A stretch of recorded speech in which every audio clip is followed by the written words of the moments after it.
It's your boy PSA Sitch here with, I believe, the first Sunday stream of the new year. Bam! 2024, baby, coming in hot with everyone's favorite. I don't know, what are you today? I don't have a thing for. We didn't really have an interesting conversation before the stream.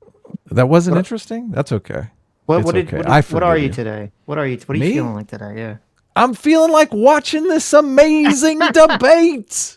Okay. With everyone's favorite Alex Jones fan, Adam Friend. Oh man, immediately throwing me under the bus. Come on, we have to say in the beginning here, because DGG, Destiny's fans, just have the complete wrong impression of us.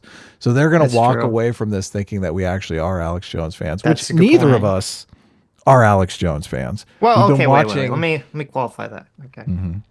I like Alex Jones's entertainment. Oh yeah, look, I'm a fan of his performance art. I'm not a fan of his reasoning skills, lying about Sandy Hook and driving all of the families crazy. Hell no, I'm not in favor of that. I'm not in favor of his defense of January 6th. Look, I watched most of Destiny's streams while he was researching for this debate, which turned out to be an utter waste of time. But look, everyone could have predicted that, right? We agree with Destiny on 90% of his positions. I mean, I think if we went and looked at I'm sure his positions are on the internet somewhere. I'm sure if we went and read through them, maybe we'll do that on a Tuesday stream. We'd probably agree with him 95% of the time. So, yes.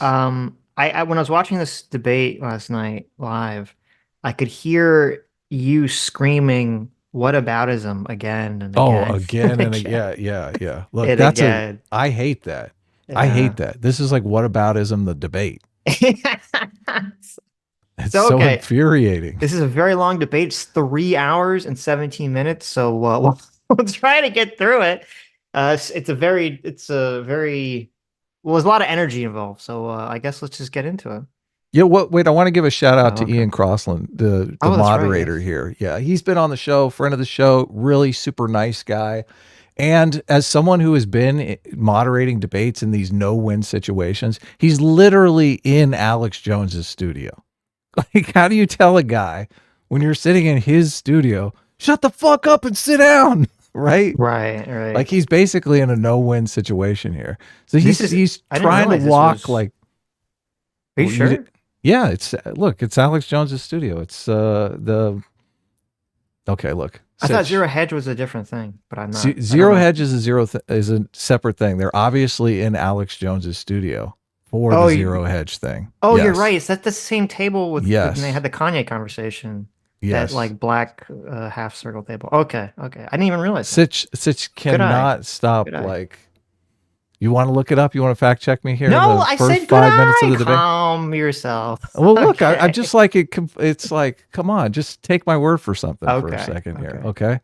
There's no need to fact check whether or not it's Alex Jones's studio. Even if it's not Alex Jones's studio, who the fuck cares, right? Okay. So he's literally, and it totally undermines the story that I'm telling here. Look, obviously, he's in Alex Jones's studio. Alex Jones is the one that's acting like a crazy man.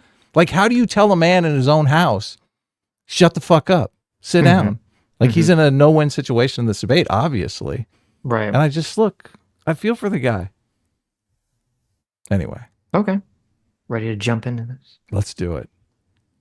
The first question I got for you guys, and this is really for the entire panel, and anyone that wants to start it off, maybe we can start with you, Ed, since just because you're on the end and we can move around, is January 6, 2021. Was it an insurrection? And before you answer, I want to read this. This is actually what it's called 18 U.S. Code 2383, rebellion or insurrection. Yeah, let me do an overhead shot. This is right out of Cornell Law here. Excellent. All right, I'm going to start reading this. This is according to the U.S. Code. Whoever incites, sets on foot, assists, or engages in any rebellion or insurrection against the authority of the United States or the laws thereof, or gives aid or comfort thereto, shall be fined under this title or imprisoned not more than 10 years, or both, and shall be incapable of holding any office under the United States. It technically doesn't define insurrection. It's the code talking about what an insurrection is. Of course, they use the word insurrection in the actual code itself. But what do you think? Do you guys think it was an insurrection?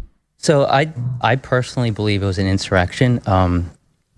And I base that on the fact that 20 court decisions called it an insurrection. And the fact that there was a bill passed in the Senate that called them a mob of insurrectionists. I think the bill passed, or it was in the House of Representatives, 406 to 21. That was a statute to award the police officers medals. And it referred to these individuals as insurrectionists.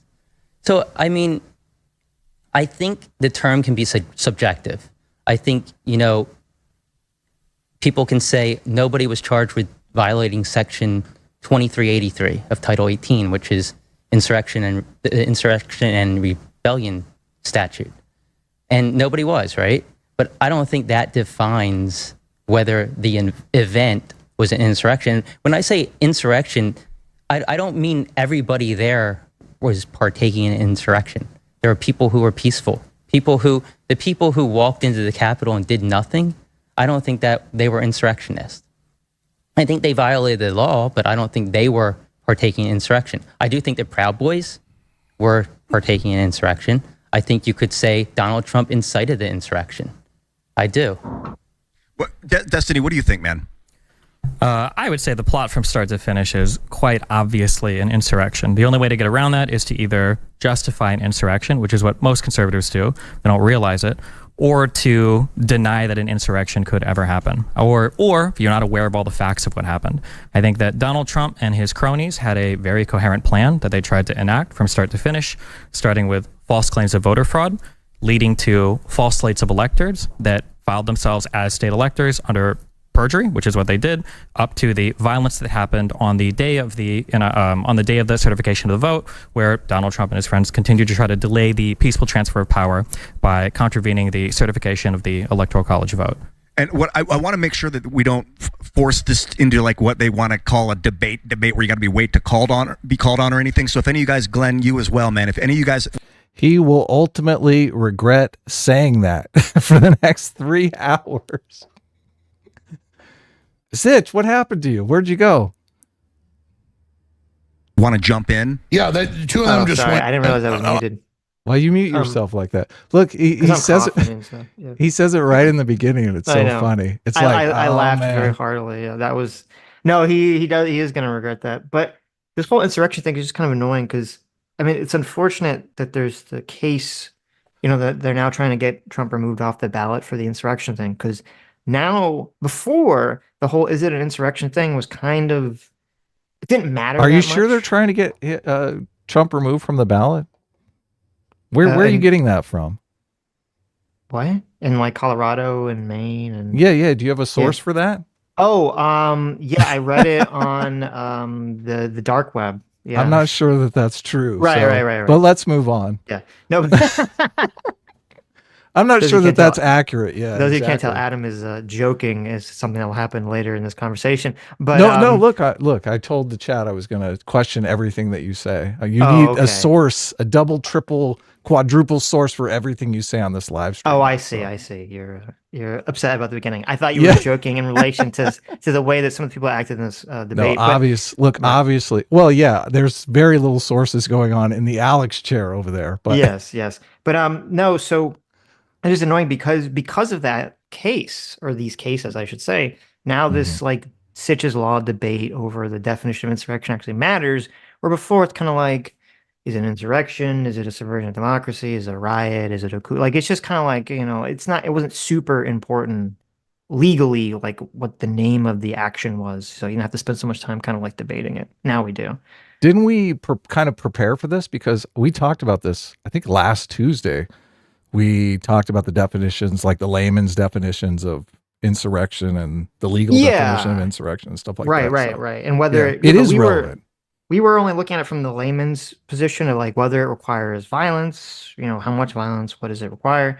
Where I don't know, you have to go through case law and see what is the case law definition in terms of, you know, the ruling for Trump being on the ballot, even though I don't think, my prediction would be that the Supreme Court is going to pretty strongly say that the states can't kick Trump off the ballot. And I do not think that they are going to actually answer the question whether January 6th was an insurrection or not. I think they're just going to say the states don't have the authority to do this under, you know, whatever legal processes they were doing it. Yeah, That'd be my guess. they're not going to weigh in if they don't have to, obviously. Yeah. Because it's just going to drive people insane, and they know it. They're trying to maintain their own credibility. Right. Yeah. I want Glenn to go, but I just want to say something here. I was there, and I was investigated and subpoenaed by the Justice Department in at least 5 criminal investigations, and I was forced to testify in front of the Jan 6 committee, which they've now been destroying their records because the records show the opposite of what they said. Trump and all of us had a stage rented by the Supreme Court. He was supposed to have another rally there. We showed up. Before Trump ever finished his speech, people were getting tear gas and hit by bullets, and there were a bunch of provocateurs leading an attack against the police, and they broke through. And then this 1 million+ people then got blamed as insurrectionists, and Biden gave a big speech yesterday saying they're all terrorists. So by that extension, Kamala Harris, as the VP candidate, was bailing people out of jail that burned down police stations and firebombed federal buildings. And the idea of Biden's speech yesterday, making his whole campaign about January 6th, saying political violence is never good, the Democrats are the ones that call for political violence. So I was there with a bullhorn, but I could only reach 100 yards out when the tear gas was hitting me, saying, don't go in, don't fight the police. This is a setup. And we have hundreds of videos.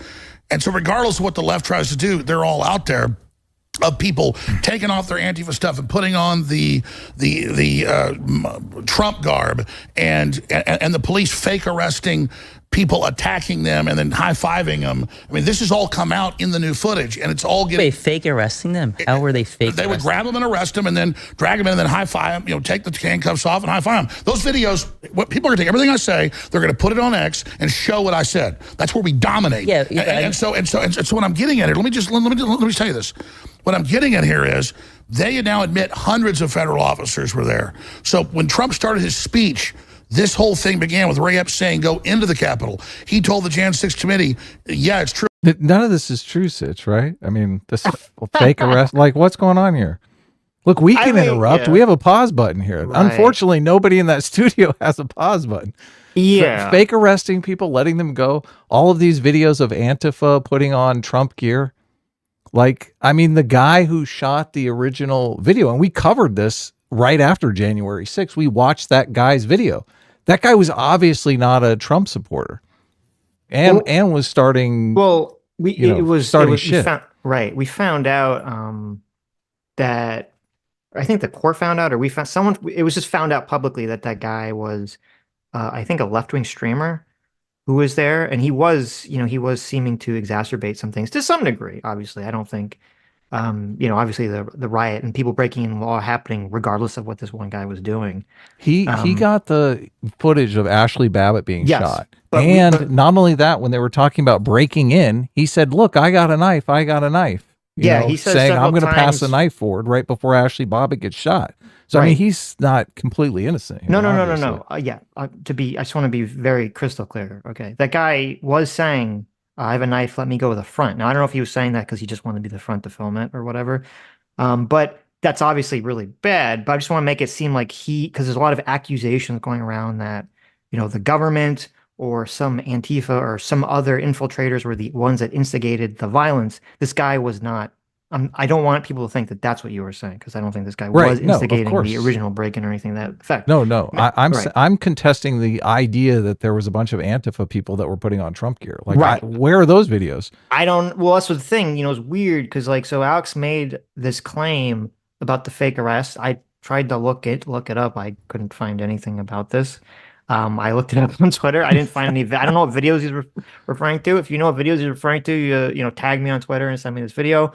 Or the Antifa gear people or any of this stuff. I mean, I know there are people that were wearing they had black. There was handful of people that had black gear on or something. I think it's silly to assume that that's Antifa. I think Alex is jumping to all sorts of conclusions as he's, tends to do.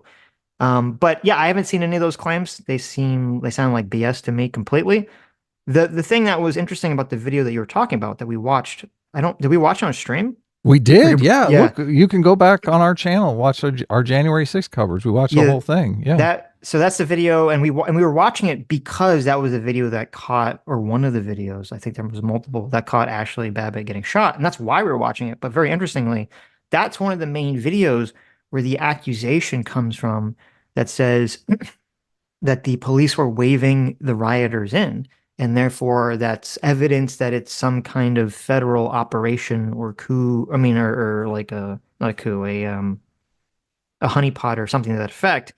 Which is which if you actually watch the video, it's very clear, and even the guy filming it comments on it, that the cop that was waving them in was, number one, it was after a bunch of people already broke in, and number two, they were trying to do this like Looney Tunes-esque thing. The Capitol Police were trying to do this Looney Tunes-esque thing where they're like trying to like let people in that had broken in already and then wave them around in a pathway that basically pushed them right back out of the Capitol building, which didn't work, but that's why they were doing that. So it is not accurate to say, oh, they were waving them in, so therefore this was part of like them trying to entrap the people. At least from the video footage that I've seen regarding that. After they had already broken in, they started letting people in thinking, well, let's save the windows, right? Right. Yeah. So it's a much different scenario than people make out. People make it out like they walked up and they open arms. Come on in, guys. Right? Mm-hmm. True, it's in his text message. Okay, he told so family, hold on. I orchestrated it. So RMS Foul sent me a video. Is a video of it shows what appears to be a Capitol Police officer has someone arrested. They're walking them, or they got handcuffs on. They're walking them to a spot. First of all, thank you for sending me this. He takes the handcuffs off the guy, and then the guy walks away. Look, there's a very innocent explanation for that. They don't have the resources to arrest everyone. Yeah. Well, that's what. Okay, so yeah, that could very likely be the situation. I don't see the high five there, but I think as Alex was claiming, that's what he was claiming. But he gives him like $50. Thanks for letting me fake arrest you. Right. But yeah, no, I would imagine. Now, I would guess that it was exactly what you said. They're moving someone from one location to the other. But it's fine to look into those claims, and I would like to see what is the official response to that footage. So thank you for sending me that. Well, yeah, I'm more interested in the Antifa dressing up in MAGA gear footage. Mm-hmm. Like that's the footage that's harder to find some sort of innocent explanation for. So when Trump started his speech, this whole thing began with Ray Epps saying, go into the Capitol. He told the Jan 6 committee, yeah, it's true, it's in his text messages. He told family, I orchestrated it. So under pressure, they finally indicted him, but only recommended 6 months. So a few hundred people got manipulated into fighting the police. They were led and driven by provocateurs and other groups. They were others, then they opened the doors and the police wave them in hundreds of videos. They walk between the velvet ropes and then they indict over 1,000 people that just walked through velvet ropes. And then now we're told in the National Security Directive of President Biden, the #1 threat is the American people. And he had a declaration of war yesterday against all Trump supporters and says to protect democracy, we're not going to let you vote for Trump. So as Stalin said, I care not who casts the votes, I care who counts them. Well, Biden doesn't care who casts the votes. He cares who's allowed on the ballot. So we've already won. No one's buying this. And when this happened 3 years ago, the Wall Street Journal had to print a retraction, but they said I was there as a coward telling people to attack. Well, no, they wouldn't let me put the video on Twitter where I was saying don't go in. But the truth is it's coming out. And so that's the bottom line here. And this attempt by Biden to cast the American people as the enemy in all these movies about martial law and civil war and race war, that's their only hope because the corrupt, evil Democratic Party and its evil twin, the Republicans, they've lost power and populism is rising. Quite frankly, this was not an insurrection. It was an insurrection that would have been guns. And it's in the Declaration of Independence that it's our right and duty to get rid of a government that's destructive of what the people want. But I'm not calling for violence. We're winning this politically, but we're being cast as about to be violent in the next 10 months because all these indictments and all these attacks to not let Americans vote for who they want aren't working and are backfiring. And all the big Democrat lawyers now admit it. Axelrod admits it. Carville admits it. They all admit this attempt, like we're in Venezuela or something, to take Trump off the ballot when he's never been convicted of insurrection. This is a military tribunal, U.S. code from the Civil War. If a military tribunal found you were guilty of being involved in insurrection, that meant after the war ended. Can I ask you a question, Alex? So he's obviously using the violence definition of insurrection, just to Sure. We can see that that's 100% evident here, correct? Because people don't usually shift on their definitions. Right. Well, if they do sometimes, just it's usually nefarious. Alex, can I ask you a question? Yeah. So, do you think the Confederates during the Civil War were partaking in insurrection? I mean, in retrospect, because I wasn't alive then, I think the South got manipulated into that. I thought there was real issues between the North and South. The abolitionists, had a good point, and slavery needed to end. But it was really about the North. So just to be clear, the person that's defending the J6 rioters won't say that the Confederate states were engaged in insurrection. No, that's not what I see. Here's what happens. Yes or no? No, hold on. That's not true.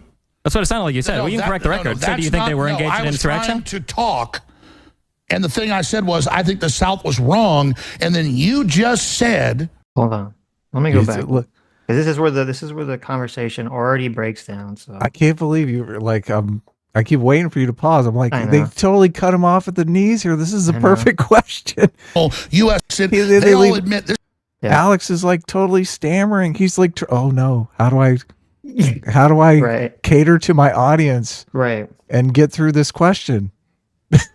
It's like he's so unprepared for this question. I don't know if it's that. I think it's that or it's actually a good question, because the direction that I can never say their names right. The Krassensteins, whatever. The Krasses go through. Well, I don't know if it's an interesting question, because they say that they claim that I think that no one that participated in the Confederacy was charged with an insurrection or something, technically. Right. And yet we all acknowledge that obviously it was insurrection. So, which is an interesting question. But look, the framing for Alex Jones's audience is definitely the war of northern aggression.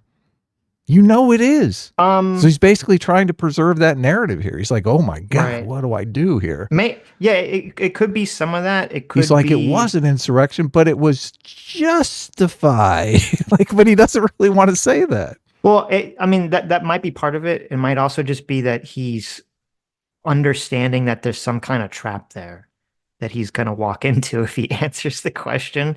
In these conversations, he's like, if I agree to this very obvious question, like this very obvious thing, then there's some trap down the road that is going to snatch on me. Look, I don't watch Alex Jones enough to know that whether or not he's taken the argument war of northern aggression for the Civil War. So I'm postulating here. Right. Yeah. I don't know. I mean, they had the Kanye conversation. And it was funny because, Alex was trying to kind of run interference defend for Kanye to some extent. I know. Right. But I don't know. That could have been for some other reason. Anyway, I don't think Alex Jones is personally racist or anything to that effect. This attempt, like we're in Venezuela or something, to take Trump off the ballot when he's never been convicted of insurrection. This is a military tribunal, U.S. code from the Civil War. If a military tribunal found you were guilty of being involved in insurrection, that meant after the war ended. Can I ask you a question? Alex, can I ask you a question? Yeah. So do you think the Confederates during the Civil War were partaking in insurrection? I mean, in retrospect, because I wasn't alive then, I think the South got manipulated into that. I thought there was real issues between the North and South. The abolitionists, had a good point, and slavery needed to end. But it was really about the North. So just to be clear, okay. Why is he interrupting him? Stop interrupting him, Destiny. Look, he never answered the question. Right. So you're saving him. Why are you saving him? Well, okay, so far Alex has made 2 points, two responses. He said, number one, he thinks the South was manipulated into the war by the North. Into the insurrection. Okay. It's perfect analogy to January 6th. Right. And then the second thing he also says that he thinks the abolitionists had a good point, right? So presumably saying that, obviously slavery needs to go away. Right, but he's trying to manage the narrative that it was a war of northern aggression and the North sucks and the Yankees suck and the South was innocent victims here. It does seem like he's trying to walk some kind of interesting tightrope to accomplish some goal. That is true. Person that's defending I was just Googling Alex Jones Civil War, war of northern aggression, trying to look for something, but Well, I think the thing is not, and it might not, I think it's two things. I think it's not, maybe not so much the whole northern aggression thing, just A, number one, that he's weary of a trap down the road, and B, Alex Jones is a person who, his primary mode of thinking, or at least what he's, talking about in the show, is that there's always alternative explanations to all like mainstream ideas, right? And so I wouldn't be surprised if there's he wants an alternative explanation for the Civil War that's outside of the mainstream narrative. I'm just going off my gut here, but my gut tells me he's talked about the Civil War in the common framing of northern aggression. Right. Yeah. I don't know. J6 rioters that the Confederate States were engaged in insurrection. Well, that's not what I see. Here's what happens. Yes or no? Easy question. No, hold on. I mean, I agree with you that he is worried about being set into a trap where he is endorsing slavery. He's definitely on his heels with that. So, I wonder if it's so. Destiny, this early in the conversation, is it good to hit this aggressively with the framing like that, as opposed to just letting him answer, or just interrupt, but then just say, well, just give me like a clear answer, yes or no, right? As opposed to reframing it, like saying, oh, you're not going to say this, right? I only watched this once. My recollection of this exchange, and we'll watch it here and see if I'm correct, but he managed to maintain the two narratives: the war of northern aggression, the South is innocent in air quotes, right? And also say, look, I'm against slavery, don't think I'm in favor of slavery. So he tries to walk that line and skates off without ever answering the question. Right. But what happens here is, because what Destiny specifically said was, you're not willing to say that the Confederacy was insurrection. Yes. Alex hears that and interprets it differently. He interprets it as Destiny saying, oh, you're siding with the South and defending slavery, which isn't what Destiny said. But Alex interprets it that way. And this is kind of, sets off the tone, I think, between the two of them for the rest of the conversation. Right. Is that misinterpretation? Is this war of northern aggression narrative siding with the South? It kind of seems a little bit like it is. Right, but you can, as you were saying, you can kind of try to have it both ways, where you say, well, the North tricked the South into doing it, but slavery bad though, right? That's a little different than saying, slavery good though, right? That's a different position. The South seceded though; it is an insurrection, right? Yes, easily. So why can't he just say of course it was an insurrection? Well, because the problem is, there are now, I want to be very clear here. There are arguments, and I don't really want to spend too much time on the Civil War because it's completely irrelevant to the conversation. But there are arguments people can make. I disagree with them, but there are arguments people can make about, the legitimacy of the South breaking away from the North and blah, blah, blah, blah, blah, without actually defending slavery or being racist. But there are a lot of people that do make those arguments that even if they don't defend slavery are racist, right? And so that's kind of what Alex is afraid of, is being tarred with the racist brush. Take slavery completely out of the equation. It's still an insurrection. Even if they didn't leave the Union because of slavery. Let's say they left just because they didn't like taxes. I agree. I'm just saying that's why Alex Jones is so remiss, or I guess so freaking out right now, is because he knows he's going to get hit with the racist brush. Right. Well, I think it's also trying to preserve the northern aggression narrative. Maybe. I don't disagree. Yeah. Hold on. That's not true. That's what it sounded like you said. We can correct the record. So do you think they were engaged in insurrection? I was trying to talk, and the thing I said was... Look at this. He asked him straight out. He just says, look, okay, just tell us. Let us know. Right. Now watch. He's going to talk, and not answer. Okay. Because I think the South was wrong, and then you just said that I support what the South did. No. I didn't say you supported that. I said that you said that they weren't engaged in insurrection. Do you think the Confederate States were engaged in insurrection? Was that because there were rebellions during Reconstruction at the end of the Civil War, and they were saying if you lead an uprising against the northern occupation of the South, you're precluded from running from office, because they were worried about Southerners getting office again, like Jefferson. No, I do not support the Civil War or slavery, and I'm not a, quote, Confederate. Okay, but was it an insurrection? My question is, was it an insurrection? Yes or no? Yes, I have if you were no. The law, yes, I think that it was a civil war, and you could say an insurrection. Okay, so is it insurrection? Did anybody get charged with? Okay, so he well, it's funny because he says yes, and then He he doesn't says no. answer. Well, he sort of gave a soft yes. I'm gonna say he gave a soft yes because he says, "Well, it's a civil war, and I guess you can call that insurrection, right?" You can call it an insurrection. I Alex Jones, am not calling it an insurrection. Right. Why? Look, I don't understand. Well, I do understand. I do understand why people dance around and they don't just come out and make their position clear. It's because they're trying to walk the line between two positions that are contradictory. That's exactly what's going on here. Yeah, I don't know unless he's talked about it in the past. I would guess his hesitancy here is more about fear of something relating to January 6th as opposed to fear of, wanting to make the northern aggression it's the North's fault argument. That'd be my guess. There are so many people on the right though that just the Civil War, it's like they think, they did the right thing. They think, yeah, it was an insurrection and the North had it coming. Well, I don't really want to get bogged down in a Civil War conversation. I don't know. We can move on. Yeah, I know. I don't know if that's the argument. It's more so that it wasn't about slavery. It was about, other things. States' rights. Right. Or, look, I already concede. Look, take slavery completely out of the question. Okay. Let's say it's just about state rights. Let's say they're arguing over whether or not it's okay to work on Sunday. Okay. Right. It's not about slavery. It's about working on Sunday. It's still an insurrection. Right. And I think the important thing is, yes, regardless of what it was about, I think you have to agree. Anyone would have to agree it's an insurrection. Right. Except for Alex Jones, who has basically said, well, you could say it's an insurrection. Sure. Yeah. Let's move on before I have to answer this question. Look, he's just talking as long as you can possibly talk, not to answer the question. Yeah. If you were... No.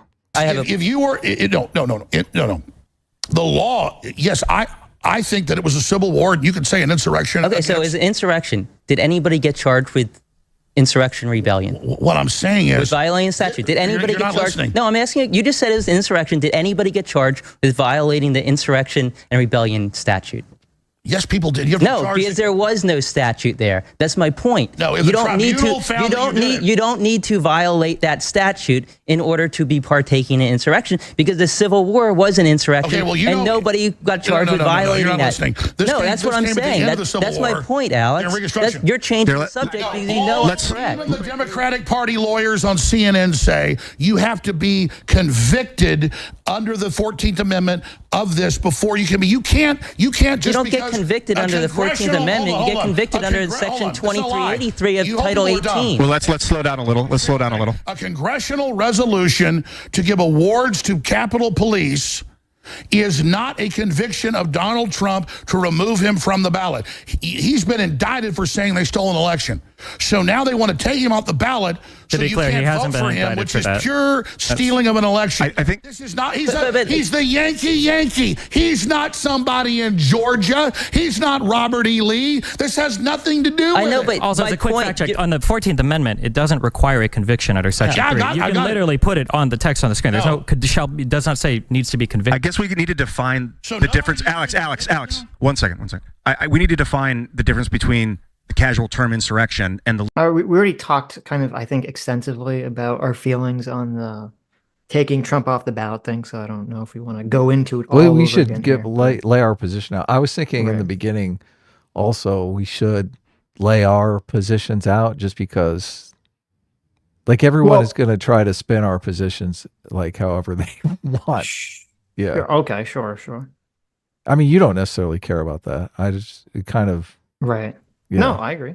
So lay out your position on both the 14th Amendment thing and anything else you want.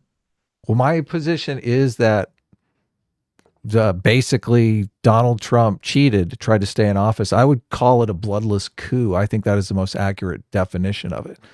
So, and, I agree with Destiny on the attempted coup. Obviously, it's an attempted bloodless coup because it didn't actually go. But Donald Trump, the game plan was to pressure Pence into throwing out the votes, the Electoral College, throwing the election into the Congress where it would be decided, where the Republicans had 26 would have 26 votes and the Democrats would have 24 votes, I think. Yes. Yeah. Okay. And then that would make Donald Trump president of the United States. That action might be turned over to the Supreme Court. I don't know if the Supreme Court would get involved and say, no, you can't do that. You got to use the Electoral College. Like if the Supreme Court gets involved, let's say an alternate reality where it's a huge it is a conservative Supreme Court already. So let's say they give it to Donald Trump and Donald Trump becomes president of the United States, even though he lost the election. I don't see how you wouldn't call that a bloodless coup. So yeah, I mean, I would hopefully, despite the fact that it's 6-3 on the Supreme Court and 3 of them were put there by Trump, when the Supreme Court has ruled on Trump-related issues, at least during the election, I believe they moved against Trump every time. So I would hope that if, say, theoretically, Pence did do the Eastman scheme, which was to say, I'm going to look at the, quote, alternate electors and then use that as a justification to throw out the real electors and then have the state legislatures, the House vote on whether Trump's president. I would hope that the Supreme Court would say, no, the vice president does not have the authority to do that action. This is a ridiculous reading of, the Constitution. So, but a violation of the Electoral Count Act. So I would hope that would have occurred. So just to be clear, we would be in a position where obviously Joe Biden won the election, won the Electoral College. He was not president. Donald Trump was president through this secondary process. Every single Republican conservative in the nation would be saying, oh, this was a legal process. This totally went through the legal systems. And sure, maybe on paper you could say that, but I would still think this is not the spirit of the law. This is not the spirit of the election. And this is like cheating. If this happened, if this is the way a Democrat had gotten office, let's say this is the way Hillary Clinton had gotten office, like the country would be in tatters. Right. So the argument, just to explain it. So the argument, if you look in the Constitution, it says something to the effect of once the slate of electors are, sent in by the states, the president of the Senate, i.e. the vice president, opens up their certificates and counts the votes. That's all it says. It's just like that one sentence. And so Eastman was proposing that you could interpret that to mean that therefore the vice president has the ability to choose whether to accept or which slate of electors to accept based on that reading. Right. Now, this does violate other federal law that specifies a little bit more clearly, but Eastman's position was that those laws were unconstitutional. Right. And so he was saying that, this law that explains this process is unconstitutional, so Pence really has the secret power to do this action. Right. Now, I would hope actually that if Pence actually did do that, that the House Supreme Court would okay. Well, even before it got to the Supreme Court, I would hope that the House, even the Republicans in the House, even those 26-24, would not go along with it and say, even though we're a Republican, we're going to vote for Biden because we think this is BS. Like this process seems absurd, right? I would hope that at least one or two Republicans would vote that way. It's amazing that we have all of these different checks in place, because you're right. It would have to get through the Congress. All the congressmen would have to say, or actually it's not the Congress, it's the state legislatures. So it's not, no. There's like this thing, I don't know exact process. It goes to the House and the House assigns one person to represent each state.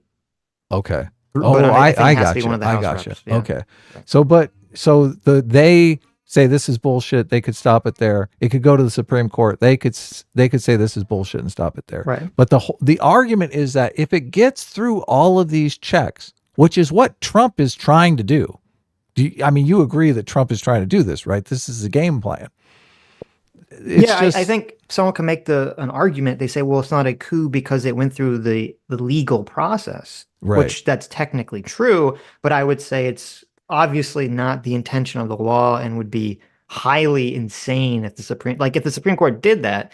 I would say that they're all basically we're living in it's a banana republic, right? Like it was obviously a bullshit ruling just for political reasons at that point. So okay. But regarding the keeping Trump off the ballot thing, just to be, just to say our positions, when we talked about this last week, my position is that I don't believe that it makes sense to me that a state court or even a Secretary of State could make a determination on whether Trump did an insurrection or not when there hasn't actually been any sort of federal court to adjudicate that matter. And I don't really buy the self-executing argument. That doesn't make any sense to me. They'd have different states would be making different determinations about who did what in terms of an insurrection on the ballot. That doesn't make any sense to me.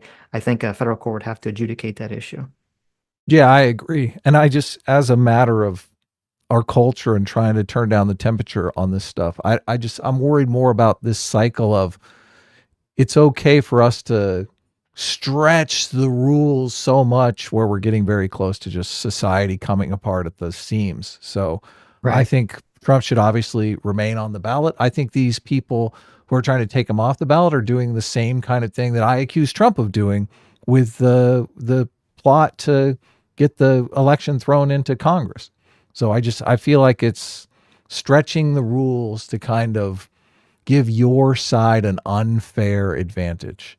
So right. I think it should be decided at the election. Right. And I think that's like, to me, the whole taking Trump off the ballot thing, and also the whole Pence can throw out the votes thing, they feel very similar in terms of like, I don't believe the law was structured for this effect, and people are trying to interpret it through a lens in order to create the outcome they want.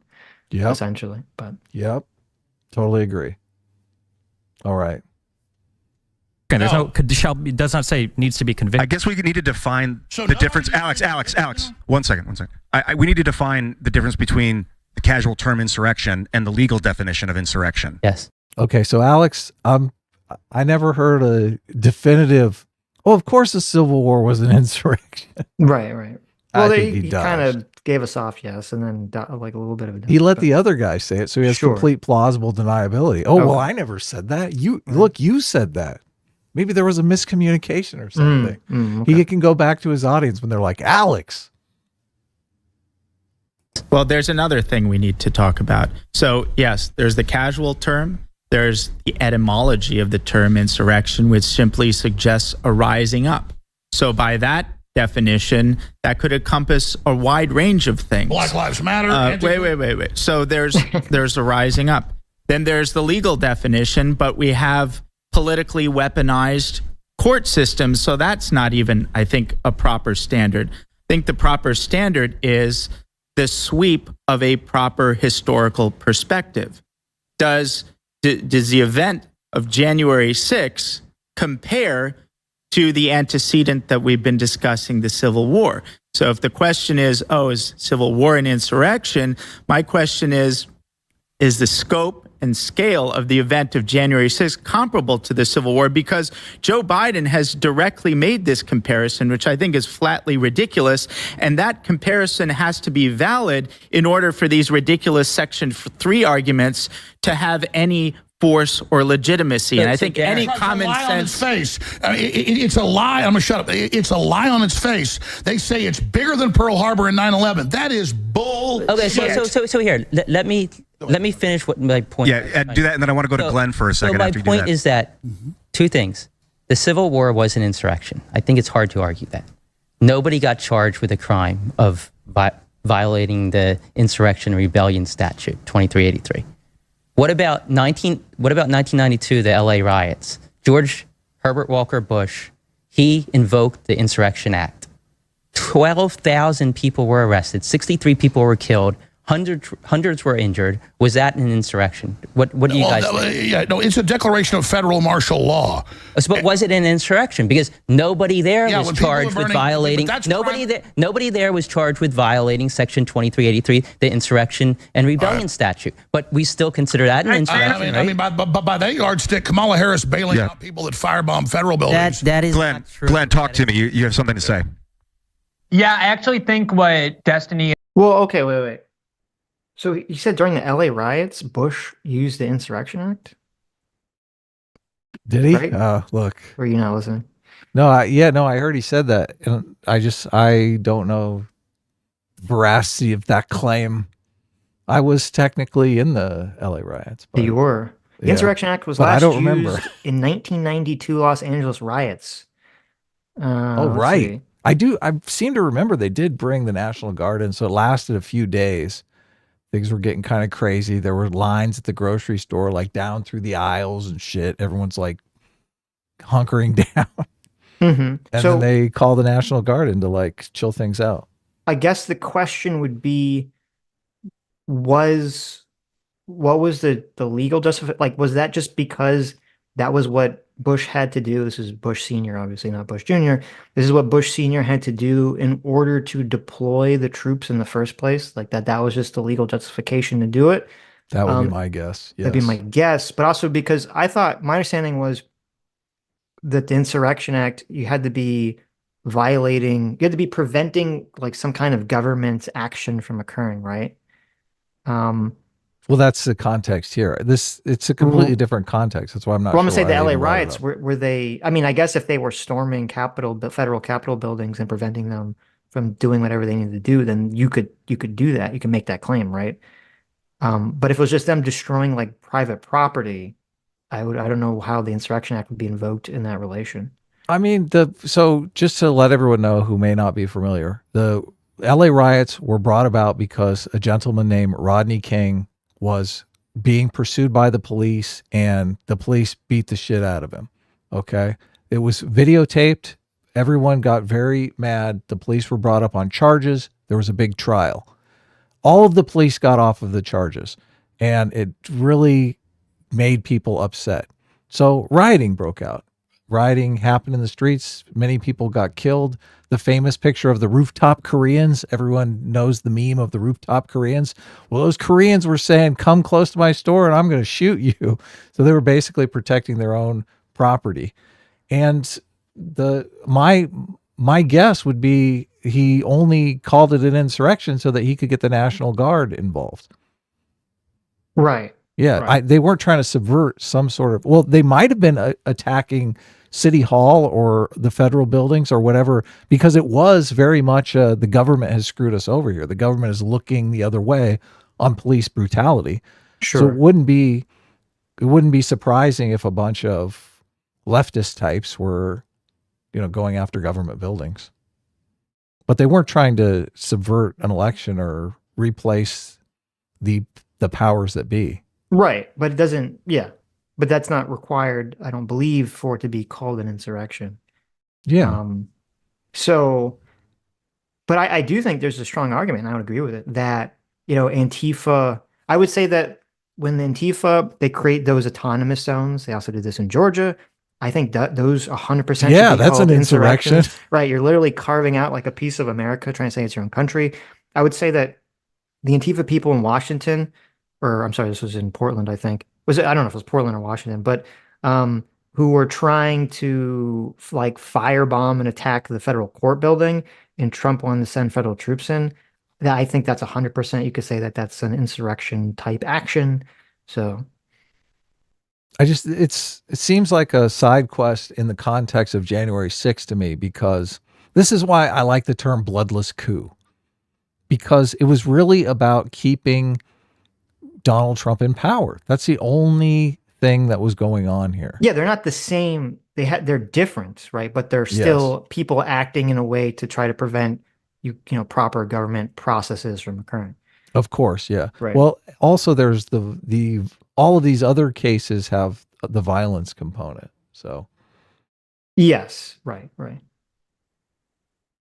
And what Ed are saying are very important. First of all, I was going to say that I think one of the problems with how these things are debated is that a lot of people these days have very binary prisms for understanding things. A lot of that comes from YouTube debate where you have to declare yourself on one side or the other. So Destiny said, oh, everybody either hates this insurrection, thinks it's an insurrection, or they deny it happens, or they think it's good. And there's so much middle ground. Namely that for me, this was a political protest that spilled over into a riot where a small minority of the people engaged in violence. I don't think we want to urge that to happen. We don't want to defend that. I consider that lamentable. But the fact that it's laughable to call this an insurrection is actually demonstrated by the examples that they're using. This was a 3-hour riot that was extremely easily subdued. it doesn't remotely compare to any prior insurrections, let alone to the Civil War. The only people who were killed on January 6th were 4 people, all 4 of whom were Trump supporters, 2 of whom dropped dead of a heart attack and 1 from a speed overdose, because these were not exactly a well-trained militia. And when Jack Smith went to charge Donald Trump with multiple crimes, he had a lot of options to charge him with, and he charged him with a lot of crimes, including very dubious ones. He did not charge him with inciting an insurrection for reasons that I think we ought to ask ourselves why. But the fact that this is such a minor event in history is demonstrated by the fact that the media, who needed this to be a major event, immediately started lying about what happened, saying that Brian Sicknick was murdered when he had his head bashed in through a fire with a fire extinguisher, only to learn that actually he called his mother that night. He was fine. He died the next day of what the coroner said were natural causes, because the media knew that if you can't say that even one person supposedly perpetrating the insurrection killed anybody, pulled out a gun, let alone discharged the weapon, all of which is true, it's a joke to call this an insurrection. At best, it's a riot. And that's the reason why Trump hasn't been charged with an insurrection. The only time he ever commented on January 6th about whether he thought there should be violence or not was when he said the following. He said, "I know that everyone here will soon be marching over to the Capitol building to peacefully and patriotically make your voices heard." He urged them to be peaceful in how they went there. To the extent there was violence, I think you can make the argument that the FBI informants that even the New York Times admits were there were the ones that urged it. But even if the people who were there were the ones responsible, at best this is a riot. You could so easily make the case that the 2020 riots were as a far greater insurrectionary threat than anything that happened on January 6th. That's perfectly said. I would ask. So I want to say regarding to this. So first of all, regarding going back to second to Bush Senior. So I looked up, the Insurrection Act says that if the state, if the laws of a state or the federal law are being basically obstructed by people, and the state can't regain control, then under the Insurrection Act, they can request federal troops come in. So that would be the justification for the Insurrection Act in the LA riot. Perfect. Now, I don't know if that is a good example to compare that to January 6th, because it's a very completely different situation. So because that doesn't require, quote, like the individuals in the LA riot were doing a, quote, insurrection the way we think of when January 6th. So I don't know if that's a good comparison. Yeah, this is why I like the coup terminology. It's just clear. Right. So I do sort of agree to an extent with Glenn, or a point that he's trying to make, which is that I think Jack Smith not bringing up the insurrection charges to Trump greatly harms the argument and the optics, especially, of trying to say that Trump did an insurrection. Because you're saying, well, if the federal government's not even charging him with it, then it kind of definitely weakens the argument to say that he did do it in a legal sense. Yeah, totally agree. I would ask the left over here. I know Ian's asked the questions. I mean, I don't know. Did you guys see Biden's speech? I mean, it was an hour long that no one there was good. They were all there, over a million people. I was there. And then we marched down there to have another rally, and then I see this terrible thing happening. It was medieval, and then Biden saying they're all bad, and we can't let you vote for Trump. I mean, come on, man. We have a clip from Biden's speech I want to play, and then let's get back to you, Destiny. You had something to say, but if you guys have this, it's clip number 4, Biden's speech. This is from yesterday's. It's only 50 seconds, but let's load this up. Not sure what Trump's mob wasn't a peaceful protest. It was a violent assault. They were insurrectionists, not patriots. They weren't there to uphold the Constitution. They were there to destroy the Constitution. Trump won't do what an American president must do. He refuses to denounce political violence. So hear me clearly. I'll say what Donald Trump won't. Political violence is never, ever acceptable in the United States political system. Never, never, never. Those are the Democrats. It has no place in a democracy. None. You can't be pro-insurrectionist and pro-American. And yet Trump and his MAGA supporters not only embrace political violence, but they laugh about it. The insurrection is the open border. So the insurrection was not just the 3-hour riot that happened at the White House afterwards. I think that's the least charitable reading of everything that happened. And that's not, if you read any of the charges that either Jack Smith or the Georgia RICO case has alleged against Trump, are saying that, in fact, not much of the focus is on the 3-hour riot at all. Not much of that. Hold on, Alex. Let Stephen finish his thought first. So not much of those indictments are actually focusing on the 3-hour riot itself. The unprecedented act that there is no answer for, that Kamala Harris or Joe Biden or Hillary Clinton have not engaged in, is using knowingly false election claims for months to try to pressure state electors to change their vote. And then when they wouldn't do that, beg them to elect different electors. And then when they wouldn't do that, create a plot to create fake electors. And then when Pence wouldn't accept that, try to capitalize on that final 3-hour riot at the Capitol building to also make phone calls and tell people to decertify their vote or to switch their electors. JFK. Who said that argument before? Was it you? Oh, it was me. I just think it's funny. I said that was the exact argument I said, I think, when we were talking to Destiny last time. So that was my position. Wow. That was my position. So, and I think that is to me, that is the more sensible position, is to say all those actions leading up to that would, now again, I don't know, you sort of quibble over whether it's an insurrection or not. And I think there's grounds to quibble on the insurrection language, because you could say, well, he was trying to do it through various legal processes as opposed to illegal processes, unless the argument is that Donald Trump knew he lost and was doing it anyway, then it would be. So I do think that everything that, I think the electors thing, and I think all that stuff was far more egregious than the riot. And I don't, even if Donald Trump, I think, kind of sat back and let the riot happen, I don't think it was his intention. I don't think he precogged thought that was what was going to go down. That the Capitol building was going to get thrashed? Yes. I think once it happened, he kind of sat back and didn't really do much to stop it and was kind of just sitting to see what would happen. But I don't think he anticipated that event occurring that way. Yeah, he intended it to be political pressure, a peaceful protest to just show them a show of force and put that kind of pressure on him, not to try to pressure Pence, and then even if Pence went along with it, to try to pressure the House to vote the way that he wanted them to vote. Yes. Right. Yeah. You go. Well, no, I'm under the impression that Trump still believes that he won the election. So I do think, I don't think Trump knows that he lost the election. I think he's unmoored from reality at this point. He's been shown enough evidence that quotes. Evidence that he thinks is substantial enough for him to assume that he won the election and there was some sort of cheating that went on. So he feels justified in all of this, and that's what he's told his supporters.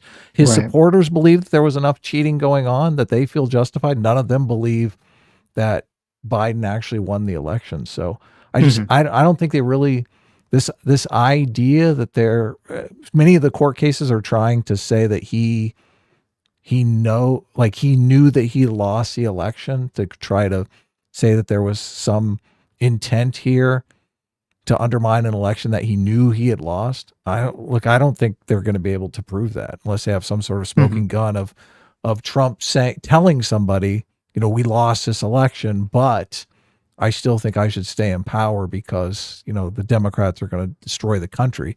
I don't think that exists. But I think it depends. And I don't know the answer to this question. I don't know if they have to show beyond reasonable doubt that Trump personally knew he lost the election, or do they have to show that a reasonable person would know that they lost the election, and therefore if Trump doesn't, it's grossly negligent? I mean, because I was kind of trying to look into this. Usually when they come to these criminal intent things, people don't confess, right? Of course not. There's a bunch, the jury has to make a bunch of inferences based on what the actions are to make that determination. The whole point of the jury is a fact-finding mission. So the jury has to find whether or not there was intent. Right. Now, I definitely believe a DC jury could 100% say that they determined that Donald Trump knew. Yeah. He lost the election, right? But that's true. Yeah. Right. I'm just talking about my own personal position. Personally, yeah. I could believe either way, that Trump knew he lost and doesn't care, or that he's so egotistical and, as you said, unmoored from reality that he doesn't know. He honestly believes it. I could believe either of those are true. Yeah. I mean, it seems like there would be he would have said something to somebody, but whether or not they would get it recorded or. Yeah, I think supposedly, I believe the only person that I'm aware of, I believe, that's made that claim is Cassidy Hutchinson, but her credibility is obviously not the best. She was the one that talked about the steering wheel. Donald Trump, she heard from Secret Service that Donald Trump tried to grab the steering wheel. Yeah, her credibility's nonsense. Right. Yeah. Now, if Mark Meadows or some other person who took a plea deal in Georgia made some kind of testimony that Trump said that he knew he lost something, I think that would basically completely destroy Trump's ability to defend himself after that point. But I don't know if such a statement will ever come to fruition. Interesting. That is the issue. That is the issue. Alternate electors. JFK. No, they didn't. JFK's No, they story didn't. was completely No, they different. didn't. I can explain that if you want. Yeah, please do. Right. Yeah. So in 1960. So in 1960, JFK and Nixon, there was a dispute because there was a recount. I think JFK ended up winning by like 150 votes. At the time, each state decided to certify two sets of electors. Decided to choose two different slates of electors. Depending on how it went. But they were certified by the states.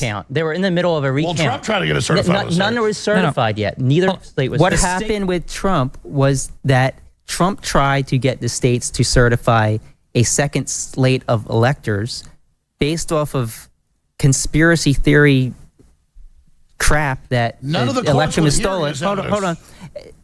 They did. He took it to court. 62 cases. That's not 30 true. cases were looked at on merit. So are they taking him off the ballot now? That's a separate. That's a separate. Take him off the ballot. Is a separate. Is the not purest form of election theft is taking someone off the ballot? Alex, let's get back to the 1960s really fast. So Alex is a thing, throughout the entire conversation. It makes it very. It's funny, and without naming any names, like the people, you've all probably interacted with someone who's like very conspiratorial minded, and I do think that there's something biological there, because I feel like when you interact with people like this, they have a very similar thought process where it's like in their mind, they have that cork board with all the red lines everywhere. Like in their mind, it exists. And so whenever you try to talk about one thing, it's like, well, they're like incapable of talking about one thing. They have to relate it to 10 other things, right? And so when you try to have a conversation with them, it's just like, it's like topic bingo, it's just jumping to like a million things at once. And it makes it like very difficult to have any kind of substantive conversation with Alex, because he wants to jump to like a million things that are like not relevant to whatever the point you're trying to talk about, he's kind of like gish galloping all over the place. The relevancy is whataboutism. What about the Democrats? Yes, the Democrats did something like this. The Democrats did this. What about that? But it's so annoying because that's not an argument. Okay, the Democrats did that. Yeah, fuck them too, right? Right. Yeah. Talking about whether it's justified for Trump to be taken off the ballot or not is irrelevant to the electors' claim and how that relates to JFK or something that happened in the past. It's completely irrelevant. Yeah. Well, we, even in this specific case, we said earlier that we don't think the Democrats should be trying to take Trump off the ballot. So yeah, screw them. Yes. What happened was that they did a recount, and Kennedy ended up winning by, I think, 150 votes, and they chose the Kennedy electors. They certified the Kennedy electors, and Kennedy ended up winning that state. And that's what Trump said. What Trump did was Trump tried to get the states to certify an alternate slate of electors. They refused because the court said there's no there there. And then when that didn't go through, Trump decided to get his own slate of electors above the states that were not certified and tried to use that to force Mike Pence to say that Joe Biden didn't win these electoral votes. I just need to interject really quickly. So if we want to be precise in terms of the scope of the debate, I think it's about January 6th. And so the lead up to it might be relevant to some of the criminal indictments, but it's technically speaking outside the scope of the January 6th discussion. But if we're gonna bring it into the discussion, I think there's an operative word there, knowingly. And that's operative within the context of the charging documents. But the idea that Trump thought that he lost the election and he was knowingly lying and knowingly engaging. No, he believes, I guarantee it, whether you believe it or not, Trump believes that the election was stolen, and he was using the legal recourses available to him at the advice of his legal advisors. That is not true. Most of his legal advisors said that this idea was crazy. Well, okay. Well, before we get into that, this is why I said that I think the Georgia case, from a legal perspective, because I obviously think a DC jury could find Trump guilty of all this stuff, but I think from a strictly legal sense, I think the Georgia case in the documents case are more of a slam dunk, because with the sort of the criminal intention regarding the Georgia case, it wouldn't really matter that whether Trump believes the election was stolen from him or not, because you'd say, well, the creation of the alternate electors and then trying to use that alternate electors as a linchpin to get Mike Pence to say that he can't validate the official electors. They knew that slate of electors was not accurate. They knew that those were fake, that those were not real, that those were not authorized by the state. So it doesn't matter whether Trump thought he won or lost the election in that case specifically, or at least it wouldn't matter to the same extent as it does in the federal case. Yeah, I've heard people argue that if Pence takes them, they are authentic. I've heard people argue that I don't know what the legal if that was the case, that would seem to steal the power away from the states to make a determination about what electors they send to Congress. So I don't even understand what the legal framework for that would be at all. Well, the argument is, and I sent you a clip on this, the argument is that building the secondary slate of electors is the proper way to challenge the election. Right. Okay. Yeah. Okay. So, right. Here's the problem. And this gets really annoying because this is kind of what they were talking about. Yeah. Right. This is kind of what they were talking about. And this gets confused either accidentally or intentionally again and again and again. Okay. And I've said this a million times and I'll say it again. Right. When the Trump administration, or the Trump team, I should say, for re-election, created originally the alternative slate of electors, even though technically the creation of that document would technically be illegal, no one would charge them and it wouldn't matter. Okay. Because at first, when that alternate slate of electors is created, they're created under the idea that if Trump wins a court case or wins a recount, and it's very close to the deadline of the time, that they'll have the alternate slate ready to go to save them time so that they don't get screwed over, because there's a deadline that these things have to be put in. And if you miss the deadline, it doesn't matter if Trump won the recount, it still goes to Biden anyway. Right. So under that idea, that's fine for them to create the alternate slate of electors. That's totally fine. Right. People have done it in the past. It's accepted, even though it's, quote, technically probably not legal. No one cares. Right. The problem is that when Trump lost the recounts, and when Trump lost all the court cases, or they were thrown out for whatever reason, it's completely irrelevant to the legality of the situation, is that he still tried to use the electors. Right. Is that then they took this slate of electors and they tried to give them to Pence and have Pence use them as a justification to throw out the official slate of electors. That's where all the problem comes in. So too many people focus on the first part and they ignore the second part. The first part's fine. The second part is not fine. Right. Yes. I'm taking Dershowitz's legal opinion because he's like, right, but he's talking about the first part. He's not talking about the second part. Okay. That's the issue. That's why I said that. So right, yeah. Well, I think he'd make the same argument that Nick Rekieta was making, since the electors were never used, never utilized. We all know what he was attempting to do, but it was never really executed. Right. But it would still, but attempting, a crime, a fraud, or whatever you want to call it, is still a crime. It's just a different crime. It's, fraud and attempted fraud are, they're crimes, right? They're both crimes. Sure, look, crimes.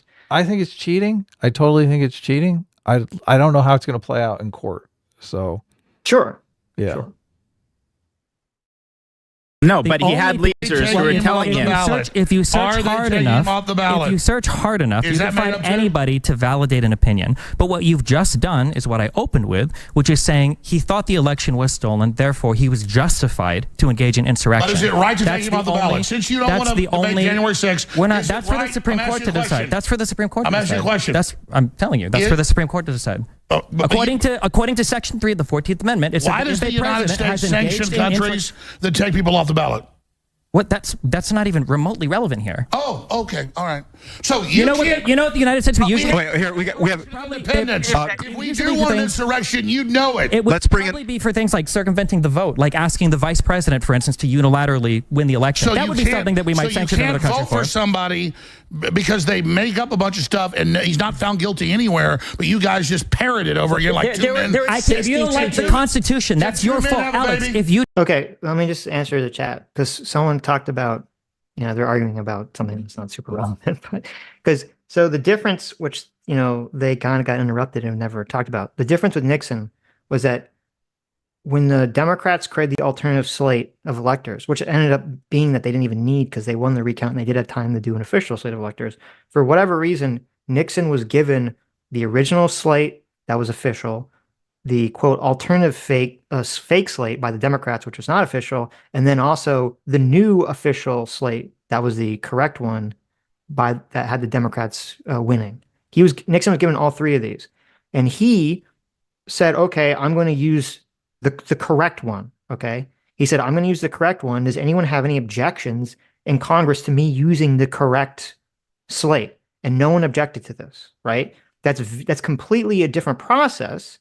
It's a completely different process because he was still following the Electoral Count Act than what Eastman wanted Pence to do. Eastman wanted Pence to throw away the Electoral Count Act and say, I, the vice president, can make a determination about what slate of electors to use without giving any power to the House or the Senate to levy objections at all. That he just has the unilateral power to look at this and say, well, I have an official slate here and I have an unofficial slate here. And so therefore that means that the state itself hasn't decided who really won. So I'm going to just throw them both out. Okay. That is not remotely related to what Nixon did in that election. So. Right. Yeah. You don't like the Constitution. No, That's Constitution. On you. Really? Then why are you saying that Section 3 of Amendment 14 requires a conviction? Alex, why did you say that Section 3 of Amendment 14 requires a conviction? Can we put the text on stream? I would love to do that, actually. Put the text up. And Glenn, because you keep saying all right, guys. It doesn't say that. Tribunals. I don't care what it's based on. They would have to find you guilty. Let's. That's why no one was. Put up Amendment 14. Let's hear from Glenn. Let's hear from Glenn. We'll slow down. This is a great conversation. Glenn's about to drop some knowledge. I'm dominating. Yeah. You're just talking a lot. Glenn's in remote from Brazil. So Glenn, anytime you have something to say, it's helpful for me if I see a visual cue. What do you think when someone in a debate yells out, "I'm dominating"? Not a good sign. What's your take on that? Not a good I'm sign. Dominating. Yeah. You don't usually have to say it if you're doing the action, right? I'm the king of the world. I'm dominating this debate. It is hilarious, though. I think more people should do it. I mean, I think the thing, if you're having this conversation with the BSA, is that, well, I mean, technically, we don't really know. You can have a personal opinion, which I do, about whether, whether the states can sort of use this insurrection clause to make the determination. You can have a personal opinion about that, and you can have a conversation about that. But at the end of the day, it's really going to be, you can just say, well, I mean, it's up for the court to make that determination, right? The Supreme Court's going to make a ruling on that one way or the other. The justice system. Yeah. But it's not justice if my side doesn't win, Sitch, obviously. Come on, that's injustice. I mean, sure. That's not how it works. Yeah. Maybe your hand goes up. I can tell you have something you're going to say now, but let us know. Let me just say, what happens is when you gather together to debate a particular question, you're supposed to debate that particular question. The particular question that we were presented with is we're going to debate January 6th and whether it was an insurrection. Now, I don't blame Destiny and Ed for not wanting to debate that, for wanting to debate a whole set of other issues about whether Trump acted improperly, whether he was naughty and the things he did after the election, because there is no argument to make that what happened on January 6th rises to the level of insurrection. And that's why an extremely aggressive prosecutor named Jack Smith decided not to charge Donald Trump with that crime because he knew there was no way that he could possibly bring a conviction against anybody, let alone Donald Trump, who told everybody to be peaceful when going to the Capitol, about whether or not that was actually an insurrection, whether that rose to that level. And even in a colloquial sense, what we— Okay, I know, try not to cut people off mid-argument, but so the second half, what he said, again, I agree with Jack Smith not bringing insurrection charges definitely hurts the argument. But the first part of what Glenn said, I think is like completely disingenuous because he was like, well, they want to bring in other things and talk about anything else in January 6th. It's like, well, wait a minute. That's kind of stupid because the whole point that Destiny was trying to say, which I agree with, is that you can't just look at the riot itself and then make a determination about, or you shouldn't. I mean, you could, but I don't think you should, and make a determination about, is it insurrection, is it a coup, what is the action based on just a bunch of people going into the building? You have to say, well, what about all these other events that occurred where Trump was trying to do actions to basically get himself the presidency after he lost the election, and what is the legality of those actions? And I think you have to weigh in all that stuff. You can't just hand wave that all away and say, we're only talking about this one, isolated incident with the riot, because it's like, well, who says who? Why are you making that determination? Why are you limiting it to this thing? Doesn't make any sense. Yeah, it comes down to the different definitions of insurrection. Obviously, if you're lumping in the coup component, you have to go back to the whole slate of electors. Right. If you're just going to say it's violence, so therefore that all that matters, then you just make that argument, but you can't just say, well, they're just bullshit for making a different argument than you. They're just making a different argument from you. Yeah, of course. We've called it insurrection is in a completely different universe. But on the issue of whether there was a real belief on the part of Donald Trump that elections were stolen, I don't understand how anybody could doubt that, aside from the fact that you have to get into Trump's head. In the last three elections that Democrats lost, in 2000, 2004, and 2016, a very large number of Democrats believed and asserted that the election was stolen, and was the byproduct of fraud, and the president was, as a result, illegitimate. When I started writing about politics in 2005, the idea that George Bush was the real loser of the election, Al Gore won, was the view of every single liberal and Democrat that I knew. In 2004, there were objections claiming that Karl Rove had interfered in the Ohio vote with the Diebold machines and cheated to make John Kerry lose and George Bush win. So I hate this argument because, sure, people can believe whatever they want, right? But as an adult, you have to come out and say, look, do I have proof that this happened? Do I have evidence that I can prove beyond the shadow of a doubt that this is a situation? Oh, no, you don't have any proof? Well, shut the fuck up then. Right. Yeah. It's just like, come on, who cares? Like, well, who cares? It is an obnoxious whataboutism because, again, Gore lost his case and accepted it. And that was it. He didn't have proof. He's like, oh, look, I don't have the proof. I don't have the goods.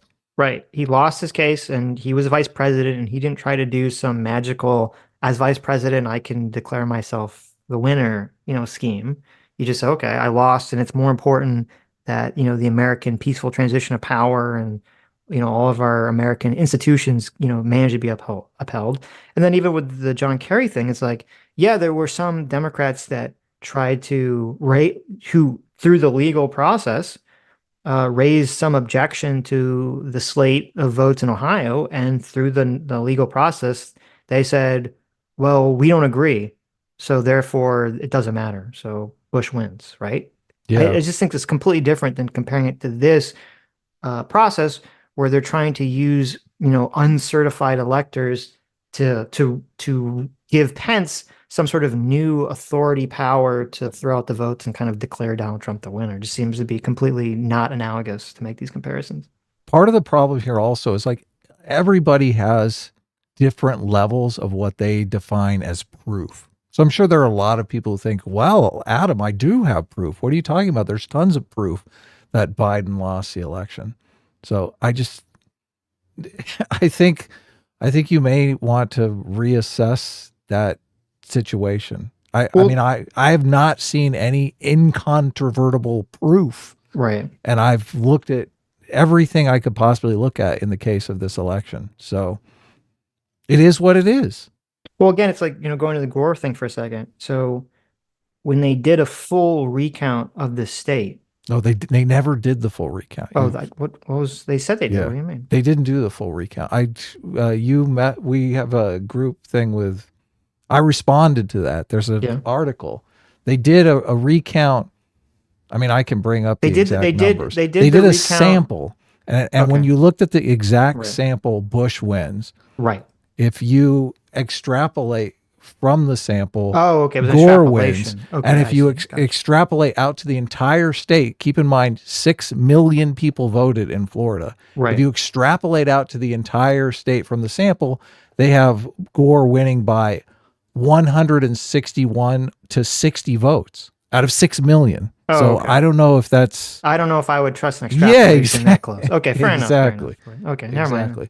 So they even going back and doing the study, they paid $1 million to do this study.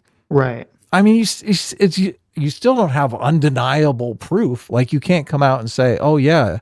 I mean, it's really kind of impossible to say with the margin so thin who won Florida in 2000. Yeah. And it was, there was also the whole situation where, because the margin was, I forget what it was, but it was 537 votes. Okay, so it's that close. When there were when they know for a fact that there were thousands of elderly Jewish people who voted for the wrong candidate. This is the thing. Well, let me just finish. Who voted for the wrong candidate because for some reason the ballot normally it has was Bush messed up. That's right. And then Gore underneath it. It had like Bush, Buchanan, Gore, and so they voted for Buchanan. But even that said, that whatever that's the process. They voted for the wrong person, and the legal process, said, okay, well that's the way it is, and you just have to accept it. Well, there were a massive amount of overvotes, so there were people that voted for actually 2 candidates. Right. So whether or not you count the overvotes because it's a vote for Bush and a vote for somebody else because they thought they were voting in some other thing because of the design of the ballot. So like how you slice the actual situation. I just like I don't know that there's any. But that's what my point is just that, even with that election, I'm sure with most elections, there's a lot of wiggle room for like people fucking up or like weird shit going on. But at the end of the day, you do have to accept the legal system and the legal process and how it works.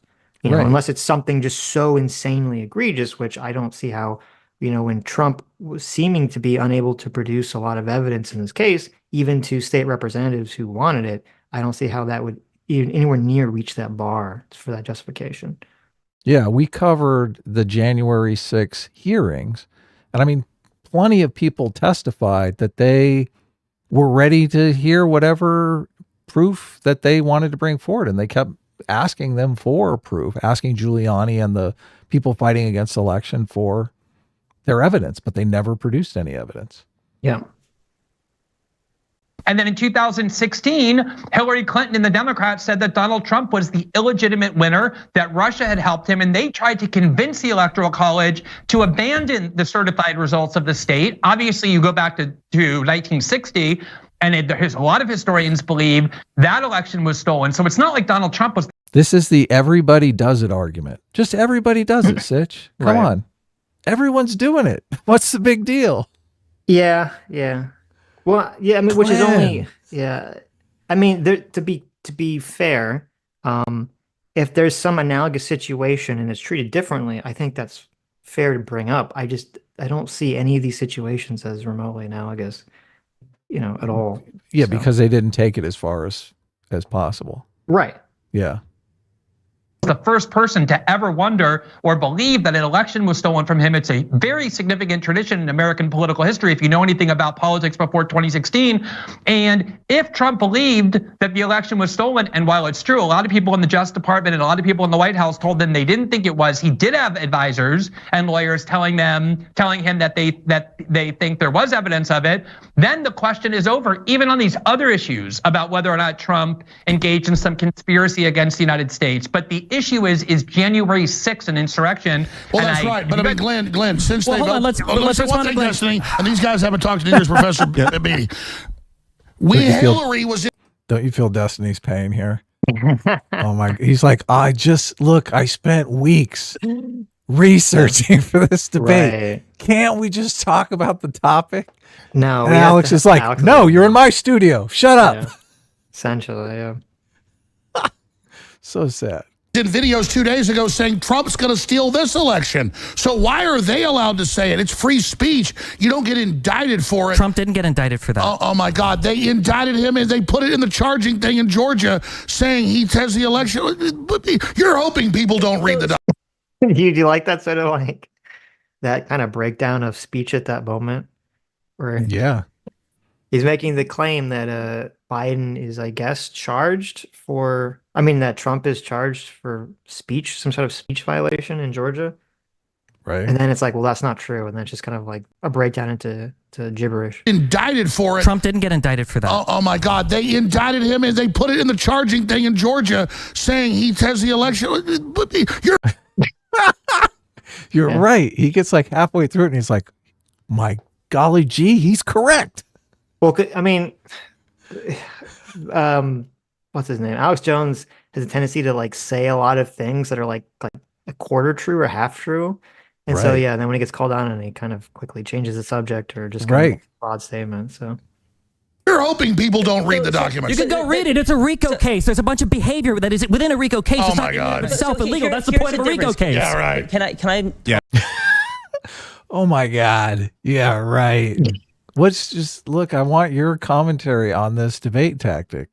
Because I guess it's a good debate tactic, right? Well, the thing about this conversation is that I don't think this conversation changed anyone's mind, right? At all. Of course not. Like it's kind of like it's fun content because especially later it gets very heated.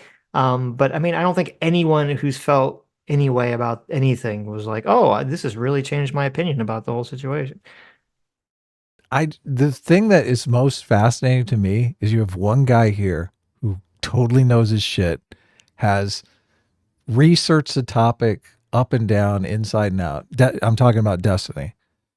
And then you've got one guy who I don't know that he's done a lot of research on this topic. Well, I think Alex actually has done a crap ton of research on it, but he has his own, everyone's looking at it from their biased perspective, right? And so he's looking at, he's researching in his version of research, right? He's looking for things that justify what he wants. Right. So. Yeah. I don't know that that rises to my level of what I would call research. I feel like just affirming, I guess, confirming. Affirming your bias, sure. I don't think is really like research. Right. Yeah. Right. And I don't know that Alex Jones could steel man the opposing argument. I'm sure Destiny could relatively easily. Mm-hmm. I mean, all the research that he's done is kind of trying to steel man the other argument. So he's ready for that. Right. Yeah. Talk about the differences. So Bush versus Gore, what happened? The Supreme Court ruled and Gore conceded. He stopped saying this election was stolen. He stopped saying I won. That was Supreme Court. Yes. Did Gore refuse to certify the vote? I don't remember. No, did he do that? The vote was certified. He didn't have an alternate slate of electors? Exactly. Okay. So after Trump wanted a Supreme Court hearing. Trump wanted the same thing. 62 cases were brought before judges. And you said earlier, none of them were based on evidence.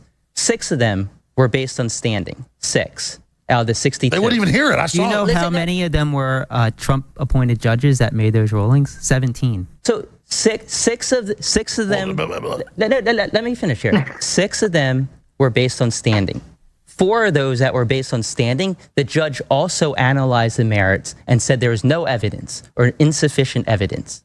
So only 2 of them, and that was Texas versus Pennsylvania and Gohmert versus Pence. Do you know what those two cases were? No, Texas I know what the cases are. Texas tried suing. No, I agree with you. Biden says inflation's fine right now. I agree with him. Let me finish. Texas tried suing Pennsylvania, Michigan, Wisconsin, several other states.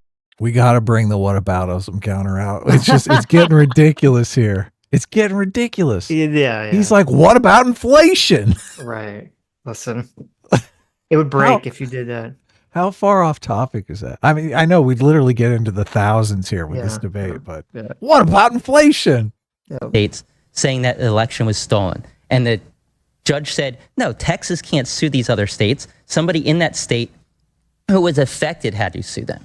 Now, the other case was Gohmert versus Pence. He challenged the Electoral Counts Act of 1807, saying that Pence could overturn the election. He said that Pence I think that's wrong. I agree with you. I think that was a wrong legal those theory. are only two that were based.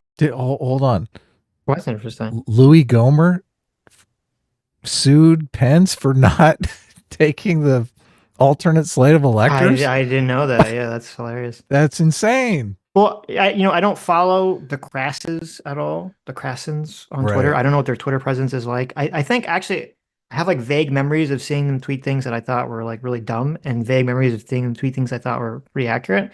But in this conversation, at least so far, at the end, I think they kind of shit the bed with something they do. But I think so far they definitely seem to be pretty knowledgeable about a lot of these, a lot of these cases, or at least are bringing facts to it that if they're incorrect, I would like to see Glenn or Alex or the other guy, bring counter facts to say, no, you're incorrect because of X, Y, Z. I agree with you on that. So, but what I'm saying is, then if Biden's going to win so big, why can't Trump be on the ballot? That's not up for Biden to decide. That's up for the Supreme Court to decide. Biden said he wants him off the ballot. It doesn't matter what Biden says. Oh, Biden's not the one that decides that. Trump lost. That's why he can't have his race car on the track.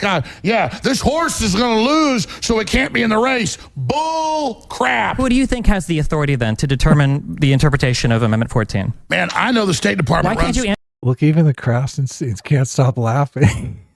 He's funny. Well, that's the thing. I mean, listen, Alex Jones is very funny. He's very entertaining. But I mean, the whole thing is just, change the topic bingo, just kind of jump around to a million different things. It's not conducive to having a kind of substantive conversation about something. So is Alex Jones drinking in this? I feel like he might have had a couple belts before this debate. I mean, I don't know. It's like he's always that level, so it's hard to tell. Oh, really? Really? Huh. He seems like he's always at that level, so He's always at a 10. Okay. He's always at. I mean, yeah, he's Alex Jones, right? Yeah. No, this is great. He's always I love it. Yeah. Answer a single question. Why not just answer one question? I'm just asking a simple question. Who has the authority ultimately to decide it? The president has the authority to decide on CNN. So I was curious because Alex says this a bunch. He says Joe Biden said he wants Trump kicked off the ballot. And he said that Biden said this in his speech the other night. Now I listened to his speech. Now I'll be honest, I was doing other things, so I wasn't listening to it like with 100% focus. I don't remember hearing Biden say those words. Do you remember that? No, I don't. Okay, because I don't know, and I just Googled it now. Now this is an older statement, so maybe Biden changed his mind. This is from December 20th. But Biden is directly asked, should Trump be removed from the ballot? And Biden says, the former president engaged. Oh no, he said, I think it's certainly self-evident. You saw it all. That meaning that he did an insurrection. Now, whether the 14th Amendment applies, we'll let the court make that decision. But he certainly supported an insurrection, no question about it. Okay, so I don't think it's fair if that's the only statement he said. I don't think it's fair for them to say that he was advocating for him to be removed from the ballot. I don't think Biden stands a chance against any other Republican. I don't know why he wouldn't want Trump on That's the a ballot. great point. Yeah. Look, Nikki Haley would mop the floor with him, obviously. I think DeSantis would mop the floor with him, too. I do agree with that. I think another Republican would pretty well, I mean, we have a year away, so who knows? But as of now, yeah, I agree. So that's a good point. Why would he be in favor of that? Yeah. Not only that, you listen to his speech. I mean, all his speech is how Trump is a white supremacist. Like what is he going to pivot to when he's up against Nikki Haley? No, that's his a good whole point. campaign revolves around this. He said the only reason he was running was Trump was running. Right. It's just, if Trump is out of this, I don't see how that's a good thing. Well, I'd say the primary topic of the speech wasn't that Trump was a white supremacist. The primary topic was that he's going to destroy democracy, right? He doesn't care about democracy. Yeah. It's a constitution. Because you won't answer the question. Yeah, The president has not been He's gonna ramble. He's not gonna even on answer anything. CNN, the legal analysts say that you have to be convicted. So, Destiny, you can sit there and have blue hair and be trending, blue hair right now. and make all these, like, the moon is made of cheese. I'm Destiny. Does the He's not. What is happening? This is amazing. This is amazing YouTube. He says he has blue hair. Why do you say he has blue hair? He's sitting right next to him. You can see he doesn't have blue hair. Like, that was like a while ago. This is all reputation destruction. I'm surprised that Glen Greenwald gets in on that. Yes, yeah, me I would too. think Glen Greenwald is kind of like above it, but even he takes jabs at Destiny. I'm like, Glenn, the fuck? Yeah, I don't know if they have some previous Twitter interaction. I don't know, because like Glen and Destiny are pretty catty towards each other in this conversation, which I don't know what the genesis of that is. But you're right, because I really thought Glen was going to just try to be above that, but he definitely jumps into it later in the conversation. Destiny actually does a great job in this interaction with Alex Jones. Okay, let's see this. We'll watch the whole thing without pausing it. I think Alex Jones is like a force of nature. So he is, yes. I think keeping it together with Alex Jones sniping at you from that kind of distance. Right. Yeah. Right. The living meme that is Alex Jones. It is, yeah. And trying to stay on the topic and get things back to the topic. I think he does a good job. The meme NATO, Alex Jones. Exactly. Yes. Oh, that's perfect. Not the president has the authority to decide on CNN, matters of constitution. You don't let me talk. Because you won't answer the question. Yeah, The president has not been He's going to ramble. He's not going to even answer on anything. CNN, the legal analysts say that you have to be convicted. So, Destiny, you can sit there and have blue hair and be trending, blue hair right now. and make all these, like, the moon is made of cheese. I'm Destiny. Does the He's word not, convicted- every American knows you don't lose your rights when you're not convicted. He's not been convicted. And here's the good news. It's backfiring. We have the Declaration of Independence, and we can vote for who we want to. No, you can't. Well, you can't vote for people under 35. You can't vote for non-citizens. Can you? Nobody stole an election. Can you but vote you for can't vote anybody for that who you you want want. to? Can you vote for Nobody anybody you stole want an to? Or are there election, restrictions on but who you you can vote can't for? vote for who you want. I think Nobody stole an election, but you can't vote for who you want. We just beat this into the ground. Alex, I need you. We just crushed this one into the ground, but I want to ask the question in a slightly different way. Was this an attempted coup? Do you guys think this was an attempted coup? Of course it was. I do think it was funny that in his rant that Alex goes off on they're saying you have the right to vote for whoever you wanted, and he's like, well, I mean, not really, because there are requirements, and that is true. And so, I like his childlike repeating of nobody stole the election. Yes, he liked we that. get to vote whoever we want. It's an interesting technique. Yeah, it's definitely an interesting technique. So there's some schoolyard bullying going on here. I think I know why Alex Jones likes Trump so much. He likes it's a very similar. I mean, actually, I don't think that's fair to Trump. No one has that level that Alex can muster these conversations. You think Alex is superior as a schoolyard bully to Trump? Yeah. Well, I think Trump's a little bit. Trump can bull over people, but he's usually more like, I'm gonna let you talk, but I'm gonna throw in like a couple snide remarks that like try to like kneecap you. Alex will just like bull over you and just keep yelling. Right. They have a different style. They have a very, very different style, and it's the thing about Trump is I feel like Trump can do the schoolyard bully thing without the appearance of getting in the mud with you. Yes. Which Alex Jones Alex Jones is in the mud, flinging mud at everyone. There's nothing. There's no subtlety, is what you're I know. saying. Yeah, exactly. It's funny. I could tell you this is hilarious. I don't know that this makes Alex Jones look good to somebody. If this is their first experience with Alex Jones, I mean, my take is that they probably walk away thinking, I don't like that guy. Well, first of all, I do like the image of Alex Jones. In my mind, I have the image of like everyone in the conversation, including Trump. They all have like child bodies, but like their adult heads. Oh yes. And I like the image of like Alex Jones just in mud, just throwing mud at everyone, screaming, like in like mid rant, just trying to like, just yell at everyone. It's a very fun image. But regarding like whether if you never not familiar with Alex Jones, you can watch this, what your takeaway would be. I think it would depend really on what your view is of the situation. Because I think if you do feel like the election was stolen, you do feel like the Democrats are evil and they're doing all these bad things, and that Trump was, is the victim here. I think Alex Jones's energy and anger would be appealing to people in that position. Oh, that's a great point. Yeah. Yes. Like, but I agree. If you're just neutral, you don't have a strong feeling one way or the other, and you enter into this, you might be like, "Oh my god, why is this guy shouting?" Like, you just be kind of like turned off. That's exactly what I was saying. Yeah. Look, you said it in the beginning. I don't think anyone changed their minds. I totally agree. I don't think anyone is changing their minds over this. I'm saying the neutral party that looks at this is their first experience with Alex Jones, and they're not like a Trump supporter. They're not feeling that. Right. Yeah.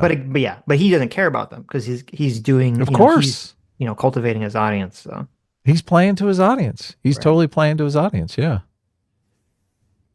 Obviously it was. The Hunter Biden laptop. Oh my God. The weaponization Hillary hearings, Clinton's emails, the censorship. Russia that there's no Russian connection. That's all. mRNA vaccines. Take your extra. I want you to take all the shots. Global warming. How many shots have you had? None yet. You want to take some? No, I hope you take them all. I just want you to answer one question about any of this. I want to see you take them all. I think we've talked about the Democrats more than the. Look, this totally comes off as Alex trying to, like, buddy up to Destiny. He's like, come on, we're supposed to be having a friendly debate here. You're asking me real questions. What the fuck? Why are you doing that? You're making me look bad here. This is the moment where, like, in the professional wrestling match, Alex Jones is like, whoa, did you just take out like a knife? Yeah, exactly. No, Alex Jones is basically saying to him, look, this is kayfabe, motherfucker. Why are you asking me all these hard questions? I'm a performance artist. Right. That's funny. I don't think that's what's going on, but that's a funny idea. I do. I think, look, he's like, dude, you're in my studio. I'm the big dog here. We're supposed to be going out to drinks after this. Why are you asking me all these tough questions? Look, I think that's exactly what happens here. Destiny does a pretty good Alex Jones impression. Look, this is fucking, all of Destiny's fans are going to love this. This is great. This is the best interaction. As soon as I saw it, I knew this was going to get like a bunch of clicks. Here, I backed it up so we can enjoy it. Oh my God. The weaponization Hillary hearings, Clinton's emails, the censorship, Russia there's no Russian connection. That's all. mRNA vaccines. Take your extra. I want you to take all the shots. Global warming. How many shots have you had? None yet. You want to take some? No, I hope you take them all. I just want you to answer one question about any of this. I want to see you take them all. I think we've talked about the Democrats more than the Republicans. It's interesting. I think there's actually, I think when Alex Jones said shots, he meant like shots at me. I don't think he meant like liquid shots. Oh, really? I think that's what he meant, because he made a little finger gun. Did you see that? Global warming. How many shots have you had? See? None yet. You want to take some? No, I hope you take them all. I just want you to answer one question about any of this. I want to see. Look, Destiny makes it liquid shots in his response. He's like, no, I know. Yeah. I just think that's kind of interesting little. I mean, it doesn't really matter. The conversation. I thought he meant shots as in doing shots together. Yeah. Let's see. I mean, you take them all, drunk, so maybe I think we've talked about the Democrats more. I want you to take them all and enjoy yourself. But I mean, he could mean like take shots at me. Right. Yeah. Maybe on your deathbed. On the January 6th debate. Isn't that wild? Wait. Maybe on your deathbed you can change the subject. Look, he's trying to make eye contact with him. He's like, listen, buddy, chill the fuck out here. I do think this is like the Lucha Libras. Look at, hey, what are you doing? Yeah, but wouldn't Destiny doing this be playing into the show, right? He should be, if that was the motivation, shouldn't it be, he should be happy by that. Look at this. Right. He's totally trying to get his attention here. He's like, listen. He's trying to hypnotize him, okay? Nobody believes any of this shit. Okay. Stop making me look bad. Isn't that crazy? They now admit that the shot erases your immune system and doesn't protect you. So you do that little one-liner there. Shot to protect now. The Democrats trying to. Oh, maybe he's talking about COVID shots. Oh, you're right. Yeah. Maybe he is talking about COVID shots. We're all out of here. Okay. Yeah. What does this have to do with anything? How did we get off on COVID? Look, now we have to listen to it with COVID shots in mind. Okay. Isn't that wild? Wait. Isn't that crazy? They now admit that the shot erases your immune system and doesn't protect you. So you do that little one-liner there. Shot to protect now. The Democrats trying to take away my Democrat. Yeah. Let's stay back. All right, guys. Back to topic. Okay, we're both wrong. He's talking about how many COVID shots have you done? Okay. I think Destiny's done 2, right? I don't know if he did a booster or not. Darren. Brian has an answer. So is it a coup? That's the question. Yeah, that's I think it can be debated. Or an that attempted it was a coup. An attempted coup. Definitely, I would say it's an attempted coup. And a federal The coup is flooding the border with aliens. Alex, hold. District Judge, U.S. District Judge David Carter actually evaluated the Trump-Eastman scheme. And he said... All right, we got some big news. I'm not interrupting you. No. Hours after. Not that yet. But we had Glenn. Glenn's going to speak after you were. I'm sorry. I'll shut up now. So do they never come back to whatever that was, right? What was the breaking news? I don't know. They Breaking never come back to that. We news. never find out what the breaking news was. I don't believe. Yeah. So the federal judge, U.S. District Judge David Carter, evaluated the Trump-Eastman scheme. Another lawyer. Which we can go into later. But basically, he said that it was quote, a coup in search of a legal theory. This is a federal judge. So a judge... We have a CIA coup over America. Hey, the CIA killed Kennedy? Judges aren't part of the CIA. Oh, my God. They? I don't think so. Glenn. So here's and there's an interesting legal question. I don't know the answer exactly to this. It would be... So, I found, and I was listening to it yesterday, actually. I was listening to one of the January 6th committee hearings where they had Pence's lawyer or Pence's counsel when he was vice president was testifying. And he testified that he had a direct conversation with Eastman. Eastman's the guy who kind of forwarded the whole elector scheme. Yeah, he was a mastermind behind it. Right. And in that conversation, he says, and Eastman never said otherwise, that Eastman acknowledged that he thought that if this scheme ever went to, or this plan, I should say, ever went to the Supreme Court, they would lose 9-0. Yeah, I remember that. So I guess in terms of and I don't know if that affects the calculation of fraud or coup or whatever, if you're a lawyer who's putting forward, trying to tell your client, or not, I guess he's not his client, but trying to put forward to Trump or someone else to do some action that is illegal, right? But you're banking on the fact that even though it's illegal, the law that makes it illegal is actually unconstitutional. But if you believe yourself that the Supreme Court's going to rule against you, isn't that fraud? Or, that doesn't seem to be the right action for a lawyer to take, does it? Yeah, obviously, you're going to take your shot, even if it is going to be 9-0, right? That's the thing. I don't know, actually, because I don't know. I don't know if that's actually how that would work legally. If you are a lawyer trying to tell someone to engage in an action that is illegal, and you still think that even if this goes to court, that it's still going to be upheld that it's illegal. You're not really giving yourself a lot of protection from the law there, because you're literally telling someone to do something that you think is illegal, and you think courts will say it's illegal. Is this criminal or civil? How's that work? It would be criminal. It would be criminal. This is criminal. Yes, This would be 100% be a criminal violation. Yeah. So violating the Constitution is criminal? No. So it would be his argument was that Pence should violate the electoral acts. Right. Yeah. Okay. So right. That's that's a federal law. It's not the Constitution. Right. Throw out the vote. It would go to, if it went to the Congress and then it went to the Supreme Court. He's saying, look, the Supreme Court is going to decide 9-0 that what we did is not constitutional. Yes. I don't know that is something you get thrown in jail for. Is that a criminal you could. act? Yes. You definitely, it is criminal. It's not civil. So you could, right? But yeah. Okay. Well, a lot of these attorneys are like, well, we're probably going to lose, but if the client wants to push it, yeah, I don't know. I know what you're saying, that you shouldn't be giving your I'm saying your I don't know client what advice I don't know. that you're going to lose Right. 9-zip. I don't know what effect that would have on Eastman, whether he, like, I'm assuming that would drastically hurt his ability to just say, oh, I was in good faith, doing some action that I thought was legal. If he himself not only knows the action is technically illegal, but thinks even in a Supreme Court case, the Supreme Court would uphold that it was illegal. I think that definitely hurts his ability to say, oh, I was making some sort of good faith attempt to do some legal action. I think the hang up is something being unconstitutional and being illegal.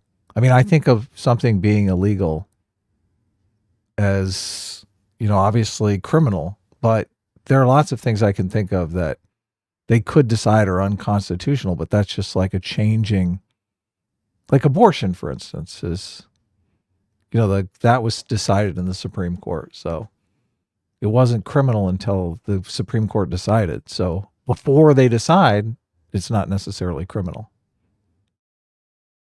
No. But no. So it'd be like, okay. It would be like if your lawyer is saying, hey, I think you should go violate the law. Okay.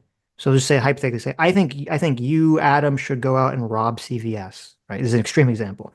And you're like, well, I can't, it's against the law. And he says, no. The law that makes it illegal for you to rob CVS, that law is actually unconstitutional, right? Right. But then that same lawyer says, well, even though I am arguing that law is unconstitutional, so you therefore should be allowed to rob CVS, I think if this goes to the Supreme Court, they're going to uphold that the law is constitutional and you will still be found doing an illegal action. Well, so that's what I'm saying, like, that's like a really bad argument. Sure. In that particular situation it is. But this is there. Eastman is making the argument on this novel legal theory that he doesn't necessarily, well, he's saying that it is not necessarily illegal until the Supreme Court decides on whether it's legal or not. It is illegal. No. To be clear, it is illegal. He's saying that the law that makes it illegal, he thinks is unconstitutional. Right. Okay, you're right. So the action he wanted Pence to do, but that's a secondary law. That's not the line in the Constitution about the passing of the votes. No. The action that he wanted Pence to do was illegal under federal law. Okay, it wasn't a secondary law. Yes, it was illegal not under the federal constitutional law. Yes. Right. It was not unconstitutional necessarily, but it was illegal under federal law. Right. And he's saying that law is unconstitutional and wants to challenge that law. Right. But at the same token, he's saying he doesn't think there's any shot that the Supreme Court would actually find that. So. Right. So in that case, they would decide 9-zip and they would say the law, the federal law, is constitutional. Yes. And you broke that law. Yes. Right. I'm thinking in terms of just the Pence taking the alternate slate of electors, because that was Eastman's theory. Right. Yeah.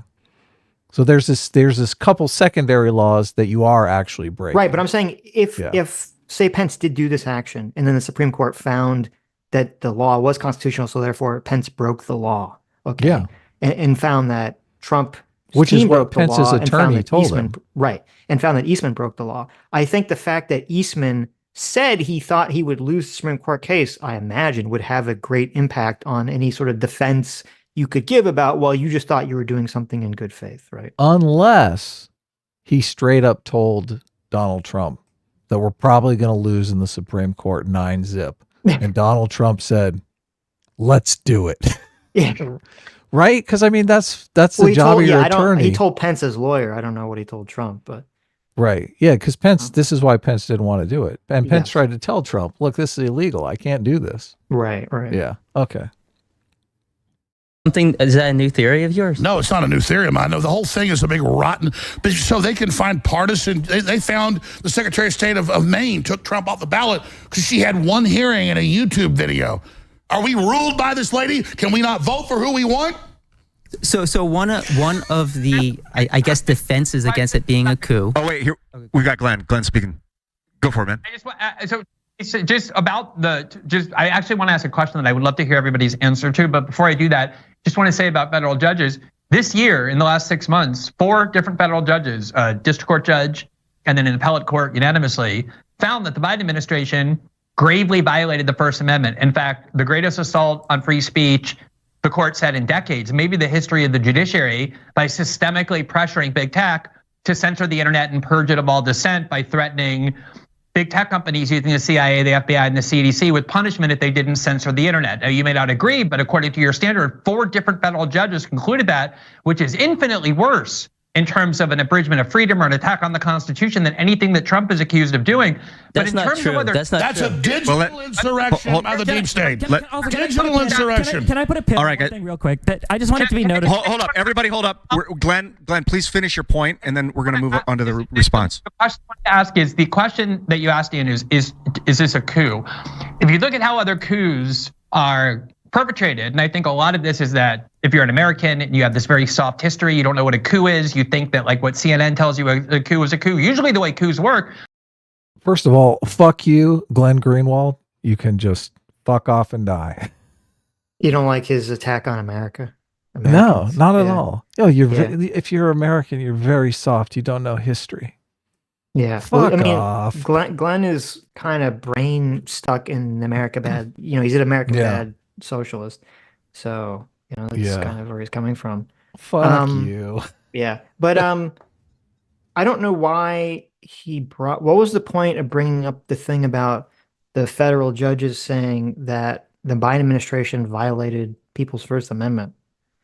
Like what I understand it's a bad thing, but what is it? What is the context of that in this conversation? Like what is the purpose in like the coup in the coup conversation? Yeah, like what does that have to do with anything? Yeah, nothing. I don't, because he said the only thing is he said that that's worse than anything Donald Trump is accused of. Like, first of all, now it's been a while since I looked in these cases. I believe the cases were about the Biden administration trying to pressure social media into censoring COVID misinformation, if I recall correctly. He's trying to say that that's a coup. I don't know. Which again, you could say that you disagree the Biden administration should do that, and that's fine.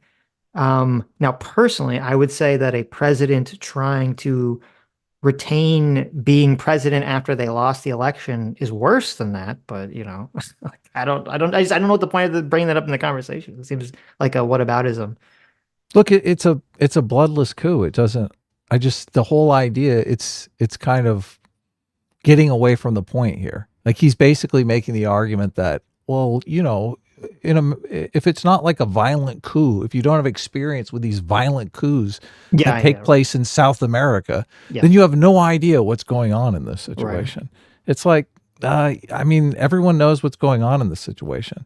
The whole idea that you can, like, you don't necessarily need violence to do a coup, right? A lot of times the violence comes after the coup when the dictator purges all the people that were against him in the coup, right? Well, yeah, I mean, this is, you know, people get hung up on these terms. You know, I don't really care whether we call insurrection a coup, subversion, whatever. You know, it's just obviously I think this was a very bad, very wrong, very bad action that was definitely going against the will of the voters and definitely going against the processes which are government, peaceful transition of power, and the processes which govern us and all that stuff. But I think Glenn's argument is a bad argument, is a weak argument in terms of, you know, things obviously exist on a spectrum, you know, so there could be a action that is a coup or a subversion of government process that is, you know, on the nonviolent end, but you would all still agree is bad. Like if, you know, if Hillary Clinton or if Joe Biden did this in 2016 and declared Hillary Clinton president, I think a lot of people, maybe even Glenn, would say that this was some kind of coup and they wouldn't have a problem, you know, with that language. But just because there wasn't, you know, the military fighting the streets, like, yeah, that is another form of coup that you could say is on the extreme other end. That's the violent end. Yeah, exactly. Look, if they're even ballot stuffing, you know, cheating in the election, all that kind of stuff. Yeah, you're trying to subvert the electoral process. It doesn't have to involve violence.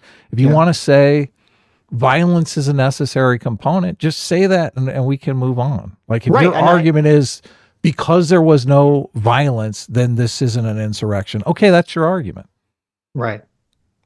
Yeah.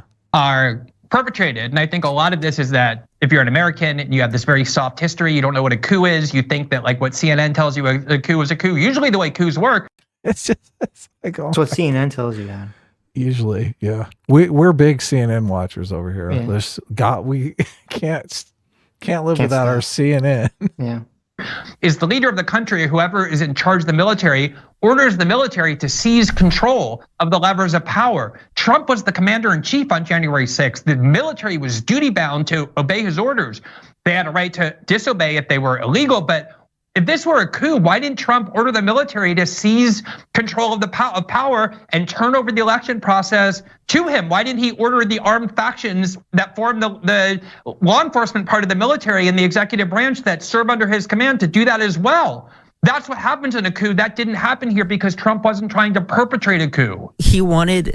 So, okay, wait. So if in 2016, if Joe Biden said, you know what, I'm the vice president, fuck Donald Trump, and he just ripped up the slate of electors that declared, that were winning for Donald Trump and declared Hillary the winner, right? Right. And that was it. And the military, and Obama told the military to just accept it and to stand down. The military did nothing, right? So there was no violent action.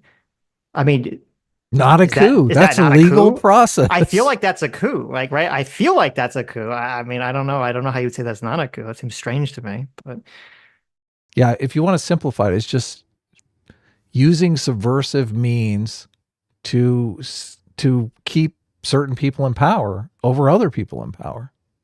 Right. Yeah. I don't know what definition he's using though. Sitch is Googling. He's just using right violence, I imagine. It's just, if it's not violent, it's not a coup. So. The Department of Defense to seize voting machines, and the DOJ turned him down and told Well, the worst thing he did was try to take Biden off the ballot. Remember when Trump said Biden cannot run and have the Justice Department take Biden off the ballot? Oh, God, that was Biden. So I looked up coup, and coup is just a sudden and decisive change of government illegally or by force. Okay. Right. Yeah. I'm sure there's multiple definitions. So. Yeah, obviously. And all this is, we're going to be arguing definitions. I'm sorry. I'm sorry. I was having a moment there. To reiterate, also, Biden doesn't have the authority to do that. He still doesn't have Only the his Lord authority and to do Savior that. Jack Smith. The Supreme Court that Trump has his picks on, that's currently 6-3 conservative, they're the ones who are going to make the final decision on that. I wanted to be known that every single time you try to talk about any of the stuff related to Trump, it's so many Democrat names that comes out of people's mouths. I don't know why people can't just engage on the facts of what happened on and in the events leading up to June 6th that made an insurrection without having to invoke every other Democratic leader's name. No name calling. No, his name's Ding Dong. Ding Dong, Destiny, whatever it is. The point is, You like that lie? Oh, no, I wasn't calling him a name. This is Bill. This is YouTube name, right? It's Ding Dong, right? Ding Dong. Ding Dong. Oh, man. I was there. There was over a million people, and they said police are attacking, and we got there like shooting tear gas, and then a bunch of feds helped break through with some idiots that got mad, had a brawl, and then the cops go, come on in, everybody come on in. So Alex, so there's everybody sees those videos now. Okay, so call this the new Pearl Harbor, worse than 9/11. 3,000 people. Do you disagree? Let me ask you this. It is funny. So to be clear, Destiny's response to Glenn and Alex's point was, you're not talking about the facts of this case. All you do is you do whataboutisms and you talk about all these other things. To which Alex responded by talking about all these other things, not talking about the case. Exactly. So, it's like, okay, I mean, I guess, Yeah. No, that's good strategy. Right. So far, it's working. It's a bold move, Cotton. Do you disagree with them claiming this was worse than Pearl Harbor or 9/11? I think it depends how you ask that question. I would say no. It's not worse than Pearl Harbor or 9/11. What are you basing on it? Are you basing? No. I get it. No. Trying to take people's votes away is so sacrosanct, but you're trying to take a vote for Trump. There's an unprecedented that a president of the United States would do everything within his power to prevent the peaceful transfer of power to the next president. He said, "I want you to peacefully march down to the Capitol." That is a uniquely horrible event. So the horrible. march to the Capitol. What was bad was him watching the riot happen for 3 hours and doing nothing. No, it took him. It was the riot was happening. He spoke for an hour and a half. It started then. Then he got back to the White House, watched it like 30, 40 minutes, and then shot a video. No, you're lying. He got back to the White House. He got Mark Meadows delivered a note on his desk that Ashley Babbitt had been shot, and he sat there sipping Diet Coke for an hour and a half. The guy that you called your leader. The way they run these headlines, how many pardons? I was there. How many pardons did Trump do for the patriots that got unfairly charged with crimes and convicted in the Capitol? I was there. Why didn't Donald Trump pardon any of those people? Why didn't Donald Trump pardon any of those people? I've seen the timelines. You know, next time that we're arguing, Adam, I'm just going to repeat like one words that you say and say it in an obnoxious way. Look, I'm more likely to use this strategy. This strategy seems like a winning, easy strategy. Lying. He was lying. Lying. Liar. That's a good voice clip. You should make that's- that like his donation sound. Yeah, this is great. There's not going to be an answer to this because there's not. You're scared to answer any questions. They claimed Trump on their timelines. Every single spoke for patriot that almost went an down hour and there. a half. Just keep it one at a time. It's easier. Capitol when he's first. Do you? I mean, the whole peaceful transfer of power is an interesting argument. I don't think the January 6th violence was horrible. Like, obviously our country's going to make it through, but Right. if this played out the way Donald Trump wanted it to, and his team were pushing for, I feel like the violence would have increased. Like if it went to the Congress, and there was that level, and if Congress voted in Donald Trump's favor, and then it went to the Supreme Court, like as it's going through these different levels, I'm thinking people are getting more and more violent. I don't think. I mean, obviously, I don't think the people that were at January 6th would be doing violence at that point because they'd be happy. But there would be violence all across the country. It would be from like left-wing sources and stuff. Yeah, definitely. Yeah, it'd be like the George Floyd type situation. There'd be riots in the street as it was in Congress being decided. Right. Look, and if it goes to the Supreme Court and then the Supreme Court turns it down, they decide 9-zip, this isn't legal, and the election goes to Biden, the Trump supporters are going to be that much more emboldened. They're going to think, then they start rioting. Yeah. Yeah. They're going to say, look, it went this far. Everything was legal and above board. Yeah. The Supreme Court screwed us. Yeah. Yep. And then they're going to be rioting. Yeah. There's no way. None of this is good. It's just not good. Yeah. Setting up the situation the way it was set up creates the possibility for conflict. That's really bad. Yeah. So when they're saying, look, January 6th was no big deal, there wasn't violence. There would have, if it was an insurrection, there would have been more violence. I just think, the violence was there to come. Mm-hmm. I don't see how you can avoid that. Started speaking, so you had an hour and a half on didn't exist. I was there. So you're there, Alex. So tell me, were there weapons there? No, nobody used weapons. So are you telling? Yes, there were weapons. You're right. You got me. He's going to say the cops. Yeah, they shot Ashley Babbitt and they threw people off the balcony and they beat a woman's brains out. You're right. There were 75. Oh no, nobody shot a woman. Nobody beat a woman to death. Nobody beat a woman on the ground. That's a fake video that got put out. That was not real. Ashley Babbitt's fake, folks. It was wow. shot. I like how you would think that years after the event, we're now getting unreleased footage. There's like there were video 1,000 people sitting right around it. There's video of that event the from police 5 different drag angles her in and without beat her her to getting death. beat by a baton. How would that take years to Oh report? my God! Alex? Everybody on X, get him saying they didn't beat a woman to death. Everybody watching, go to Google. Yeah. Let's. You just screwed yourself. All right, guys. I asked you about weapons. Got your ass. Woo! All right, Alex. Yeah, got his ass now. Once you're done man celebrating. Ashley Babbitt, nobody died. Old woman didn't get drugged in by the cops and beat by batons. This is an Eagles-Cowboys game. What is that? No, he wants to do little one-ups and just so what Trump fans are. Hope the audience only goes off how much emotion there is. I can top you. Alex, I can top you. Buddy, calm down. Just look, I'm speechless. Sitch. What is there to say about this? He can top you. Okay. Is this good? Is this a good debate strategy? It's funny. I don't know if it's what do you mean by good, right? It's definitely funny. Like, I don't know if it's good. Well, we often, good for like the nation. I don't know. We often talk about how a lot of people don't follow the arguments in the debate; they just follow the emotional resonance. Mm-hmm. And Alex Jones jumping around as if he's destroying it. I mean, I kind of feel like a lot of people are going to walk away thinking, "Oh yeah, Alex Jones won." Right. Yeah. Look, he's dancing on his grave. Yeah, he hasn't even made a good point yet, and he's dancing on his grave. Maybe. I'm not sure. I'm not like for again the hypothetical neutral person, right? Who's not really tracking the arguments. I mean, maybe I don't know. I mean, his energy is so silly, right? It's like very different. So I don't know. It's just like he's such a silly goofball, you know. When he's like, "I gotcha, we got him," and he's also dishonestly keeps conflating Ashley Babbitt with the other claim that the other woman that Destiny was claiming is not really killed by the police. I think he did a switcheroo there. I think he started meaning the other lady, and then he switched to Ashley Babbitt. Well, but Alex says it multiple times. He conflated them together multiple times. So. Oh, okay. So that's obviously incorrect because no one's denying that Ashley Babbitt was killed. But I love everyone on X clip this out. Mm-hmm. He's trying to send his fans after him.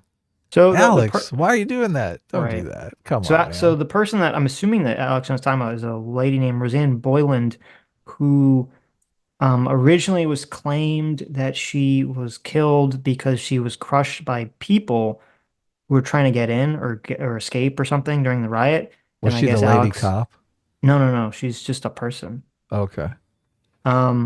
And I guess Alex is claiming that there exists some video of her getting beaten by police or something, which I'm not familiar with that, but. Cool. I mean, not cool, but whatever. Right. Calm down. Okay. So you said the weapons were the Fed shooting Ashley Babbitt. What about, how about the three men on the corner of 14th and Independence who had AR-15s? How about... Oh, they use those? They didn't use them, but what about the pipe bomb? I asked you a question. Who's that? Alex, I asked you a question if people had weapons. How about how many weapons were seized? Like, hey, I got a dick. 75 I got a of the dick. people That means arrested. I'm raping people. But 75 of the people arrested within the... What do you think of that comment? I mean, listen, it's a very persuasive, powerful argument, all right? I don't think so. I wouldn't. You don't think so? I got a dick, but it doesn't mean I'm raping anyone. You don't like that?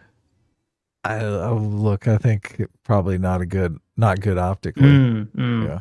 Okay. Not good optically. Listen, you're right. I think for him to really bring the argument home, he should have stood up and whipped his dick out. No. And then he should have been like, I don't need this dick to rape you in this conversation. Oh my God. I got the facts on my side. Ah! Yeah. That would have been the compliment, right? Nobody accused him of being a rapist. He's basically arguing against himself being a rapist. Right. And just bringing it into the debate on his own. That's true. Should probably not bring up the concept of you being a potential rapist for no reason in the conversation. That's a really good point. Yeah, don't say, look, I'm wearing a wife beater, but I'm not a wife beater. It's like usually your someone opponent brought it up first. Yeah. Right. Usually your opponent is the one accusing you of this stuff. Mm-hmm. Yeah. Capitol building had weapons. Let's we have a couple of clips. Knives and stuff. Oh, the knaves have weapons and disarm them immediately. How about Guy Reffitt? What is he, 3%er or 3%? Does he have nuclear weapons like Biden? He had a handgun on the stairs of the Capitol building. He had a handgun. As he was encouraging people to... That's worse than Pearl Harbor. As he was telling people to go into the Capitol. As he was saying, he wants to drag Nancy Pelosi out of the Capitol and hopes her head hits every stair on the way out. Did he say go into the Capitol like Ray Epps? Let me just finish my point before you cut me off. Sitch, we got to get more crazy people on the show. I'm telling you. You know, when I was listening to this conversation, I was like, I don't know if I'd had the energy to be in this conversation. I'm just thinking, look, this is Alex Jones is making everyone look good here. And it's drawing so much attention to this debate. Mm-hmm. And everyone is kind of like the straight man to Alex Jones here. I guess, but I guess maybe. So I found the video that he was talking about, but it's like, yeah, it's like literally a second of footage that they just loop, and you can't. I mean, I can't. You can't tell what's going on. Right. It's just like chaos. You're just like, I can't make any distinction about this, you know, there was one video I do remember of some security guard getting crushed against a doorway. Yeah, that's not who he's talking about. Right. Yeah. And then I think there was one woman cop that got pushed down in the stampede to get after they busted past the barricades. I remember that. Right. Yeah. There is I'm hesitant to mention it because everyone's going to go full conspiracy theory, but I was going to listen to our January 6th, and I was going to download it and listen on my computer in case there was any good clips, just to clip them out. Mm-hmm. And I couldn't download the January 6th video from our channel. It's suspiciously the only one that I am unable to just download. What happens when you hit download? It's grayed out. It's grayed out. I can't download it. Huh. Yeah. Is the video flagged or anything? No. That's might even be monetized. I don't remember, but yeah. Very suspect. It is suspect, isn't it? Thank you so much, J-Mac, our surrogate father. Woo! Woo! Thank you for the $100 and the 50 gifted memberships. Thank you so much. Yes, welcome new members. Thank you so much, Daddy J-Mac. What does he say? For $100. He says, Happy New Year. That's Happy New Year. Thank you. It's got 4 exclamation points. Happy New Year! Woo! There we go. Okay, there you go. Thank you, Jay. Look, we're trying to match Alex Jones. That's impossible. That's literally impossible. I'd have to do a lot of cocaine to get to that. Happy New Year! What he does go off to the bathroom for about 45 minutes. Yeah, what is he doing? That's a good question. What is that? There's like big chunks of the conversation where Alex like disappears. I'm like, what's going on? What is he doing? Yeah, and everything gets boring. Yes, I know. Terrible. Destiny's like, I'm here to argue with Alex. I'm here arguing with these other guys. And even Glen Greenwald ends up, I mean, he's like having technical difficulties. Right.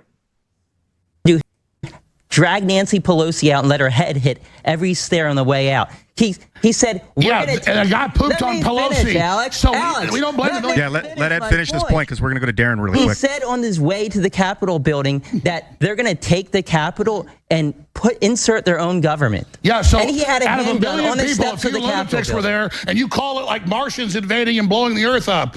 Like Glen Greenwald said. His intention wasn't an insurrection. Yeah. Are you saying his intention wasn't an insurrection? He's saying he's going to drag Nancy Pelosi out. He's saying, and he wasn't under Trump's command. All right. Trump didn't tell him. Trump said go peacefully. Alex, can I just finish and you can respond? Yes, you can finish your point, and then we're going to go to Darren. Can we use a mute button or something on Alex? No, I'm not going to be run over. So he was on his way to the Capitol building saying, we're going to take the Capitol and install our own government.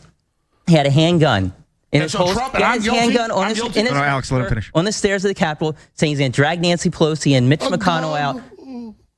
But you don't have a problem with that. Wait. Is he really like going a gun? Like it's like, oh yeah, it's like he has like a little stick. It's just a gun, but he had like that's a weird. All right, I mean, okay. Alex is like, I've been shot 5 times. What's the big deal? Don't be a pussy. Listen.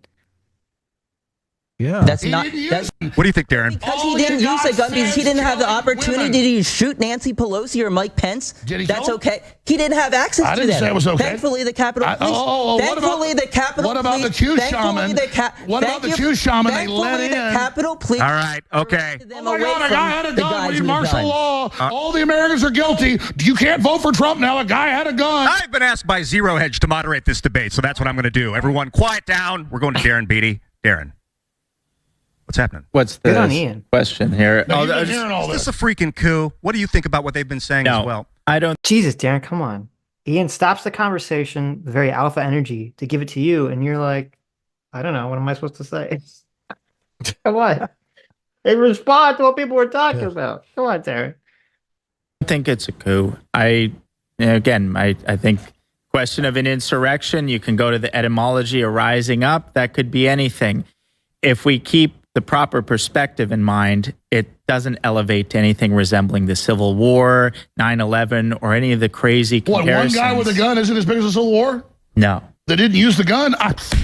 Darren, keep going. So there's that. The scope, I think, matters, and that's what we're really getting at when we talk about insurrection.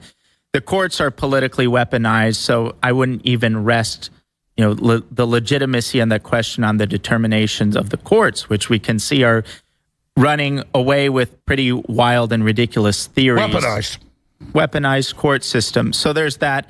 And then, these, sure, there are random nut jobs who are around D.C. on that day and any other day. And so I don't think that's relevant to the ultimate question of whether it was a coup, whether it was an insurrection. And as I said before, the stuff about Trump and the legal theory behind his, multiple part plan, that could be an interesting discussion. It's technically outside the scope of the debate.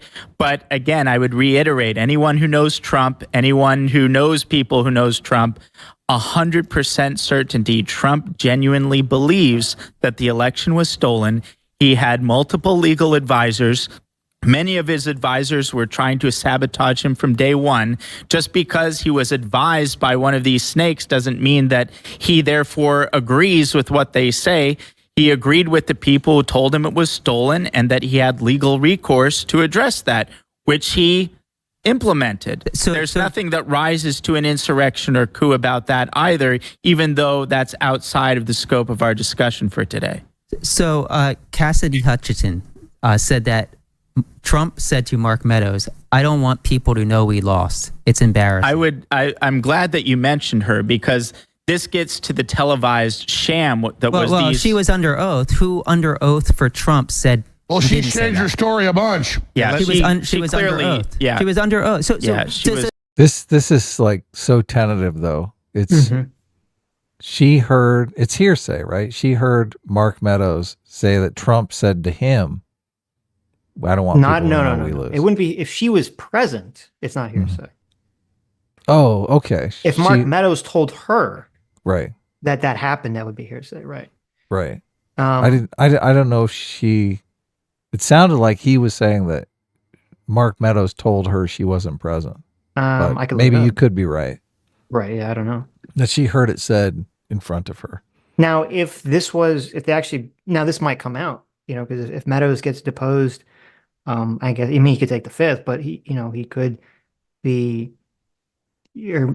I'm assuming he was asked this question at some point. I don't know what the answer was in the January 6th committee. Did he testify? I don't remember. But I'm assuming he'll be asked this question. I think he did. And some proceeding of, Cassidy Hutchinson said this thing happened, did this happen? And see what he says. Right.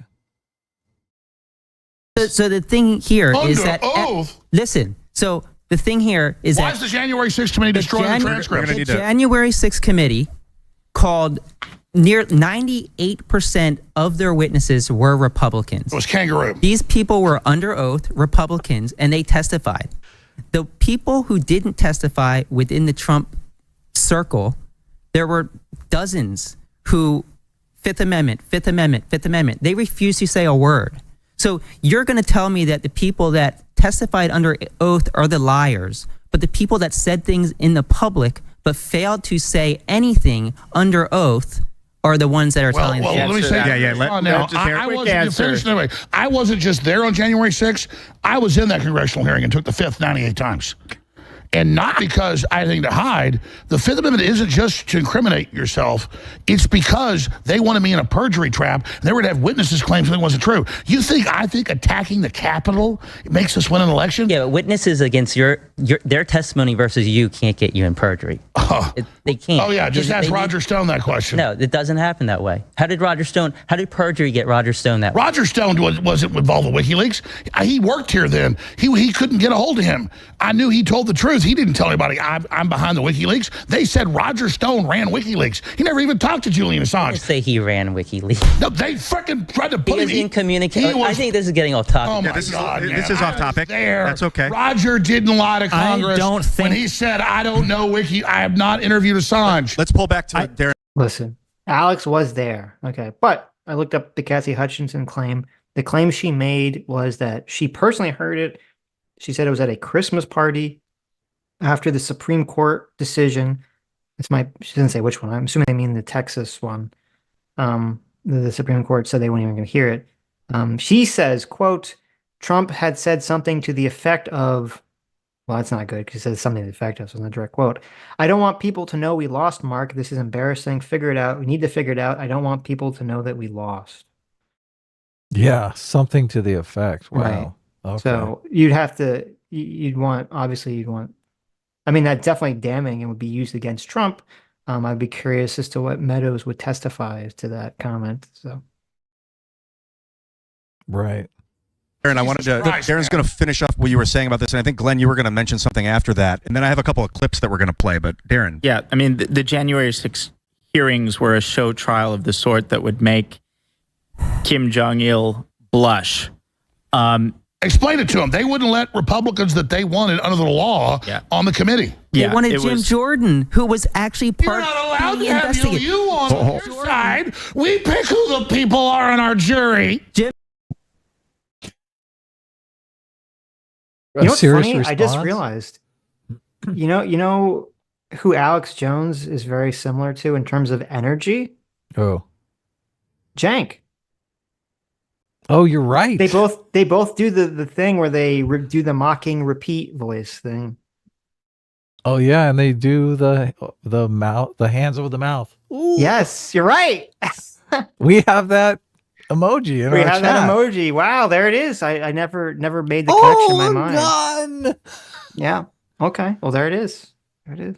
Now that would be the ultimate debate, right? Oh yeah. The Cenk They Alex should Jones debate debate. Israel Palestine, man. Oh well, I don't know. Incredible. I don't know what Alex's position on that. I think Alex will take any position.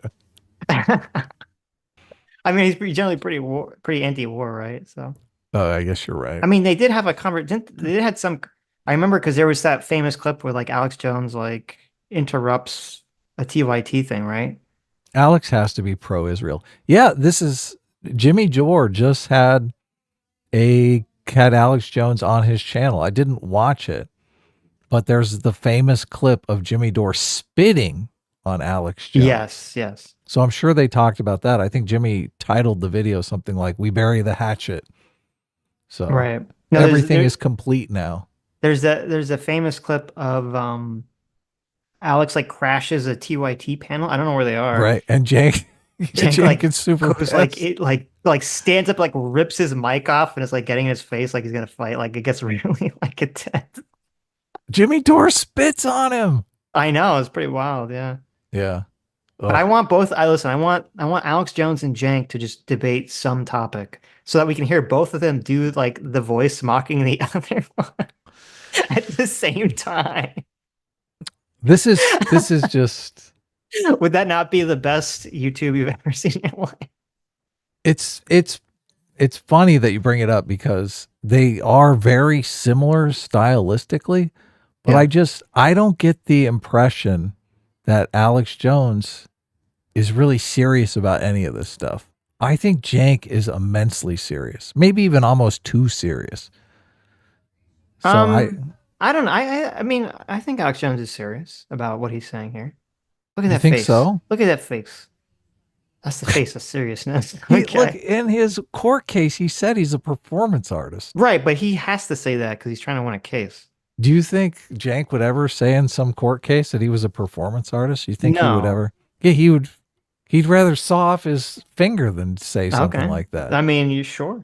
That's probably true. Maybe I could be wrong. Look, I don't have a personal relationship with Jank or anything. So, right. But I just, I don't know, Alex.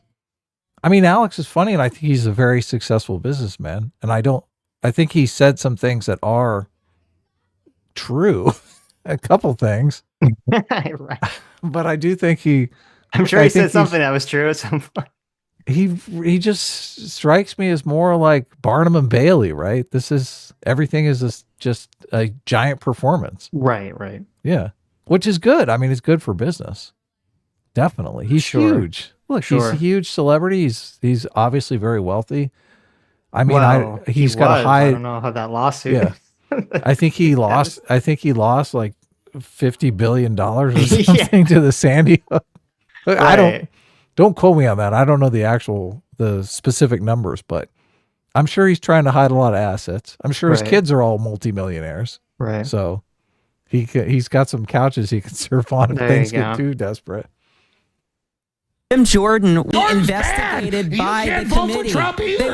They wanted a person on the committee who was being investigated by the committee. How does that make sense? Oh my God, when you're being investigated by the Democrats, you don't have a vote. I think a lot of people watching don't understand. Hey guys. Jim Jordan was elected. Does that matter? The people that are listening don't have the context. So if we start rapid fire argumentation, a lot of people are going to lose interest. We need to stay focused and listen to each other. It's really important. No, I mean, first of all, well, it is funny to hear Alex going ballistic. I do agree 100% with what Ian said, because I think they're about to explain it, so I won't explain it. But if you don't know what they're talking about, it's like you're just like, what is happening? What are they yelling about? I totally. Or what is agree. Alex yelling about? I should say. I agree. I just think the thing that made me laugh was we really need to listen to each other, because that ain't happening. Okay, right. It's not. Right. Alex is not going to listen to any of this. No. Folks, it's really hard for them to win their case. It is really hard. Win their case when they have to stay focused. It's very hard, but with any of their views of reality. It is possible. Well, I'm going to go take a piss, and I'll let you tell people fairy tales. But what's happening is Darren is going to continue what you were saying about finishing up your thought. And we're going to Glen Greenwald. Yeah, well, the thought was just about. I think I say it later. I guess I'll just. What were you saying? Ian's like, you need to listen. All right, I'm out of here. I'm gone.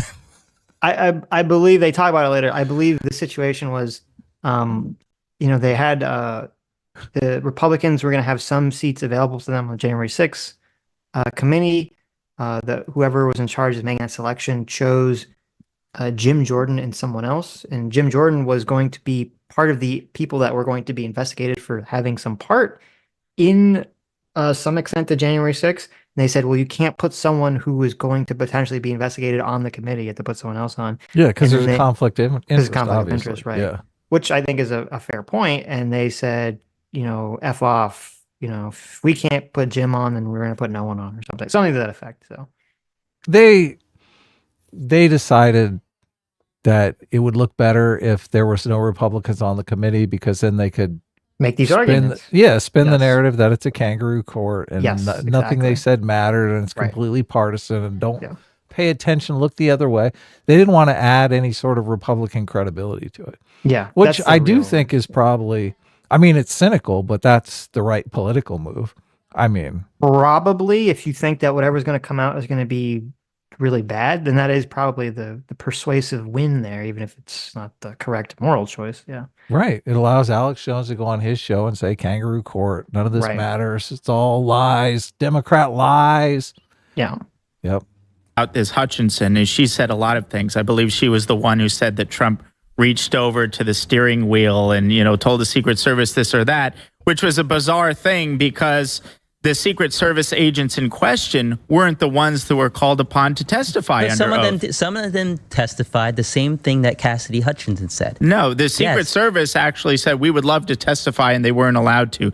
The two Secret Service agents in question in that specific anecdote were not allowed to testify. So why would they take the secondhand report from Hutchinson when they could have interrogated directly the people who would have been direct witnesses to that? They're in not those two specific agents, but why not? Other why agents in the car with Trump testified for the J6 committee. I don't know why they would or wouldn't testify or have particular people testify, but other people in that car did. No. Yes, two people. Yeah, Glenn. The January 6th committee, and it's what Alex was alluding to just a second ago. It's so sad. Destiny knows all the information. Okay. Well, what did they say? Destiny, tell us. The other people that testified, the people who were in the car. They're like, nah. Yeah, I am curious because, I mean, my memory about this obviously not the best. It's been 3 years. Right. It's been 3 years. Because I thought there was a whole thing where the Secret Service didn't want their own people to testify because they're the Secret Service. Conflict of interest, Well, they want to be able to protect the presidents without the presidents having to watch themselves around them, which I understand to an extent. So yeah, what's the thing called when the president can tell his people not to testify in any shit? I don't know, like presidential it's privileged information. That's it. Yeah, exactly. Yeah. So right. I'm not sure. But I'm assuming if I'm assuming someone testified, I'll go look it up while they're talking. But. Yeah, but you can't have private conversations with the president, and then those private conversations all automatically are testimony in some court case. There's got to be some sort of protection from that. Well, I mean, I think you can. The question is, you don't want to, because if you're the Secret Service, I don't know if there's any law that precludes them from doing so. They're just saying they wouldn't necessarily want to set that precedent. I bet there is. I'm not sure. There probably is on certain things, but not everything, right? It's the conversations that you have with your attorney, they're attorney-client privilege, I think. There's something like that with I don't think that extends to the Secret Really? Service. Yeah, I'm not sure. I would be surprised if they So did. if you're the Secret Service, you can get Trump to say all kinds of horrible things, just joking around with him, and then come out and say, yes, I heard him say the N-word 7 times. I think you can. I mean, isn't that part of how I thought with Clinton? I thought that's part of how they found out about how they got Clinton. Really? Yeah, I thought wasn't that it? I don't know. I could have swore, but I don't know. All speculation. Who knows? Ago is one of the biggest shams in the history of Congress, because what happened with the January 6th committee was we had a long history of 225 years of tradition in the United States Congress, where whenever investigative commissions would be created within the Congress, the minority leader and the majority leader would each select the members of that committee to ensure there was fair representation by both parties. Nancy Pelosi, for the first time in the history of the United States, as Speaker of the House, refused to allow the Republicans who were chosen for that committee by Kevin McCarthy, at the time the Republican minority leader, to be seated on the panel. And as a result, the Republicans said, we're gonna have nothing to do with this. And the only quote unquote Republicans that were chosen was Liz Cheney, who ended up losing her seat by 36 points, and Adam Kinzinger, who didn't bother running again because they were so unrepresentative of the Republican Party. It was a completely partisan commission. And look, they had 2 Republicans on there. Anyway. Yeah, but it was, it was the never Trumpers, so they don't count, right? Right, yeah.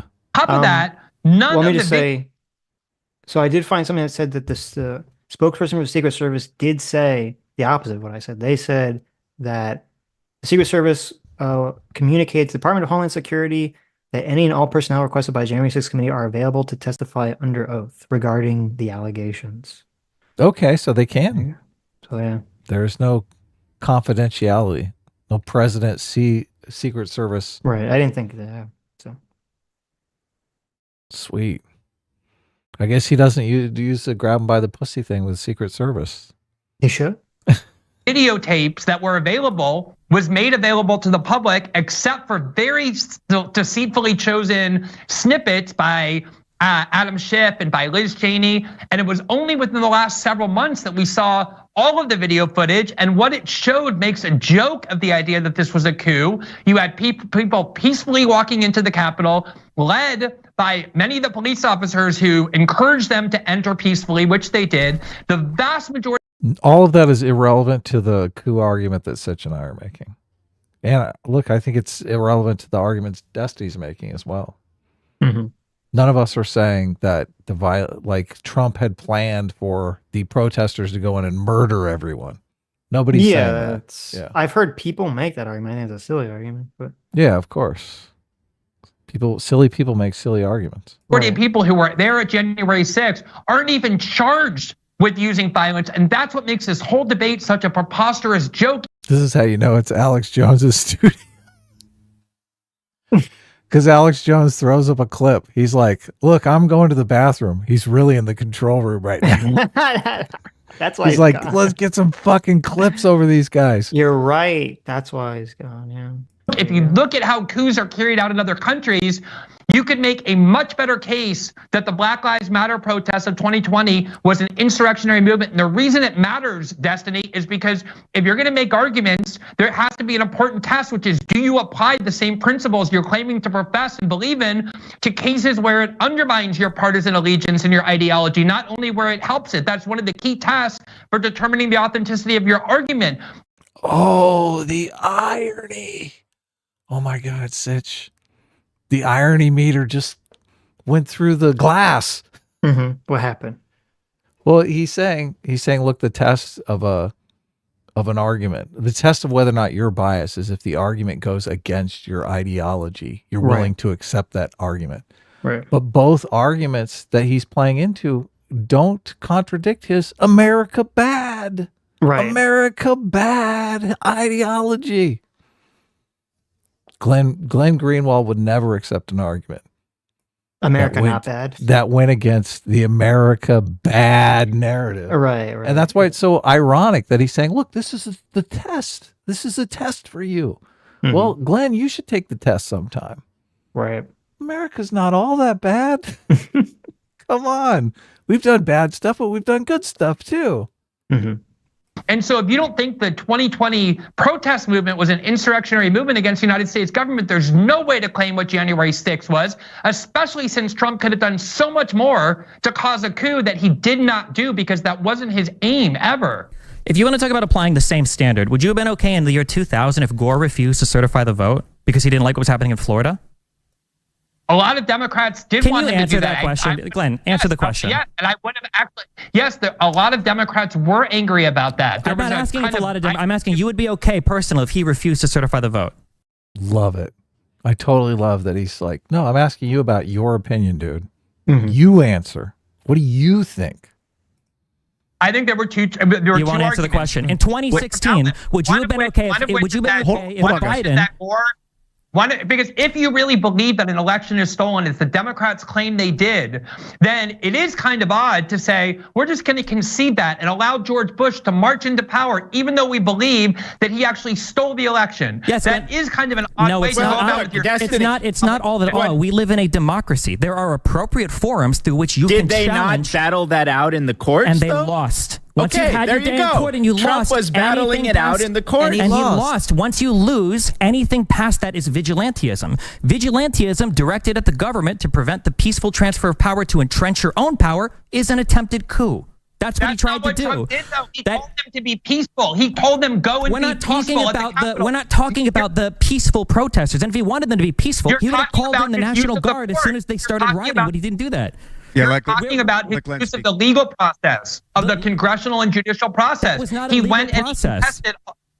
If he had ordered the military or some other FBI or any of those agencies, the CIA, to go and use violence on domestic soil in order to ignore those court rulings the way people do when they're trying to implement coups, you would have a good argument. He didn't do any of that. He invoked all of his legal rights in the judiciary and in the Congress. He lost and he walked out of the White House on January 20th. He did not have to be dragged out. He wasn't arrested by the military, which is what happens in coups. So much of this is because you only started paying attention to politics in 2016. You only live in the United States. You have no idea about history or anything that happens in other countries. You have no idea what a coup is. This is a coup. Glenn, you bring that up. Glenn, you bring that up and you're trying to use Hawaii as an example for something that was comparable, where both slates of electors were actually duly elected by. So whenever you're in an argument with someone and you're talking about like specific things, specific facts and specific pieces of information, and at some point they pull away from that and they say, you're just wrong because I know all these other things you don't know that I don't know how to explain to you, right?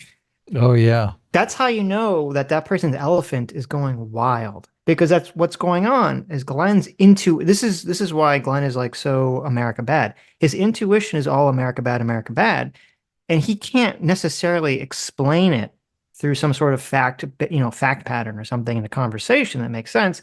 So he kind of relies back on this whole like, well, you just don't follow politics. I have a general vague intuition that tells me I'm right because of my experience, and you just have to trust me, which is probably the most unpersuasive, argument you could ever give. I mean, I guess if you're on Glen's side or you like him, you'll agree with it because you just already agree with the worldview. But to me, it's just a clear evidence of your intuitions controlling you, and that you're basically in NPC mode. Yeah, if you've never lived outside of America, you just have no experience with coups. You have to live through a coup to understand them. You can't read about it in a book or see it in a movie or your lived experience. Yeah, he's going full CRT, isn't he? Right. Yeah, look, this is standpoint epistemology right here. You have to have the Glen Greenwald stand. Look, I'm in South America, okay, where coups take place all the time. I can see Russia from my house. Mm-hmm. It's like, no, man, look. Not only that, I mean, he's arguing that the coup has to be violent. Look, it doesn't have to be. There's this thing called a bloodless coup, okay? Him pulling rank on all this stuff, it has a bad look. I don't like it, so. The people there. But in the 60s, Hawaii and South Carolina, these other historical examples that people go to from multiple states of electors are not at all comparable. Both of these things happened prior to 2016.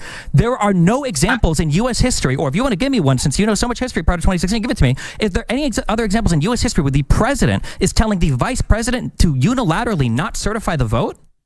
Has that ever happened before? That's a totally separate question. No, from that whether is this what is a happened on January 6th. It doesn't matter if it's the first time that it ever happened. Even if it's the first time or the 10th time, it's still not a coup or an insurrection. A coup or an insurrection is when you use violence and force in order to seize control of power outside of the legal process. So a coup has to happen. So a bloodless coup is not a thing. Come on. So if there's no violence, it can't be a coup. Wasn't there violence? I saw violence. Yeah, you need violence in order to be the coup. The How amount much of violence do you need? on the Capitol on January 6th, the most amount of violence to the January 6th protesters, not from them. Again, not a single protester whipped out a gun, let alone used a gun. That is an extremely weird coup. How many officers were injured? 140? The whole. I don't know. It's just such a waste of time to talk about the coup. Totally. Yep. Like, you just argue. I mean, you can have a conversation about whether you think the processes that Donald Trump was doing was justified or not. And that's fine. But just getting bogged down in this, like, what is the mouth sound we're going to use to like call this action? Is just, I don't know. It's such a waste of time. And just like now we're going to have to define violence. If you come out and just arrest all your competitors, all your political competitors, is that violence? Like, come on. Do you have to kill them? Do you have to torture them? Like, what? Why are we even having this conversation? And he didn't. I thought he did, but I guess I misremembered. Glen didn't answer the question that was posed to him, that Destiny posed to him earlier about, how he'd feel if Biden did this. So everyone's playing dodgeball here, right? But people did believe that, and they did act crazy. Wait, is that enough violence for you? Well, here's a good question about who, like, staging a coup and emergent phenomenon, and if a crowd becomes violent, or if someone directs the crowd to become violent. This is actually the next question on my list. Do you guys think that Trump was responsible for this thing? And before you answer, I want to play a couple of clips. We have clip 1 and 2. These are from Trump's speeches on the day. I think the first clip is before the violence kicked off. Maybe we can play that first. I know that everyone here will soon be marching over to the Capitol building to peacefully and patriotically make your voices heard. We can't play into the hands of these people. We have to have peace. So go home. We love you. You're very special. You've seen what happens. You see the way others are treated that are so bad and so evil. I know how you feel. But go home and go home in peace. That second clip was from after the violence had become, and so he was kind of doing damage control, I think, at that point. So I just don't understand all of the insanely arbitrary caps that we're trying to create to try to say that it wasn't a coup. Well, there was violence, but there wasn't enough. There was a subversion of the democratic process, but it didn't end up working. Like, if the plan would have gone as Donald Trump wanted it to have gone, which is Vice President Pence unilaterally tossing out the Electoral College vote, and if Donald Trump would have retained power past when he was supposed to lose it, what is that if not a coup? What would you call that? No one ordered those people, the few hundred that actually fought police to do that. That's great. What would you call that, though? If Trump's it would have happened, charged. no one said Trump's been charged with insurrection or inciting a But riot. you say Jack Smith especially did. But we can't vote for him because they say he's guilty. What would you call it if Pence would have unilaterally thrown out the vote and Trump would have held on to power for some weeks, Trump was calling for a 10-day Senate investigation. That's why we were there. That's great. What would have happened if Pence would have thrown out the vote? No, that's a hypothetical. Trump wanted a 10-day investigation. No, but I don't care he what Trump also wanted Pence to throw out the what would have happened? What would you have called that? Him and Eastman were pushing for that. Yeah, what would we have called that? Can I get a name for that? If you don't want to call it a coup or an insurrection, what would you call that? Well, I'd call it taking Trump off the ballot and saying we can't vote for him. Yeah, I know you won't answer because you probably know he's guilty. That's fine. What about you or Glenn? Guilty. Glenn, what would you call it if the president was able to entrench his power by asking his vice president to throw out the vote unilaterally, which is what he was trying to do? Do you want to deny the facts? Do you want to deny that it's a coup? What part? A coup. I think you're lucky there wasn't a real coup.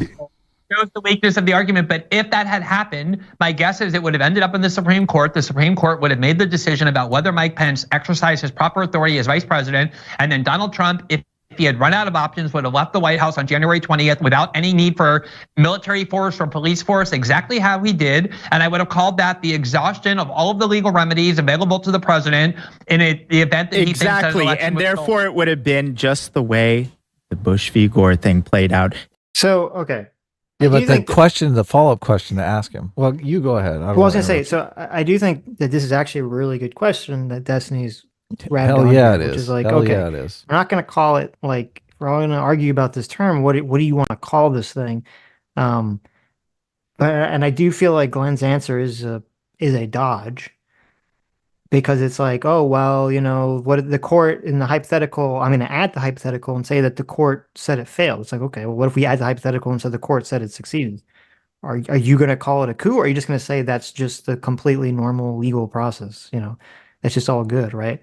Like, are you personally morally okay with it? What is the answer? And I think it's a completely legitimate question if you're going to push back against, you know, the terminology used. Describe what is this process that we're talking about here. Hell yeah. It's just annoying because, I mean, everyone knows in their heart of hearts that if this exact same process was done by the Democrats, you know, like 80% of the people would flip their opinions on it, right? It's very all rooted in tribal thinking for the most part. Not everyone, but most people, just rooted in like whatever my tribe is winning or not. Yeah, of course. The follow-up question, you say it perfectly.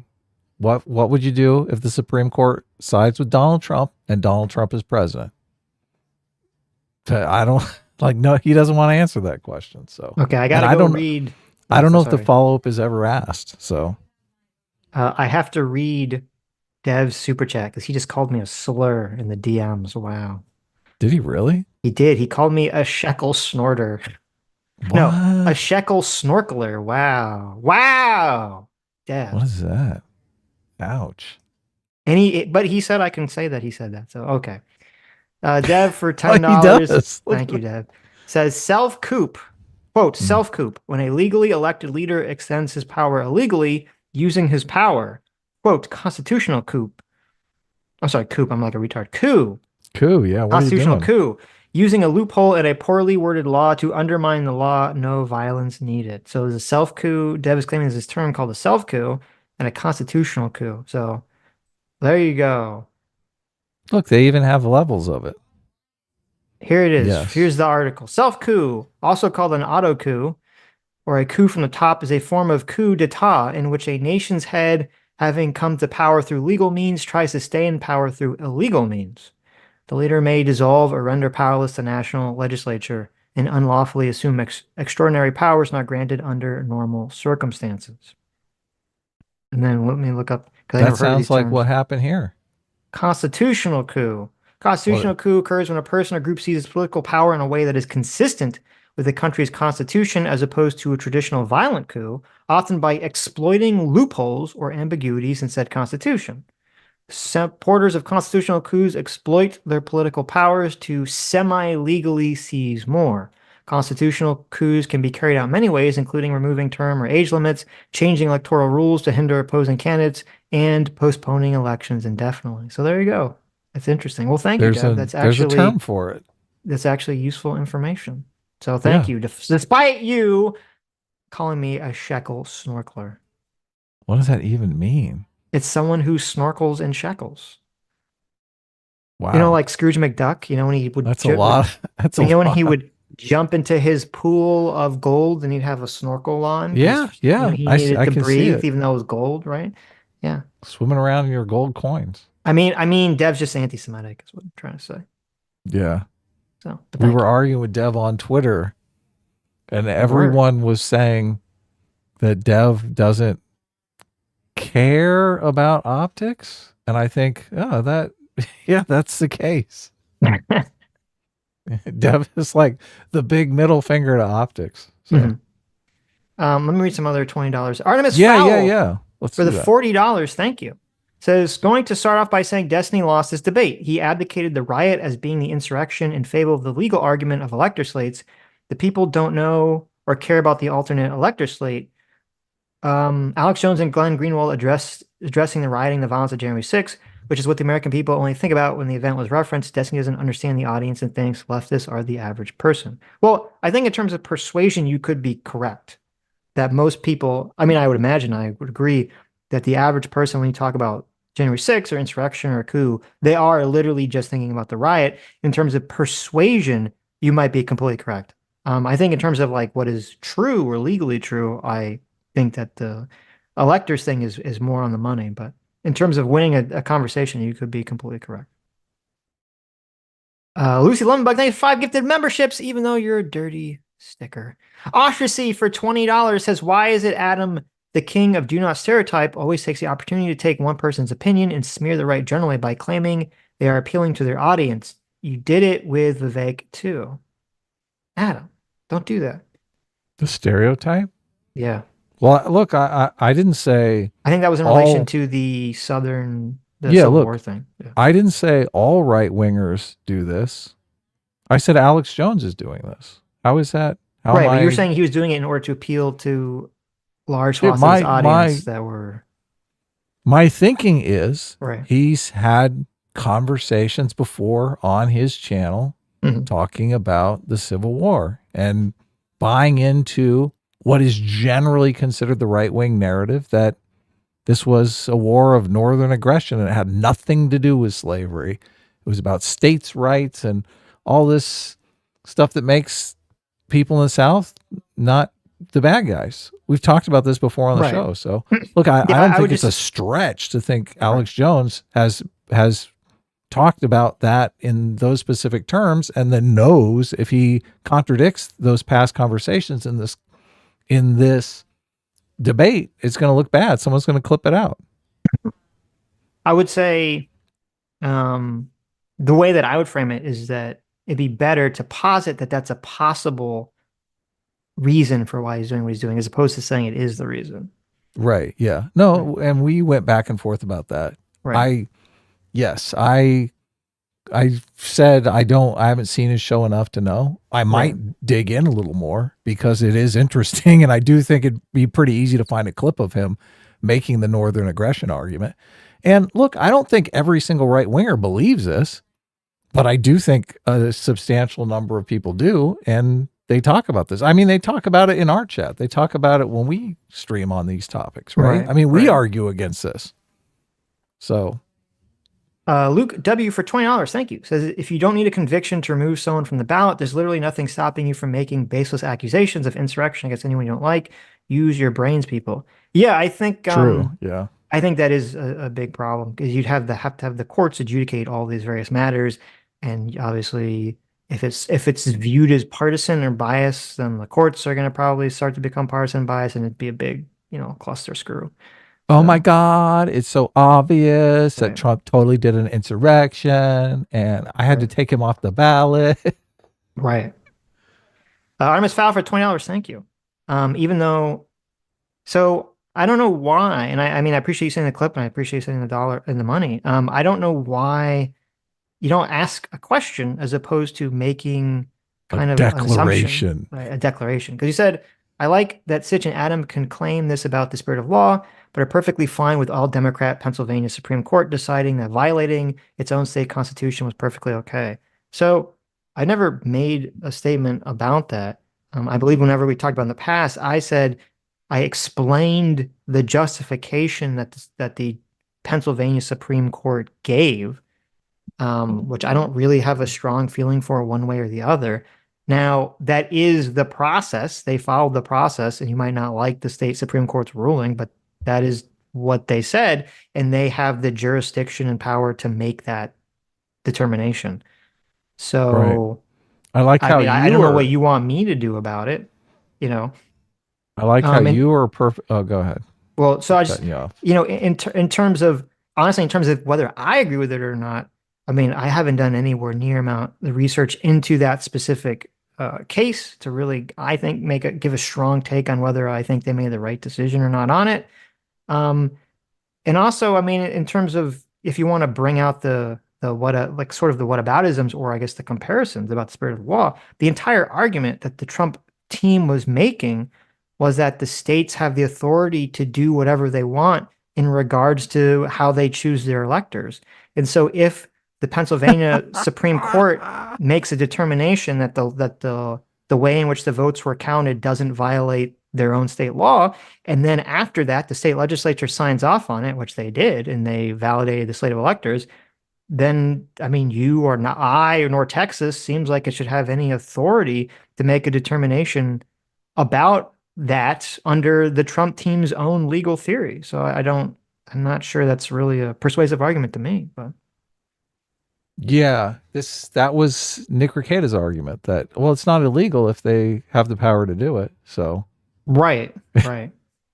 I was going to say that Trump's DOJ told him that they were doing these shenanigans in Pennsylvania and told him that they needed to get attorneys on the case, and Trump didn't do anything. So right. I mean, Trump knew this was going to happen. Yeah, Bill Barr said this long before the election. He said, look, all these elections, everyone's always trying to get an advantage by, you know, playing with the rules. And we need to get attorneys down there that are going to advocate on our behalf. You need to put $10 million into an escrow account so we can hire some attorneys and get on this. And Trump didn't want to do it. Trump said, it'll all be okay. So, I mean, the buck stops with Trump. Mm-hmm. Bob Van Gogh for $20 says, I'm usually not one to harp on America's racist past, but you're minimizing our nation's historical involvement in slavery when you redefine a multi-state secession into an insurrection. Wait. You're minimizing the nation's historical involvement in slavery when you redefine a multi-state seceding into an insurrection. He's saying that we're downplaying the Civil War by calling it an I understand. Yeah. I mean, I think if you only called it an insurrection and then also say, well, it's obviously a rebellion, a civil war, I would agree. I mean, I think when you use these terms, they kind of exist as like Venn diagram terms, you know, or they kind of exist in broader categories, like, you know, not all, you know, all squares are rectangles, but not all rectangles are squares kind of situation. So I'd say like it is definitely an insurrection, but I agree with you. It's definitely like also a civil war, and rebellion is far greater than just an insurrection. So yeah. One W for $20. Thank you. Says if we go by coup as an insurrection, it is then coup when intelligence officers made cover for Hunter Biden's laptop and Biden agreed it so. Wait, if we go by coup as insurrection, is it then a coup when the intelligence officers made cover for Hunter Biden's laptop and Biden agree it's so? I'm using the term coup because coup, and I just read the definition, involves a violent or a non-violent component. It's basically surreptitiously taking power. Insurrection has a violent component. Not all the definitions do, but there are enough definitions that have a violent component. That's why but I'm not saying coup and insurrection are interchangeable. It seems like your super chat is kind of I don't really implying understand that's what we're doing. I don't really understand what you're saying. Is it a coup when intelligence officers made cover for Hunter Biden laptop and Biden agree it's so? He's saying that hiding the Hunter Biden laptop is what helps Biden win the election. And is that a coup? Did the intelligence officers participate in a bloodless coup to keep Biden in power by suppressing the Hunter Biden laptop? What intelligence officers hid the Hunter Biden laptop? Well, they all wrote a letter to Facebook to those people bury were the not, story. And those stuff. were all ex-intelligence officers, and those people were working for the government. Well, they still, the logic of the argument is still the same. Well, no, because you can't. If private citizens make some dumb fuck claim, which, by the way, they did make a dumb fuck claim, how is that a coup? Well, a bunch of private citizens were participating in the elector scheme and stuff like that. I mean, doesn't your definition of coup require some sort of unlawful action? Like if a bunch of dumb fucks, you make a wrong claim based on information they don't have because they're biased, and they make that declaration publicly. I don't think this is a good argument. Okay, I don't think that's that a good being a coup. Look, I'm confused. I'm just explaining the argument to you. I'm not agreeing with the argument. Right. I don't think that's a good one. I don't think that's a good comparison to make here. But you get the argument, right? They're saying, for example, if I fortify the election in a certain way, isn't everyone who participates in that fortification process participating in a coup? And at some level, you have to think, okay, well, you can't say, well, is the election a coup? Like if I vote a certain way? Right. Like, I think if now I don't think this is true. We actually had a conversation with Counterpoints about this, but I think like if theoretically the government was involved in getting social media, if Biden was involved with getting the government to force social media into like censoring the Hunter Biden laptop story, I think that'd be a better comparison if such an event happened. I don't think it did happen, but I think that'd be a little bit more comparable than what you were talking about. But anyway, Toxic Mix for $20 says they can easily throw the white supremacist label at Haley after the Civil War gaffe. Not that it would matter because she'll be lucky to get 5% of the new base in a general anyway. Yeah, I haven't looked at the polls in a few days. I should check. Well, it's weird because she's doing really well in like some of the early states. So, but I again, I don't know, her appeal to me is a complete mystery. It's hard for me to wrap my brain around it. So, right, yeah. Did you see Trump's comments in regards to that? Were actually pretty funny. In regards to her Civil War commentary? No, what were they? He said, he called her like, didn't he call her like a retard or something? or am I just making that up? What did he say? He said, he basically said like, well, obviously the answer is slavery. Like, she's like stupid for not saying that. Really? Yeah.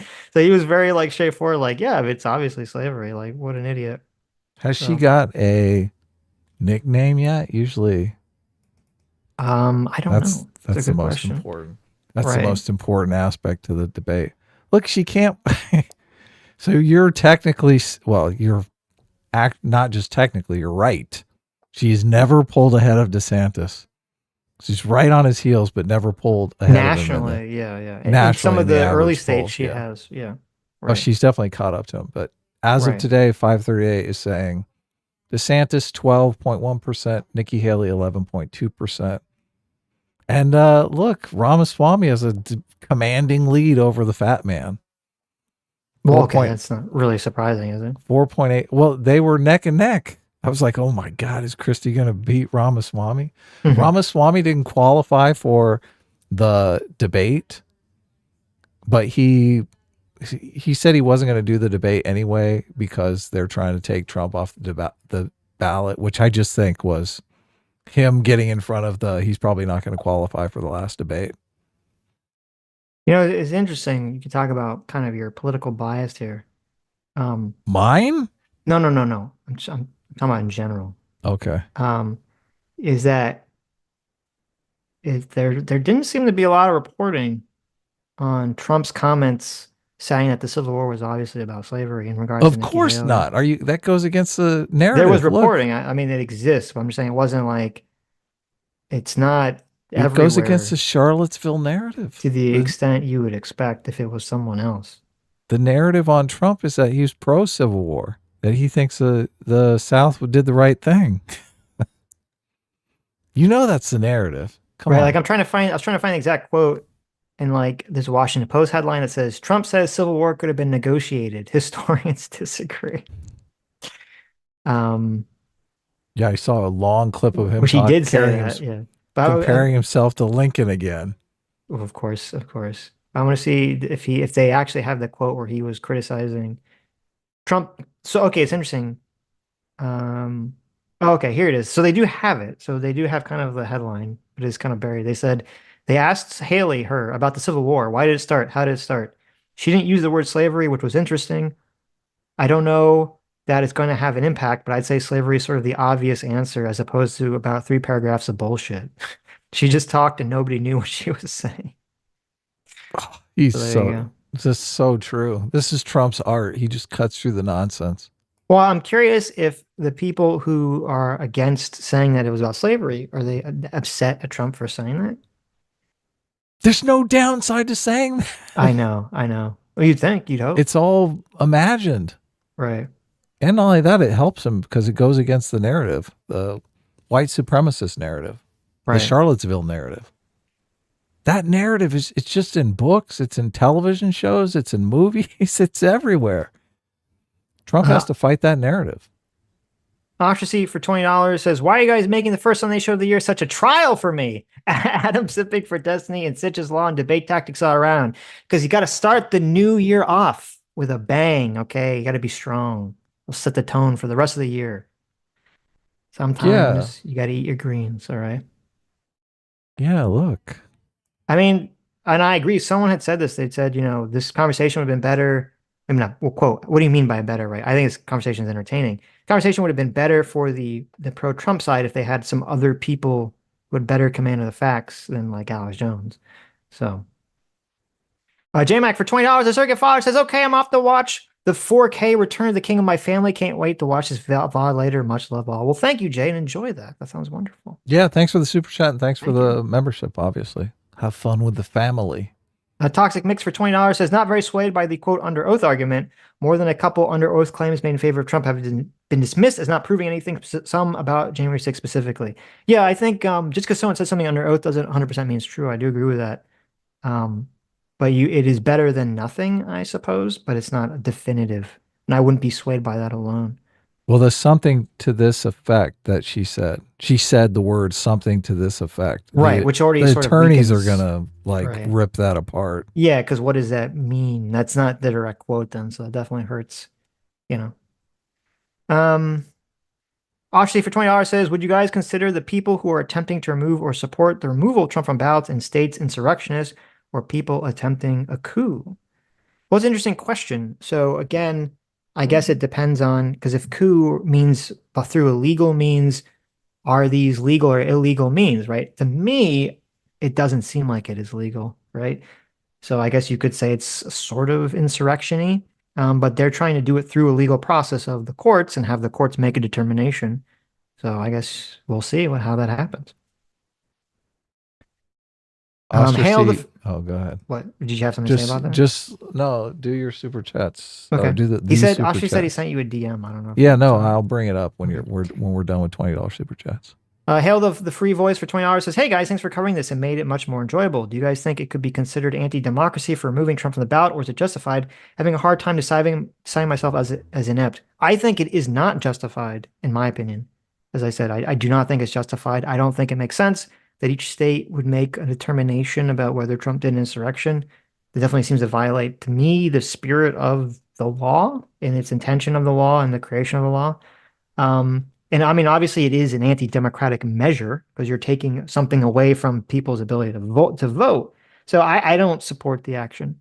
Personally, I don't support the action. But yeah, I think at this point where it's at least perceived that everyone is cheating and breaking the rules and bending the rules, that you need to be clearly signaling that we're playing by the rules. Like that's, I think just as a society, we have to all believe that, people are abiding by the rules that we have set forth. Right. So taking him off the ballot without there being some sort of clear procedure for doing that, I don't think is good for society. That needs to stop. Yeah, exactly. Yeah, that's why I said it. It feels to me similar. It's not the same. It feels to me similar.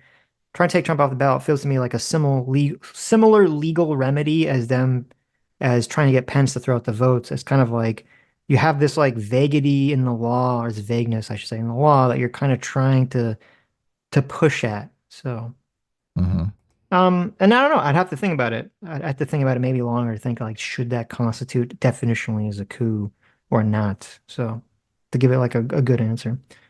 Okay, what's the thing you brought up? Oh, do you see it?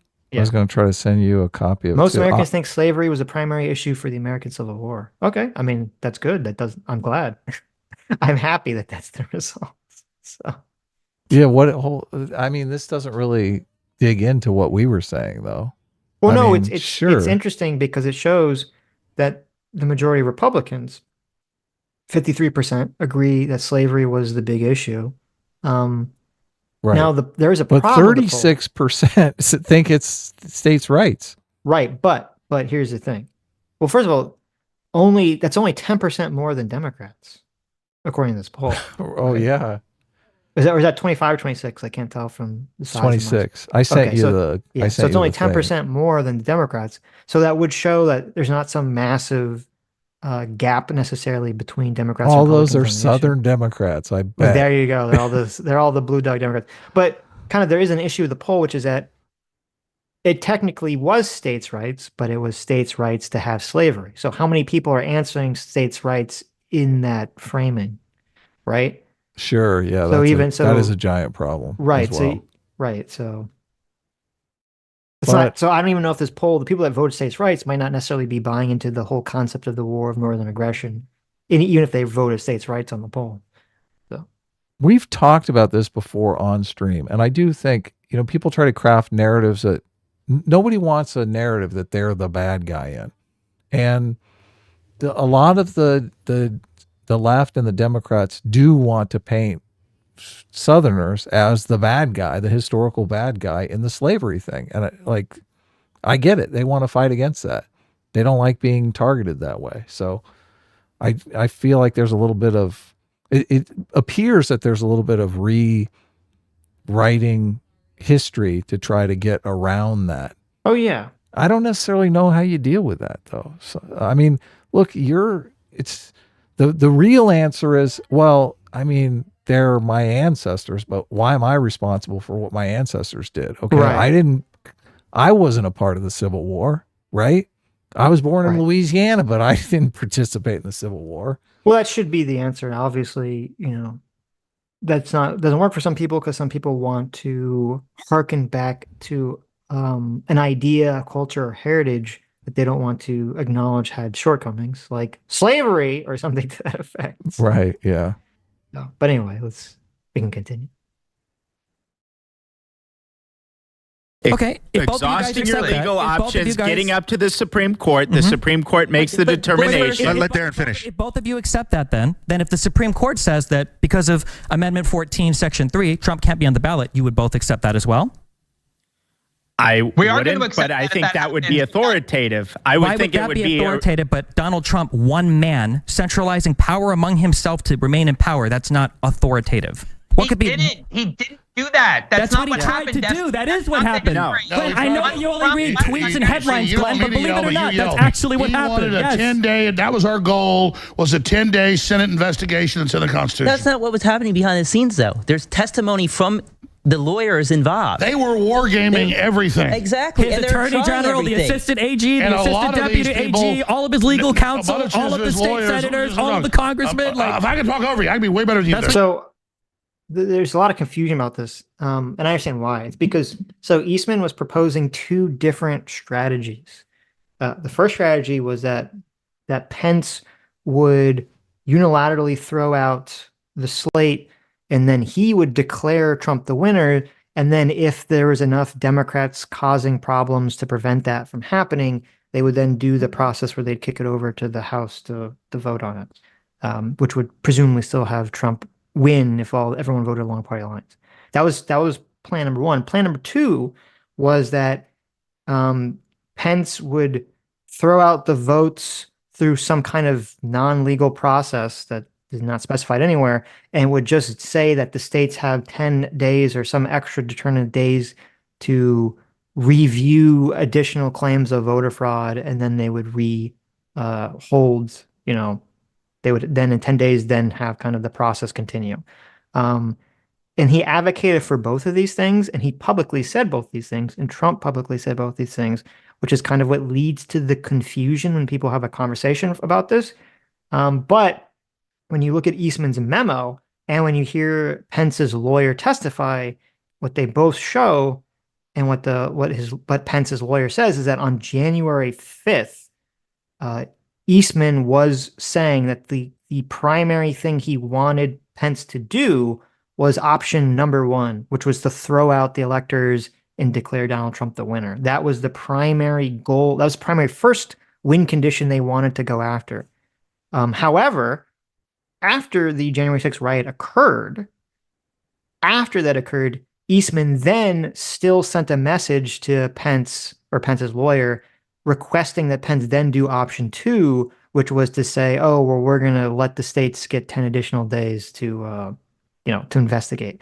And actually, not only did Eastman do this, Rudy Giuliani, in a kind of hilarious incompetence way, he tried to call a certain, I don't know who it was. It might've been like Tuberville or somebody. He tried to call some senator to say, hey, I know you guys are like voting on this whole thing. Can you delay it for another 10 days? But he accidentally called the wrong senator. So they leaked the phone call. He left a message? He left a message. Ouch. Ouch. So that's pretty funny, but wow. So, but that's why everyone gets it confused, is because there was advocation for both of these different strategies. But then when you get conversation, some people, either through intentional or just because they don't know, they kind of vacillate, saying, "Oh no, they only wanted this one thing." It was like, no, they were pushing for both. So Trump did a CNN town hall debate where the moderator talked about January 6th, and Donald Trump gave the impression that he still believes Pence could have just declared him president. Like that was the takeaway that I got from that. Yes. That town hall. And I mean, I was kind of shocked that he was going in that direction. Well, it makes sense legally. What do you mean? Like if he's afraid that he's going to suffer legal penalties from this, it makes sense for him to retain the position that he thinks Pence had the legal authority to do that action, right? As like a protection from criminality of doing anything wrong. Sure, as a protection from criminality, but maybe I'm wrong here, but I thought he was actually running for president. I just don't think it looks good. I see what you're saying. I don't think it looks good saying, I could still be president, unilaterally like that. Right. I don't think it's a good campaign thing, especially when the guy you're running against is out there telling everyone that you're a dictator. Yeah, I think that's a good point. I think part of the issue though is that when we talk about the elector scheme and all this stuff, I think it's too legally convoluted for most people to track. Right. And so they just, I don't know, I think it just goes over most people's heads. Now, I mean, I guess you could simplify it and say, he thought Mike Pence could just declare him president, right? And maybe that is simplistic enough that some people will look at it or not. So, well, that is going to work with the people who actually think the election was stolen, Biden lost. Right. I don't know that there's enough independent voters that believe that, which I do think. I mean, Trump is in a battle where he's got to win independent voters.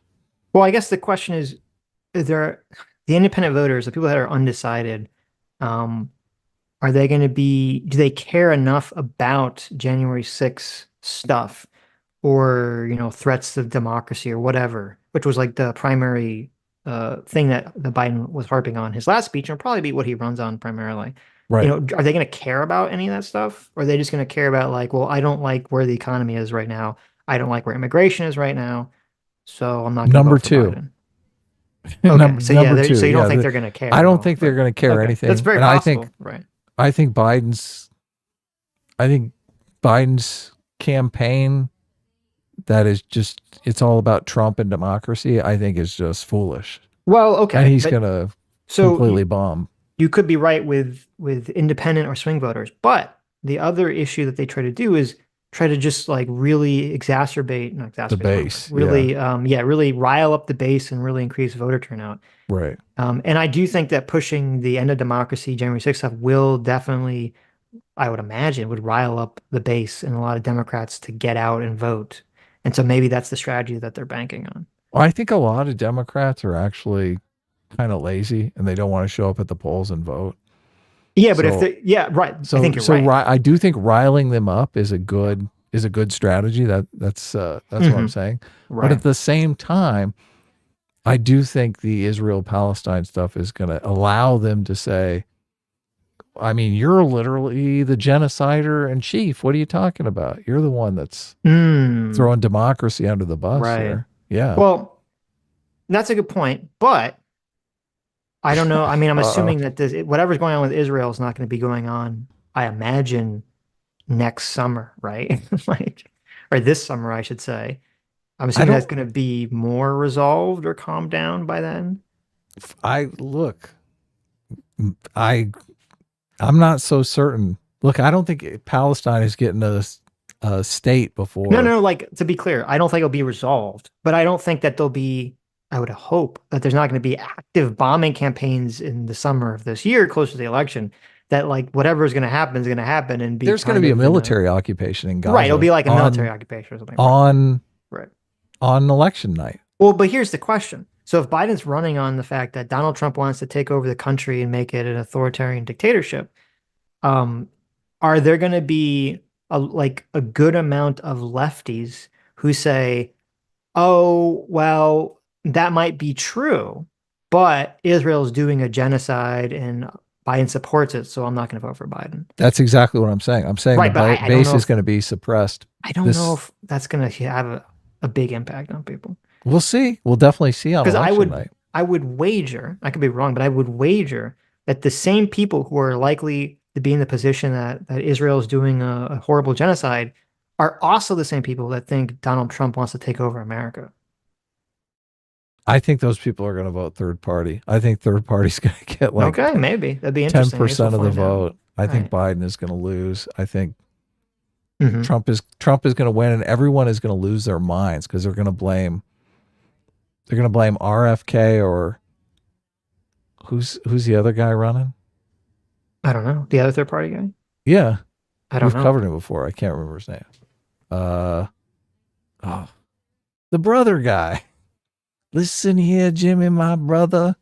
Oh my God. Anyway, now I can't remember it. We can move on, but yeah, he's going to get like 5%. RFK is going to get like 5%. It's going to be a complete show.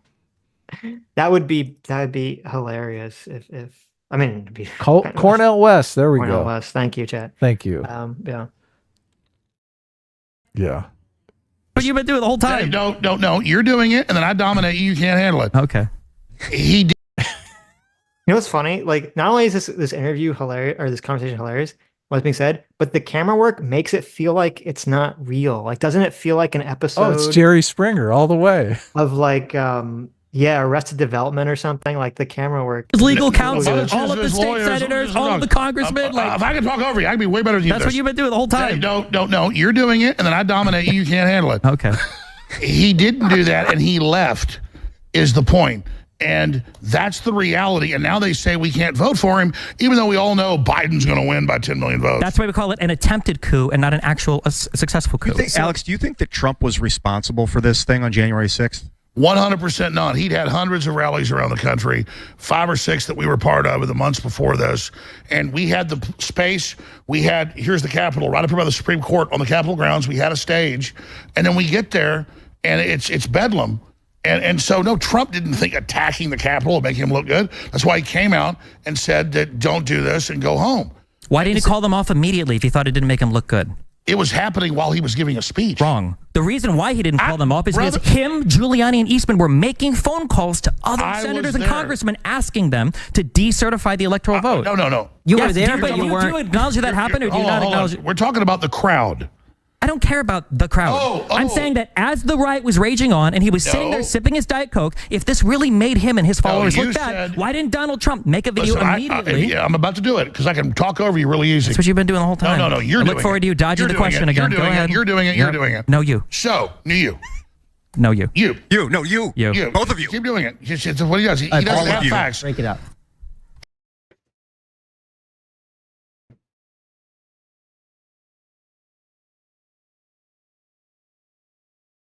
Did Adam leave? What happened? Oh no, I'm right here. What are you talking about? How is this? How is this real? Like this? No, you. It's like very like we've gone down to the lowest level of no, you. Well, I did sneak off and I missed the best thing. Okay. Yeah, no, I love this clip. This clip is so good. Yeah, they're like, I feel like they're on a first date or something. It's right. very, very playful. Now that would be an amazing podcast going forward in the future, a Destiny Alex Jones podcast. No, you. They just argue with each other constantly. You know how much money that would make? My God. I am dominating and you can't handle it. Now they might both die from the stress of that podcast, but I think it would be worth it just for the views, honestly. Oh yeah, no, this is a big win for Destiny. This is a big win for Alex Jones. This is a big win for humanity, for the internet, for everyone. In terms of entertainment, yes. In terms of like learning information, probably not. What was that the goal? Was that the goal? I thought. Nah, I thought the goal. Right. I thought the goal of all of this stuff. It's content. Well, no, it's to blow up each other's reputations. That's the whole thing that's going on here. Wildly successful, probably. Yeah, look, they all walk away status winners. So yeah. Right. Trump did, while he was speaking, I was getting text messages, violence in the Capitol, and I left to try to go stop it. And when I got there, he was still speaking.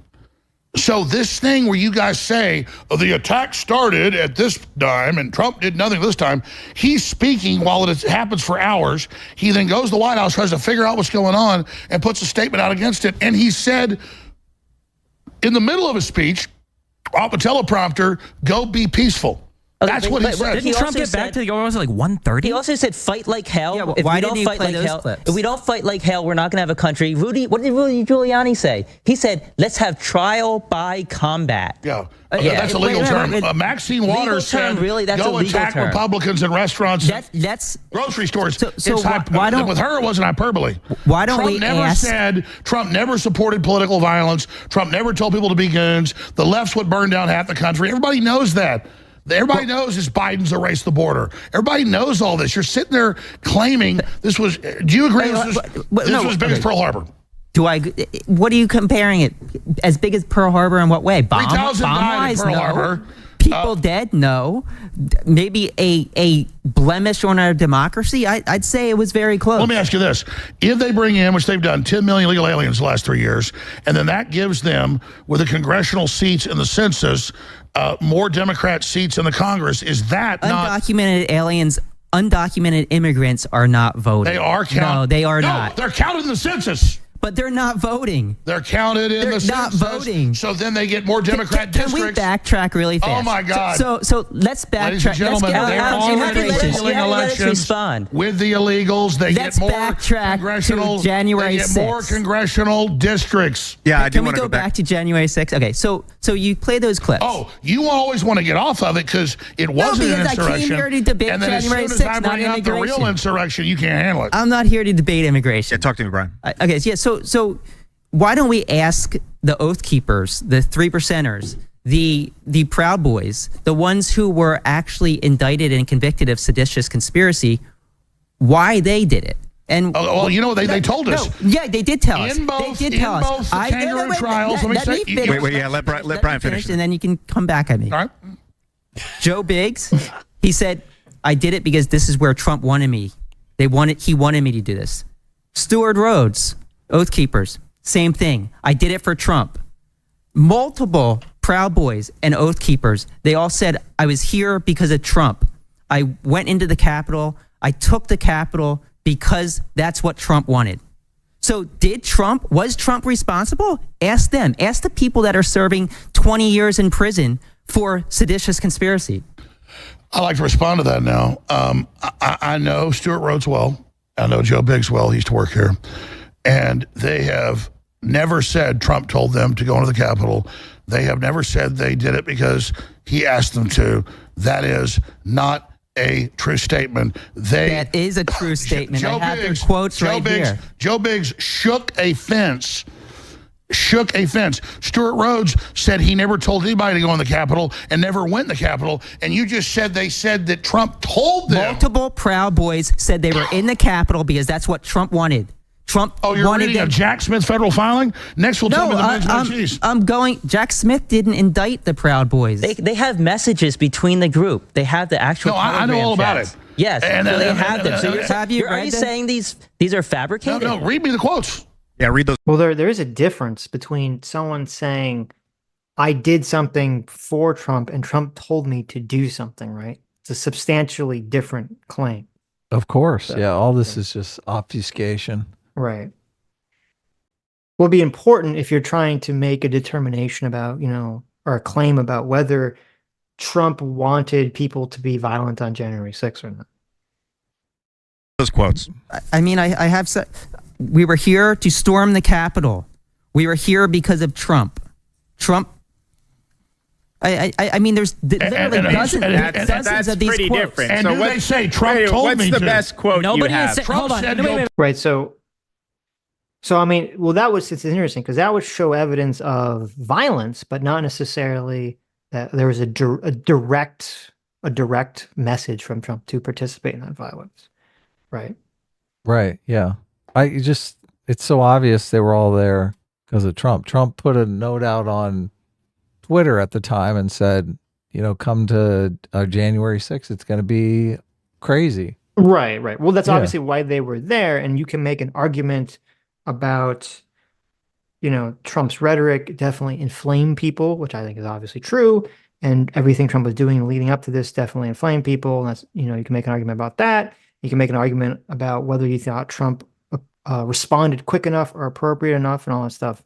So that's where I would keep it the realm. Again, I think it's silly to try to make the argument that Trump had some intention of people breaking into the Capitol. Because that doesn't even make sense to me why Trump would have thought that such a thing would have been successful in the first place. But they're also including in the argument that Trump was putting out misinformation that the election was stolen. So that's intentionally. Yeah. So that's part of part of the equation here. Like if I say, show up at the Capitol because it's so obvious the election was stolen from us and they're doing this ceremony to basically steal the election. Mm-hmm. I mean, you got to be an idiot not to put the pieces together, right? Well, I think he doesn't have to come right out and say it. I think you'd have to be an idiot to think that it couldn't potentially cause a violent situation. Of course. I would agree with that. Yes.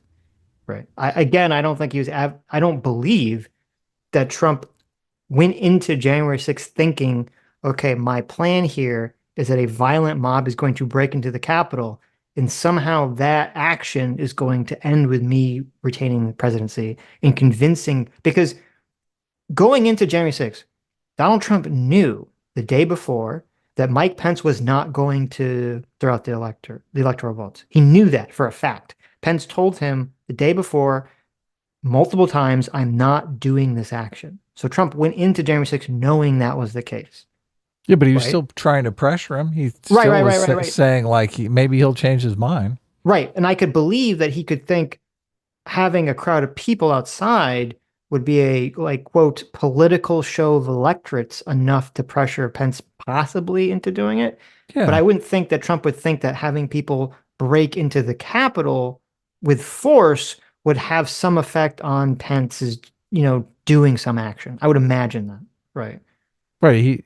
I've said this before. I think he just wanted a show of political force. He's like, these are all the voters that are going to vote against you in the next election. They're going to vote against Republicans in the next election. They're going to vote against whoever I tell them to vote against. So it's basically, he's keeping it all in the political frame. Okay, but I just think, like, you've got to be kind of delusional not to think that you can tell a bunch of people that the election has literally been stolen and think that they're not going to think, oh, well, this violence is the proper response.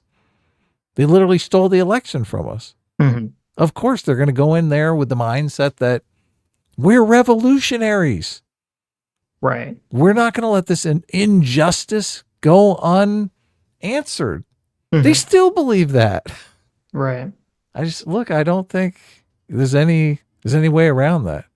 If he, obviously, sure, maybe he doesn't, maybe he is just incompetent and he doesn't know that that's what people are going to think. That's the conclusion people are going to jump to, that violence is justified. Well, I wonder, would you think that? Like, if you were in Trump's situation? I wouldn't, but I'm not unmoored from reality to the extent that Trump is.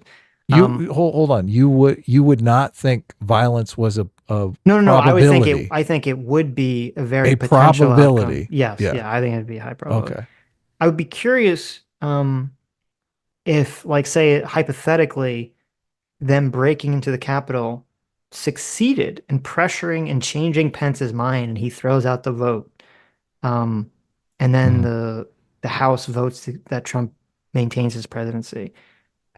Is that action then justified in some people's minds, that people breaking the Capitol at that point? I mean, it's kind of like signing a contract with a gun to your head. It seems like later on you're going to be able to say, look, I didn't want to buy the house, but he put a gun to my head, right? Right. Yeah. This is a red herring. They're not saying that Donald Trump personally communicated to them to go to the Capitol. What they're saying is the reason why they were there, which I think over 147 convicted people have thus far in their convictions, have said the reason why they were there is because Trump called them to go there. Not personally. You know how many of those people cited Ray Epps as the reason why they were in the Capitol? Take a guess. Well, wait a minute. Yeah, Darren. In both Proud Boys and Oath Keepers cases, the Fed said there was no direct conspiracy. No one is talking about that. That's not what I'm talking about. They went on to say it's a new conspiracy where it's not written or said. They just imagine it. Incitement of violence. I want to be clear. I want to be clear. What is your contention with this? Give me the quote and then what your contention is in relation to the quote. Like Destiny said, there are 140 convictions Okay. Where the people convicted said, I was there because of Trump. Trump called us to do this. And when I say called us, I don't mean he called them on the phone and said, for the sake of argument that that's true, what is your conclusion from that? That Trump helped incite this? Well, just because they thought they were helping Trump, that doesn't mean that Trump told them to do that. Let me say that's true, but like, let's look at the actions. Famous. It's like, wait, Alex. It's like saying, Charles Manson presumably thought Helter Skelter was, telling him to kill. So is that the argument there? That Trump is essentially Helter Skelter, and he's telling these Proud Boys that you need to go and storm the Capitol? Does the mob boss tell his peons, go kill this guy, or do they use other language? Well, what's the language that he used that you think is criminal? The language Trump... He said, listen, this election was stolen by those dirty, lying Democrats. I mean, it's so obvious, right? Right. Why are people even arguing this? What's the language? Wait. The language and the ideas that Trump discussed was that the election was being stolen from you. Okay, so that's criminal? I never said that was criminal. He's not being indicted for that speech. You're asking why are the people at the White House? All of the Trump's indictments and charges for January 6th are not focused on the people at the White House. So what's the chain of argument there? That Trump... The question was just why are the people there? The election was stolen, and people assumed that they interpreted that as meaning, we need to go to storm the Capitol, that's somehow Trump's fault and he's criminally liable for it, and it rises to an insurrection.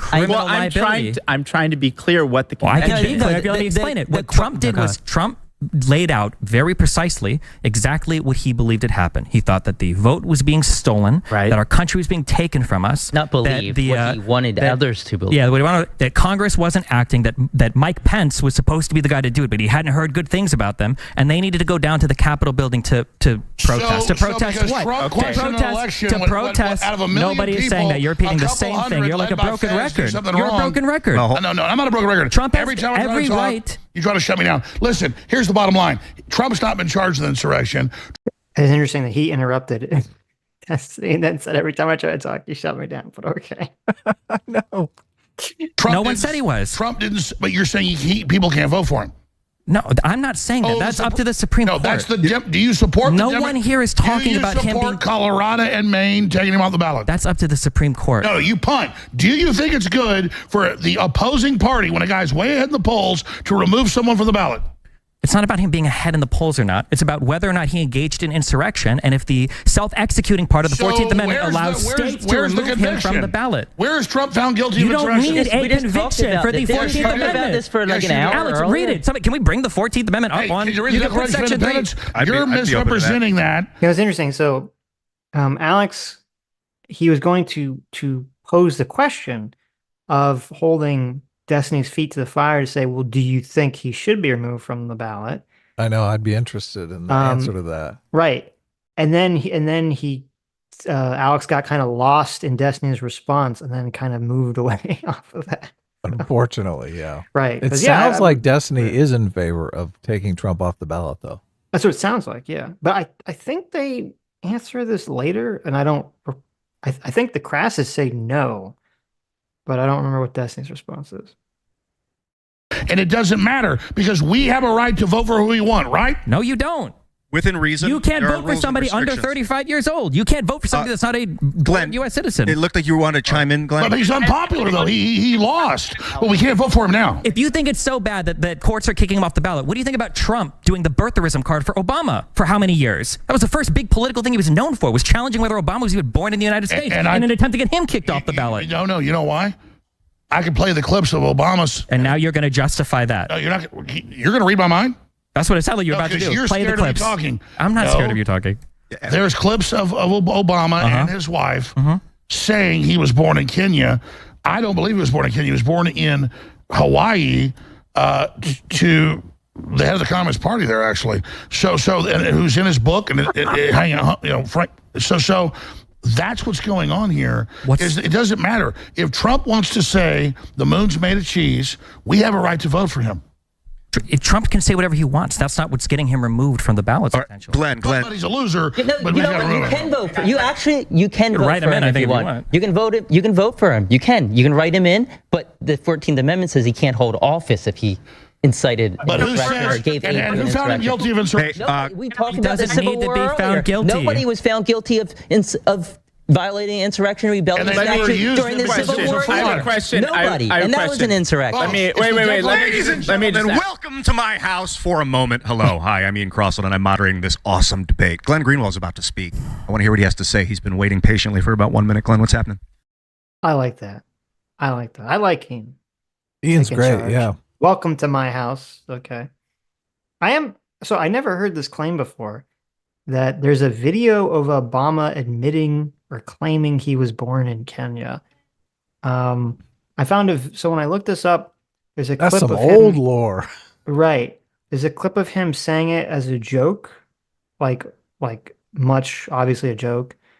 And now there's an old clip, maybe this is what Alex is talking about, that apparently has been doctored, of him giving a speech saying this. So maybe that's what Alex is referring to, but there you go. Never heard about that before.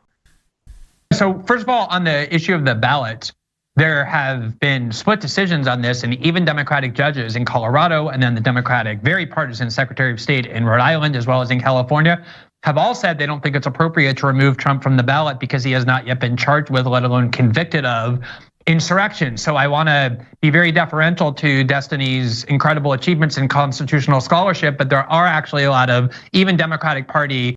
Ooh, what just happened there, Sitch? What's going on? Hold on, go back. I was reading something. Colorado and then the Democratic. What's happening?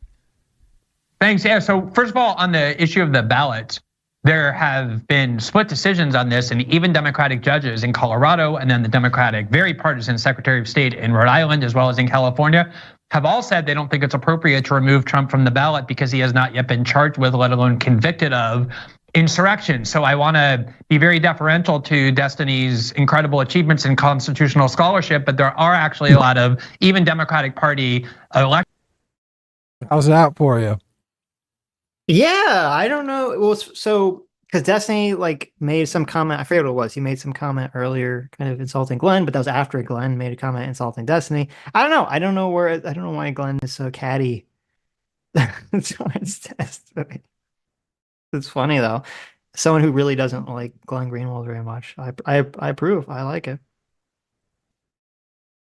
Elected officials who are saying, as well as judges of the Colorado Supreme Court who are appointed by Democratic Party governors, who are saying that you cannot actually remove somebody because to remove them from the ballot is to punish them for a crime, insurrection, that Trump has never been charged with and therefore has never had the opportunity to defend himself the way a criminal did. Wait, why are you citing the dissent? No, Glenn, why is he citing the dissent? Why are you citing a dissenting opinion on a losing case? Like it proves your point. No, also, that's what I thought. Okay. He just knows that people are dumb. I have a directed question. Hey, I know you're scared of Glenn. Let it continue. No one's ever been taken off the ballot without being convicted. Okay, Glenn, continue, and then Darren's going to add. The Secretaries of State of California and Rhode Island have also said the same thing, but it's true. The Supreme Court will decide. I'm very confident they'll decide Trump can remain on the ballot, and then that will resolve that issue. Yes. The question I have a few questions quickly. One is, why didn't anybody like Jack Smith charge Trump with engaging in an insurrection? If Trump was engaged in an insurrection or inciting an insurrection, you would hope, I would think, that he would be charged with that. I don't think he was, so I'm happy he wasn't. But for those of you who think he was, why wasn't he charged with it? And then the second one is, I just want to know, given that the 2020 riots did have a lot of people in there who were nonviolent and were there not for insurrectionary reasons, but had a lot of people who were anarchist and insurrectionist and who engaged in a lot of violence, a lot more than was done on January 6th.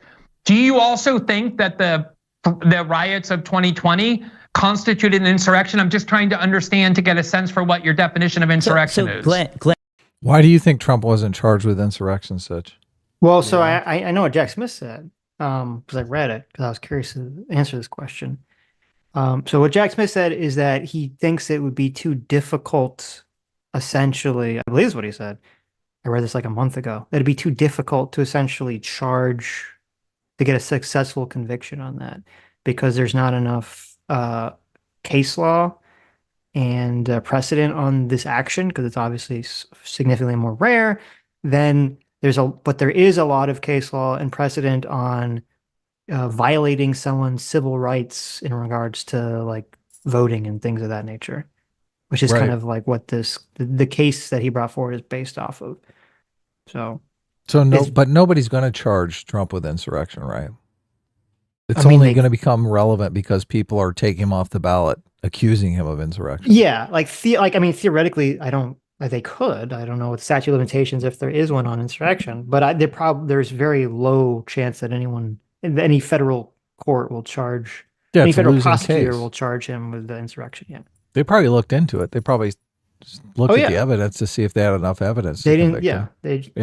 So Jack Smith basically said he thought it was just too difficult to charge, which again is, I think, a good argument against taking him off the ballot. The ballot under insurrection, but yeah, of course. Glenn, do you think that the 1992 riots? Answer what I asked 2 questions. Can you just answer that? And then I'll ask whatever you want. Really quick answers for these. Yeah, I can give answers too. I don't think that Black Lives Matter was an insurrection. I do think 1992 riots in LA was an insurrection. George Herbert Walker Bush.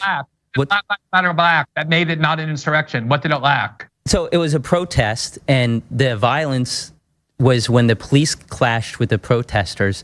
The violence was not against the government in order to stop the government from doing something. There weren't Antifa and anarchist groups there that explicitly say they were using violence to overthrow the government. That didn't happen. They were firebombing federal courthouses. God, that's not true. They were the bombs on the. He was about to call him stupid. He's like, God, that's not true. I just think it's funny. I don't know why Glen Greenwald thinks he knows about the 1992 riots. He wasn't even there. That's true. Yeah. That's true. What a dipshit. Well, so like just technically under the federal statute for rebellion or insurrection, it just says whoever incites, sets foot, assists, or engages in any rebellion or insurrection against the authority of the United States or the laws thereof. That's all it says. So you have to. That's basically anything. I know it's so broad. You'd have to go in the case laws of what exactly constitutes the authority of the United States or the laws thereof. In terms of answering the question, like, is the Black Lives Matter stuff an insurrection? Because as I said earlier in the stream, obviously the people creating autonomous zones that's an insurrection. I mean, obviously, right? No one would deny that.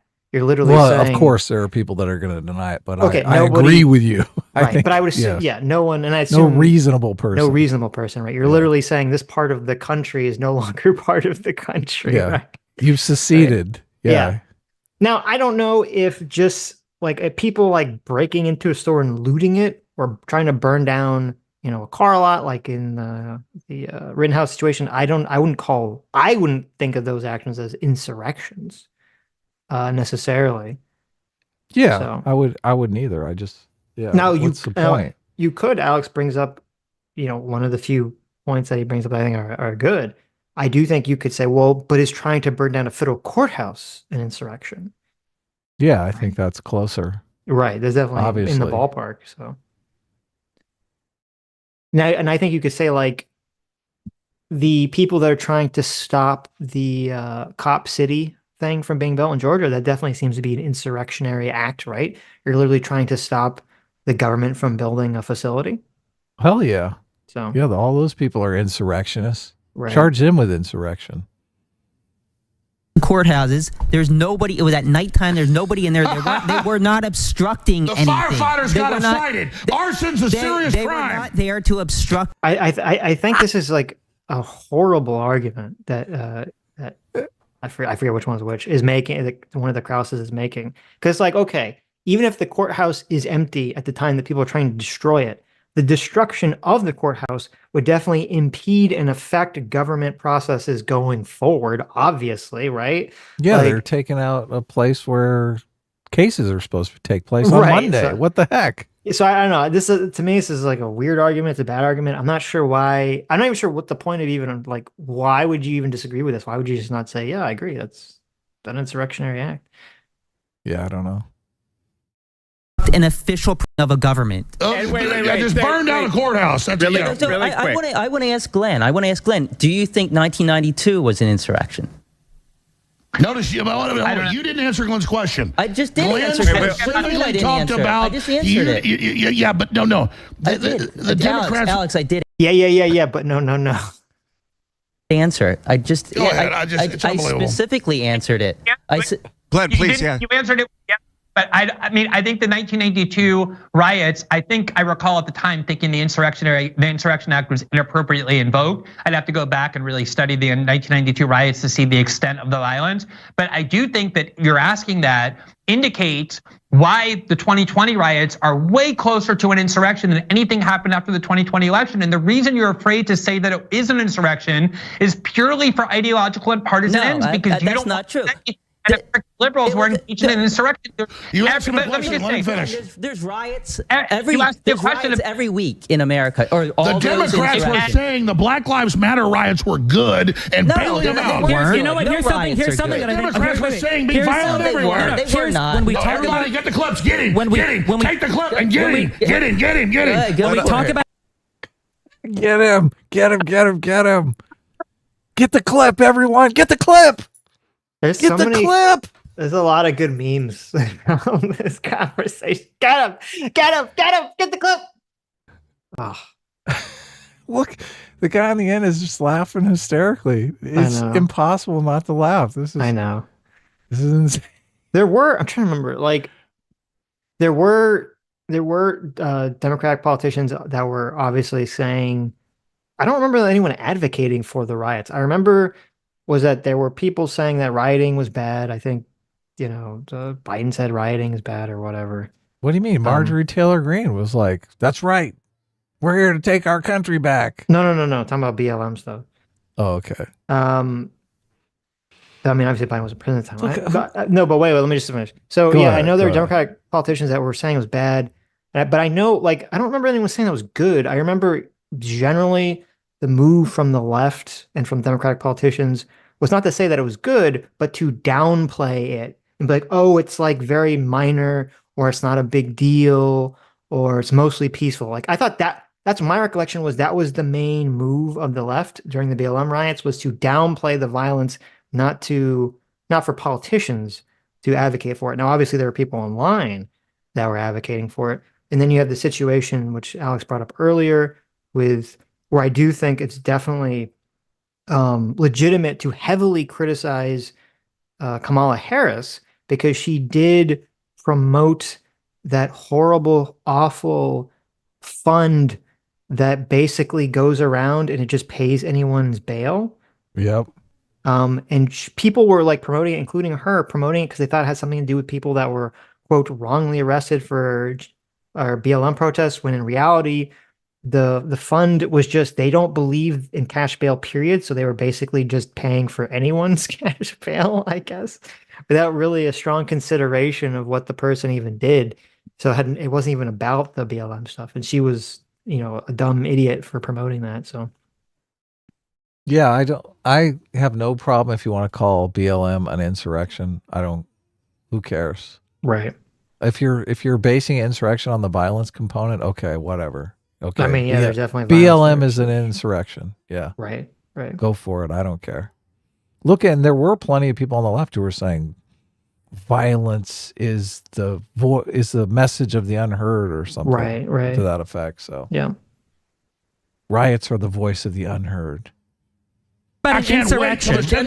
When we talk about an insurrection, you got your ass. I want to let Stephen finish this off. When we're talking about an insurrection, okay, I think all three of us here would agree that if there was a congressional session or a state legislative session and people were voting on it, and BLM rioters went up and they tried to firebomb the House to stop the vote, I think all of us would agree that's an insurrection. No but you guys, hello, oh my God, I almost finished the sentence. Does that scare you? Are you okay? Way more violent stuff in capitals than Trump. We understand. Yes, space lasers were destroying houses in Hawaii. Okay, you keep bringing back the amount of violence. The amount of violence isn't relevant. All of us here agree that obviously over the entire course of the BLM riots, Capitol, it's great. When Democrats endorse them storming, is good. Over the course of the BLM riots, there was lots of violence. I think everybody on this side of the table is okay with charging and convicting Democrats storming people. capitals all over the country? Everybody here is okay with charging and convicting anybody that was guilty of a violent act. However, violence, no matter how much, does not make an insurrection. It's the obstruction or rebellion against the United States for the Jack Smith obstruction charge, obstructing an official process like certifying the vote. Okay, Darren, we're going to go to Darren. We're going to go. This is why coup is a better term than insurrection, because coup is definitely talking about the balance of power with the government. Mm-hmm. And insurrection just could be a bunch of yahoos wanting to burn a car lot down. Well, I guess the difference would be, even though the law doesn't say it, when we think of insurrection, I think we do think of someone trying to stop some kind of governmental process, right? So, even so, like Cop City, I said, that'd be an example. The government's trying to build a police training facility. People are trying to prevent the government from doing an action. This is some kind of insurrection-y action, right? But I think coup refers only, it'd be better for January 6th, but overall, because coup only refers directly to who's running the government specifically, right? Like you wouldn't call the Cop City thing a coup. Well, here's the question that I have for you. If you're trying to stop a corporation from taking some action and you're using violent means, I think you could define that as an insurrection just as well. It's the organized opposition to authority, whether that authority is state authority or corporate authority or religious authority. I don't think really matters. I mean, it could be a ship authority. Are you talking about in the legal context? Or are you talking about just in like how we colloquially just talk about colloquially how we're talking about it, yeah. Not in the legal context, right. obviously. But I mean, look, if a ship commits mutiny, that's an insurrection, right? Well, it's a term. It's a mutiny, right? Right, but I think it could also be called an insurrection. I don't agree. I mean, I think colloquially, when people say insurrection, it has to have some governmental component to it. So I don't think like people trying to go against a private company would constitute that. I looked up insurrection. It says organized opposition to authority, a conflict in which one faction tries to wrest control from another. Yeah, no, I get it that could be the general definition. And I think like say like if you're in the company and the company's trying to do something and it's like a quarter of the people in the company try to rebel either through violence or through not violence, like right through some kind of process, you could like people in the company might be like, this is an insurrection, right? Because they just mean like an authority from whoever's in charge of the company, right? An insurrection usually means that there is a group of people who are under the control or part of another group of people that are going against whoever the authority is of themselves, right? Right. That's how I think of insurrection. But you're saying like in the legal context, it obviously has to do with some uprising against some governmental authority. Both legal, but I'm just saying colloquially, I think it refers to you rebelling against the authority over yourself, right? Okay. So like, well, I mean, it's like, so if like private citizens try to prevent a private company from doing something and those private citizens have no connection to the company, I wouldn't call that an insurrection. Groovy. Go to Darren now. Darren, a question. Yeah. Or Darren, let me ask this. So first of all, it wasn't just violence. There are aspects of the BLM uprisings that involved, at one point, Trump was forced to go into a secure bunker in the White House. They broke through the Treasury. He called in the National Guard then. Did he remember that? I have a question about the 14th Amendment for Destiny. Why are we debating whether or not Black Lives Matter was an insurrection? Well, to be fair, this is cheap whataboutism. Well, wait. To be fair, the original question, I think it's fair to an extent to try to figure out whether you think your opponents in a conversation are coming from a place of bias or principle. Oh, right? okay. And so if you're like, well, if they're saying this action, January 6th was an insurrection, would they say a comparable action that the left does, that the other side does, the side that they're most closely aligned with does, are they willing to say that's an insurrection? Because then you're trying to judge out, well, are they just being tribal or there's some principle that they're acting according to? So I think it's a fair question, at least at first, to ask. Mm-hmm. So I think according to the definition that I just read of one faction trying to wrest control from another, well, that? Right. Black Lives Matter totally fits that. They're basically saying, look, defund the police, give the money to this other faction. Right. Yeah, no more police. We want social workers. That's the faction we want to be in control. Well, we're going to riot until it happens. I think there are individual actions within the BLM that are constitute insurrection. The Chazes, they're trying to burn down federal buildings. I don't think as a whole, I would constitute the whole thing as an insurrection. I think it does have to be part of the government. Yeah. Look, you're using the government component. Yes. I don't right. I think a lot of people don't necessarily care whether or not it's a government component. So they're just like one faction is battling another faction, whether or not it's governmental doesn't make a difference. Okay. But look, I'm sure that's the point that they're arguing, and that's why they're saying, well, BLM is not an insurrection because there's not this government component. Right. For anyone. So let's assume that it doesn't require a conviction. In your view, who is most appropriate to make that determination? If Supreme it doesn't require... Well, so the real answer is it's hard to tell. Personally, I don't like the way the 14th Amendment Section 3 is written. I've got a lot of friends who will hate me for saying that. And I think that the Supreme Court probably will rule against it because the problem with the 14th Amendment is the self-executing part of it means basically anybody involved in that balloting process of putting them on the ballot could make that determination. So you basically agree it has to go up to the Supreme Court and be decided before he can be justly removed from ballot. Let me say this. Sure. Okay, so I know we brought this up earlier, so Destiny kind of didn't answer that question earlier, so now he's answered. I guess that's the answer he's given now. It's a more direct answer. So, what was the question? Do you support Trump being removed from the ballot using this he did an insurrection idea? And he said no? Well, he didn't exactly say that. He said he doesn't like, he said he's not comfortable with Section 3 being self-executed.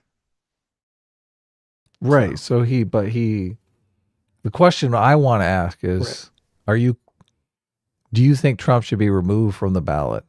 If there's legal authority to remove him from the ballot, should he be removed from the ballot? Well, that's a completely different question. Yeah. That's the question I want to know the answer to. Well, he would say yes to that.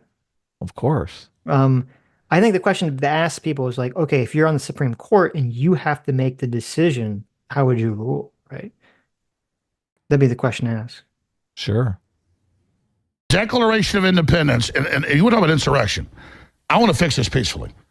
But I have a right, not from the Declaration of Independence, it already points out what's there, to abolish a government when the majority of us agree we're done with it. So, and you got all these movies about civil war and the Democrats are putting out and Obama's putting out. You guys better hope that doesn't happen. We're trying to fix this peacefully. But he just said, wait. He said he has a right that when the majority of people don't like the government, that they can just abolish it. Right? According to who? To what? Is this a citation needed portion of the debate? I mean, that's not, I mean, is he appealing to like, that's a natural right or something? I mean, that's definitely not a right of the guy. It's definitely not a legal right. You have no legal right to just violently take over your government. Benjamin Franklin said a republic for as long as you can keep it. We know what he was talking about. Yeah. He was saying, look, you might have to crack some heads. Right. But this is a load of crap. To claim that Republicans and conservatives are this super viral, evil, white supremacist terror group, they're planning crap. No one's buying that. And conservatives and populists. Did you catch that? What? You didn't see that? That's pretty funny here. Watch this. Republicans and conservatives are this super viral, evil, white supremacist terror group. They're planning crap. No one's. What's he doing there? What's happening? Oh, no! I can't believe you caught that, Adam. Oh, my What's God. going on here? What does this mean? No. The white supremacists, and then he immediately does the okay sign. Oh, no. Dog whistle. Alex, no, he's dog whistling. Oh, you caught him. You caught him, Adam. I mean, this is kind of a weird time to do. You nailed it. You got him. Oh my God. Right. Clip it. Whistle. Got him. We got him right here. We got him. We got him. The clip. We got him. And conservatives and populists and America Firsters see how we're being set up. You say set up, but Donald Trump is the one setting you up. Well, this is my question. Trump said, be peaceful and go to the Capitol. We're going to have a 10-day Senate investigation. I was there. Did Trump have his people? Did Trump have there's 1 million hours of footage. Trump had 7 different states create 7 false sets of electors that perjured themselves, saying they were duly elected. I know this. And they shipped all of those to Congress. When I tried to have people that I know put clips of me saying don't go in the Capitol, they would take them down. Or we show clips of people pulling off their Antifa gear, putting on Trump gear, and you know, all Where's the video footage of all the Antifa gear? Yeah.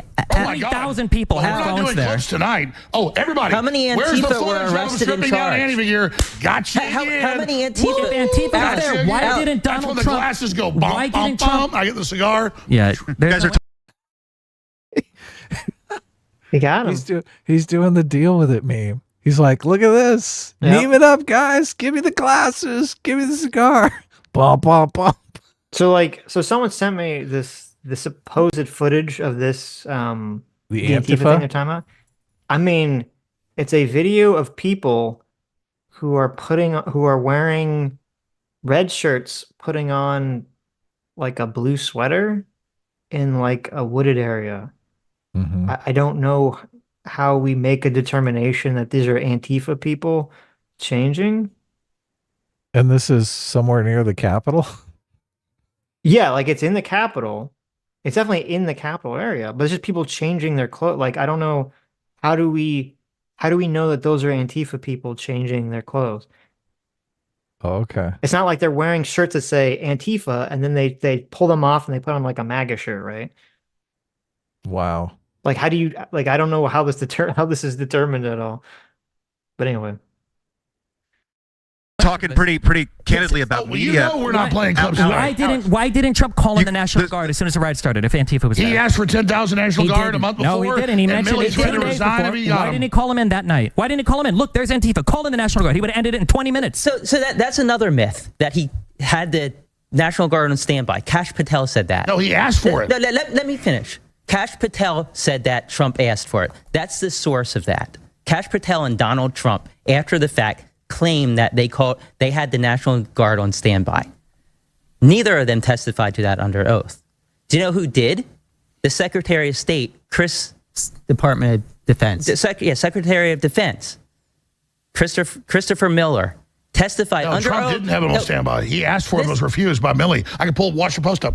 He was refused. No, Milley specifically said that's not true. Under oath. Oh, Milley. Yes. Was that in between his phone calls to Xi Jinping? The Secretary of Defense, the man who he would have to call in the National Guard, the Secretary of Defense specifically said under oath that Trump never did that. Under oath. Did Trump or under oath, they tell people 2 men can have a baby. Can 2 men have a baby? So what? Oh, man. This is so good. So good. I'm just going to have a list of questions to ask in a debate that are just insane questions. Can 2 men have a baby? Can 2 men have a baby? I mean, it's obviously a bullshit technique, but I mean, I'm impressed with Alex Jones's quickness to be able to draw into the vastness of his memory to pull out something insane his mind is okay, I need to attack the concept of the validity of under oath. What is something ridiculous someone said under oath? 2 men can have a baby. Can 2 men have a baby? It's just the thought process there. It's just wow. Exactly. I was like, oh, okay. I'm impressed. Even though it's horribly dishonest. Well, but it's hilarious. Right. But they're talking about 2 different things because, Alex Jones is talking about, I think it was when there was the protest where the people were remember when the people quote, when Donald Trump quote, cleared out the church or whatever. Yeah. And he came out with the Bible, the upside down Bible. Right. I think that's what Alex Jones is talking about. They talk about it later in the conversation. They're not talking about January 6th.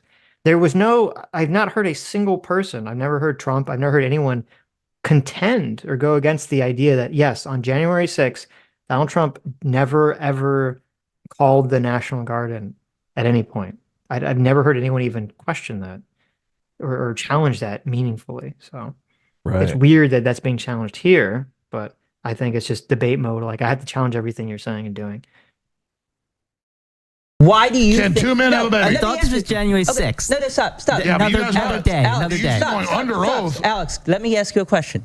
You're criticizing me for quoting somebody under oath. What is your source? If I'm quoting somebody that said something under the penalty of perjury. Your source is, you just know it, that Donald Trump said it to the public? No, we're live on air here, just like when this guy said that, you're claiming this was done. You don't have proof. Those clips are all there. Everyone's going to pull those up. They're going to see them. So there's clips of Donald Trump calling in the National Guard? No, I'm talking about the last point. No, you didn't answer my question. No, I remember the articles. Can you just answer my question? You're not listening. You want my answer? Yeah, I do. When Trump got firebombed and the White House got attacked, he called for the National Guard, and Milley said, I'll resign if he doesn't. He then asked the head jurisdiction, was actually General Flynn's brother, for 10,000 troops, and it was in the news. Anybody? I don't have a computer in front of me. Was there on January 6th? No. He asked 2 weeks before that they wanted. It wasn't in the news. Okay, well, boom, gotcha. Everybody get it. Show it. Go ahead. I'm on air right now. He requested. I don't have a computer. Hold on. Tell me what you're telling me. You're just hoping. Listen, they're going to get you. Tell me what you're telling me. That he requested 10,000 troops. Watch X tomorrow. Listen to me carefully. Watch X tomorrow. Okay. And it's going to be General Flynn making this claim? And it'll be you, and it'll be all the news articles where Milley says he'll resign if Trump's went National Guard, and then they did it again, and then General Flynn's brother. That wasn't for January 5th. That was the Washington, D.C. protest. That's where it begins. And he asked again, and they also, it's all there. Okay, but this is so amazing, Sitch. It's like, well, look, I can't really contest what you're saying now, but trust me, tomorrow there's going to be a bunch of clips contesting what you're saying, and you're going to be wrong. I do like that interaction where he's like, Alex is like, he asked for the National Guard, and then Krauss is like, yeah, but that was not for January 6th. And he says, yeah, but no, but yeah, but you'll see. It's like, okay. Well, I mean, I thought they were talking about the BLM riot. Originally, when this started, they were talking about the BLM riot. They're going all over the place. I know. They're talking about lots of things, okay? That this is topic bingo. The topic is switching at a lightning fast pace here. Yeah. Yeah, keep up, okay? It's boom, boom, boom, boom, boom, boom, boom. Okay. But you're making the claim that Trump had. No, you say show it. I'm here. Why would Trump care if Milley would resign if they're all the deep state? If they're all part of the swamp, why wouldn't he just do it anyway? If that's what's right. Trump is the ultimate authority of deploying the national. You're not going to answer that question either. What's going to happen, Doogity?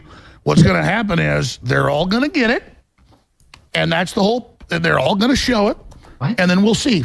Yeah, this is making me think about media. And he just laughs in his face. This is, oh man. This is comedy gold here. So the question was, why would Trump care if Milley resigned? And the answer was, people are going to post clips tomorall. I know. Right? I mean, so, okay, I it's guess. so good, and he's so giddy about it. Oh, how bad you're gonna get it! You're gonna get it's all over for you. You're gonna get it. Hysterical. Right. I mean, I guess that's a good tactic, right? Destiny's sitting there the whole time. Like, I spent weeks studying for this debate. Well, I mean, it's funny. He really actually studied for the Nick Rekieta debate, because that's actually where they went very deep into the question of law. This debate didn't require a lot. I mean, it required some, but didn't require a lot of factual information. So, all the clips are going to be out tomorrow, guys. All the clips. Manipulation in general, and how sometimes you see things, sometimes you don't, sometimes things are real, sometimes they're not, and it leads me to my next question. General for everybody. And by the way, all 6 of you are doing phenomenally, especially you, Glenn, killing it from Brazil, my man. Do you guys think this election was stolen? 100%. And Absolutely not. And it's my right to say that, but then, covering up the windows with signs, and then all these trucks pulling in, and then the graph where Trump's above, and it perfectly shoots up, and then wins. I guess define stolen. Define that for me before we answer the question. If anybody wants. As Professor Epstein and others have said, they do it way before suppressing the Hunter Biden laptop, giving you 96% Google Democrat links. I mean, it's all, the stealing's done before. In the algorithm and the censorship and the control. I mean, I remember 5 years ago when I was being deplatformed, they were denying I was being deplatformed and saying there was no censorship. Now we know from the weaponization hearings that all this is going on, and now they're telling us you can't vote for him because he said we won't let you vote for him. I mean, why is it, if the election was being stolen, why did every single person that Donald Trump trusted to investigate come back and say there was no evidence? It wasn't every single, a whole bunch of his lawyers. It was not a whole bunch of his lawyers. Most of his legal counsel said that the few that he ended up going with were crazy. You just went in 2 seconds from everyone to most. I said everybody, you got him again. I said that everything that every single person that Donald Trump trusted to investigate, meaning the vice president, the Department of Justice. Is that a drunk college girl woo? It's close. It's close. Yeah. I feel like we saw it in real time. But that was a bad move to say everyone, because there were people like, Giuliani and Powell. I think it would be everyone in the government, who had an official position that was trusted to investigate, found that there was not sufficient evidence. Right. You forgot the ghost of Hugo Chavez. I did, right, but he doesn't have a government position anymore. So they let him go in 2015. He was one of the ones that said it was stolen, though. It's true. He did say that. He did whisper that to Sidney Powell's ear. The Kraken. The Kraken. He said the Kraken is coming, Sidney. Don't lose your mind. She was doing a seance, and that's how she found this information.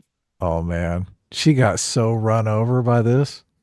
I mean, she get a huge settlement against? Didn't one of the vote machine manufacturers go after her for defamation? And they did, yeah. Get a giant settlement against her? I think so. Yeah, she's going to be, every single paycheck for the rest of her life is going to be going to Diebold voting machines or whatever it is. It was the Dominion. Oh, it's Dominion. I don't know if it's, there we go. Was it ever concluded, or is it still going on? Sidney it might still Powell. be going on. So, oh my! It just goes to show you. I mean, people are mesmerized by power. They get close to the halls of power, close to Trump. They're just like, this is my in. Well, that's a good point. Because it's like, okay, so if you have someone like Sidney Powell or Flynn or even Giuliani, if they're really horny for power and they know that the way in which they get power, retain power, is to tell Trump things he wants to know, it could make it so that you really kind of convince yourself of wanting to believe things that are not necessarily true. Yep. So whatever information she got about the quote Kraken, she wanted it to be true so badly because she was highly incentivized, because that's where her power was coming from, coming from having this information. And it turned out it was all nonsense. This was her big chance to basically be in the second Trump administration. She's like, I'm going to be Secretary of State. We just have to get through this little hiccup of Trump losing the election. Right. It's a little, very small hiccup. Yeah. So sad. Well, it's true, because the cybersecurity. If they had been successful, she definitely would have had some major position, probably in the cabinet or something. Of course. Giuliani. He would have probably made like, you're the AG now. Yeah.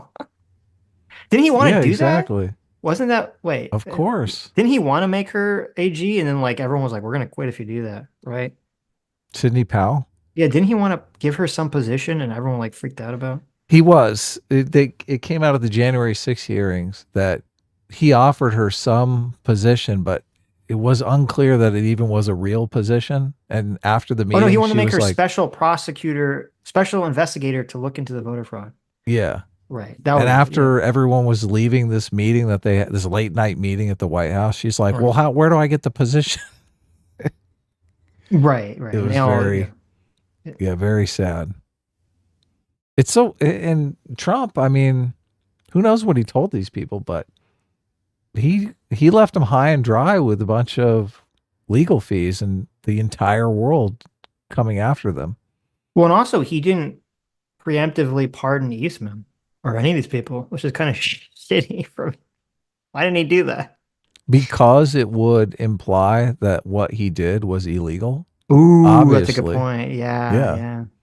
They're scapegoats. Come on, these people are sacrificial lambs. Right. Ooh, this is how power works. Eastman, you fool. Yeah. Trump basically Yoshi jumped Eastman into a chasm. Across the finish line.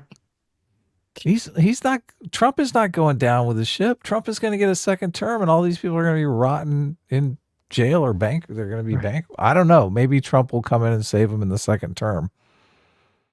Somehow I doubt it. I think they're basically rolling over in all these cases, just trying to save their own skins. They're probably putting up as much evidence against Trump as possible, which Trump is not going to take lightly if he actually gets a second term. He'll probably try to bury him even further, right?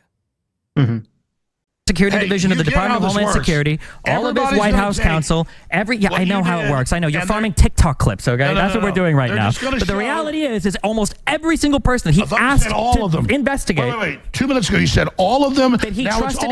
He didn't ask Sidney Powell to go and investigate. She brought cockamamie schemes to him, and he said, "Oh, maybe these are okay." Which, by the way, he also said she was crazy. You just said all wouldn't say there was fraud. I said all. Get the full quote, kind of like you're missing the rest of the 14th Amendment there. Get everything I'm saying. I know that hurts. I know the context hurts people like you. This is such asymmetrical warfare here, because Destiny has to keep all the information and the entire narrative in his head, and all Alex Jones has to know is the difference between all and more. It's like all more. Yeah. Well, it's annoying too, because like I know, and I've seen this. I think I've probably been in conversations like this, where like you're talking to someone and they're doing the Gish Gallop like a million topics thing at you, and then the second you say something that is either incorrect or you misspeak, it's like, I'm gonna grab this like a fucking dog. And I'm never gonna let it go. I was like, I got you now. It's like, oh, okay. It's like, get out of here. Right. Would you describe this as a good faith debate, Sitch?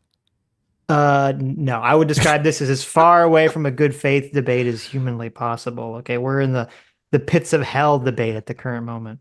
It's entertaining. I'll give it that much. It is fun. It's fun to watch. I'll give it that. Listen, I'm glad I would never be part of something like this. I'd be exhausted. I feel like my soul would have died like 100 times in this conversation. This is, I don't know. I feel like, I wonder if it's just better to put on a troll face and just try to become as trolly as possible in this debate, or is that going to like rub the shit off on you? I don't really know how to handle the situation properly. Yeah, I don't know. Obviously, I would like to be able to participate in a debate like this. I don't know that I'd be good at it. Not now. Right. I mean, one of my goals is to get better at debating this. To be calmer, right? Oh, of course. Look, This is not the debate to practice that. This is the debate to practice that. Are you kidding? No, this is the final test. Okay. To see if You think so? mastered the technique. Yes. Yeah. Maybe. I don't know. The question is it better just to flip and just be focused on optics and just forget about the substance of the debate? I don't know. That is the question. Difficult question, yeah. Destiny is basically still, I mean, he's going to go down trying to have the debate. I think he's doing a reasonably good job at doing both. You know, Yeah. Kind of making fun of Alex sometimes, trying to do the facts sometimes. So He even did, I mean, he gave Glen Greenwald some deference when they had their exchange about history that I thought, oh, I couldn't have done that.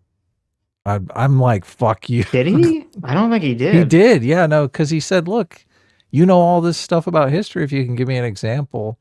He was please saying do. kind of sarcastically. I think I wouldn't call that deference. Well, look, I think I think you can read it either way, which is perfect, right? That's, I mean, if I said that's it, true, yeah. if I said it, you would not be able to read it any other way than fuck you, Glen Greenwald, right? Right. So I just look little things like that. Okay, that's a good point. Destiny's doing very well at this. I don't think I could do better. I mean, I would like to be able to do something like this. But you're saying, look, guy, you wouldn't even aspire to do something like this.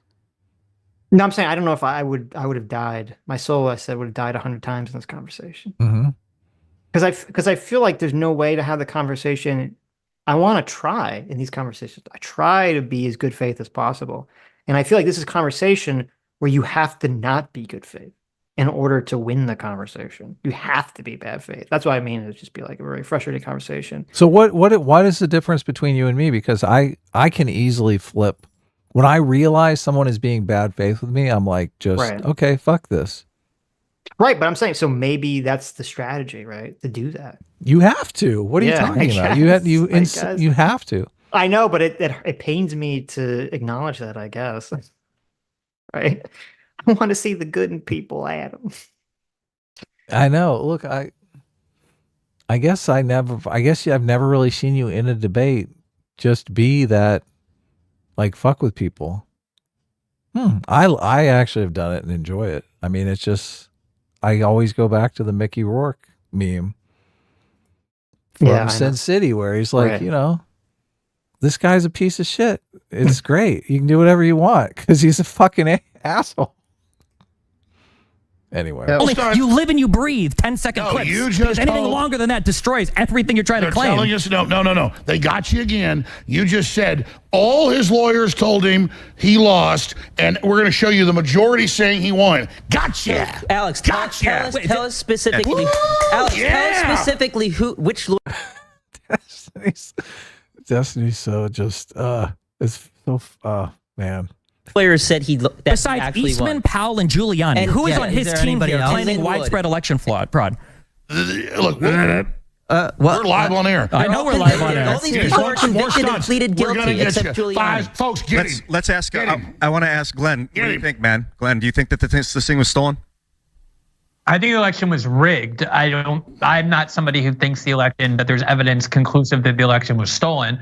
I do think we should be a lot more attentive to when election processes get changed out of the blue, like, because there's COVID, we're going to have a ton of new conventions for how we do mail-in ballots. I think there's a lot of potential for fraud there. I don't think there's evidence that I've seen, at least, that's conclusive that the 2020 election was stolen. I do think, though, it was rigged in all sorts of ways, from internet censorship to all kinds of interference on the part of the US security state, lying and saying that a very incriminating story about Joe Biden was the byproduct of Russian disinformation when it absolutely was not. Facebook and Twitter censoring that story right before the election. These are all examples of corrupting rigging by institutions of authority. On the question of whether no, I don't. I'm not somebody who thinks there's evidence that it was stolen. Well, how would you define the difference between rigging it and stealing it?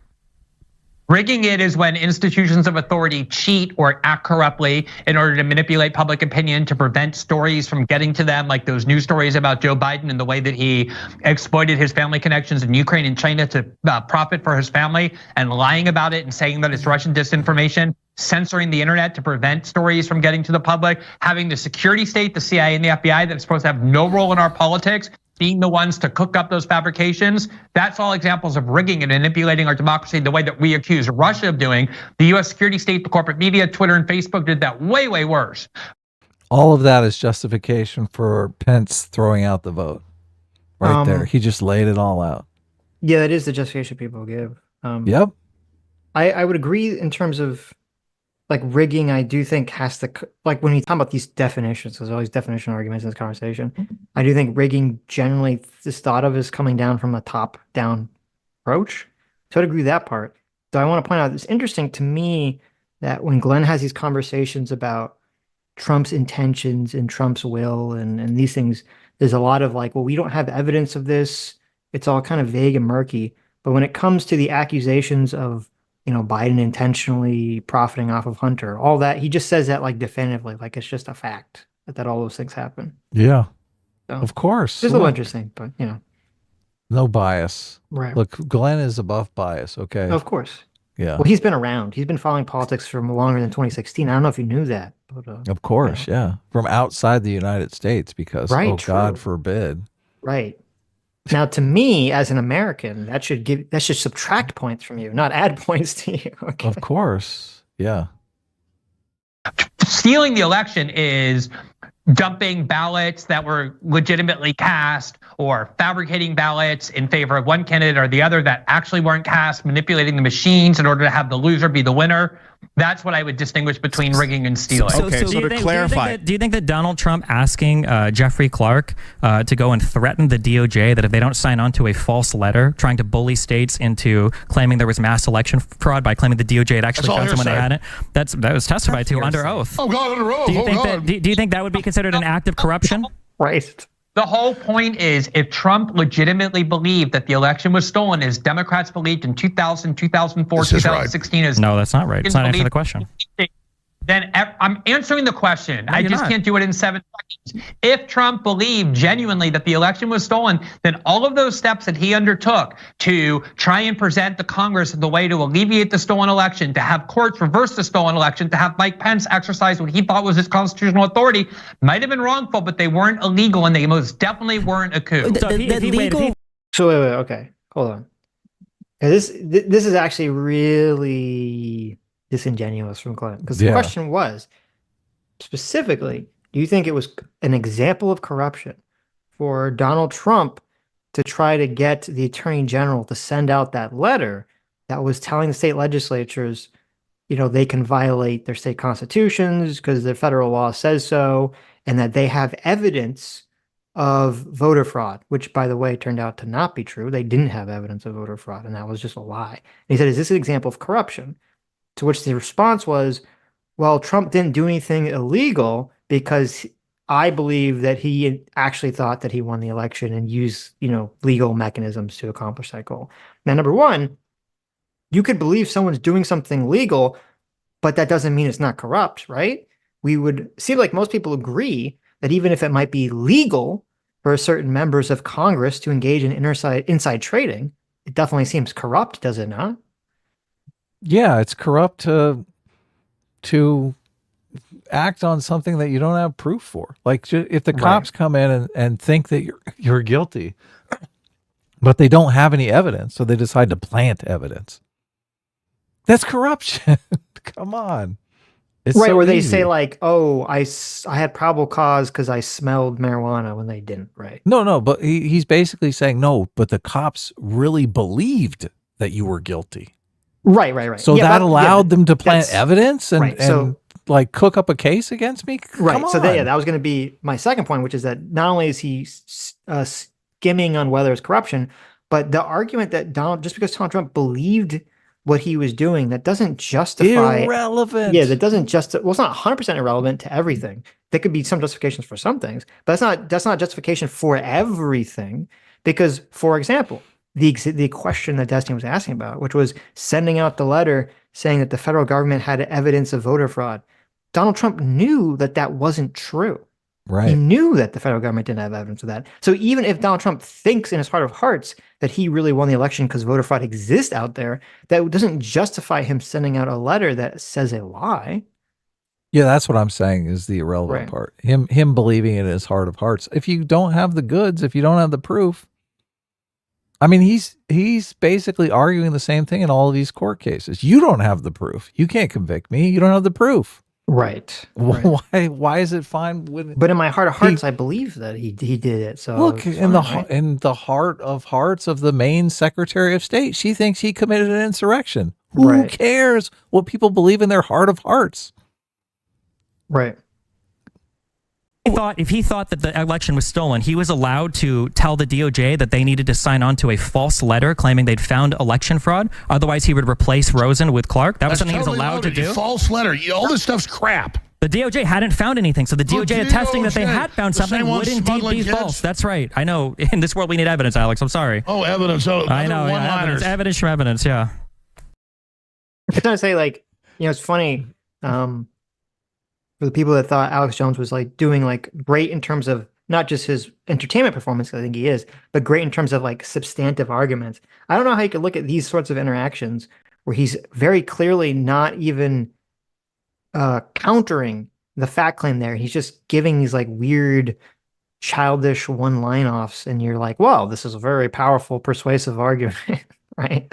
Like counter arguments to just say DOJ is kidnapping children. Oh, under oath, like just say these things under your breath. These are not the counter arguments of a person who has a strong fact basis to draw from, even though it's funny. Yeah, look, the substance of the argument here is not. I mean, there is no substance to this argument. Of course. You said all, then you changed to more. So Jimmy, isn't there a sitcom called 2 Men and a Baby? Yeah, that's the whole point. It's 3 Men and it's a great movie. Oh shit, I'm sorry, my bad. We're sitting here like, guys, they said it was worse than Pearl. It's unfortunate because I would have liked for Glenn to answer that question that was posed to him. He doesn't want to answer that question. He doesn't want to answer that question. Of course, right. Harbor in 9/11, like Glenn says. So you're fighting your demons up here. None of us are saying that. Alex, you pointed out that the votes, they went up way at night. They went up way high. Trump was winning, and then all of a sudden, Biden pulled ahead at like 1 a.m. Red Mirage. Yeah. So, but do you understand that the media basically told the American public that this is what happens basically every election? Yeah, they pre-programmed it. Red Mirage. No. Do you understand? No, it doesn't happen every election. Do you understand why that happened? No, I'm not smart enough to understand. The trucks, when they shut down the polling places, and the trucks pulled in, and they blocked the windows out and ran the same ballots over and over again. Let me explain it to you. Donald Trump. All that shit's been debunked. None of that is true. Debunked? Donald Trump. Debunked, Adam? It has been. It's been debunked by who? The DOJ? Were they under oath when they debunked it? Under oath? Oh, can 2 men have a baby? Can 2 men have a baby? Answer, Sitch. Can 2 men have a baby? I mean, they could have one, right? Like they could adopt one. Sure. Obviously, 2 men can have a baby. They both have their own wives and they both have babies. Oh my God, you solved the riddle of the Sphinx. Thank you, Ed. Dumbass. Oh my God, I'm such a fool. For months before the election, he kept saying mail-in ballots are rigged. Don't vote by mail. So do you think that Republicans are going to vote by mail if Trump says not to? So Republicans... But that's chicken in the egg. This is another place where Trump completely shit the bed. And people in his cabinet were telling him this. They're like, you should not do this. I can't believe he would do this. He's like, why? Like, make them go to the polls and wait in line? What a dumbass. Yeah, wasn't smart. Yeah, let me finish. Let me finish, and then you can. Republicans didn't vote by mail because Trump said, it's not safe. Democrats voted by mail. Mail-in votes were counted at the tail end of the vote count, as they always are. So what happens? So Trump pulls ahead early in the night, just like everybody said was going to happen if you were paying attention. They start counting the mail-in votes.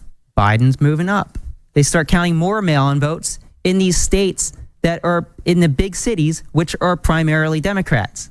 What happens? Biden pulls way ahead in the big cities, just like everybody that was paying attention would have known. Can I talk? That's why they had to all over block the windows out, kick everybody out, claim water mains broke. Let me talk. And then magically on the surveillance cameras, just keep loading machines over and over again. But you're right. You actually let's stop. You're right. No, I agree with you. Trump actually. This is so interesting because, I mean, his audience must believe all of that is true. And he just knows that he can say that and no one is going to. Well, he suffers no downside from saying that. Yeah. The problem is what he's doing and what people generally do when they make these claims is that there's something that's true there. But then it gets like, there's a massive leap in the logic that is just assumed to be true, right? Right. So the two things that he brought forward was, oh, you're right. They boarded up the windows so you couldn't see what's going on inside, and the water main thing. Now, I hate to be Glen Greenwald, but if you remember politics before 2016, okay, part of the reason they boarded up the windows, there was actually an incident in 2000 because the 2000 election was so contentious in my state, the state of Florida. People tried to break into the rooms where people were doing the recount and assault the people doing the counts. Okay. Ouch. Yeah. It was like a huge thing in Florida, like, oh my God. And so a lot of them, they not only had the, guards and stuff like preventing that, but people started boarding up the windows because they were afraid that people would figure out who the identity of the people were and then attack them, later. Right. Right. Or dox them or annoy them online or any of the other things they could do. And if you actually follow a lot of elections, very often when there's any sort of, not just in 2020, but whenever there's any sort of contentious thing, it's actually not that unusual for guards to try to prevent the public from looking into the room where they're doing the counting and try to block up the windows because they don't want everyone being identified and harassed afterward. Which is literally what happened to these people. Well, I mean, that's what happened with the two women who successfully were able to sue Rudy Giuliani. And so with the water main thing, what basically happened was there was some claim that there was a leak and they had to pause and then they had to come back. And then the idea is like, okay, well, the pause is what allowed when the pause first came because of the leak, that's when the people that were supposed to be the observers watching the recount left. But then after that, when they realized the leak wasn't a big deal, the observers never came back, but the people resumed the counting. Now, while that's true, there was a water leak. And at first they thought, oh, we should stop counting because of the water leak. And then later they found out it wasn't a big deal. And the observers didn't come back. That is true. That did happen. But the leap in there is, oh, well, therefore that means the water leak was part of some scheme to intentionally get rid of the observers because this is when they're going to do all the shenanigans. Even though it doesn't really make any sense because that was in the, we have the video cameras and we saw what happened and there wasn't anything going on in that room. Right. But so that's where all these things come from, is that there's something there that's sort of true and you say it, but it doesn't show, it's not a smoking gun. It doesn't show what the claim is. You have to make a leap in logic and just assume, well, that must have been part of a plan. And then when that plan was enacted to get rid of the observers, then that's when the illegal action took place. Right. It also, yeah, perfect. It occurred to me that what he said about the running the ballots over and over again is factually correct, right? But a lot of times they'll run a group of ballots through and there'll be some sort of misread. So they'll have to send it through a second time.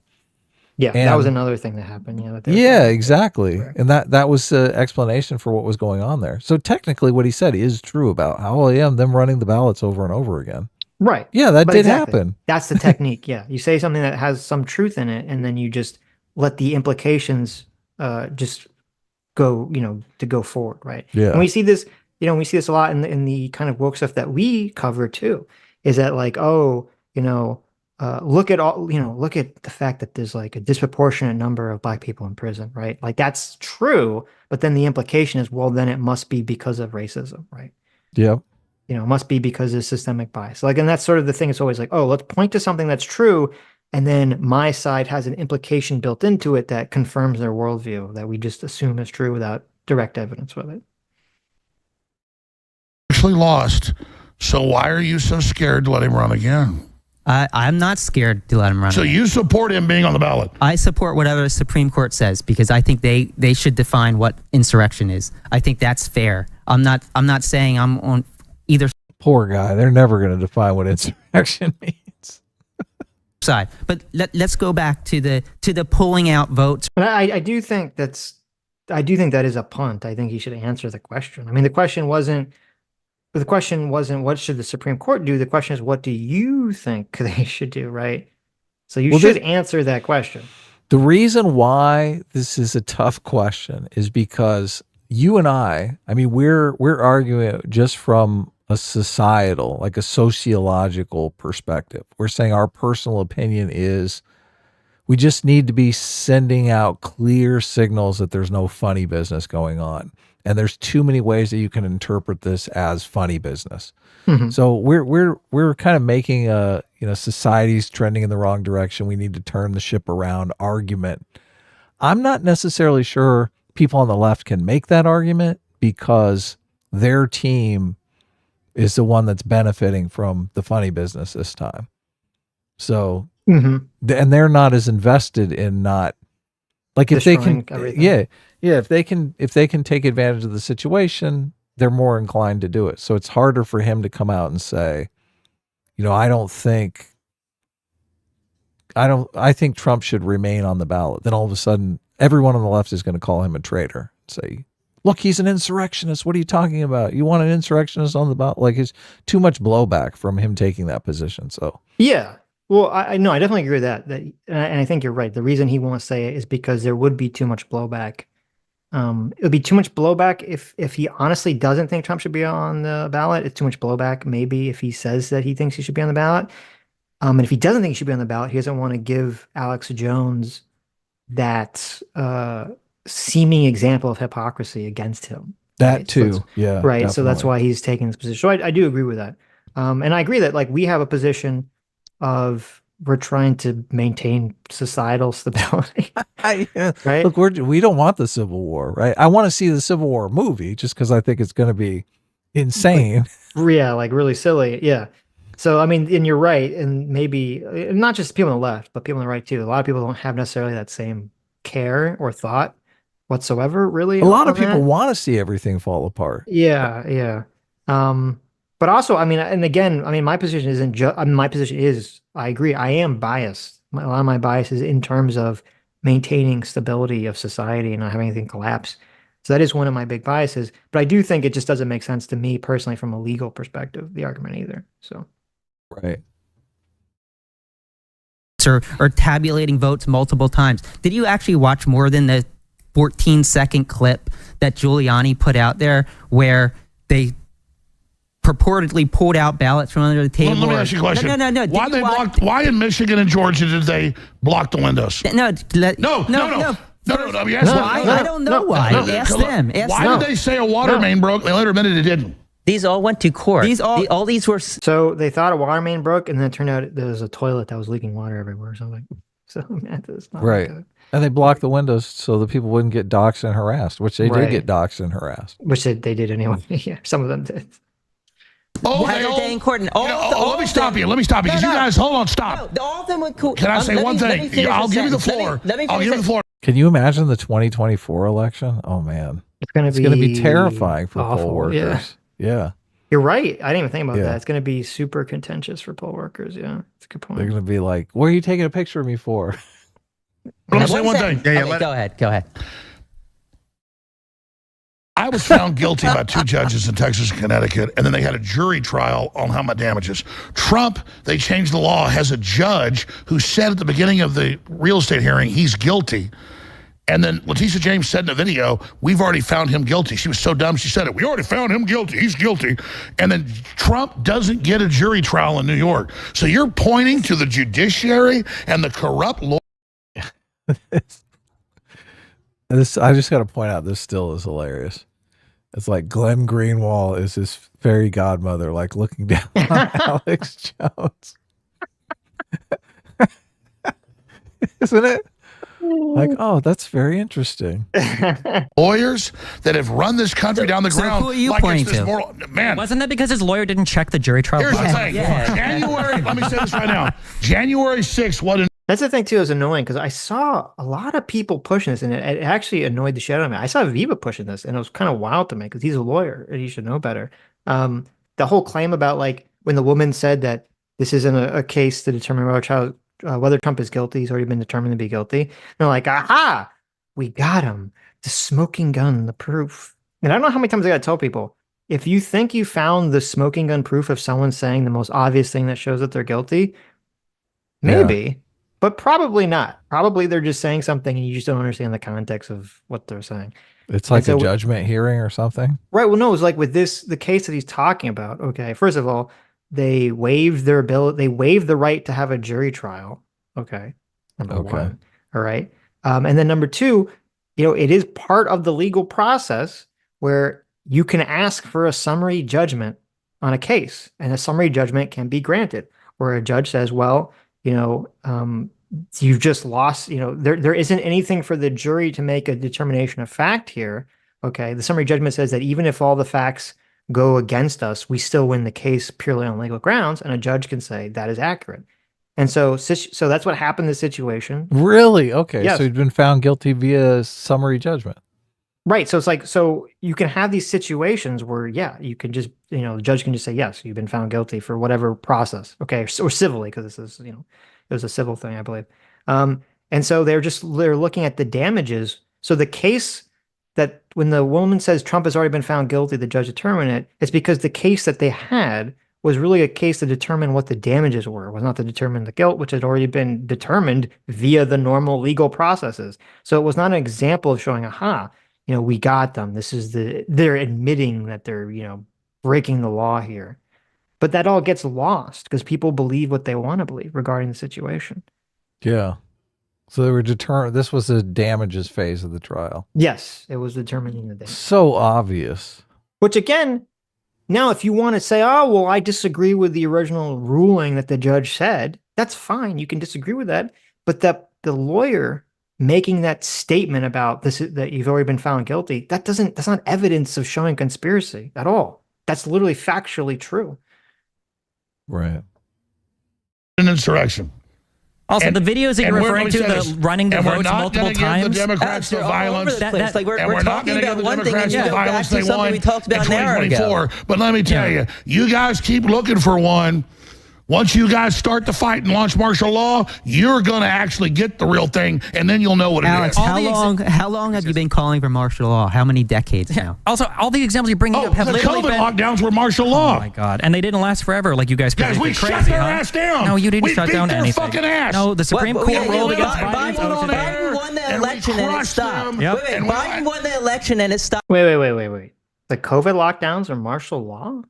Yeah, look, all his predictions came true with COVID. Sitch. You don't know that? So Donald Trump, the president that he wants, that people are defending, so I don't know if he personally wants Donald Trump, but the president that they're defending so hardcore is the one that enacted the evil martial law? Don't think about that part of it. Okay. I'm just confused. All right. I mean, all right, sure. Look, the martial law is like the Old Testament of Alex Jones.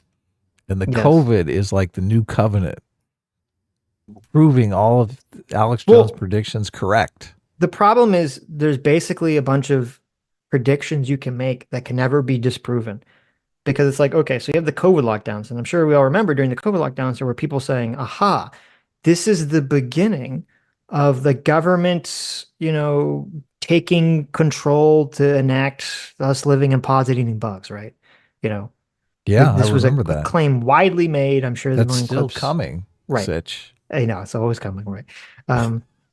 This is I'm sure there's a million clips of Alex Jones saying this when the COVID lockdowns were occurring, blah, blah, blah, blah, blah. Right. But then when that doesn't happen, and because, of course it doesn't happen. Right. And the COVID lockdowns end and it goes away. And you say, well, you were wrong. Your predictions were all wrong. None of this crazy stuff happened with the COVID lockdowns. It was just like a lockdown, and then it just ended when people thought the threat was over. Now, just because they haven't activated the vaccine. Well, okay. Well, hold on. Right, come on. But and obviously there was a disagreement where people were disagreeing, and not every state agreed on when COVID ended and when the lockdowns were appropriate to ban and blah, blah, blah. Putting all that aside, though, then the problem is that then they'll say exactly what Alex said, which is, well, the government, right? Because the government is some magical, giant, amorphous entity, despite the fact that, a lot of these lockdowns were in the control of every state. And a lot of the states had completely different ideas about when to do the lockdowns, and different states ended the lockdowns earlier than other states, if you recall. And that was kind of a thing, like, oh, Florida and Texas are ending the lockdowns, faster than California. But if you bring this up, Alex Jones says, well, no, the only reason the government, I guess under Donald Trump, ended the lockdowns is because we made such a loud noise about it. We didn't accept it, right? So you can never disprove the prediction wrong, because he can make all these predictions about all these horrible things, and then when it doesn't happen, he says, well, it didn't happen because we stopped it. And then you just repeat the cycle again and again and again forever. Well, you run their credit card, of course. Right. Don't forget that part. That's true. Come on. So you have to buy the supplements, otherwise we can't stop it. them down. Who's Exactly. you? Are you part of Biden now? Let me ask you a question. No, why are we getting pulled off the Georgia? Why are we getting pulled off the Georgia stuff? Is Rachel Maddow right? Why are we talking about COVID right now? No, he brought it up. If Biden is Biden right that you take the shot, you're protected. Is that true? I think what Biden did. I think what Biden did was. Here's what Biden did for the shot. Okay, what happened was Raffensperger and everybody in Georgia looked over all the tapes that you're claiming about, but the ballots being ran 3 times. Not only was that information false, Trump was told that it was false. Trump knew that it was false. Trump repeated it over and over again, including in a call to Raffensperger. And finally, Giuliani has come out saying that it was false, but it was his First Amendment right to lie about it. When Ruby Freeman took him to court for defamation because he lied about something you could clearly see on video evidence. Okay, well, this is a question, Darren. Firstly, do you think, if you want to talk about it, if you think the election was rigged or stolen, but also, is it protected speech to question an election and claim that it was stolen? Of course it is. That's a great question. I subscribe to the sort of rigged versus stolen distinction, and I'm more in the rigged category. And I think that's the more meaningful type of interference is the censorship, is all of the other tools that have been deployed in order to rig the election. I think that's more significant, and than the sort of more hyperbolic claims regarding hacking the machines and or so forth. The claims that Trump mail-in was ballot, making. these kinds of things. So then you agree that Trump was wrong when he said it was a stolen election? Well, it depends what specific claim he's using. It's a definitional thing. Let's say when Trump kept pushing that Dominion was switching votes and it cost him Georgia. That I don't believe in the Dominion stuff. Yeah, I don't either. It was a lie. Trump was lying about it. Trump was lying about it. wrong. He was lying. But see, we're intellectually honest here. The point is that the State Department runs around the world looking at everybody else's elections, and the number one thing you get sanctions for is taking a candidate off the ballot. And that's what the Democrats are doing right now, and America sees that. The Democrats are not doing it. That's going to go to the courts. Republicans actually filed it's not the Democrats Supreme Court of Colorado. It's not the Democrats Secretary of State in Maine. You just said the Democrats aren't doing it. Alex, they are in Colorado. doing it. Alex, in Colorado. God damn, that's a lie. I mean, it is the Democrats doing it, so. Yeah. Well, what's the big deal? Right. Yeah, it is. Democrats are some Democrats in certain states are doing it, and some Democrats in other states are not doing it, right? Oh, I guess it was Republicans in one of the states that was challenging. Well, it has to be Republicans that bring forward in Colorado, right? Because it has to be people that have some vested interest in the primary. But putting that aside, it is, which is true, and you just say, yeah, okay, that's true. There are some Democrats that are doing this, which is accurate. It is annoying that, and it's, I guess, evidence of the weakness of Alex's argument that he always has to bring everything back to this irrelevant point, to whatever the topic is, right? You're having some conversation about, the voter fraud claims, and it has to come back again, once again, for the 20th time to this, they're trying to take Trump off the ballot claim. Yeah, it's weak. Weak sauce. Colorado, who filed a suit? 6 people. How many of them were Democrats? What is this, Democrats? Oh, look, he's going to. How many were Democrats out of the 6? Doesn't matter. No, how many? I know Liz Cheney's a Republican. How many were Republicans who filed the suit? Cheney's a Republican. 5 of the 6 people that filed the suit in Colorado to get Trump off the ballot were Republican. So stop saying Democrat. Oh, yeah, it's not. Democrats don't want Trump off the ballot. Glenn's actually responding. He's like, oh, I got it wrong. I mean, I agree. Correct the record. It is silly to. I think I mean, yeah, there are Democrats in the U.S. who are trying to get Trump off the ballot. It's very clear, right? Of no way to course. fight against that claim. Horseshit. That's not what happened. What happened is the only people who have standing in Colorado to bring a suit are people who can vote in the Republican. I mean, Glenn, if you were in America, none of this would be happening. You have proper internet. See, America good. America has internet. Okay. I mean, when you're calling in from some third world country, this is exactly what you're going to get. Listen. What do you mean? I don't have any. I don't have any hatred towards Brazil. Okay. Is it Brazil? Yes. Oh, okay. But it's not America, so I guess everything that's not America is a third world country. Boom, eat it. I mean, okay. Primaries, which means either Republican voters or independent voters. Brazil, you need to fix that internet. I think it's really. Although the suit was brought in their name, Sure, everything you said is clearly heard. So we're going to fix that and then get back to you. Well, let's go back. Glenn, go ahead and talk again. Let's see. Try it out. Yeah. Anyway, I don't know how much of that you heard, but whatever. Nope. My God, this is hilarious. Oh, so good. What you're saying was that in Colorado, in order to have standing. Hey, Glenn, stay there. We're gonna have to reconnect with you. I want to hear this. But so I can say what he's saying. He's saying that it was brought by a Democratic institution, but they needed Republicans. Not just a Democrat institution; it's a notorious lawfare outfit. Right, but how many Democratic states said okay?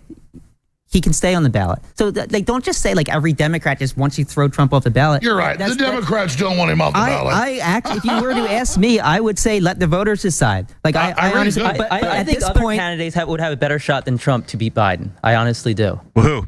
I think Nikki Haley. If she there's no way she would get the nomination. World War III bird brain. I think she would defeat Biden. I really do.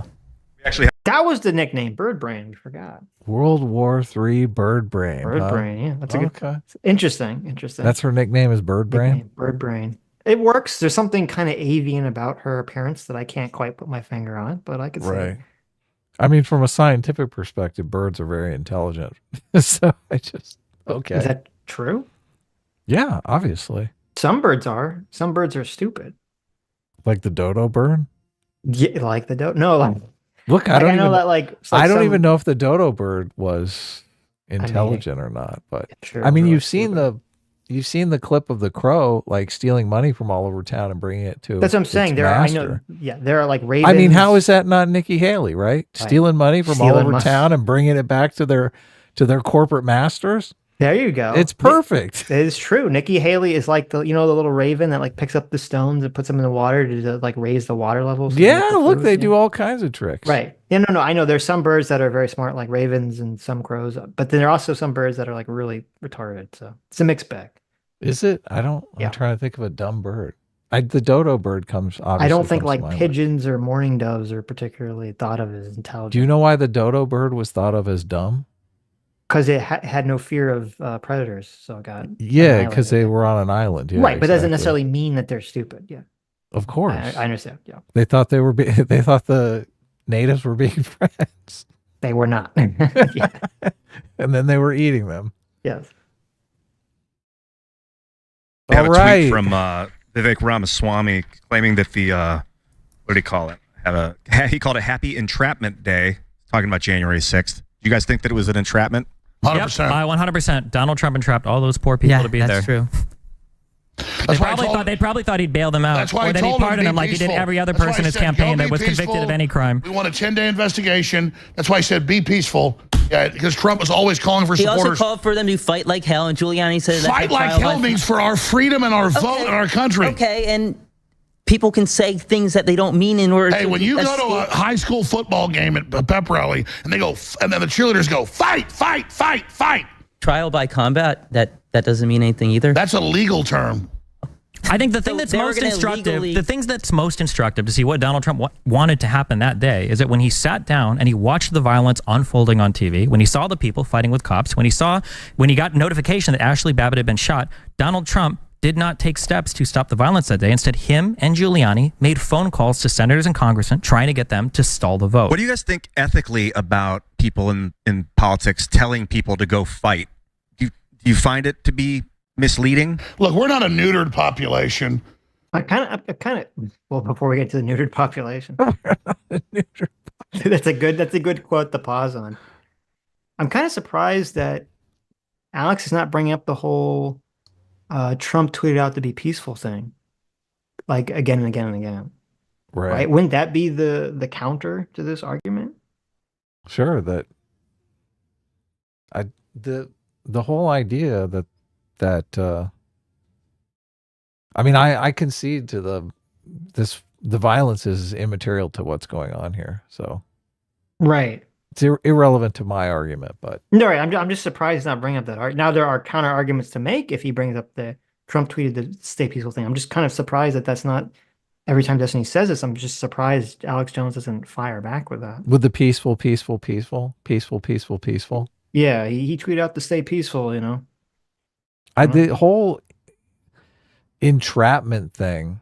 I mean, that's just basically to throw blame off of Trump. It's basically to say, oh, this wasn't Trump's fault. This was some nefarious federal agency. Right. It's the bigotry of low expectations from the right. Yeah. No, it's always, you know, the federal government always tricked everyone into doing something illegal. Yeah. Right. Oh, yeah. But I mean, all the people showed up because that doesn't change any of the setup here. All the people showed up because Trump lied about election stuff. Right, but in theory, okay, the argument would go that even if the people showed up because of Trump making the claims about the election, if there were secret federal agents in the crowd who, like, at first, the claim is that at first the crowd was peacefully protesting, but then the evil, nefarious federal agents were the ones who started the violence. They're the ones that broke past the barriers. Them into right, like they got the crowd riled up. You know, Ray Epps was sitting there telling everyone to run to the Capitol, blah, blah, blah, blah, blah. Right. That's the claims that they were the instigators. Everything was peaceful. And then the evil feds, instigated the problem. Right. The feds called up Eastman and said, look, I've got a good theory for you to give to Trump. You guys should cook up some electors. Sure. I'm just like, come on now. Right. Now, there's never been any really good evidence to support the federal incitement of January 6th theory, but that doesn't stop. What about Ray Epps? You don't believe that puff piece that 60 Minutes gave Ray Epps, God. do you? I fucking hate Ray Epps, but we'll talk about that when we get to the Ray Epps. Yeah, it's coming up. Yeah. It's coming up. I mean, I have Democrats, in fact, during the impeachment for this, they shut it down when finally Trump put a 5-minute video on of Democrats saying, attack them at grocery stores, attack them at gas stations, attack. We need civil insurrection. What do we think about the term battleground state? Yeah. You know, it's... The problem is not typical political rhetoric. It's the context. It's not.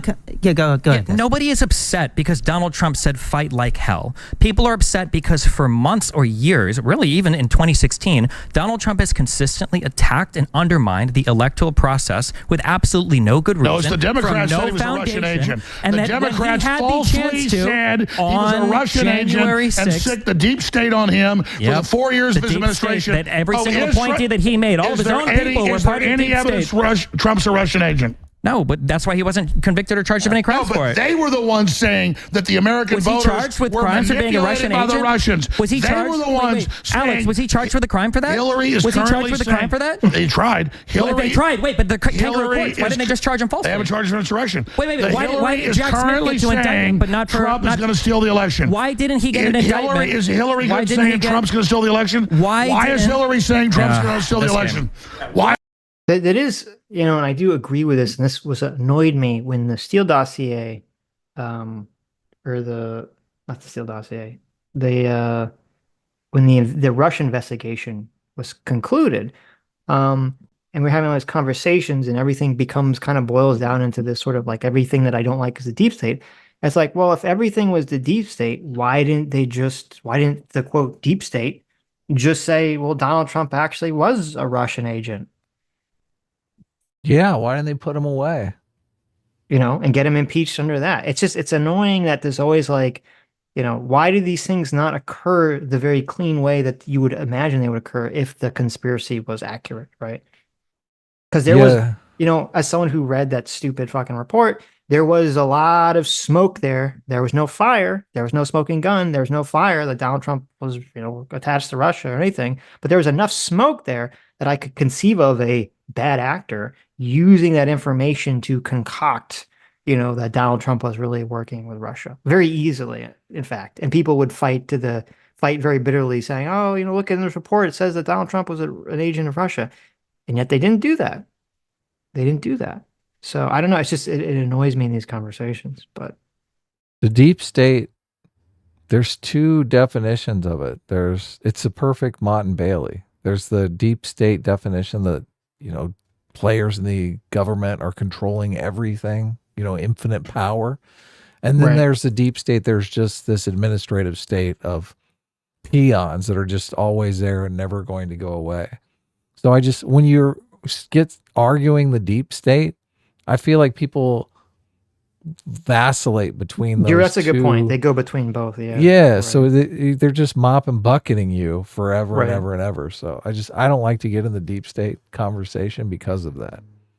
It's such a waste of time. Yeah. No, that's a good point. That's a good point.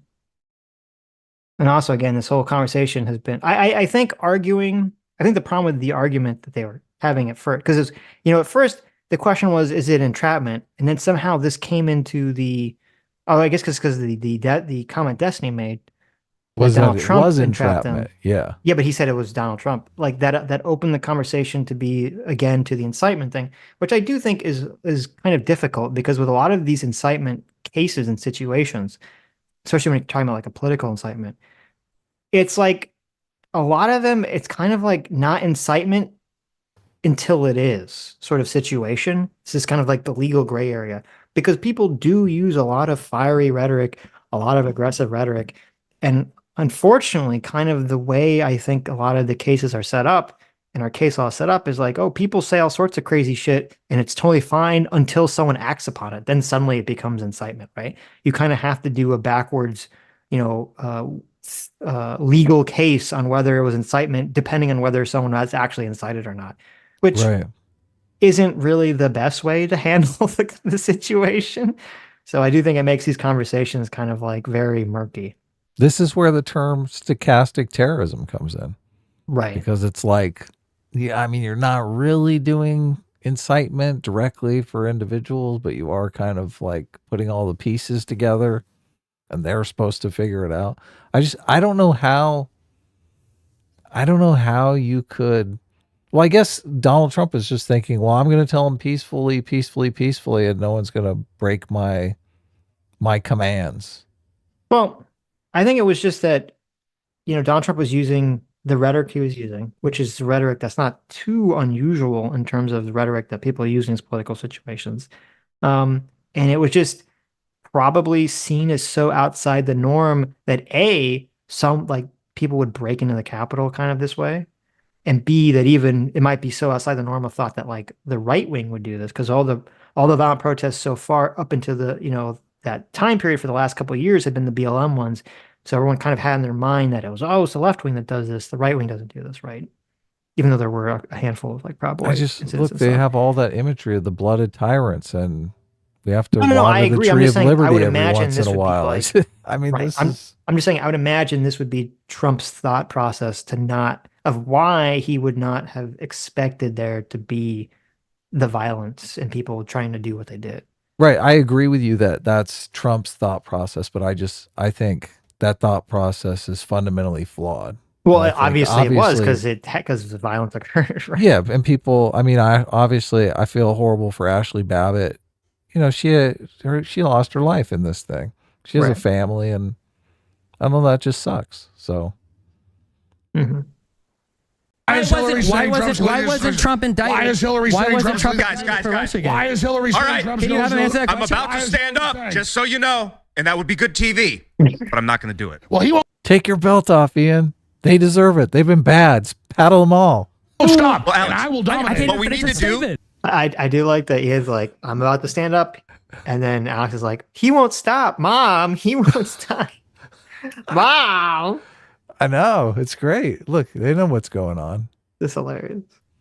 What we need to do. And you don't answer a question. Guys, what we need to do. No, I do answer Listen to me for a moment. That we don't speak over each other. What we do is we listen to each other, take turns. It becomes way better. Well, I have a question. I agree. Well, can I finish my statement here right to the end?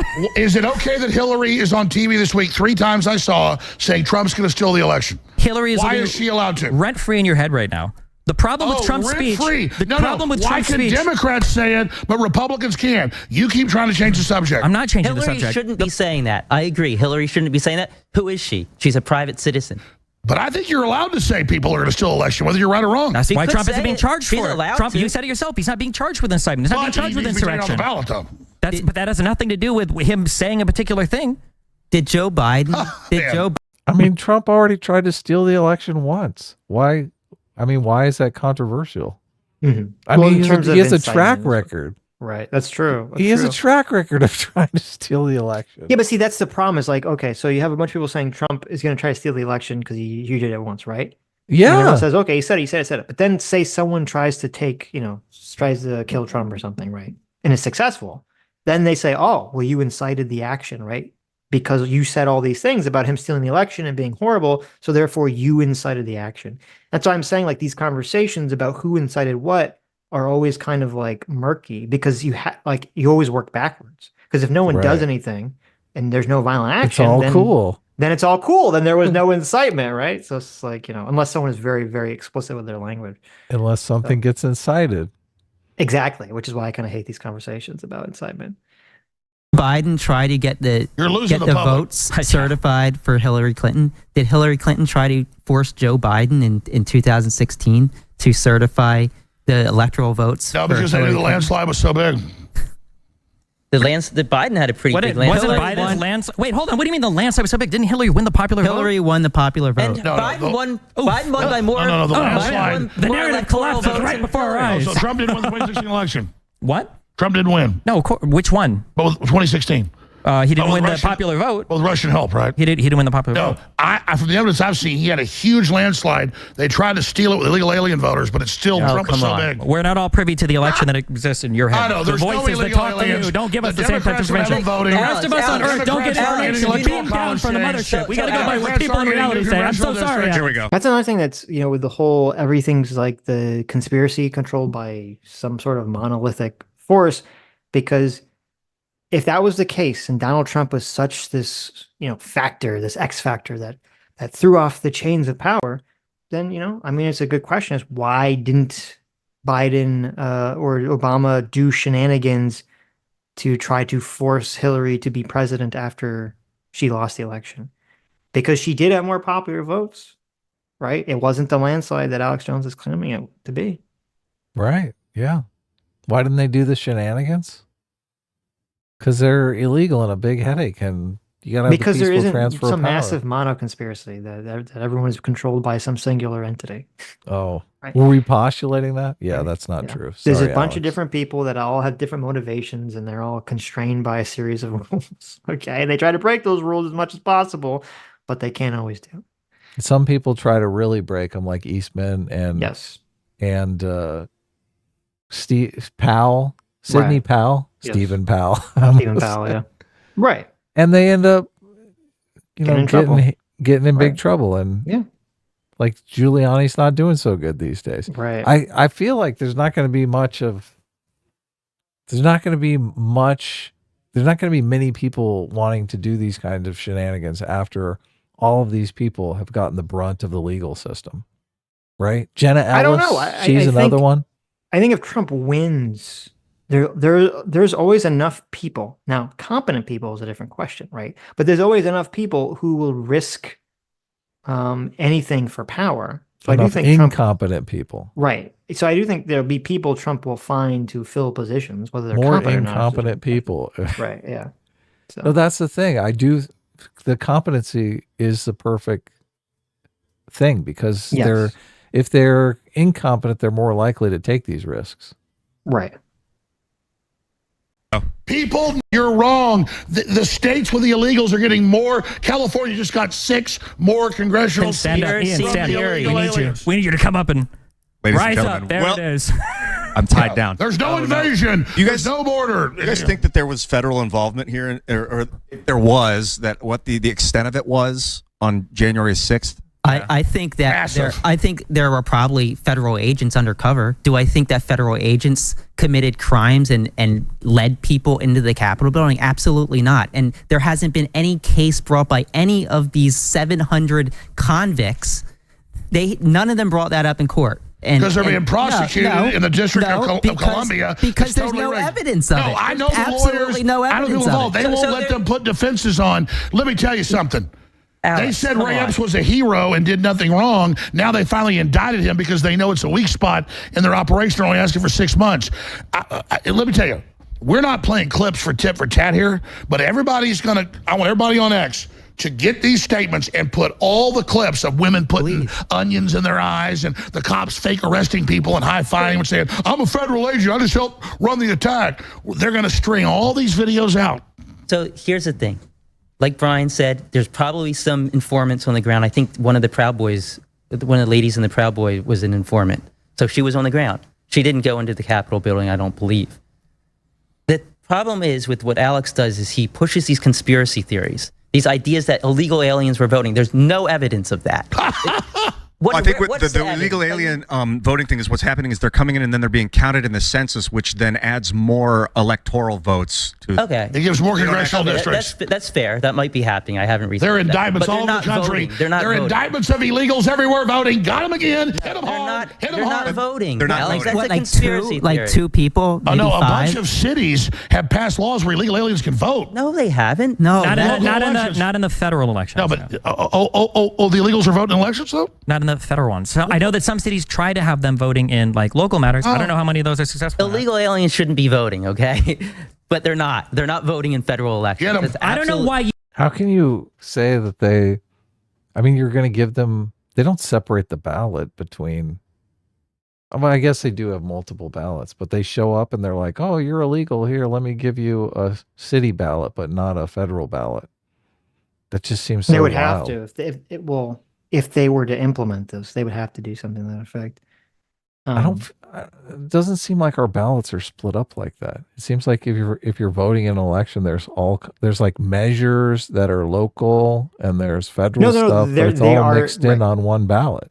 So where I live in Florida, you can go to, depending on what's on the ballot, it can be mixed, right, between state and federal way you're voting for, right. But I'm saying, but that's because there isn't a situation where I live where people who are illegals, or not even illegals, I should say, people that are not citizens can vote on local issues, right?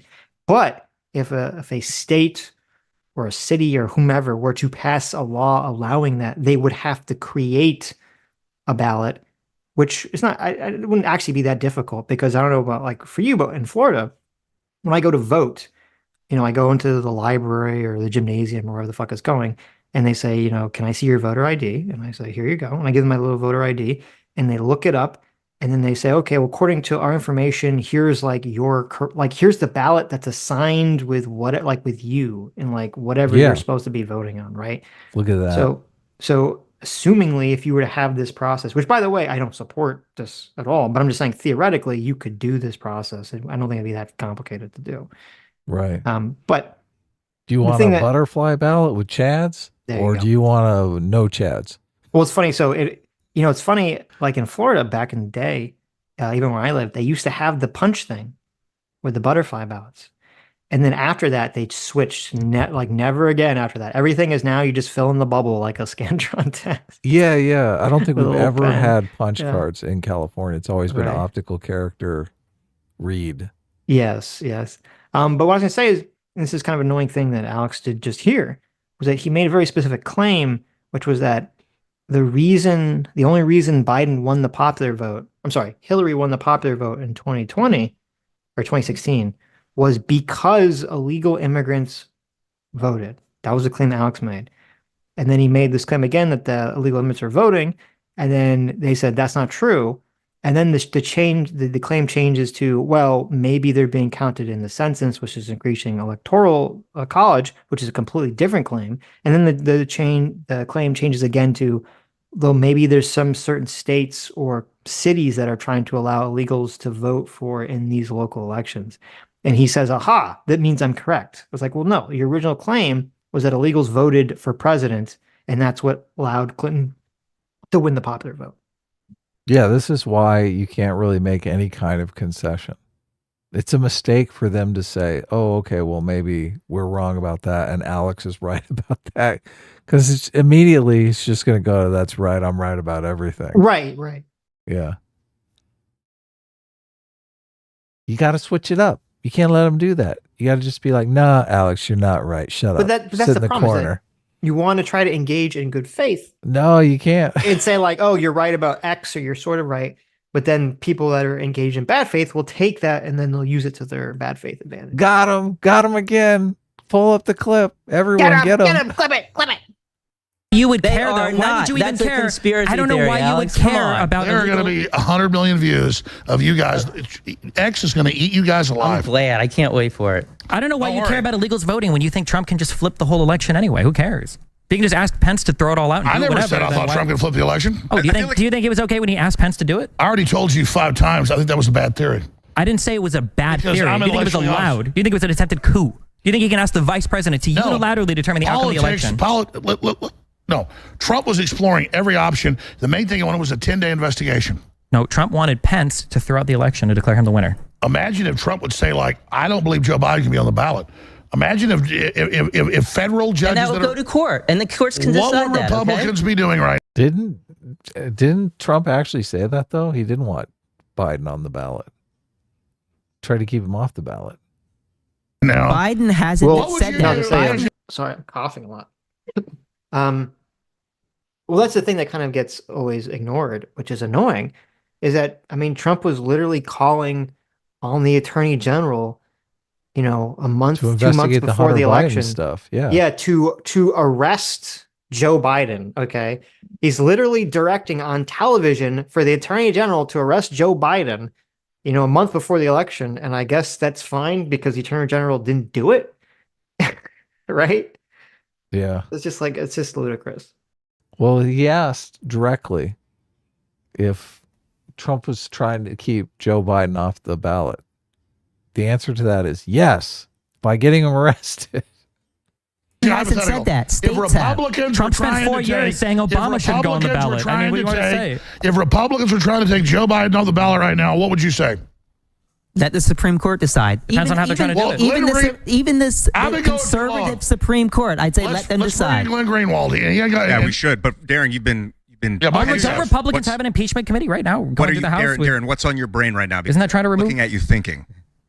Well, I can attempt to answer the question about federal involvement because my reporting at Revolver News is largely responsible for changing the national conversation in that direction. And notice they first threatened to sue you. I'm going to leave it a minute. Take a piss. They first threatened to sue you. Now they've indicted Epps. You've been vindicated. Yeah, in fact, I have a video. This is about Ray Epps. You just mentioned, Alex. It's he's clip number 3, and it's about 25 seconds long. We're going to play this, and then Darren, I want to hear what you're about to say. Okay. Tomorrow, we need to go into the Capitol. Into the Capitol. What? No! Peacefully. Fed. Is that Baked Alaska right there? It looks like Baked Alaska right in front of Ray Epps. Fed. Tomorrow, I don't even like to say it because I'll be arrested. Well, let's not say it. We need. I probably shouldn't say it, but let me say it right here into this live stream.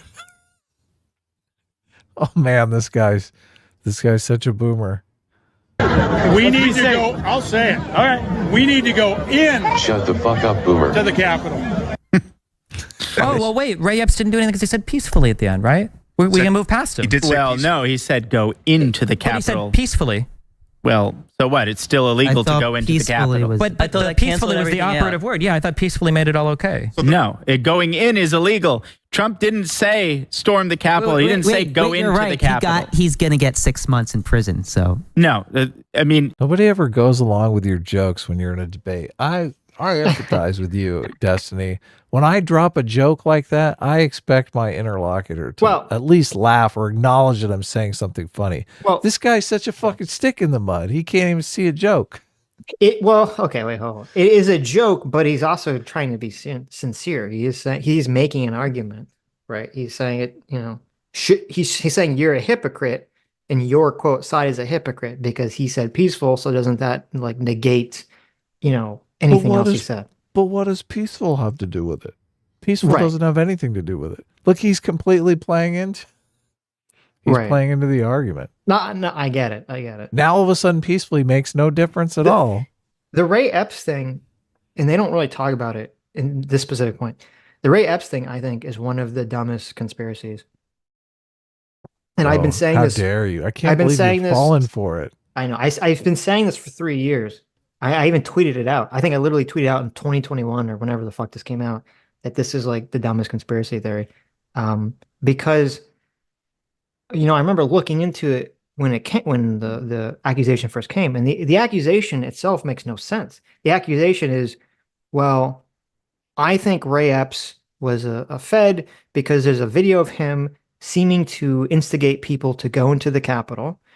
And then he was on the FBI's most wanted list for 6 months. And then the FBI talked to him, and then they took him off the FBI's most wanted list. So therefore, he's a secret Fed. Yeah. And I'm sitting here like, what the fuck is the logic on that? That makes no fucking sense.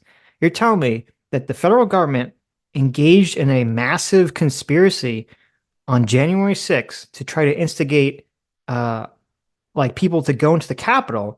A charge which, by the way, if this was ever found out to be true, would be so devastating that the entire, not only everyone lose faith in the federal government, but whoever instigated this, the FBI or whoever, the entire organization could be like gutted and destroyed, right? If this came out to be true, right? This would be devastating if this came out to be true.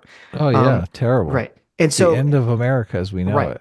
And so they were so competent in pulling off this scheme, okay, that not only did no one ever testify or never find any direct evidence that it ever came into the past, they did this so competently that no evidence ever came to pass. But the one person who fucked up, the one singular person that fucked up was whoever was in charge of the FBI's most wanted list. No one gave him the little memo that said, don't put our #1 main conspirator, Ray Epps, on the FBI's most wanted list for 6 fucking months.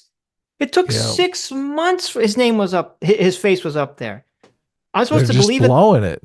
Yes, I'm supposed to believe the government engaged in this massive fucking conspiracy. And for 6 months, no one thought to check the FBI's most wanted list to make sure none of their fucking secret agents were on the list. Yeah, like they don't know. They can't just look at the most wanted poster and say, "Look, that's our main asset." There's Ray. That's Ray. Take his ass off. Why is Raymond on our fucking poster, you moron? He's our chief asset. None of this could have happened without Ray. It's just like the argument makes no. It's like logic is goes there to die. The idea is, well, he was on the list and they talked to him and they took him off the list. Therefore, that must mean he's a Fed. It's like, what the fuck is the logic? He would never have been on the list in the first place. Or, by the way, when he was first put on the FBI's most wanted list, he was identified by the public within like a week. Okay, there's posts on like message boards that I saw when I first investigated this. When he was originally there in the video, people found out his name like very early on. Instantly, right? Yeah. They're like, look, he's got a Facebook account. Yeah, and then it's just, but the idea is like, oh, they took him off the list, so he must be a secret Fed. It's like, what the fuck? That's retarded. They took him off the list because he contacted them and cooperated with everything they asked. Well, no, it's like I think what happened was, or this is what they talk about. What happened was, so the FBI, they put him on the most wanted list because they don't know who he is. They find out who he is. The FBI goes out and talks to him. They make some once the FBI finds out who you are, they take you off the FBI most wanted list. The whole point of the FBI's most wanted list is there a person they either don't know or they don't know who he is or they don't know where they are, right? Once they find out who you are and where you are, if they don't think you're going to be fleeing them or going disappearing somewhere, they'll take you off the fucking list. Even if they think they might charge you with something. Because there's no reason to keep you on the fucking list because they know who the fuck you are. That's the entire point of the list. It's like people have brainworms and they forgot what the fuck the point of the FBI's most wanted list was in the first place. Yeah, they're like, look, we know where he lives. Yeah. We know where his kids live. We know where his wife works. We found out what the fuck this guy's name is. He's some old boomer who lives out in Arizona where the fuck he lives. And we don't think he's a flight risk. You take him off the fucking list. Like, it's just so stupid. Ray Epps. That stupid motherfucker. And then, just to throw some shade at the left, because I gotta be Enlightened Centrist about the whole thing. You have these fucking idiots on the left who start defending him. It doesn't happen so much. It's happened a little bit in this conversation, but it happened more in the media where they were defending him. It's like, don't fucking defend this guy. He's an asshole. He's telling people to go fucking break in the Capitol, whatever. Fuck that guy. Yeah. But they're just doing it because it's like the tribal mind. Oh, if the right's attacking him, then we have to defend him, I guess. I don't know. It's ridiculous. I mean, they're going to talk a bunch about it in here. I know. They talk about it through this thing. I just, the whole reason that he's involved is just to throw the scent off Trump. Look, we don't have to blame Trump. It's Ray Epps' fault. He's the scapegoat. Right. Yeah. You guys want to hear the argument for federal involvement or not? Go for it. Yeah. Not really. Okay. I want to hear it. All right. Well, there's a lot of dimensions. I'm with Destiny. Fuck this guy. I don't want to hear it either. This guy puts me to sleep. To it. We can start with the Ray Epps issue. Here's a guy, you saw that was only part of the clip. There's much longer clips about Ray Epps, but here's a guy who's the only guy caught on camera as early as January 5th, repeatedly calling for people to go into the Capitol and prefacing his seemingly rehearsed remarks in each case, saying, I'm probably going to go to jail for this. I'm probably going to go get arrested for this. You need to go into the Capitol. The next day, he flew across the whole country, presumably to go hear Trump's speech. He skipped Trump's speech. Instead, he was a veritable Where's Waldo everywhere on January 6th, directing people, go into the Capitol. It's in that direction. That's where our problems are. Then amazing. I thought Waldo was hard to find. What's this? Where's Waldo? He's mixing his metaphors. Yeah. He's pre-positioned right at that initial decisive breach point on the west perimeter of the Capitol, and he's whispering into somebody's ear just seconds before the bike racks are broken through. He texts his nephew, I orchestrated it. On paper, think about it. He's like a 6'3", former Marine who was wearing camo gear and a Trump hat, and he just happens to have had a leadership position in the Oath Keepers, the most demonized and heavily prosecuted. He used to, right? He doesn't. He didn't anymore. The most demonized and heavily prosecuted militia group associated with January 6th. And the regime doesn't touch him. However, initially, his behavior was considered to be so egregious, he was one of the first 20 people added to the FBI's most wanted list about January 6th. This is just such brain rot to me. Like, if you're a government asset, you're working for the government, your goal is to get people to go into the Capitol and cause mayhem to make Democrats look bad or whatever you're trying to do. Bad, Republicans look bad. Why the fuck do you text your idiot fucking nephew? Like, that makes absolutely no sense at all. You don't think the super hyper competent government that has Ray Epps to be the guy who's like the secret agent who's instigating all this stuff? They're like, listen, we forgot to tell him, don't text message your nephew and tell him of our evil government plan, okay? It makes absolutely no sense. It makes no sense. You're like working for the CIA, but by the way, I tell my nephew everything. Yeah, he hangs out on Discord all the time. He's a cool kid. None of this shit will ever leak. It's, and he brings up like the fact that this guy is an oath keeper, or was an oath keeper, I should say. It's like, okay, what do you think is more likely? You have some old boomer. By the way, he says he's like 6'3" and camo gear. Like, he's some intimidating guy when this guy's like, I don't know, like in his 60s or something. You have a boomer who used to be in the Oath Keepers, who's saying this like incendiary shit, though he's saying peaceful, right? He's saying kind of both. Who's going around and doing what he's doing, and he's just doing it on his own volition because he's some fucking asshole that believes his dumb shit, right? And then he texts his nephew to brag that, like, oh, listen, I was responsible for this. Like, I did this thing. What do you think is more likely, that or the guy is a super secret agent by the government, and the government just so incompetently accidentally left him up on the FBI most wanted list for 6 months, and then also the government's so incompetent that the person they got in charge of instigating the January 6th riot is such a fucking idiot that they're texting their nephew that they did it. Yeah, I'm gonna go with he's just an old boomer, old dumb boomer. Yeah, it's just it like, seems pretty obvious, right? And also, it's not even clear to me, like, why would Joe Biden won the election? Okay, right. And it seemed like Pence was not going to throw out the votes. Why would the government? Yeah, why would the deep state want this to happen? The deep state or the government then want to have this January 6th situation? You know, you might say, well, because then this would hurt him in the next election. It's like, okay, but what if Pence was like a coward?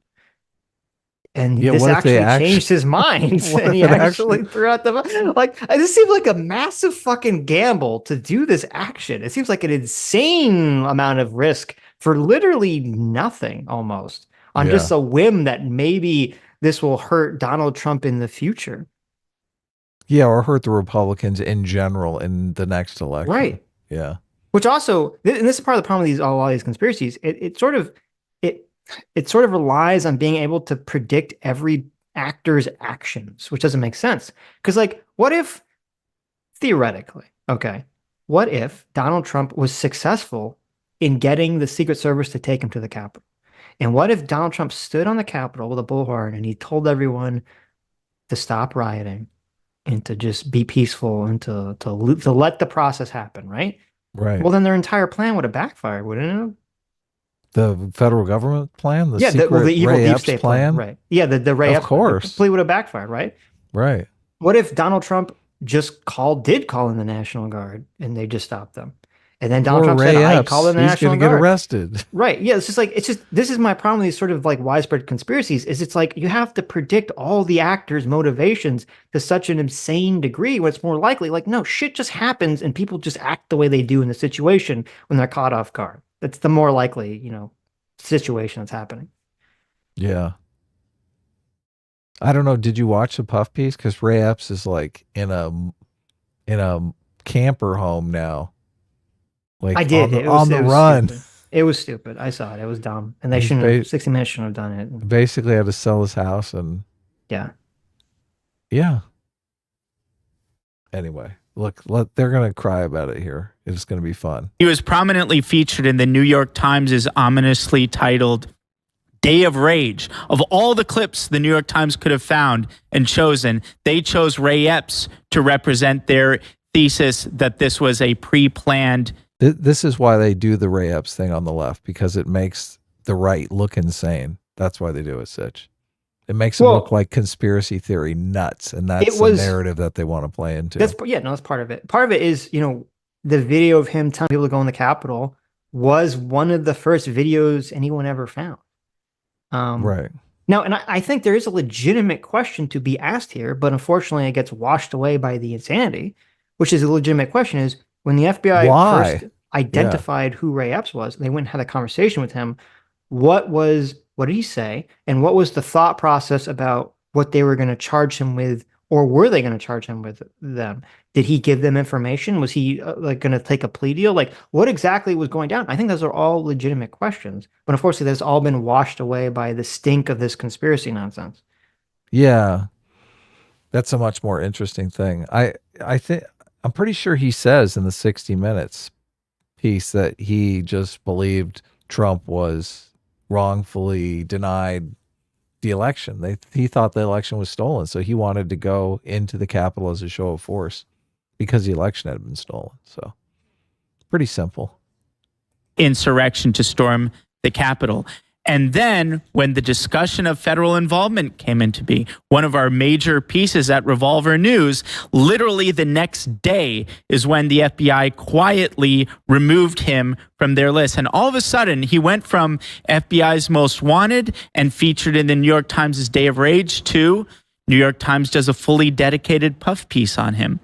60 Minutes does a sympathy segment on him. He's the only January 6th participant that Adam Kinzinger, who's never met a Trump supporter he doesn't want to see rotting in jail for 50 years, that Adam Kinzinger will defend more aggressively than Epps's own lawyers. And now, almost 3 years after, the government finally says, okay, we're going to hit you with a wrist slap misdemeanor, as though people are so simple-minded to think, well, if the argument hasn't been indicted, therefore he's a Fed, if we indict him now, even if it's a misdemeanor, even 3 years after, no matter what the circumstances, this constitutes a refutation and totally wipes away the mountains of suspicious evidence surrounding the character of Ray Epps. That's just the case of Epps. There are many other things. But before they get into it, I just want to say something that's interesting that he says at the end about the wrist slap. If there was not this narrative about Ray Epps being a secret Fed, right?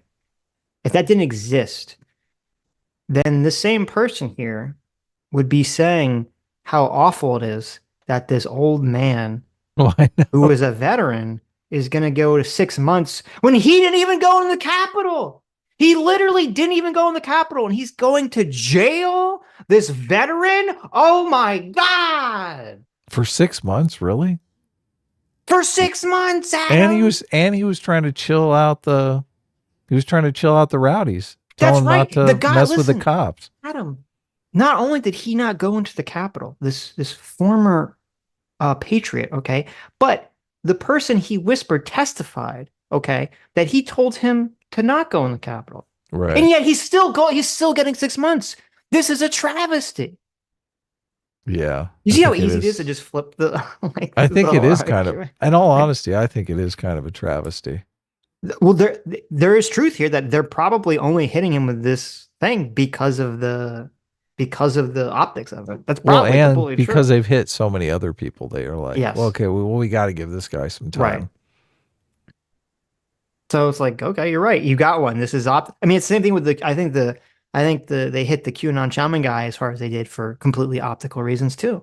Of course. Yeah. He's already out already and doing he did an interview with Dave Packman. He's doing the full interview. Oh yeah. How'd that go? I don't think it went well. I don't Did you send it to me? Somebody sent it to me and I was like, I got to watch this. And I'm sure I did. Yeah. I'm sure I did send it to you. Just touch on that real quick.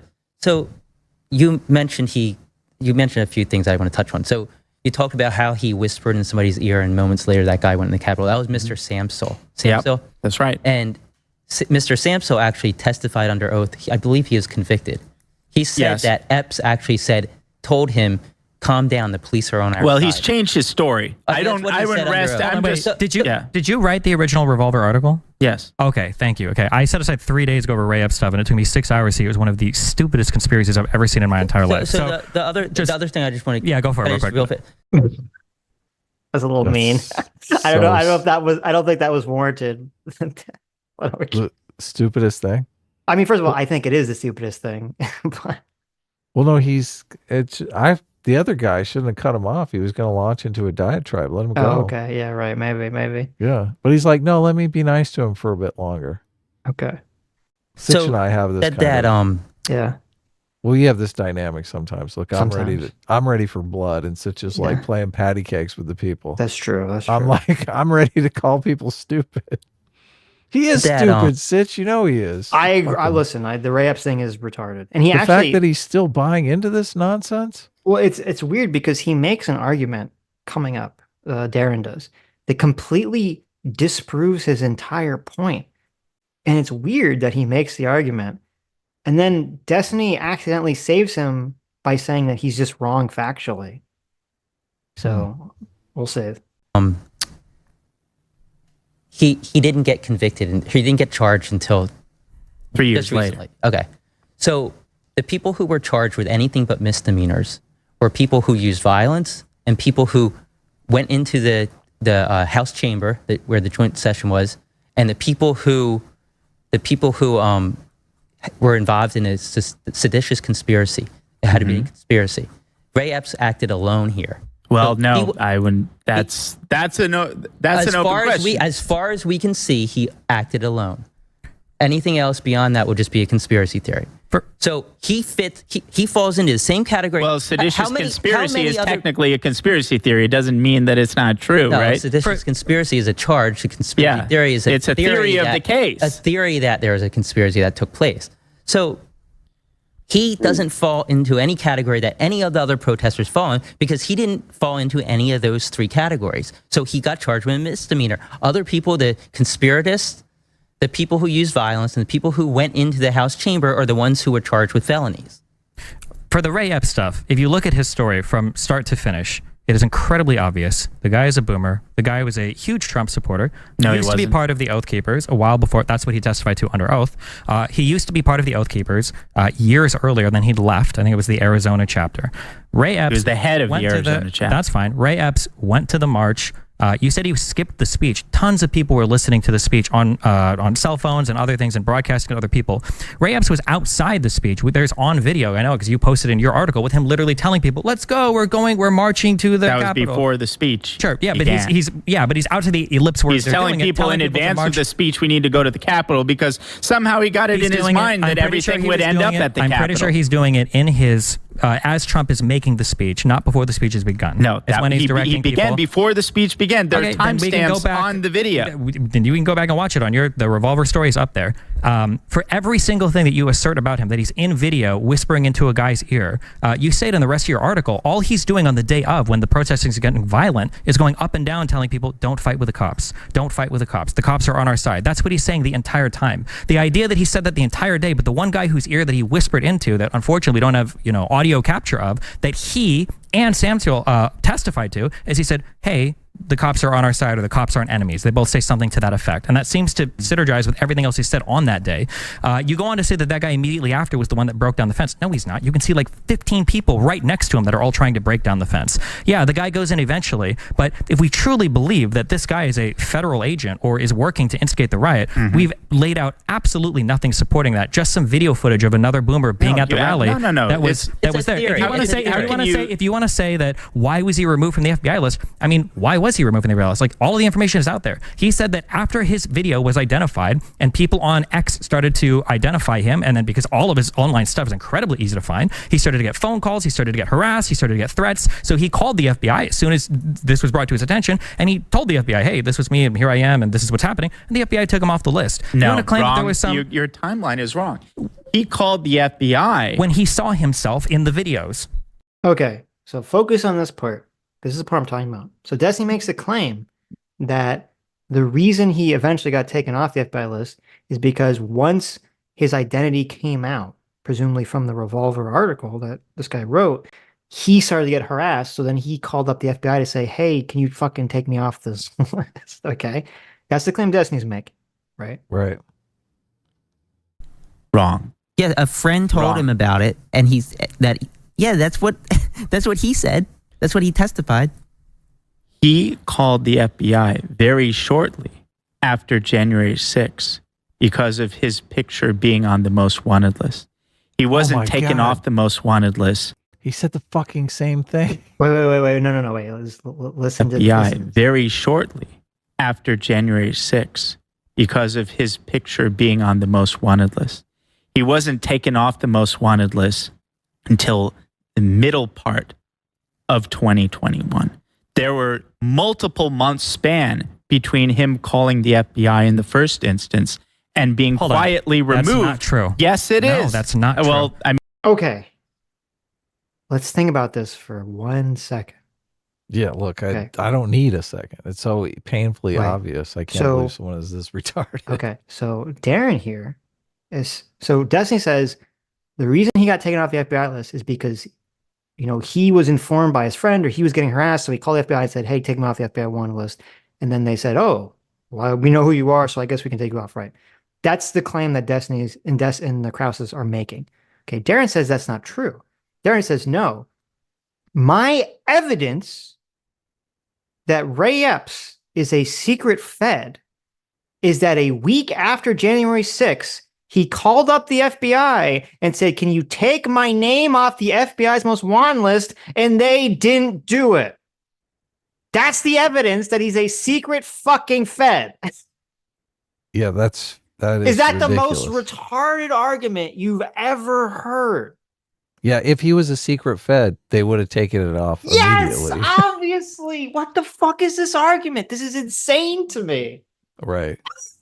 Yeah, I told you it doesn't take a second to think to figure this out. Well, Darren's making this argument. He's the guy who wrote the article. He made this argument. He's making this argument. If he is a Fed, yes, like chances are he doesn't even get on the list, right? Right. But if he is on the list and they fuck up immediately, they're like, oh shit, take him off now.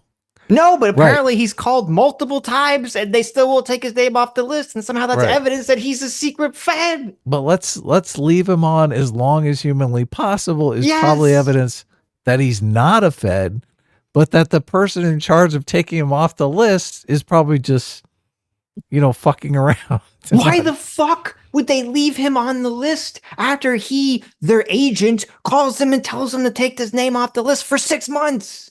What is going on here? I don't understand how he could make this. Like, this is what I mean with sometimes people make these baffling arguments that disprove their entire point and they think it's proof of their favor. Like, it makes no sense to me.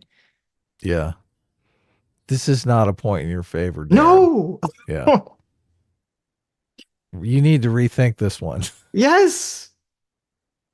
I mean, I can tell you why it's not true, okay? Because what you did, because I read your article, is you looked at 2 archived versions of the website and you didn't have a 12-month archive. For some reason, you assumed that the recent snapshot that you took at 2021, you think that was the first time the page has been changed. That was just... And now Destiny's going to argue, no, it was taken off immediately. You just didn't know about it. Right. He didn't catch, which I don't know the fact. I don't know if Destiny's factually accurate here or if Darren's factually accurate about how many times he called in terms of when he called and how he got taken off the list. But Destiny missed, and they missed that actually if they had listened to and they had taken Darren's claim to be true, that actually destroys his entire argument. And I mean, he keeps saying quietly removed, like it's some kind of stealth edit. The implication is supposed to be, oh, look, they are secretly removing him from it. Yeah, does the FBI send out like a press release every time they change the... Yeah, that's what I'm thinking. Well, normally I could see, if they actually capture somebody, right, who's wanted not just to talk to, but it's actually like some sort of terrorist. I'm sure they don't remove them quietly. They make a big production of it. We captured so and so. Yeah, right. But this guy's a fucking nobody. Yeah, like what the heck? This is the first time the page has been archived. I don't think the FBI has made a statement on it, but what Epps testified to was that he either saw a video of himself or a friend saw a video of himself or a friend saw him on the list where people were making videos, and then he called the FBI and he said, hey, I need to talk to you and this is what's going on. If he was a Fed, why would they remove him from the list when everybody... He was like one of the only people removed. Why would senators be defending him so vigilantly? Why wouldn't... That's a great question. Why was he quietly removed when the question of federal involvement became a major part of the national conversation? That's a good question. Why were they so secretive about it, Sitch? Obviously, something's going on here. I smell a rat. I don't want to get lost in these weeds. I just want to say something quickly. So you're saying he said we need to go into the Capitol peacefully. And you point out correctly that in many instances caught on video, he's engaged in what you could call de-escalation of the crowd, and he's not urging people to violence. That's all correct. I never said he's urging people to violence. He was absolutely a provocateur, and his mission, as stated and as implemented and as orchestrated by his own verbatim text, was he wanted people to go into the Capitol peacefully. That might be the case. Okay, wait. Okay, so the conspiracy has reached new levels of retardation. All right. So let's imagine that we're the evil deep state, okay? And we've decided that we want a bunch of people on January 6th that are Trump people to go break into the Capitol. And the entire point of this is to destroy Donald Trump's reputation, right? That would be the supposed purpose of this, right? We're gonna risk that. Yeah, we're gonna risk this, right? Why the fuck would we tell our agents, listen, we want you to get them to break into the Capitol So there's this murky fucking argument that we could be having for the next 4 years about whether people breaking into the Capitol but then just milling around constitutes an insurrection, right? Why would you tell Ray Epps to say that? In reality, if you're the evil deep state, you would say, no, tell them to go in the Capitol and start breaking shit. Start attacking people, start burning it down, right? That's what you would tell people to do if that was the whole point, was to destroy Donald Trump's credibility going forward, right? You wouldn't say this like middle ground, like waffly bullshit. Oh, go into the Capitol, but just like stand there peacefully. Like what? That doesn't accomplish your goal. Yeah, you want people to crap on Nancy Pelosi's desk. Yes, you want video of people breaking the Capitol, destroying the entire complex, tearing down the statues and the painting. You want all that on video. You don't want the video of people breaking in and just kind of like wandering around like they did. This whole conspiracy makes no fucking sense. Right. The deep state is out to get Trump. Interesting.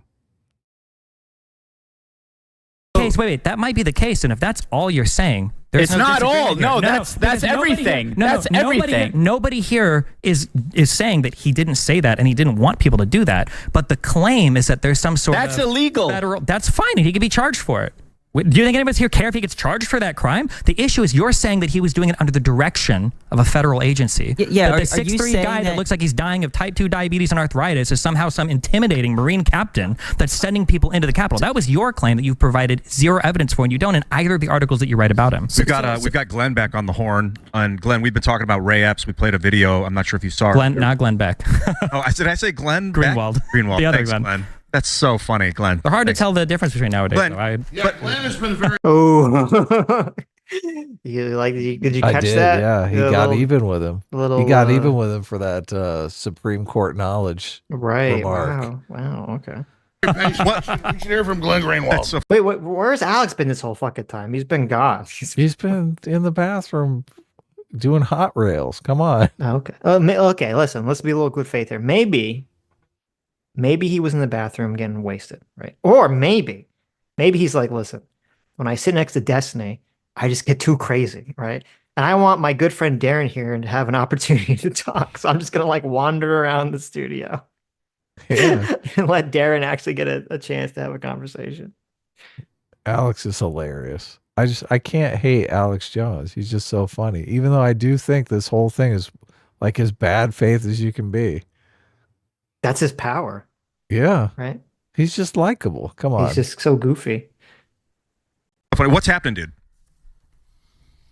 Well, I only heard the last 4 minutes of the conversation, but I'm still always amazed by, I really don't understand the argument, because the FBI and the US security state before January 6th was saying that they regard the greatest threat to national security not as being ISIS or Al Qaeda or Hamas or Hezbollah or China or any other foreign threat. They regard the greatest threat as being right-wing domestic extremists, in whom that was included on many lists: the Oath Keepers, the 3%ers, and all of the people in the groups that they said orchestrated January 6th.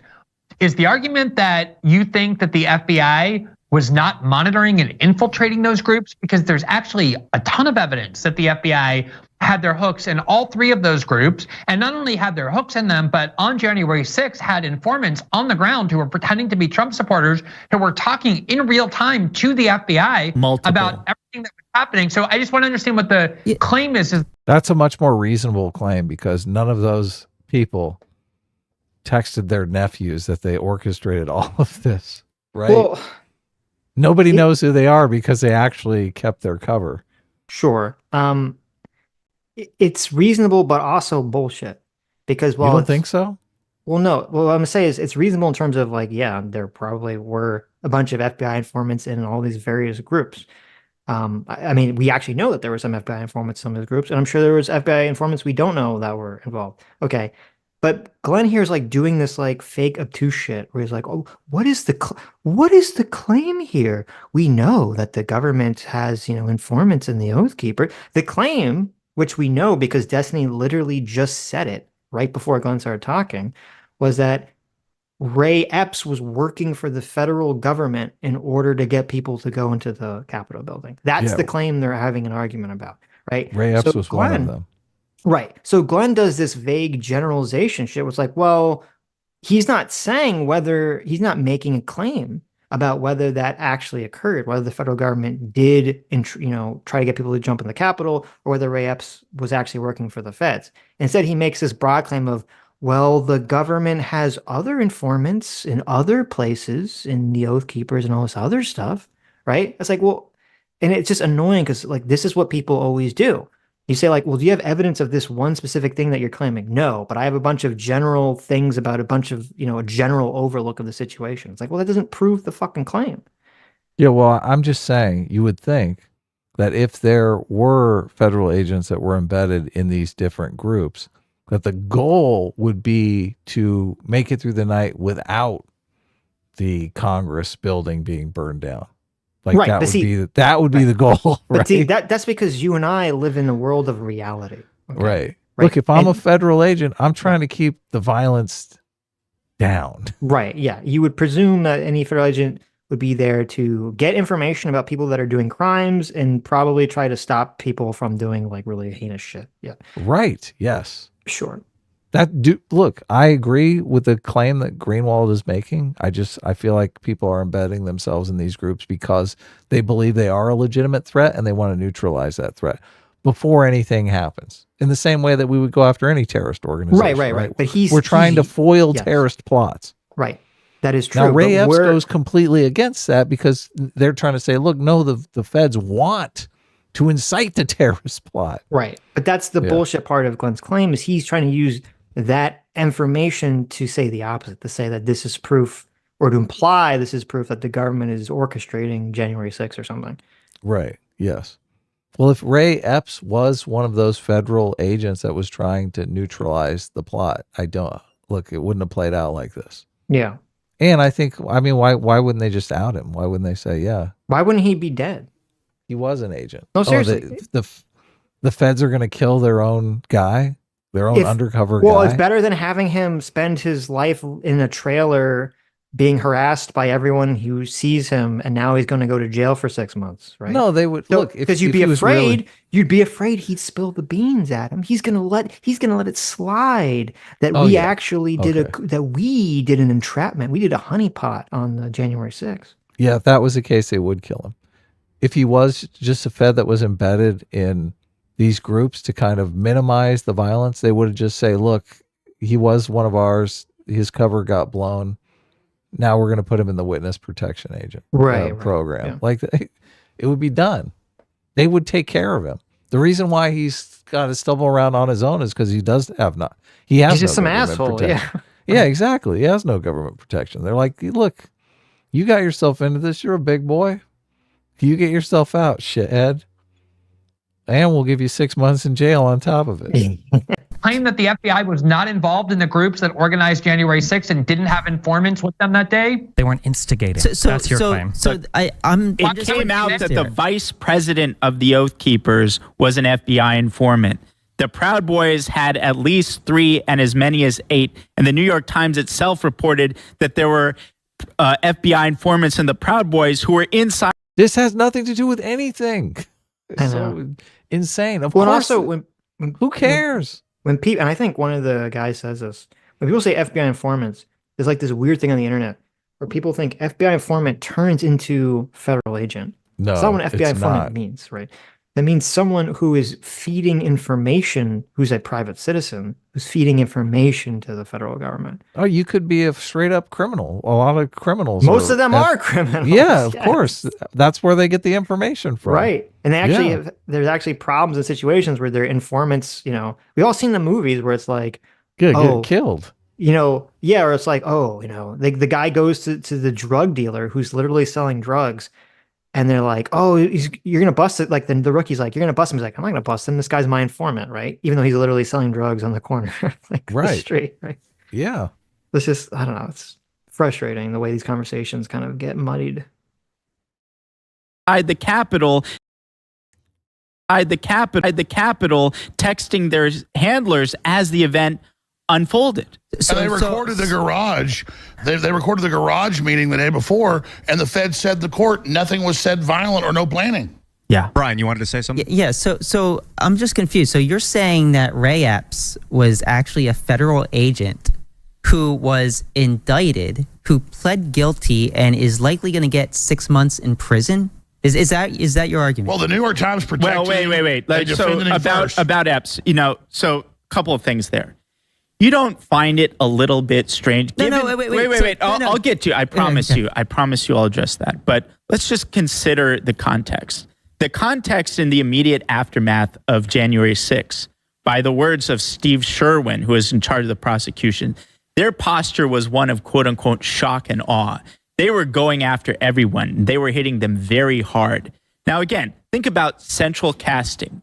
On paper, Ray Epps, he's the 6'3", former Marine in camouflage gear with a Trump hat, the only guy caught on video as early as the 5th telling people to go into the Capitol, who's there on the 6th directing people to the Capitol, who's right there pre-positioned at that initial breach phase. And this helping ram signs. Exactly. And he happens to be a former head of the Oath Keepers. And you're not telling me it's bizarre? Wait a second. You're not telling me it's at least a little bit bizarre that of all January 6th participants, he's the only one who gets a New York Times puff piece. He's the only one who gets a 60 Minutes sympathy segment. He's the only one that Adam Kinzinger will defend. So are you saying that Okay, this is a retarded argument. Why did he get the 60 Minutes puff piece? Why did the New York Times write about him? Why did those occur?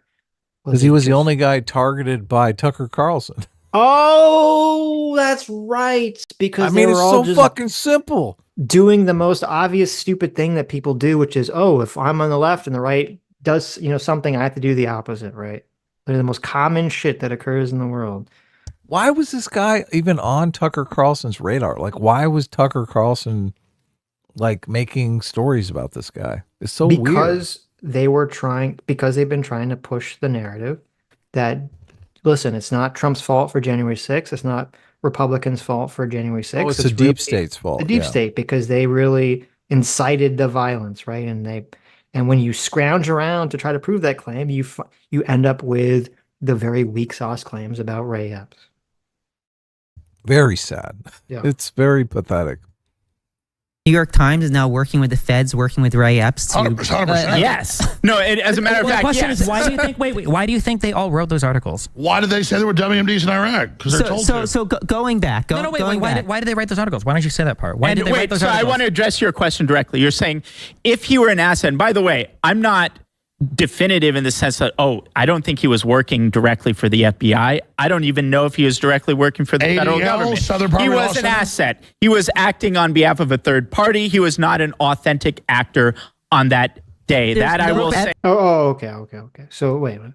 Because the claim, which is funny because I've never heard this from anyone else, because the claim seems so untenable that he could possibly be working for the federal government, now the claim has to be brought into, he's working for some third party, some magical third party. We don't know who this is.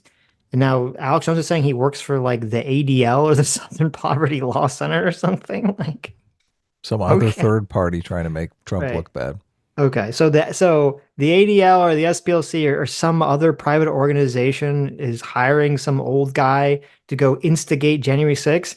And when that guy faces jail time and it gets in all this trouble, he doesn't immediately flip on the private organization. For what reason? Yeah, of course he would. This is insane.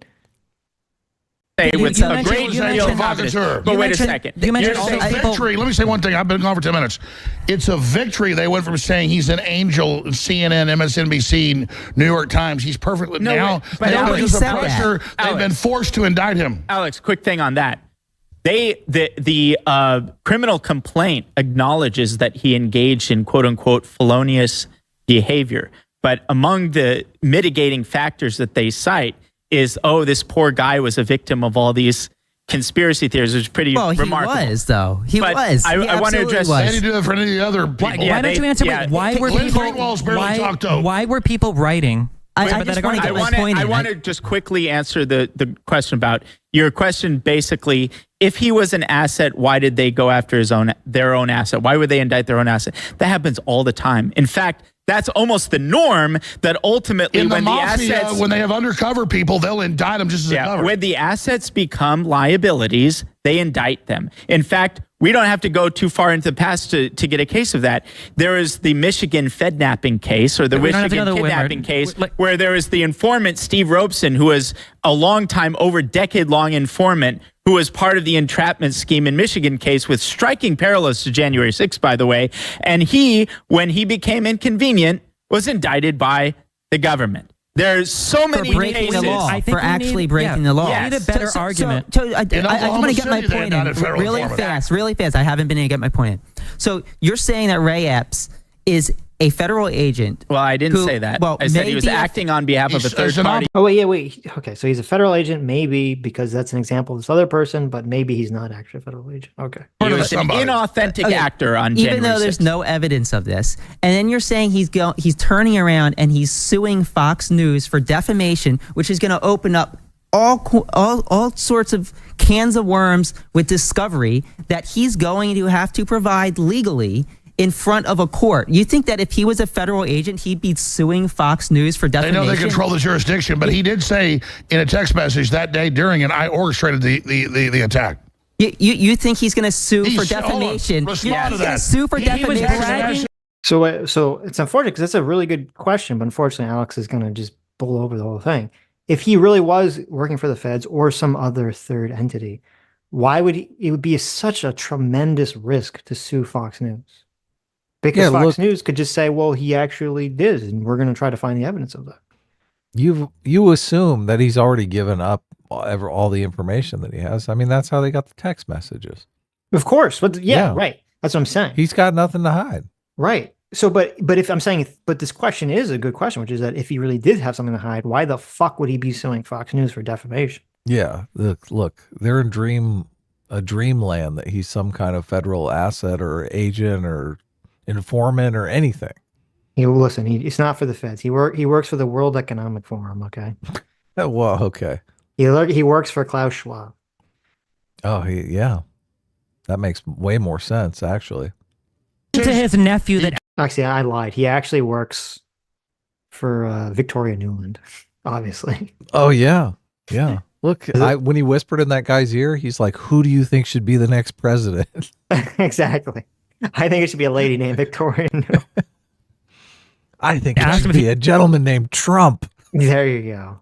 He was there. And he said, I orchestrated it. To his nephew. To his nephew. Well, it's a nephew. Why would a federal agent text such incriminating evidence to his nephew? Why wasn't he indicted before? We made him the centerpiece. Look, how did he orchestrate it? I mean, orchestrate it makes it seem like he talked to every single person that went into the Capitol. Like he personally gave a note over to Ashley Bobbitt. Right. Don't climb in. Don't let him say no to you. This is what you don't. Okay, this is what it's going to come out in Discovery when he sues Fox News. Okay, you know that drug that they're saying that the Hamas people had? Captagon. Yeah. So what you're actually going to find out is that he was actually giving out water bottles spiked with Captagon on January. He was a Captagon agent. Wow. He was, yeah. See, he wasn't working for the feds. He's actually working for Hamas. Okay, they were really moving some Captagon on January 6th. Yeah, see, this is just ridiculous. The whole idea that, like, even I want to hear the response from his nephew, because his nephew was like, "Yeah, sure, Grandpa, he orchestrated the whole what was fucking the reply thing." to that? That's a good question. I'm sure it was like a laughing emoji. Right. It's a cry laugh emoji. Imagine that being read in court. So you texted your nephew. I got the people to go in the Capitol. Reply: cry laughing emoji. Roll below. Look, LMAO. This is the thing. We will not know if it's a cry laugh emoji because when they solicit the text messages, the emojis don't come out. They just come out as like a dash. It's so sad. We'll never know. Yeah. So it could be a cry laughing emoji and we wouldn't even know yet. I know. Sad. That's what we need. We need to compel this nephew to testify. That's what I think. I know. I want to hear about the emoji. I want to hear what emoji it was. federal hearings. He was all over the news. They were forced to do it thanks to Tucker Carlson and Professor Darren Beatty's work. Wait, why do you trust Tucker Carlson when he said he lied to you? Tucker Carlson said Sidney Powell was crazy. Tucker Carlson left Fox News because he didn't believe the election fraud claims, that he was being forced to push on TV because of Trump. Why would you trust Tucker Carlson of all people? Tucker early on thought it was wrong. Now he says he was wrong about that. Now he says he thinks the election was crazy. So when the lawsuit goes away, when his lawsuit goes away, the answers change. You know, listen, whether you're right or wrong, you have a right to question the elections. The Democrats do all the time. No one wants to take that right from you. Brian, you were saying? It's not really super relevant to the conversation about the Tucker Carlson thing, so I don't think it really needs to be brought up. But it is interesting, and it is kind of bullshit, Alex Jones' answer here, because like Tucker Carlson was caught in 4K in the text messages talking about that he didn't believe the election fraud stuff and thought Donald Trump sucked ass. And then when that comes out, suddenly now he's like, listen, I believe it now. Now that you guys know how I really felt, now I've seen the light. Now I really believe that the election was stolen. Like come on, that's preposterous. That's like, how naive are you as an individual at that point? Like you really want to believe, that at that point. Look, now that you've seen my text messages and know that I, Tucker Carlson, am a bold-faced liar, look, I think you guys have a good argument here. Let's be friends again. Right, yeah. That'd be like if, like I leak. Adam leaks. There's DMs that I sent him. I'm like, listen, Adam, I don't want you to tell anyone this, but like, I 100% think the election was stolen, right? I think Joe Biden would so leak those DMs so quickly. Doing cocaine off a hooker's ass with his son Hunter. Okay, was shooting him up with heroin in the butt, right? Like, why you never DM me something like this? This is juicy stuff. I and then you leak it, screenshots, and then I'm like, listen, at the time I thought all that was true, but now that it's been leaked, I don't. I've changed my mind. Yeah. Like, okay. Those are some old DMs. Yeah. Why are you leaking old stuff? That's old stuff. Listen, that was like a year ago. In this year, I've completely changed all my thoughts on this. In public. Yes. Can I say something here? Because I think Glen Greenwald. Glenn, go ahead. The whole context for this conversation is, again, I mean, you just keep going back to it because it's so easy to see. People have this idea of the FBI, like, oh, they don't do this sort of thing.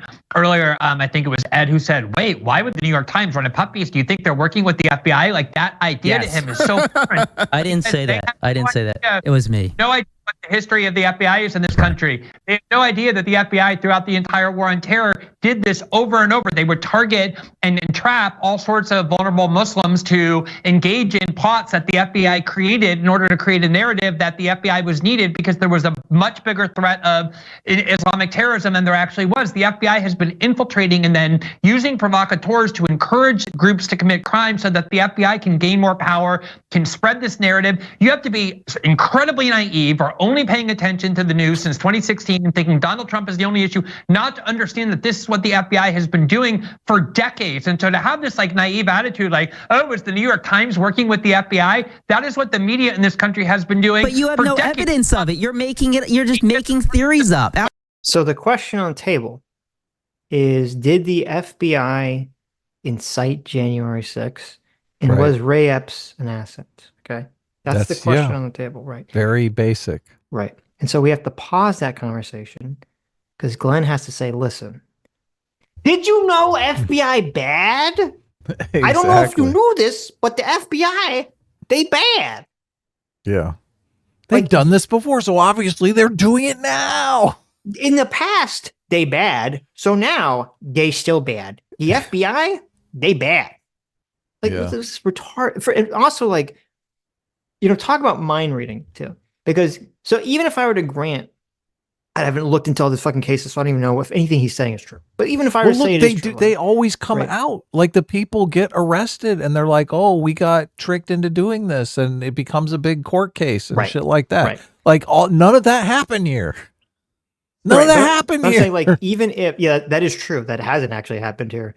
And no one has even claimed that actually, to my knowledge. Yes, look, they're trying to foil plots. Sometimes the people involved in the plots, they kind of entrap them a bit. Right. All of that comes out in court.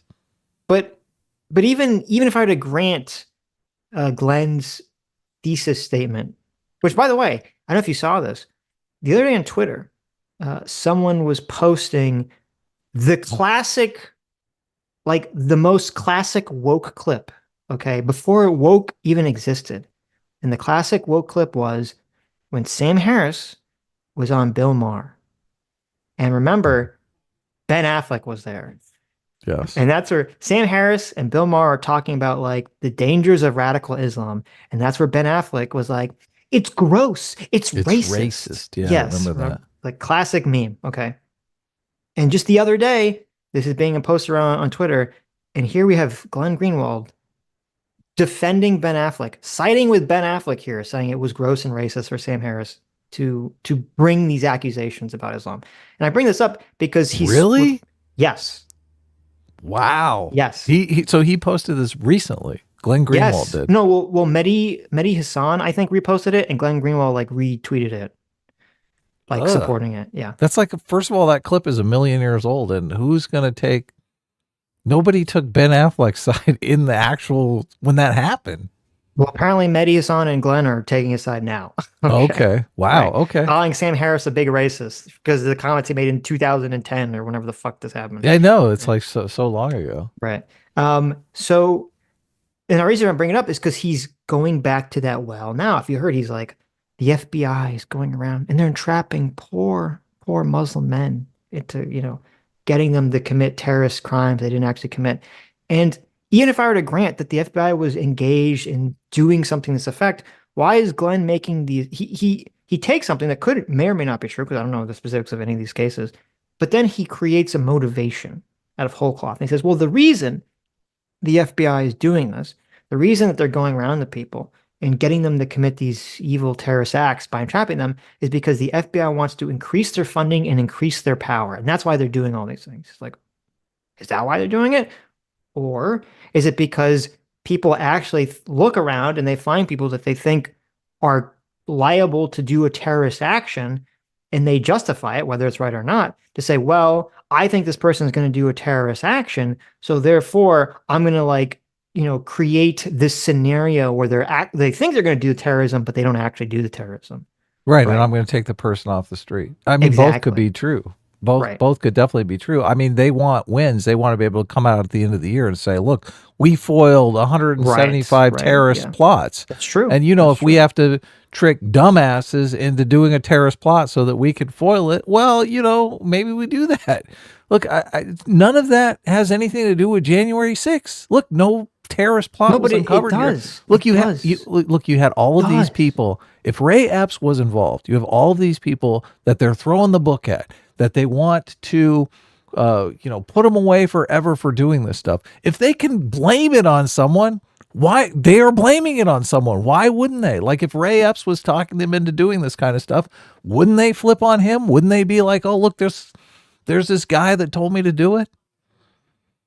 Wouldn't a lot of people be saying that about Ray Epps? And then they could look at Ray Epps and say, oh, look, the case completely leads to this guy. To be clear, you're saying that why haven't any of the people that got prosecuted for January 6th crimes for breaking the Capitol turn around and say, well, Ray Epps incited me to do it? Look, when these cases come out, and they come out pretty regularly, what the argument that Glen Greenwald is making is not insane.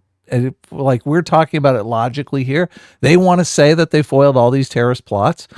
Those things first of all, they don't let them put on the suicide vest and go down to the mall. Okay. They stop it before that happens, obviously. Right. But when they start prosecuting them and digging in, they start realizing, okay, well, maybe the agents didn't act so ethically here. Right. Well, that would happen here. That would definitely happen. They would look at the people who went in. They would say, look, Ray Epps wasn't acting very ethically here. He's a federal asset and he was goading them into going in.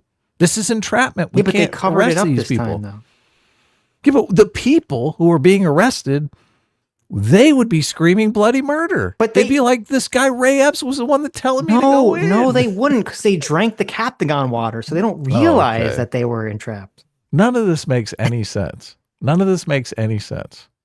We know everything that's going on in this situation. Like everybody's text messages have been looked at. These guys are just conspiracy. But it feels, listen, I want to go on Twitter.com's on the X platform. I want to type in Glowy. He glows and shines. I want to tweet that meme out, okay, and then feel justified on it. Look, the only one that I have any respect for in this conversation is Alex Jones, because at least he seems to be intelligent enough to know that what he's saying is bullshit. Like, I honestly can't believe, like, what I used to think Glen Greenwald was like an intelligent human being here. What is he on? He's on America Bad. He's been on America Bad for like decades. That's his whole operating his whole operating worldview is America Bad. Look, for his understanding of the world to actually work, every single person that works in the Federal Bureau of Investigations has to be corrupt. Every single one of them. They are, because America's bad. You could convince me that there's probably a few corrupt guys in there, but to convince me every single one of those guys is not like, I work for the FBI. This is the most storied institution in America. I'm a Fed. I'm a chief law enforcement officer. I'm fucking Superman. I'm going to stop the terrorists and save the world. Well, that's the attitude those guys have. It's funny because you have people, I mean, Glenn is on the left, right? But you have people who are like leftists who will sit and they'll say, the cops are going around just trying to arrest innocent black men, right? Yeah. And they're doing this because they're racist and they're trying to perpetuate white systemic power, right? And then people on the right say, oh, that's obscene. That's obviously not happening. But then if Glenn says, listen, the FBI is going around just trying to entrap, innocent people constantly. And they're just having like, why do they buy that? Right. Yeah. And then they just buy that whole cloth. It's like, well, wait a minute. What the fuck is happening here? Like, why are we assume that one narrative is completely false, and then we buy the other narrative and assume the other narrative is completely true? Just because it seems nice with our political views? Yeah, when they're basically the same narrative. They're literally the same narrative. It's just different. It's just that who the target is appeals to a different group of people. Very good point. By the way, if I can just add a nice little colorful detail there, the author of the Ray Epps puff piece that asked none of the questions that would get to the core of his involvement there. It's a total puff piece. You can read it yourself. The author of that, his previous work includes the CIA authorized account of the Sinaloa cartel. Yeah, so the idea of the New York Times, say something. The idea of the New York Times is doing cleanup work for the deep state's insane. What Glen Greenwald was saying is key. I remember the New York Times headline. They can pull it up in there. We're not showing videos or clips. It would be too much here. I remember the New York Times headline like 15 years ago. 97% of Islamic terror plots were hatched and run by the FBI. That was the headline. We're getting so far including away from the first point, World Trade Center bombing, by the way, which is Alex, just one really quick thing. You said Ray Epps was one of the last to be charged. He isn't the last to be charged. There's 1,200 people that have been charged. 1,250, I believe. Who said he's the last to be charged? Alex said they waited 3 years.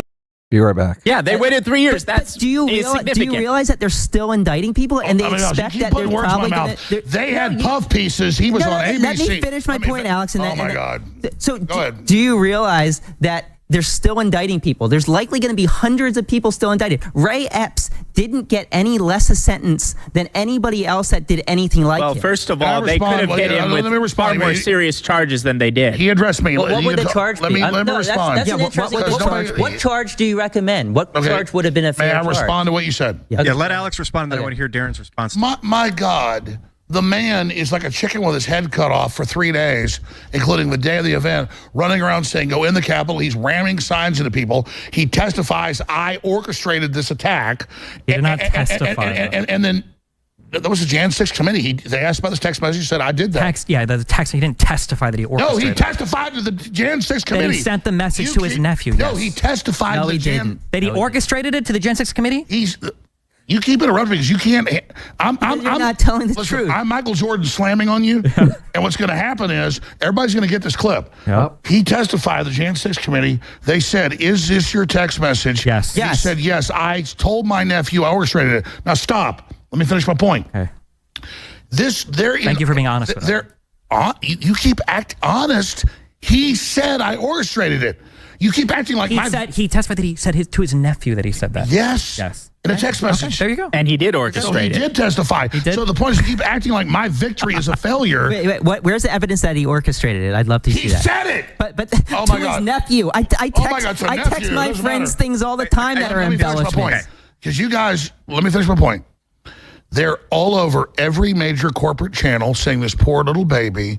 They're saying he was a Fed or an operative or a provocateur for some NGO. He didn't do anything wrong. And when it got so obvious, they finally indicted him with a slap on the wrist.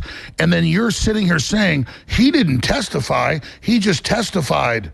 Whoa. No, he said he didn't testify that he orchestrated it. He testified that he sent that text to his nephew. That he orchestrated it. But no, then they asked him, no, Alex, then they asked him if he actually orchestrated it. What was his answer?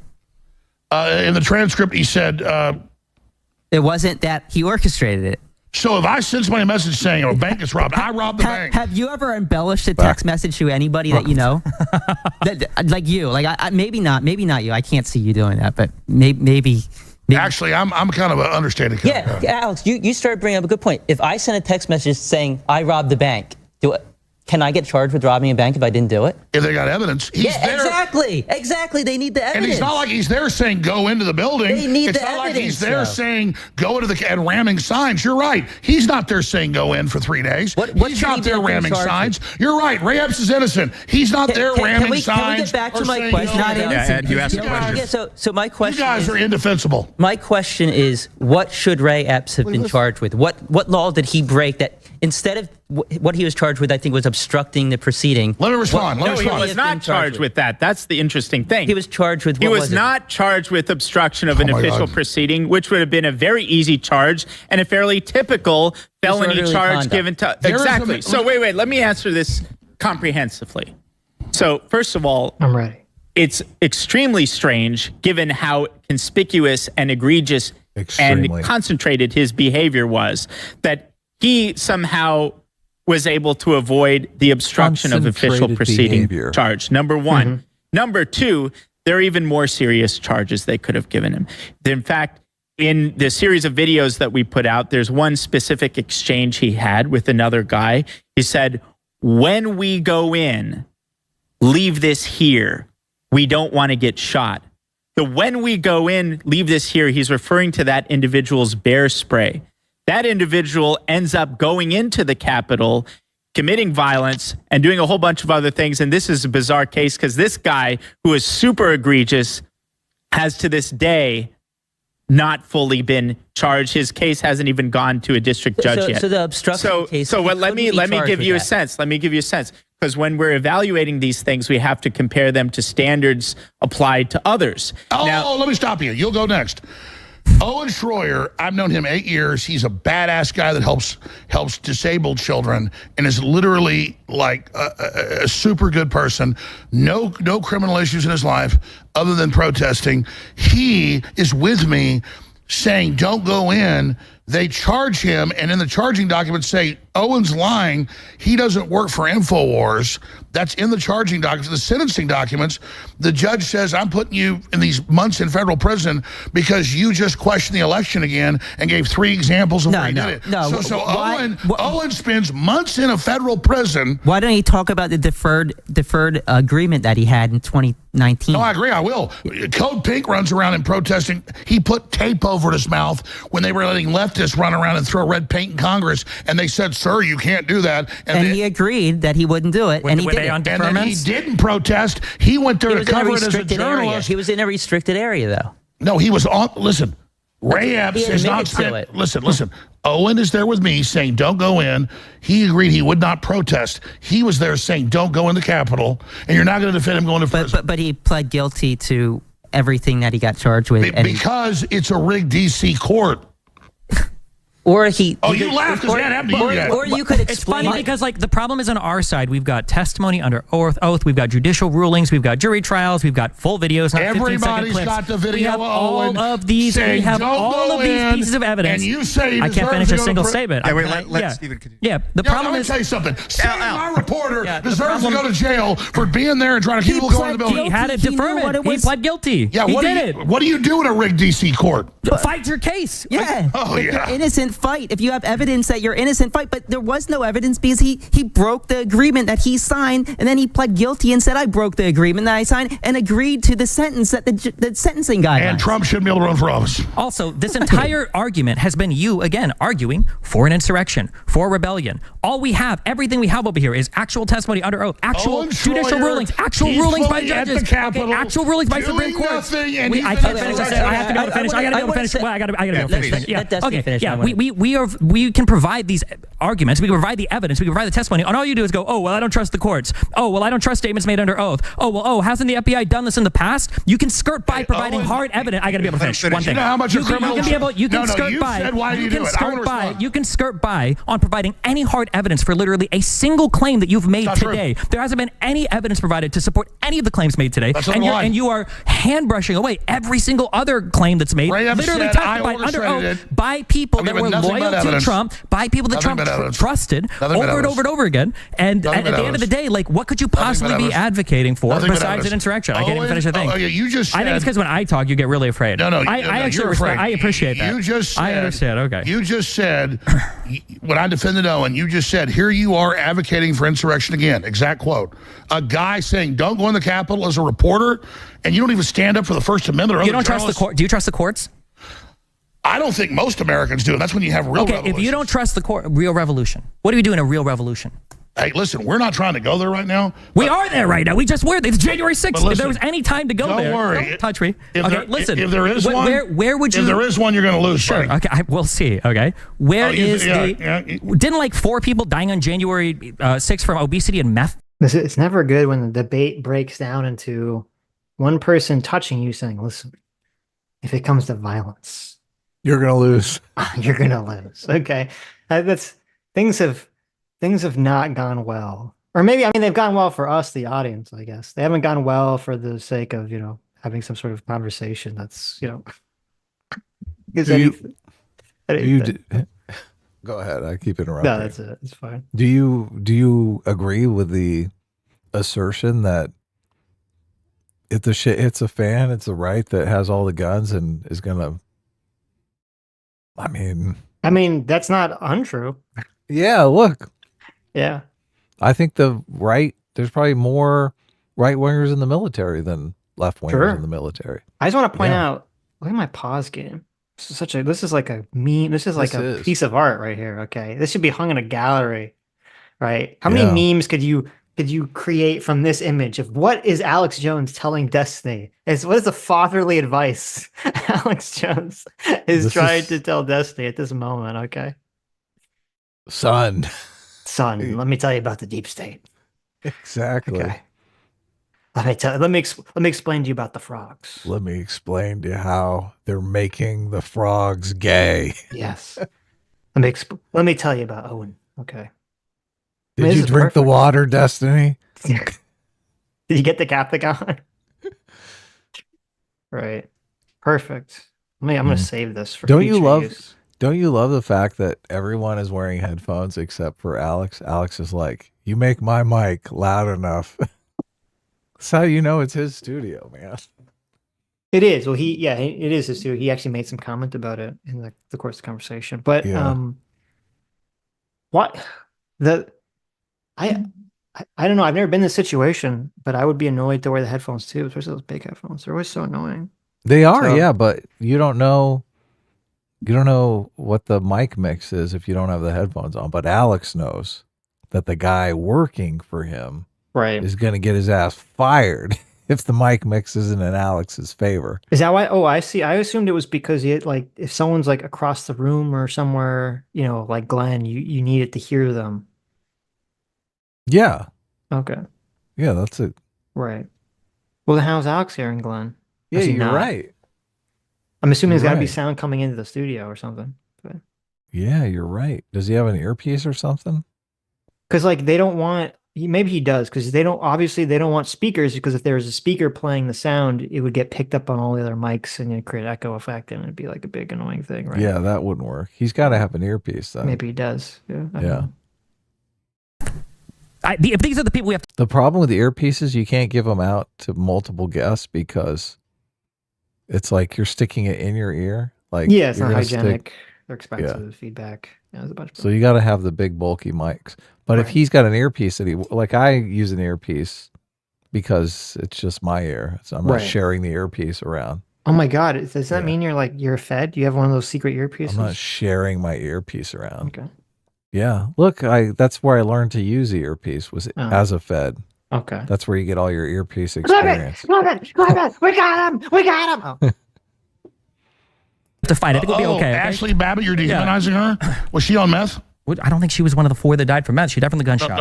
No, did she deserve to be shot? She was trying to climb into an area where federal agents were saying, if you climb in here, I'm going to shoot you. Federal gods? Federal if gods? It was your house, I'm sorry, would do you federal agents not have the right to shoot so people? So you would have pulled the trigger on her. You like that? If I was one of the federal agents there and I thought it was appropriate to do so, is This is so unfair. Their job is to protect the people inside. Do I like that? No, you guys were the ones cheering on the other side of that. All right, I think I was cheering. We got a little you guys were cheering for it the entire time. Talking about Owen, we got a little. Wait, I want to know, what do we do if we don't trust the... That was a little unfair. That was totally unfair. Mm-hmm. It was like, you wanted Ashley Babbitt to die, didn't you? You got Just hard say when it. she died. Say it. You loved it. Say it. That's totally unfair. Courts. We don't trust the courts. We don't trust the president. Hey, we don't Julian trust... Assange deserve to be in prison? What? I'm not here to talk about Julian Assange or the rest of your friends, okay? Tell me, what do we do if we don't trust... There's a reason he won't answer the question. The reason why is because he answers rebellion and insurrection. The reason why they marched since... We are going to get back to... I talked about Owen, who was there peacefully and said, don't go in. And he said, you're defending insurrection. Everybody's going to play that quote. That's not true. Okay, I think, and you know what, I agree. I think claiming that is a defensive insurrection is different. You were defending maybe Owen? Yes. Okay. Now, I want to get back to Darren because there was a question that was, we took a tangent. And also, Glenn, I think you look like you're about to say something. So if you wanted to speak first. Yeah, go ahead, let Darren go ahead first on just to close the Ray Epps thing, but I do want to say something as well about what I've been hearing. I'm fine. What charges do you think he should have gotten? Oh, I think he could and should have gotten far more serious charges. The first example is the easiest and most readily available, obstruction of official proceeding, which is basically the standard charge for people who've done far less egregious things than Epps. No, but it really isn't, though, because the only people charged with that, I believe, are the people who went into the House chamber. No. The people that walked through the Capitol did not get charged with that. First of all, that's not the case. And second of all, that's not an ironclad law. Google that. That's not an ironclad law pertaining to the application of that charge. Secondly, well, the question is not whether it's a law. The question is there a prosecutorial decision to do that? And does Ray Epps fall into that criteria? Not that it's in the law. But okay. He orchestrated it, man. Of course he deserves. Throw the book at him.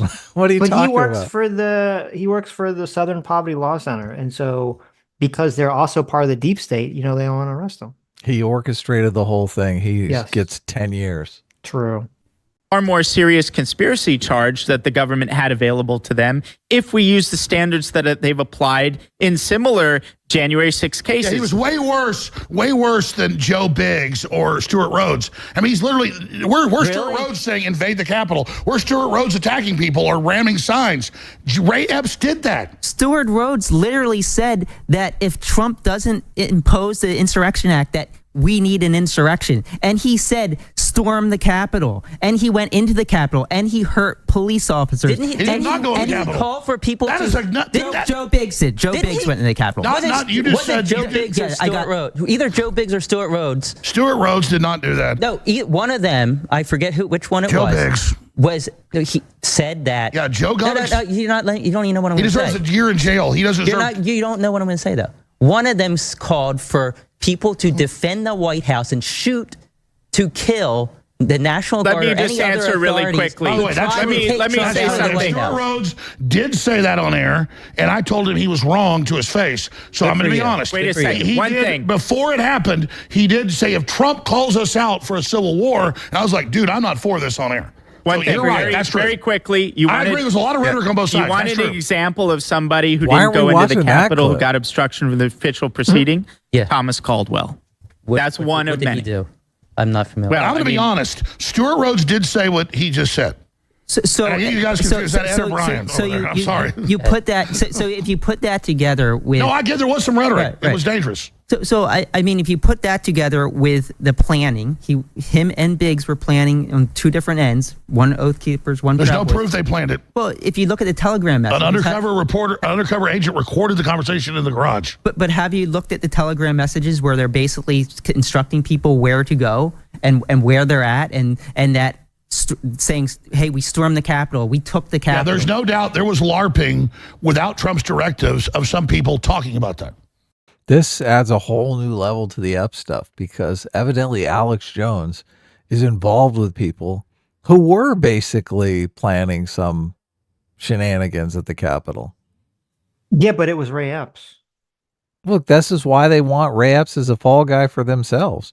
And it sounds like there's a clip out there with somebody on Alex Jones's show saying if Trump wants us in a civil war, that they should do it. And Alex Jones is saying, no, I'm not with you guys. Right, but isn't that interesting? Is that so? Alex Jones has firsthand experience of people who are not magically captained on by Ray Epps who are advocating for all this stuff.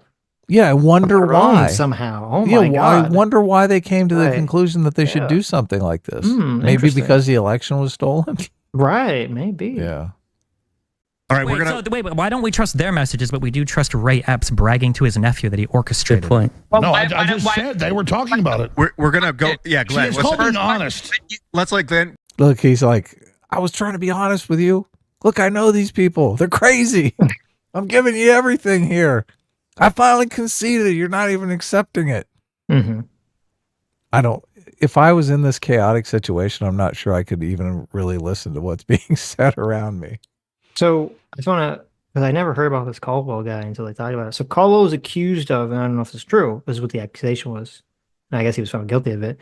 He was accused of, he was an Oath Keeper who was accused of working with the Oath Keepers where they were stashing weapons somewhere in the area with trying to plan a potential larger operation if it was necessary. And there were messages about staging a bigger op where we might have to roll into town to save the Republic. So it sounds like this guy was hit with, even though he didn't go inside, it sounds like he was involved in some sort of potential bigger plot to do something that never came to fruition. Alex Jones called it LARPing right here in this conversation, which... The Oath Keepers? I mean, it's LARPing till it's not, right? Like, well, we've said this on the show many times that we think the way these revolutions happen is that everyone's LARPing until all of a sudden someone starts killing people, and then it's hard to take it back. That's what happened to Ashley Babbitt. It's like a LARP until someone dies, you know? Right. And I believe, I mean, it happened 3 years ago. So if you went back to that live stream, when we were talking about the section where Ashley Babbitt gets shot, that's when we had a conversation basically saying that is the do or die moment. Like if Ashley Babbitt is shot and the crowd goes insane because they've killed one of ours and just burns down the building and tears apart everything. I mean, that's a much different situation than what actually happened. Ashley Babbitt got shot. The crowd realized, oh shit, we're just LARPing. They've got real bullets. Right. And everyone kind of lost their nerve and it just fell apart. Yeah. Which, I mean, that's the outcome we want, right? We don't want mob mentality to take over and things to go crazy. So, but yeah, it's a LARP until it isn't. Yep. But Alex Jones knows it's a LARP because, I mean, he's a millionaire, a multi-millionaire with a giant studio and a lot invested in this stuff. Mm-hmm. This is just a business for him. Conspiracy theories are a business for Alex Jones. You agree with that, right? Of course they are, obviously, yeah. Glenn, finish this one off because then I have another question for you guys. Are conspiracy theories a business for Glen Greenwald? Sort of. It's as long as it's an American bad conspiracy, then yeah. I don't know anything about this other guy. I don't either.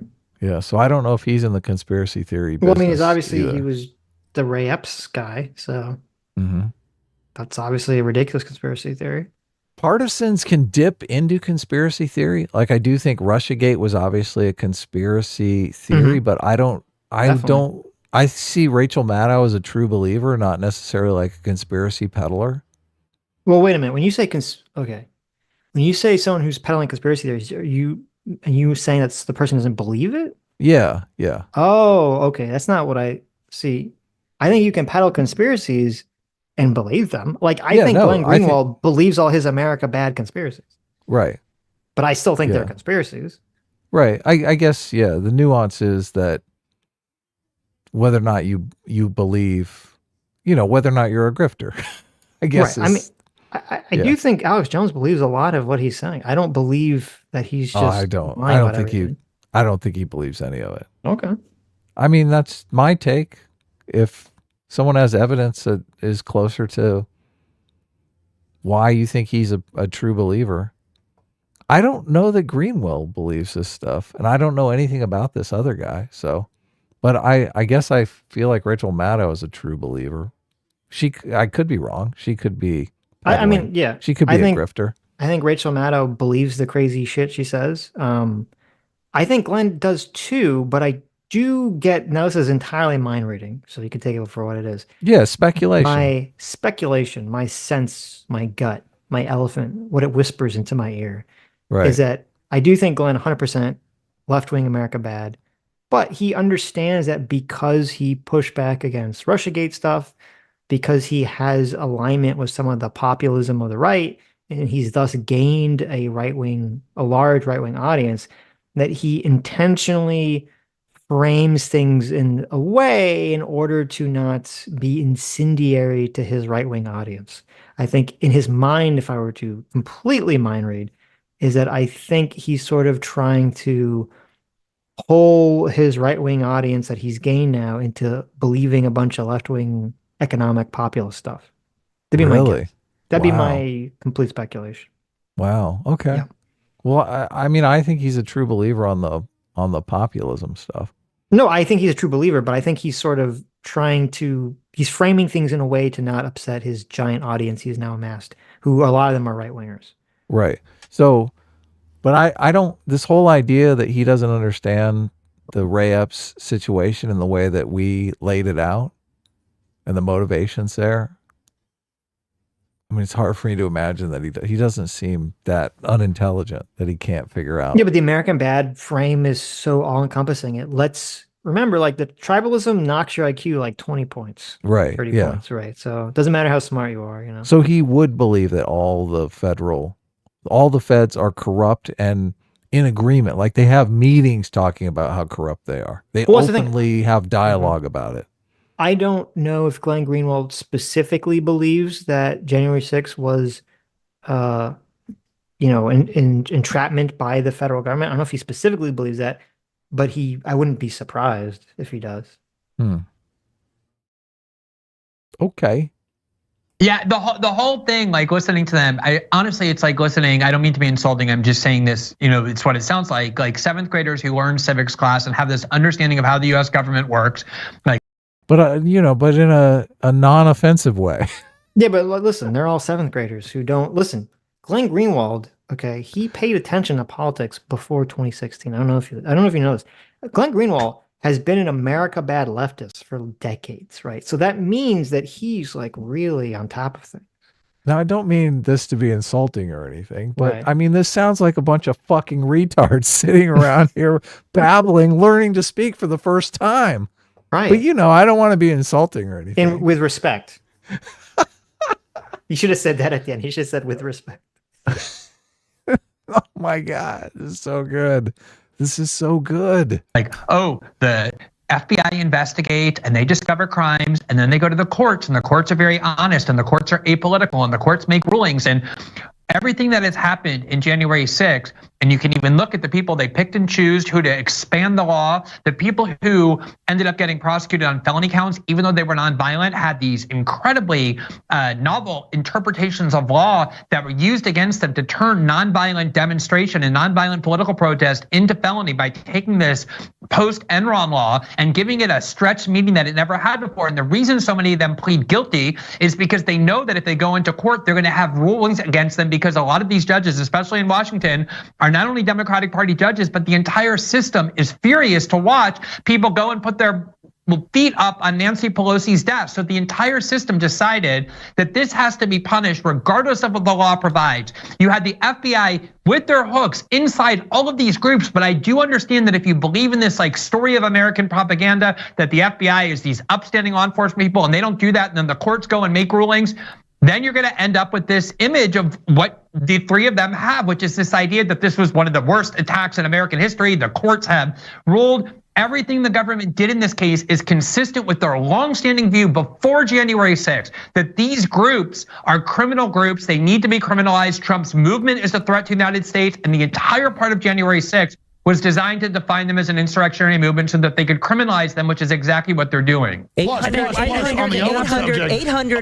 Wait, I want to respond to Glenn real fast. Owen didn't have the money for a criminal trial. 890 convictions or guilty pleas, 2 acquittals, 2. 890 to 2. So is that how many of those were accused of violence? They're not convicted of insurrection. I believe 170 or so were for violent acts. Illegal parading. Exactly, a tiny number, a small percentage. Yeah, and the Supreme Court is, and they should be. You got to make. Let Glenn talk. Go ahead. Understand that usually what happens in the United States with nonviolent protesters or even with violent protesters is they don't get charged with anything. A tiny percentage of people who use violence throughout all of the Black Lives Matter protests ended up in jail because the ideology in which they were protesting was one that was considered positive and friendly by the institutions of authority. They were on the side of Black Lives Matter. They didn't prosecute that. The Trump movement and the right-wing extremists, as the government calls them, are considered enemies of the state, and that was why the entire law enforcement mechanisms were distorted. If you want to actually make these, let me just back up Glenn briefly. Okay. Yeah, there is some truth to what he's saying. Right. It's I think that's completely true. I think that is true, that because the mainstream was pro BLM, that definitely saved a lot of people who were participating in the BLM riots from getting hit with, of course, criminal accusations, and definitely exacerbated going after the Trump people. I think that's completely true.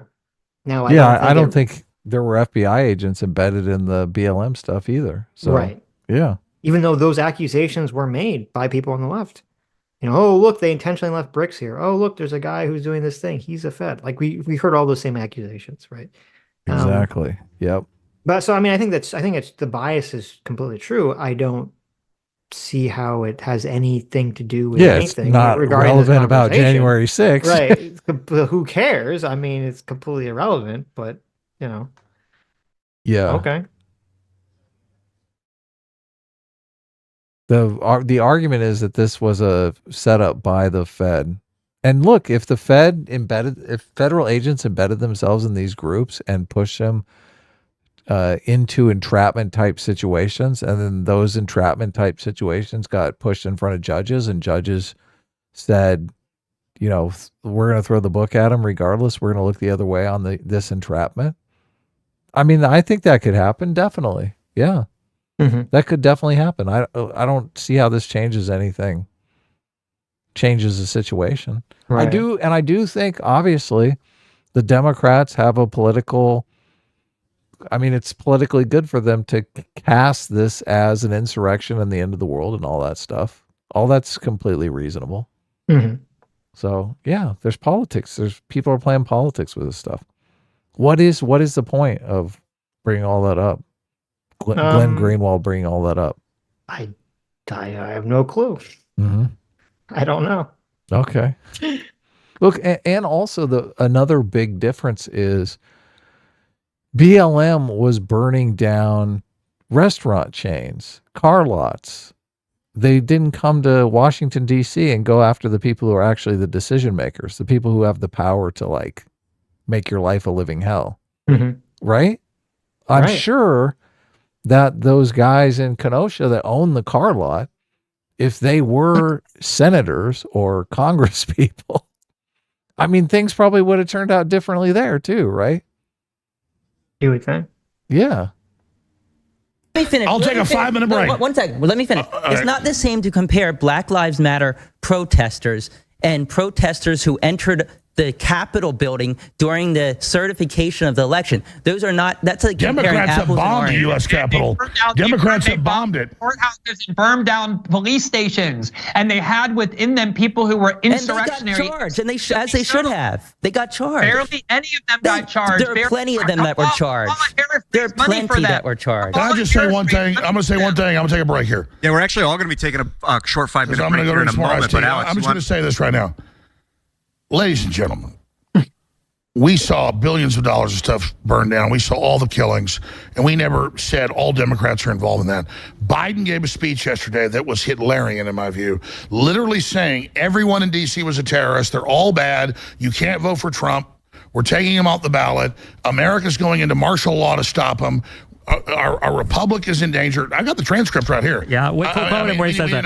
Everyone in D.C. is a terrorist. That's a Biden direct quote. No, is that Hunter Biden or Joe Biden? I know you love Hunter, but the point is, No, I mean, again, I listened to the speech. I didn't listen to it with 100% focus, but I didn't remember the part where he called everyone a terrorist and said that they were going to institute martial law. Did that happen in Biden's speech? Do you remember? I don't remember. Okay, I was more focused on. Why is he slurring so bad?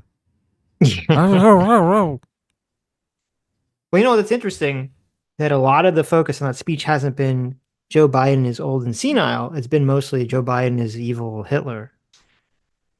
Right. So that's kind of interesting, but I think he did better than expected.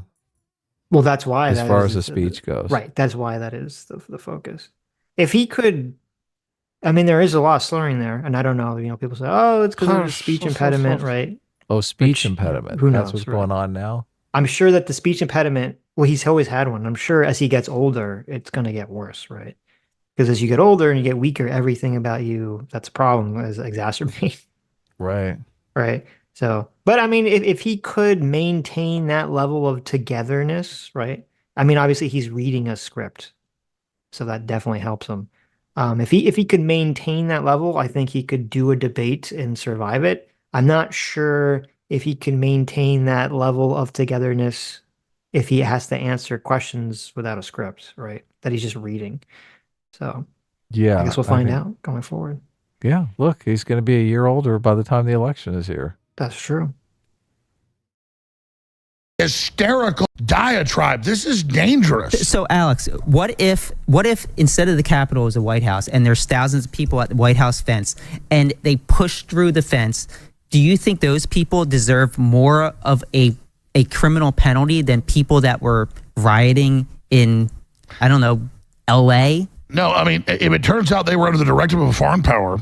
No, it was just a bunch of Americans. Did they kill a cop? It's the crime they commit. If a bunch of Americans, when Trump was in the White House, stormed the White House fences guns, with weapons, and made it past, like Ashley Babbitt got shot? No, made it past the fence. The Trump supporters shot Ashley Babbitt. Okay, made it past the fence, and they were at the doors of the White House. Do you think that they would act? When Trump asked for the National Guard to stop that, Milley said no. Trump didn't ask for the National Guard. He didn't ask for the National Guard. Milley's on record saying, "I threatened to resign if Trump puts troops." That wasn't January 6th. That was weeks before. You just said about the White House. Yeah, but nobody. See, I'm giving you specifics. Nobody was actually. I'm giving you specifics. He refuses to answer the question. He completely will just not answer this question. So this is dodgeball. This isn't a debate. Right.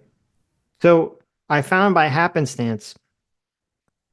Part of the reason, I guess, between the cattiness, Glen has been like sniping at Destiny on Twitter for like a week or longer leading up to this conversation. So I don't know what started it, but I found some tweets about him complaining about Destiny. So wow, it's interesting. I don't know exactly what started that exchange. Anybody cross? Look. Glenn said he would come on the show, and I was kind of excited about it. But after this performance, I'm not really not really so excited about it. We never got back to us or you, so obviously it would be dodge. I think probably, well, he dodged us, but I think it would be contentious anyway. Sure, he's not going to admit that he was wrong about the phone call. Right. So.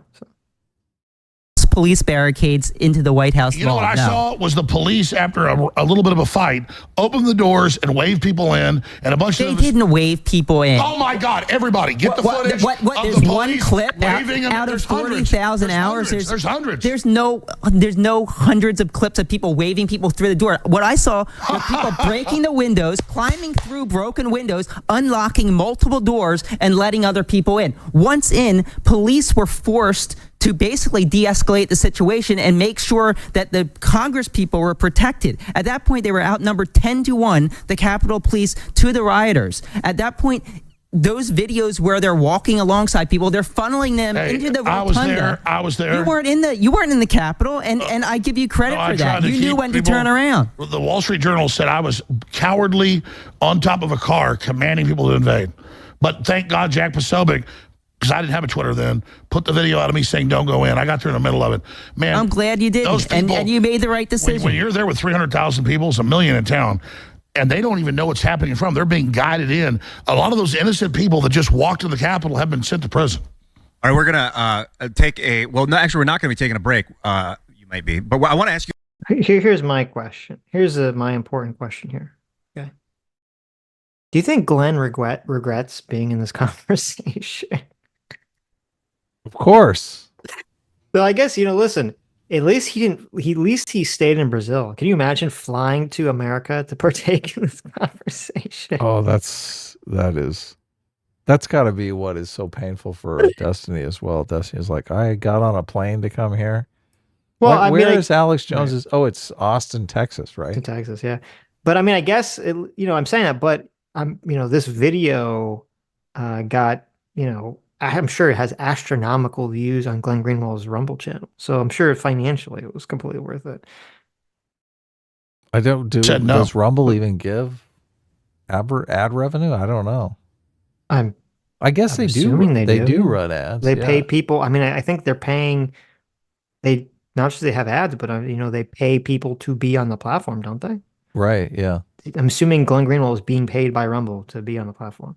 I thought Nick Rekieta got a Rumble deal too. I believe he did, yeah. So, and I think Sean Fitzgerald was complaining that he hasn't got a Rumble offer. There you go. He wanted one badly. Right. Listen, go get that guy. He's a good guy. Yeah. Trump didn't ask for the National Guard. He didn't ask for the National Guard. Milley's on record saying, I threatened to resign if Trump puts troops. That wasn't January 6th. That was weeks before. You just said about the White House. Yeah, but nobody. See, I'm giving you specifics. Nobody was actually. I'm giving you specifics. Did anybody cross police barricades into the White House? You know what I saw was the police, after a little bit of a fight, opened the doors and waved people in, and a bunch of them... They didn't wave people in. Oh my God, everybody, get the footage of there's the one clip out of 40,000 hours. There's hundreds. There's a bunch of footage of people breaking windows and breaking into the Capitol. We looked at all those videos. Yeah. Yeah. So look, once people broke in, they're like, okay, we don't have enough people here to manage this. Let's save the windows. Open the doors. Well, no, I don't believe that actually happened. You don't think so? Oh, you don't think this opening the doors thing happened? No. Okay. There was the waving thing that we talked about, where once people broke in, they were trying to funnel people Looney Tunes style back out of the building. Right. Yeah. And it didn't work. Right. But I don't think it had anything to do with trying to save the windows. Okay. So you think they broke in and then everybody went through a broken window to get in? Well, no, there were multiple parts that they broke in, and then I believe there were doors that they forced open that were not properly closed or something. I got you. Yeah. So they forced the doors open, and then you're just walking up and you think, oh, these doors are open. You don't know that they've been forced open. Well, you could. I wouldn't claim that, right? But I guess someone would claim that in their defense, right? It's hard for me to imagine that people are going to walk up to a broken out window and think, oh, I'm going in here. Well, that was I'm assuming that's part of the state's argument against the people that went inside and are saying that, well, they just walked inside and didn't do anything wrong. It's like, well, what did you think you were doing? I'm going to have to go back to our original video because I seem to remember that guy filming a bunch of people breaking windows, but he didn't go in through like a broken window. He went in where everyone else was going in. No, like he went in through one of the parts open where doors. Where the guy was waving him in. Yeah. Yeah. And they were trying to direct them back out because they had already broken into that entry point. Sure, yeah. Yeah. There's no hundreds of clips of people waving people through the door. What I saw was people breaking the windows, climbing through broken windows, unlocking multiple doors, and letting other people in. Once in, police were forced to basically de-escalate the situation and make sure that the Congress people were protected. At that point, they were outnumbered 10-1, the Capitol Police to the rioters. At that point, those videos where they're walking alongside people, they're funneling them into the rotunda. I was there. You weren't in the Capitol, and I give you credit for that. You knew when to turn around. The Wall Street Journal said I was. Did we rewind it, Matt? We did, yeah. Cowardly on top of a car, commanding people to invade. But thank God, Jack Posobiec, because I didn't have a Twitter then, put the video out of me saying don't go in. I got there in the middle of it. Man, I'm glad you didn't, and you made the right decision. When you're there with 300,000 people, it's 1 million in town. And they don't even know what's happening in front of them. They're being guided in. A lot of those innocent people that just walked to the Capitol have been sent to prison. All right, we're going to take we're not going to be taking a break. You might be. But I want to ask you guys, talking about these people in prison, these prison sentences. So I want to talk to you briefly about if you think these prison sentences that some of these people are getting are justified or not. And then we're going to be taking questions from the audience from Zero Hedge Premium. So if you haven't signed up at zerohedge.com, sign up for the premium service, and you may be able to get a question in before we wrap. But what do you guys think? I mean, let me start with you, Darren, because I haven't heard from you. By the way, I don't want to wrap. I mean, I say take a break. A lot of people are tuning in now. I'll keep having this debate all day long. Yeah, we might keep going. But Darren, what do you think about the prison sentences in general that these people have been getting? I think they're completely overblown, and they're, it's consistent with what we're talking about, this amplification of January 6th into this false domestic terrorist act. And, the stakes, what are the stakes involved? The reason it's being amplified in this fashion is to justify the further weaponization of the national security apparatus against Trump supporters and to suppress the energies associated with Trump's movement. Therefore, you have these crazy sentencing. I think they're all crazy. Even those top sentences for the Proud Boys and Oath Keepers, 20 years, 18 years. It's simply insane when you think about, again, all of it has to be comparative. There are people guilty of murder who get less prison time. And the self-described, self-professed posture of the DOJ in the immediate aftermath of January 6th is one of shock and awe, which ominously but kind of unwittingly, accurately recalls the Iraq War and the war on terror. This is not an accident. It's very fitting that the Department of Homeland Security is the tip of the spear when it comes to this repurposing of the national security apparatus. It was the Department of Homeland Security that said white supremacy is the #1 national security threat, and by white supremacy, they mean Trump. All of these people have also said January 6th was a white supremacist insurrection. Hillary Clinton has said that MAGA is a white supremacist slogan. So that helps to contextualize and clarify. And all these movies are coming out. What they mean when they say white supremacy is the #1 national security threat. And so basically these people, even the people who committed illegal acts, are in effect political prisoners because of the political context of these prosecutions, which are vastly overblown and could only make sense within this political context of the weaponization, not only of the national security state, but unfortunately now also the legal apparatus. And let's go on the line with Glen again and then all you guys. But I just want to say something. This is important, folks. In June of 2021, Biden put out a national security memorandum, which you just mentioned, saying right-wing extremism is the #1 threat. Then he defined that as white supremacism and then said questioning open borders, questioning elections, questioning lockdowns, questioning forced shots. That's in the report. I've shown it hundreds of times on air. It's literally declaring the people an enemy. Then he gives a speech with this red background with Marines. I thought I was watching Adolf Hitler. And then yesterday he gives a speech saying they're taking over, they're a danger, we're at war, all off a riot at the Capitol. At best, it's a riot, and obviously provocateur. So this is a branding of 80 million voters plus as a political enemy. This is extremely totalitarian, extremely dangerous, and I was there. I know. You're in a crowd of hundreds of thousands. You're up, tear gas is coming down. You can't even see what's happening at the Capitol. You're saying, don't go in there. We've got a stage. I go there. There's a stage, no one there. I mean, we were set up, and I was set up, and thank God that I waited 30, 40 minutes. I didn't know what to do. I was like, this is weird. How do I lead a crowd that's already left? I was there. And so all I'm saying is this is not the basis to indict populist Americans and say they're terrorists. And if the U.S. government spent the equivalent of $10 trillion, you know, they spent $1 trillion in Afghanistan of real current numbers, but the estimates now are $10 trillion in current dollars in Vietnam, and the Vietnamese wouldn't give up. So Swallowsville says, we'll use F-16s, we'll just kill Americans, we'll take your guns. F-16s don't take guns, folks. I don't want a civil war. I don't want violence. But the entire deep state couldn't defeat the Vietnamese, and now they want a war with the American people while they have one with Russia and while they have one with China. This is madness. It needs to stop. I don't want a war with Democrats. I don't want civil war. I don't have some dream of this, but this is the election strategy of Joe Biden is civil war. Glenn, did you want to say something? Yeah, I think this is really the nub of everything. Like, I really do think that the three of them actually believe what they're saying. I'm out like actually realizing this. And the reason they believe it is because they don't know the history of the war on terror. They don't know the history of the Cold War. They don't know what the CIA and the FBI and the US security state have been constructed to do and the role that they played in our domestic politics. Every single time that there's some new crisis, the CIA, the FBI, the permanent power faction in Washington, and it's not like some crazy conspiracy theory. Dwight Eisenhower warned of it on his way out of the presidency in 1961 when he called it the military-industrial complex because he had seen how it was growing beyond all democratic accountability.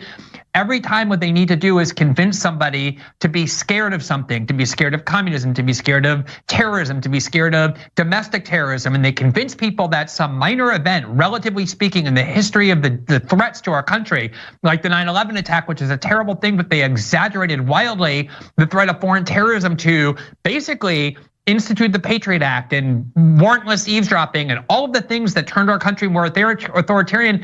They were announcing that before 9/11. They used 9/11 to do it. They were announcing before January 6th that they wanted to turn right-wing extremists into domestic terrorists. And they used January 6th and this extremely inflated narrative about it. What it was a riot of out of control people, a few hundred of them, that they turned into an insurrection, that they're now weaponizing the justice system, and they're creating a precedent. I hope you guys understand this, where they're now taking a nonviolent protest. Remember, most of the people charged on January 6th are charged with nonviolent protest, and they've made it now so that they can charge those people with felonies and put them in prison for years. That was the Q Shaman, 4 years in prison for a nonviolent protest. That's the precedent that you're endorsing with this narrative. So Jacob Chansley got 4 years, but he served, I think, a year and a half. But I do want to go back. So Stuart for Rose, nonviolent. Stuart Rose. There are nonviolent crimes. Biggs. I don't believe most people would have these positions. I mean, maybe Glenn, because Glenn is actually a leftist, but I don't believe most people have these positions if the politics was changed, even if it's nonviolent. You know, even though I do think if the politics were reversed, the violence would have been worse because you'd have people would be more likely to destroy the building. But I mean, yeah. It does. Listen, it matters. Okay, it matters that when you're trying to have the peaceful exchange of power in our country, that is kind of the foundational aspect of our country that prevents, you know, the constant threat of civil war.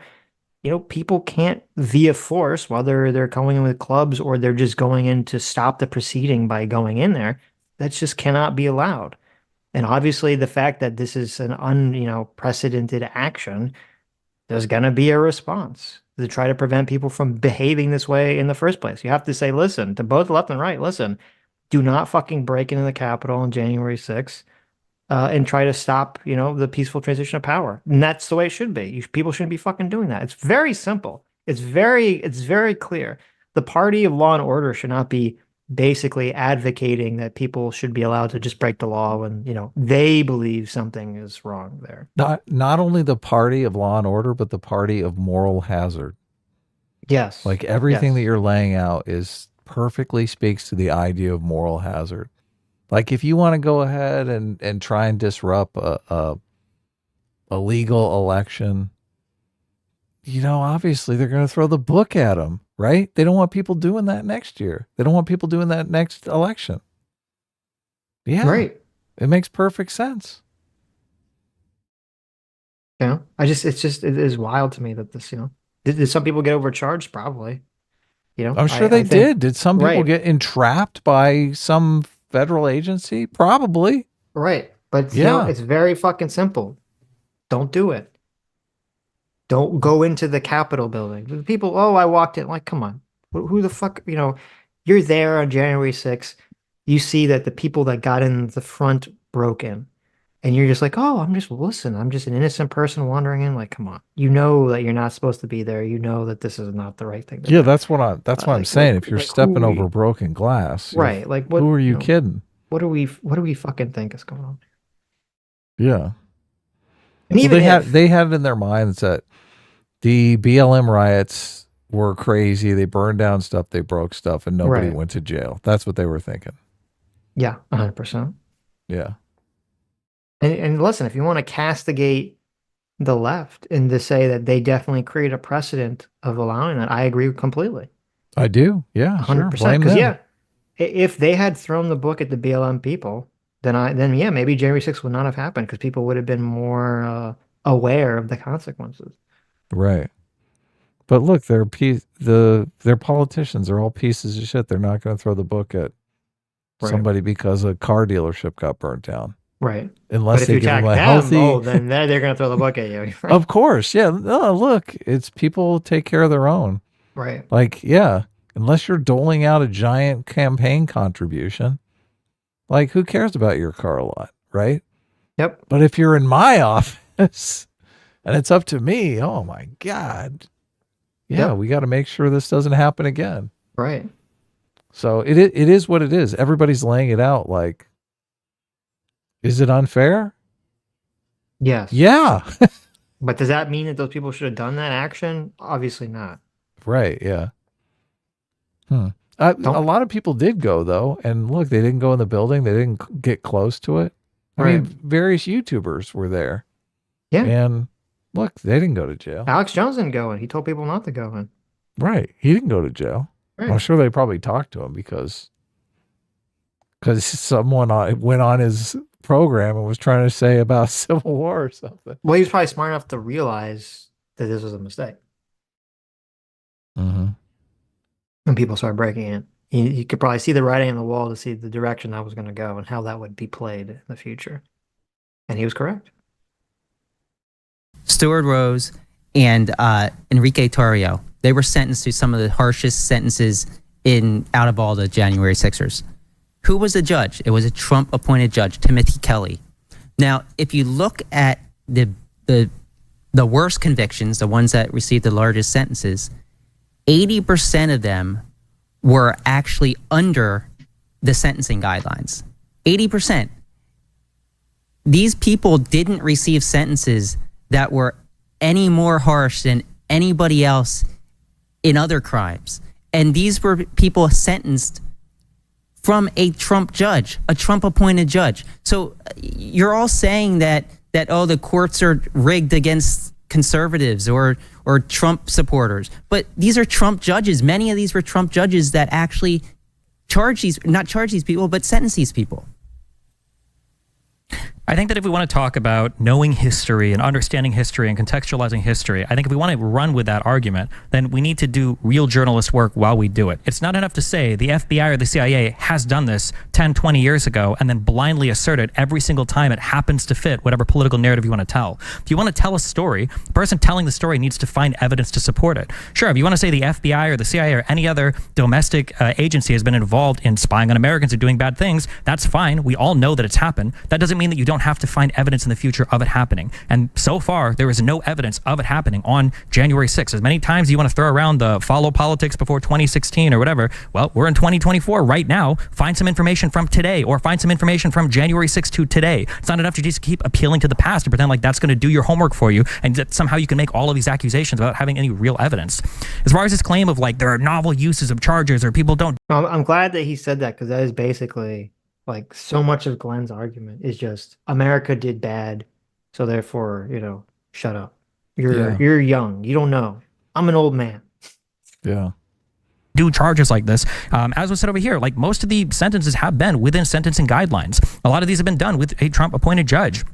The idea that these charges are novel, or that people don't face prosecution like this, there's some element of truth to that, but this is also a novel situation. We have never had a president in the United States try to resist the peaceful transfer of power like this. This has just never happened before. And you can keep screaming about Hillary Clinton, and you can keep screaming about BLM all you want and talk about the blown up fire stations and the congressional halls. The reality is that none of those situations were like this one. If you want to keep appealing to those and saying those people should have been charged with crimes, we agree they should have been charged with crimes. But to even do the whataboutism, you have to already concede that you are wrong on all of the merits about the current people you're talking about. Every single time we talk about Donald Trump, you go, well, what about when Hillary Clinton or Biden did it? Oh, okay, then you admit that Trump did? Because if you want to admit that Trump is guilty of every single thing that we've been accusing him of, which is what you're doing when you go, what about the other guy? Because it seems like you're just trying to appeal to hypocrisy at that point rather than the fact of the matter, then do that. Say, yeah, Trump did try to cite an insurrection. Yeah, Trump did fail. Yeah, it was a riot. I don't know why you keep saying it mostly peaceful. No, don't ask me this. Let me finish my one point one time without being interrupted by you. You came running back because you heard me talk. You had to interrupt me. I know you came running back and you were so excited for it. Okay? I don't understand this rhetoric of mostly peaceful riot. Yeah, it was mostly peaceful. A lot of riots that have riot aspects to them have a lot of peaceful people there. In a 10,000 riot, it's not always 10,000 people rioting. It might just be 100 people rioting or 1,000 people rioting. The reality was there was one event on January 6th at the Capitol building. That event was a riot. Okay, so let me just add some context here. Well, they had 3 trials in Michigan, and one of them it was a mistrial, and they let most of them off another, and they finally got a few convicted. It came out in court that the feds went and found a bunch of basically homeless potheads. And just like Glen was saying, the New York Times article, they were more accurate, 97% of Islamic plots were hatched by the FBI, including the first World Trade Center bombing. And they admit all that. And I've interviewed the people involved, Ahmad Salam, all of them that knew they were going to do the bombing. He came and said, why have I cooked a real bomb? And they let it go forward. With Whitmer, the same team involved in January 6th from the FBI went and set these people up, and that came out in the mainstream news. Right. So we know this isn't, you guys were saying, we don't want to go back to 10 years ago.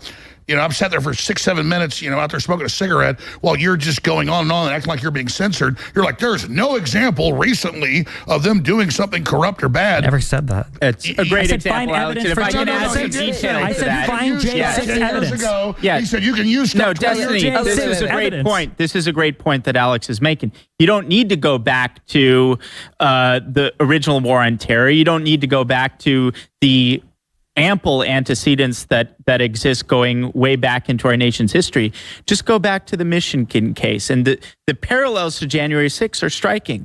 Look, almost half of the so-called plotters turned out to be either informants or federal agents.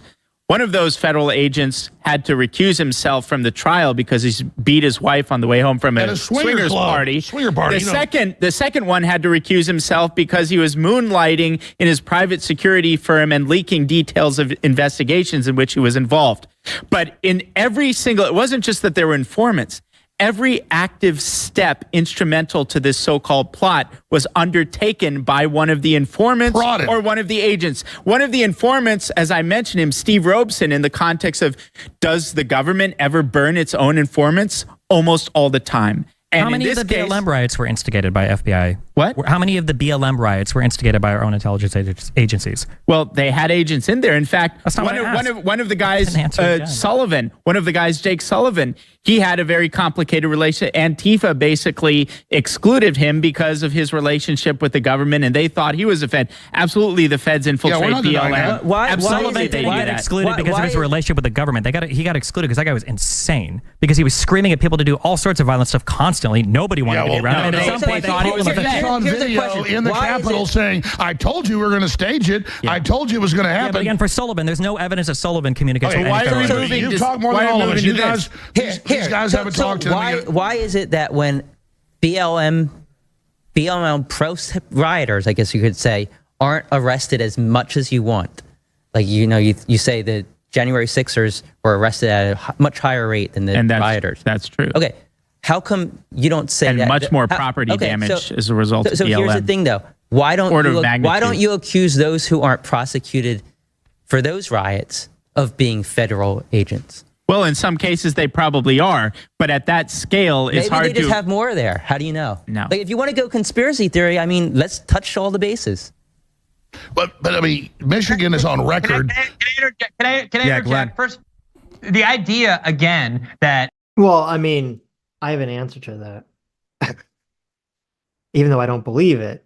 Which would be, what would be the point of, if you're operating from the position of the conspiracy theory, right, about the deep state and all this stuff, why would they be pushing the idea that BLM was engaged in violent protests? Wouldn't that kind of undermine what they were trying to accomplish? Well, who is trying to accomplish? The deep BLM? state. Or the deep state. The deep state. Like, what would be the motivation for the government to have BLM break into violence? Like, the motivation would be only if the government cracked down on BLM. You'd say, oh, well, see, they were just trying to trick them, right, to be violent so that they could give an excuse to arrest them, right? Yeah, look, if they threw them all in jail, okay. Right, but the fact that there was riots and violence and there wasn't really a lot of prosecutions, what would be the purpose of the government, quote, doing that? That doesn't really make sense. So Trump would lose the election. Yeah, but why would BLM be? I came up with something. Alex Jones. You're wrong. You're wrong. It's the opposite. Because remember, that's why David Shore got fired, was because he said, according to my research, whenever there's a violent riot, that actually helps Republicans win elections in that area, right? Right. Oh, but it didn't help Trump, though. Yeah, but that's because they tried to downplay it. Trump did? No, the media. Right. That's what I'm saying. So, like, if there was this big conspiracy, it wouldn't necessarily make sense if the deep state was out to get Trump, it wouldn't make sense that they would be, getting people to go do violence into the BLM stuff. How does the media feel about the deep state? Are they on the same side or they are the deep sides? state? What do you mean? Well, that's my intuition too. But if the media is, why would the deep state make the riots and then the media, who is also in league with the deep states, downplay the riots? Well, no, that's my point. I'm saying somebody needs to call up those the Ray guys Epps need situation. to talk. Yeah. No, that's my point. Is that I'm saying that'd be the answer to the question about why are you not saying the deep state was involved with the BLM stuff? It wouldn't make sense with the narrative that they're laying out at all to make those accusations. Yeah. I think it's very difficult to get people to behave in a way that you want them to behave, just as a normal course of life. That definitely seems to be the case. Yeah. It's hard for me to like this idea that you can get all these people to trick all these people into doing all this illegal action. Yeah. Look, every place I've ever worked, even the people who are signing their paychecks, people still do whatever the fuck they want. Right. It's very difficult to get people to do their jobs, right? Get this infinite power deep state just comes in and, oh yeah, look. They're sneaky. Yeah. They're just very sneaky. For the FBI to be infiltrating these groups is a conspiracy theory. Again, it requires an understanding of the FBI that's childlike. And what Destiny was saying before. Well, look, I agree with him here. I obviously think the FBI gets a bunch of resources to infiltrate groups with the idea that those groups might cause terrorism or crime. And they're supposed to foil those plots before they materialize. That's not what his claim is, though. What is his claim? His claim is that they're creating. You're saying the FBI says, okay, let's keep a lookout for groups that could potentially do harm and put sources in them in case they do. Right? That's that right. What you said. Right. Glenn is saying that they're actually creating the violence in the first place, not just like trying to monitor it. Well, I do think if they're in a group that is that's talking about doing violence, they will kind of push them towards doing that violence so that they can get another notch on their belt that we foiled a terrorist attack. But I don't. That's part of it. I don't think that's the entire. I think it's not accurate to say that's the entire situation. No, obviously not. Like some agents might think, these are just troubled kids and I'm going to talk them out of doing violence, right? And some agents might think, oh, I can really make a name for myself if I get more callers this year. And but all those different people have different competing motivations. Like those two different agents might have lunch together one day, and one agent might say to the other, hey, why are you pushing these people? You're pushing the line here.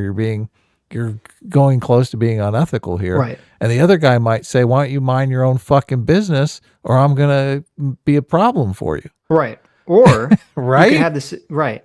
Or I think what the most likely thing is the first thing that you said, which is that there's a group that is identified as being potentially dangerous. They start putting resources into monitoring that group. And you can get into a problem, which is that the more resources you put into investigating a group, the more you have to justify to your boss why you're putting money and resources into that group. Exactly. You have to start producing results. Right. Exactly. But that's completely different than saying, well, they're just doing this to expand their power. Right. It's like, well, no, like you have a situation where that just completely follows how all jobs essentially work. Right. That doesn't require some kind of like weird top-down conspiracy. Yeah, everybody in every job is usually working to expand their power. Like a lot of people want to move up the corporate ladder, so to speak. Right. I mean, not everybody, obviously. Some people are just like, I'm a 9-to-5-er. I don't care. I could care less. I understand that, but that's very different than Glen is not making that case. He's making the case that there's a sort of top-down idea that the FBI is an entity. Right. Is like trying to absorb things like the blob in order to become this bigger and bigger thing that could seize power, right? That's why I used the example of, are they all corrupt and openly talking about it? Like they get together in meetings once a year to talk about, how things are going. Right. And they all openly say, look, I can't trick any of these people into doing a fucking terrorist attack. And it's driving me crazy. Like these motherfuckers keep trying to goad them in. I keep trying to entrap them. And it's not working. Can you give me some entrapment advice here? It's like, the scene that we've seen a million times in the movies where it's like a cop movie and you have all the cops sitting around at like the morning meeting to get their assignments.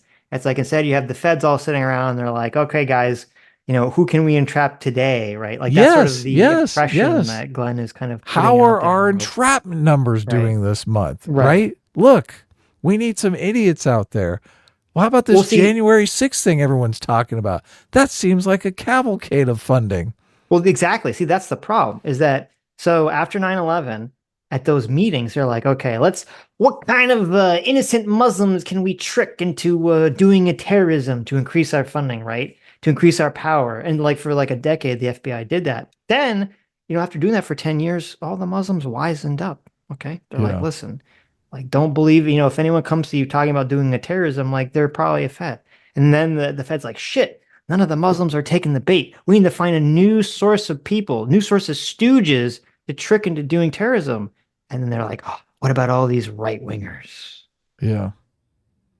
And that's where they went. Yeah, look, I don't know if I buy any of this stuff. And I'm under the impression that a lot. That's because you have a childlike view of the FBI. I know, exactly. It's like a 6th grader. I'm basically a retard over here. I'm under the impression that all of these law enforcement agencies, they got a stack of cold cases like this high. So if anybody needs some work to do, they can just say, hey, why don't you go look at some of those cold cases and solve a fucking murder from 1968, right? Like they're not running around entrapping people. Like I'd like to believe that they'd rather actually do some good in the world. I mean, that's why they got into law enforcement, right? Childlike, 6th grader.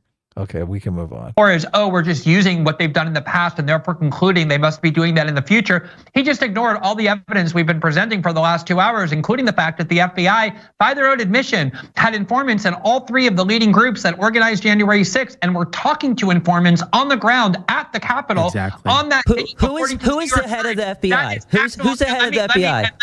appointed him. It's okay. As far as the January 6th defendants are concerned, it is true that they're getting sentences similar to what people get when they're charged with felonies. The point is that it is insane that nonviolent protesters are being charged with felonies in the United States. That is what never happens. And pointing to Black Lives Matter is not to say, oh yeah, that's whataboutism, so we're admitting that this was an insurrection, and that is too. The point is that what the government is doing, if you look at the disparate treatment between the two, is picking and choosing which movement they like ideologically and politically and which they don't, and punishing much more severely the one that they don't, which is what January 6th is about. Or they're looking at the one that is interfering with the peaceful transfer of power, and they're like, guess what? Daddy's getting his belt out, and you're going to get fucking beat the shit out of. Right? Yeah, it is that. Glenn, you don't live in America, okay? You're not used to places where they have a peaceful transfer of power, okay? Usually the transfer of power in the places where you live is somebody disappears in the middle of the night and someone shows up and says, look, I'm the new president, okay? That's not how we do it in America, Glenn, okay? We value the peaceful transfer of power here. Right. Well, and I don't know. I mean, he said correctly earlier that obviously the political leanings of the mainstream has an effect on how people are going to be charged. Like, that's obviously the answer to that question. That combined, of course it's. Yeah, that combined with what, we were saying about A, they want to prevent people from doing this, and B, as soon as something affects the legislatures themselves, they are very quick to act. Of course. And act with, a far more energy than they would if it was affecting someone else. If there was a riot where like the members of Congress had all their houses burned down in DC, I think those people would definitely go to jail. Those people, they send them to the electric chair. Right, are you kidding me? But I don't understand, Glenn. You seem like an older gentleman. Like, how do you not understand this stuff? This is basically like life 101. Because America is bad and the FBI is bad and evil. Right. Dumbass. I mean, I wouldn't even be surprised if Glenn actually thinks that the FBI was infiltrating Black Lives Matter groups to have them do riots to smear Black Lives Matter. I wouldn't be surprised if Glenn thinks that. Why do I think Glenn has tater tots in his pocket right now? I feel like this guy carries around pocket food. When you're making that accusation. Oh, you found what? You found an article from 2011. Okay, Glen Greenwald. Vote Obama if you want a centrist Republican for U.S. president. Oh, okay. Wow. There you go. There's my ad hom right there. Going into the Capitol building with weapons saying, hang Mike Pence, hang Mike Pence. No, that's not a violent crime, but are you saying that doesn't warrant a felony conviction? That's absurd. No, people are actually calling for the hanging of the vice president of America. I'm going to be honest. The majority of people, no, Alex, hold on one second. The majority of people who were charged with felonies in January 6th are non-violent offenders. And what did they do, Glenn? What did they do? An interpretation of the law. They created an interpretation of the law that was enacted after Enron that was designed to criminalize accountants from obstructing fraud at the corporate level. Every single meaning of it to mean that if it's a non-violent protest, any non-violent protest now at the Capitol can be charged with a felony. You're glossing over the facts. You're glossing over the facts, Glenn. People get 6 month sentences. Hold on, I want to respond to Glenn. People get 6 month sentences for going in the damn thing being waved in by police. That's on record. No, but here's the facts. The people who got the felonies were either violent, they were taking part in a conspiracy, or they went into the House chamber.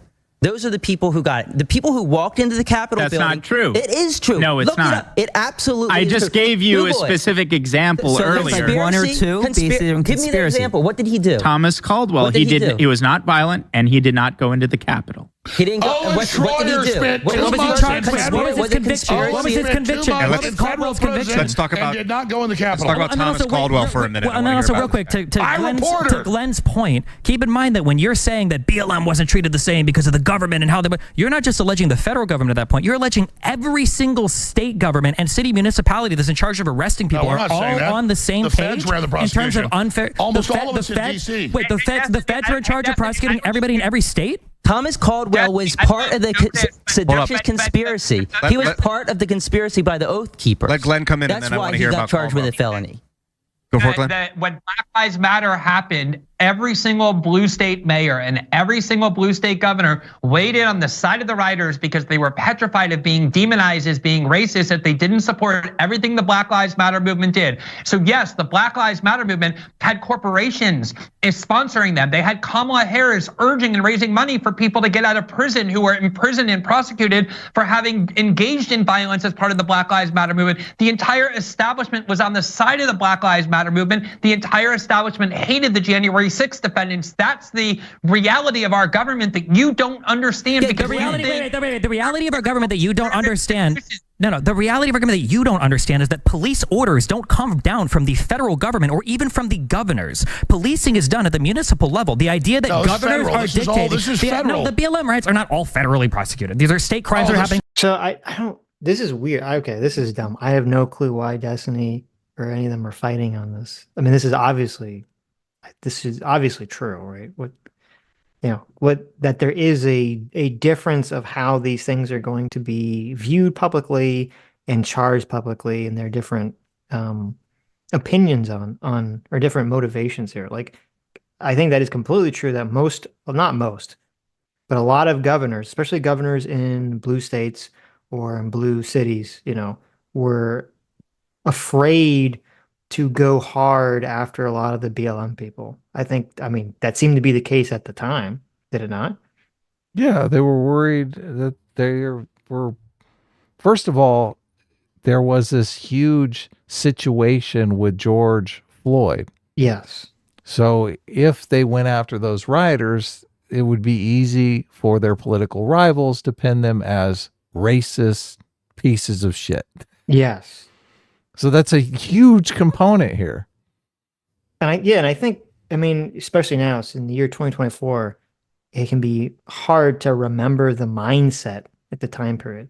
But the mindset was like, that was like peak.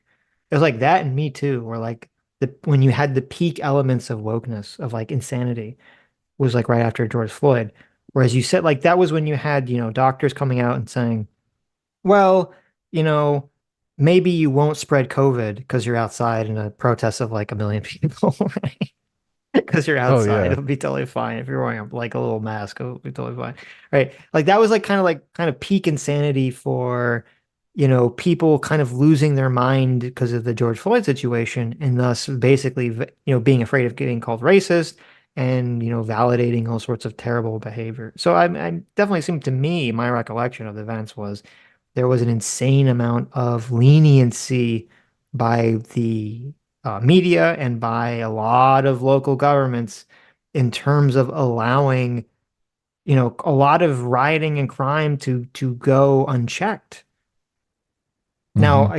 Now it could be just that the news that I consumed hyper fixated on the times of the people being unchecked, but that seemed to be my recollection of events. I've never seen any. And I'd be curious, like data that shows the statistics of how many people were believed to be engaged in various acts of rioting and violence during BLM, and how many were actually charged with a crime and then, prosecuted and found guilty. Right. Within states that are happening within states. The idea that the governors themselves are dictating, the governors themselves are dictating the policing policies to all of these different departments. Where is the evidence of any of that? One message, one email, one memorandum, one thing saying don't arrest protesters, don't convict them. Not a single shred of evidence. How much do you love the police state? I don't see. I don't think there was a top-down message in certain areas to say don't go after protesters or rioters or whatever. But I do think, again, you remember what it was like during that time period. and what the mood was. And the mood was everyone was afraid of being called racist. And I don't think it's so outside of belief to think that a lot of prosecutors, a lot of state prosecutors, especially state prosecutors in blue states or blue cities, were afraid that if they went hard after protesters, they would get hit with the racism stick on the back of George Floyd and lose their job. I don't think that's so outside the bounds. I don't think that's a conspiracy. It seemed to be what was happening, but yeah, it seems likely. Yeah. Seems obvious, completely obvious. Yeah.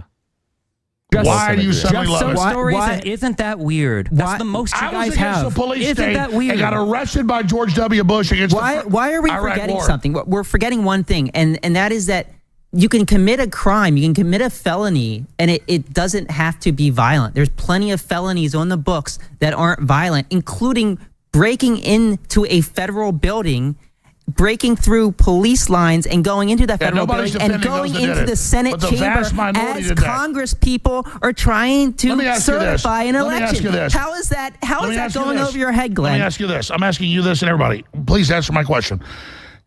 Is this as bad as Pearl Harbor, or is this as bad as 9/11? And all I'm telling you is this Biden announcement that currently the number one threat is the Trump supporters, and Trump must be taken off the ballot. You can punt to the Supreme Court, but they're literally trying to preclude Americans for voting for who they want. That's the election theft in our face. Why do we have to keep going back to that? That's the third time that question was asked and unanswered. Yeah, who cares? I want to go They're to taking Caldwell. somebody off the ballot. I want to talk It's about no big deal. Thomas Caldwell, and Darren, maybe you can answer this. Who is he? What did he do exactly, and what was he charged with? Seditious I conspiracy. mean, we don't need to get into that so extensively. I was just saying, here is somebody who is not violent, who did not go into the Capitol, who is charged with obstruction of an official proceeding. It's seditious conspiracy. Well, there was later a superseding indictment. That's a felony he was charged with. So Biden's entire campaign is January 6th. Not inflation, not war with Russia. So, okay, it is, even though I like Alex because he's funny, the later it gets on, I do lose lots of patience. Like, because there's a specific question, which was, one of the Krausensteins was making a claim about the criteria for why people were charged with certain things. And Darren made a counterclaim saying, well, no, this other guy was charged even though he didn't go into the Capitol. And then they're saying, okay, well, let's look into this. Now Darren is hesitant to do so, which is a signal that maybe it's bullshit. But as they're trying to get into it, Alex just interrupts to just say, to bloviate some more, to bring up more general vague points about a bunch of bullshit, as opposed to like, you can never, the thing that's like annoying with Alex is that even though he's entertaining, it's impossible to get into anything with him. He does not allow you to get into anything with him because he wants to jump to a million different fucking things. It was the same thing, even though it was entertaining, when Alex Jones was on Joe Rogan, it'd be very entertaining because he would be saying all sorts of like the craziest shit you've ever heard, talking about, how the government has people that are intentionally becoming periodically brain dead or periodically killing themselves so that they can communicate on higher dimensional planes with aliens who are really in charge of everything, right?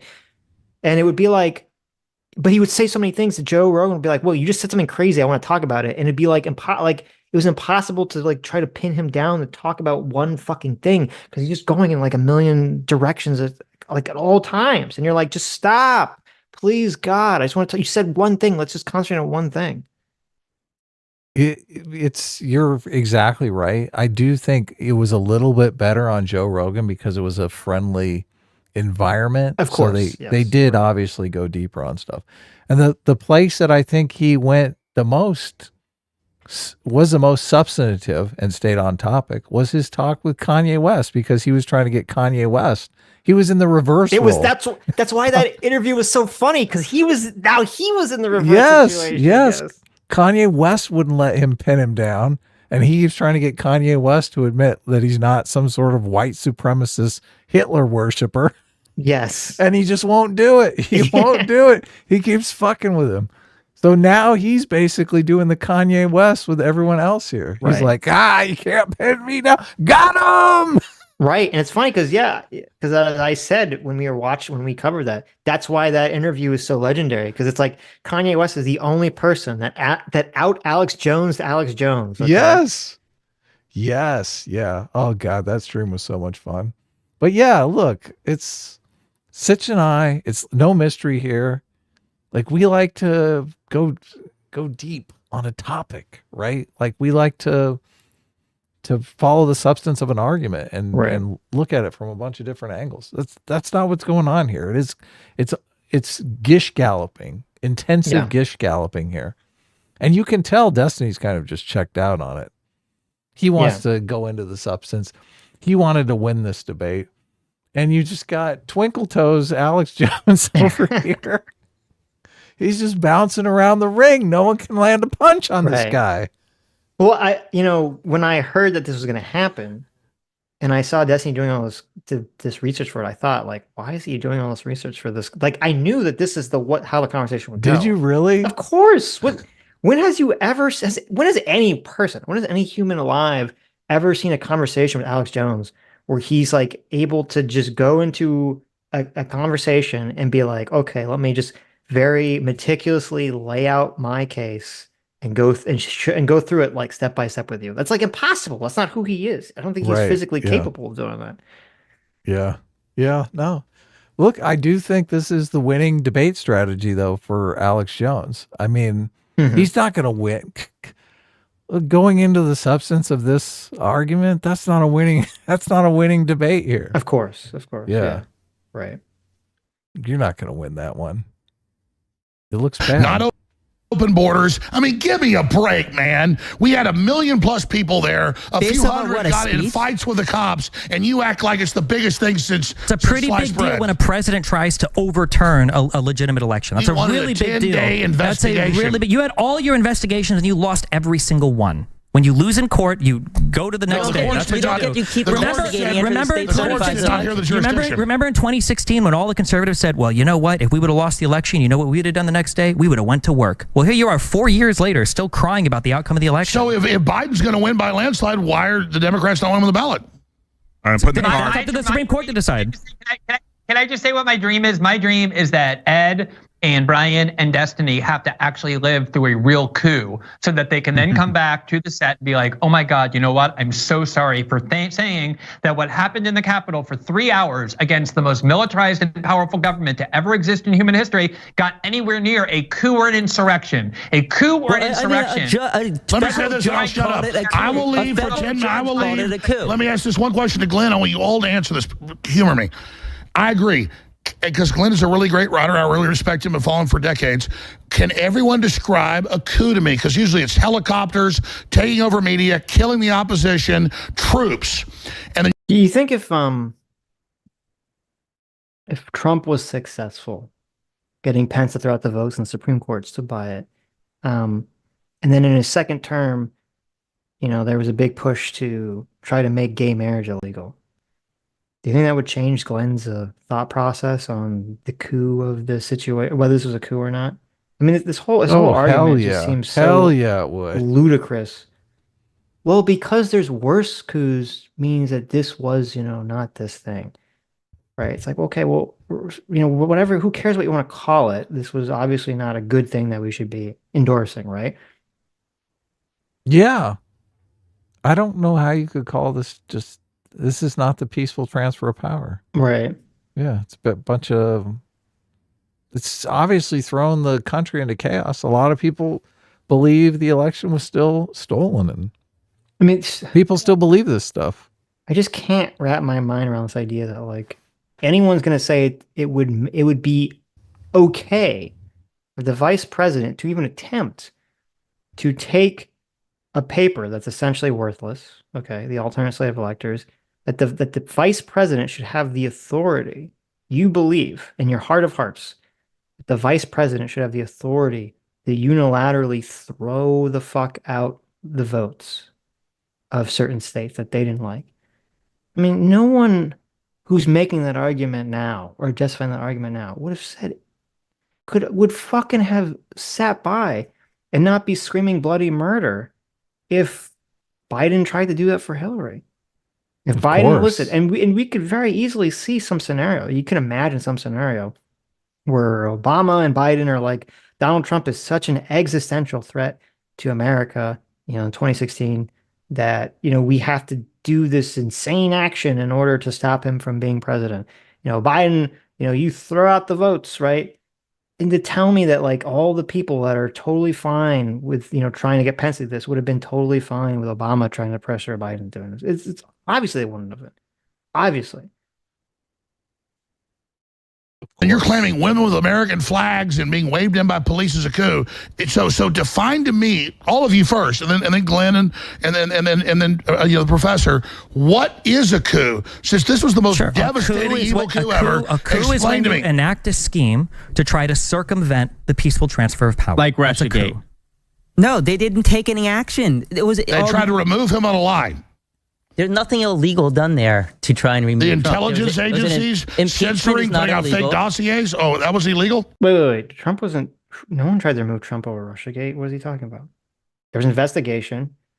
The deep state said he's innocent, and Congress said, "Oh, okay, there's no there," and then that was it. They did try to Obama him, like make his presidency a giant failure, turn him into a one-term president. Okay, but that's what that's literally what every opposing party tries to do to every president, right?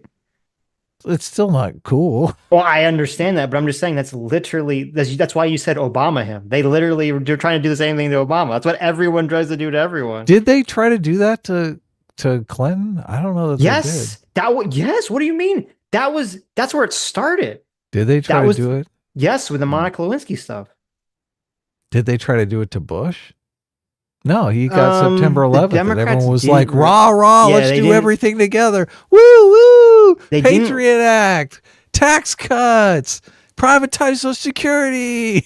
Yeah, they didn't really try to do it to Bush so much. Right. I don't know if that's because of 9/11, maybe. It was totally because of 9/11. They felt, look, it's the rally around the flag effect. But no, like Newt Gingrich started that whole strategy with Clinton of we're gonna do whatever we can. Our number one priority is going to be to just do nothing and to try to obstruct as much as possible to destroy your presidency. What did Bill Clinton even do? Is it NAFTA? Is that the really only accomplishment that we're still talking about today? He balanced the budget, Adam.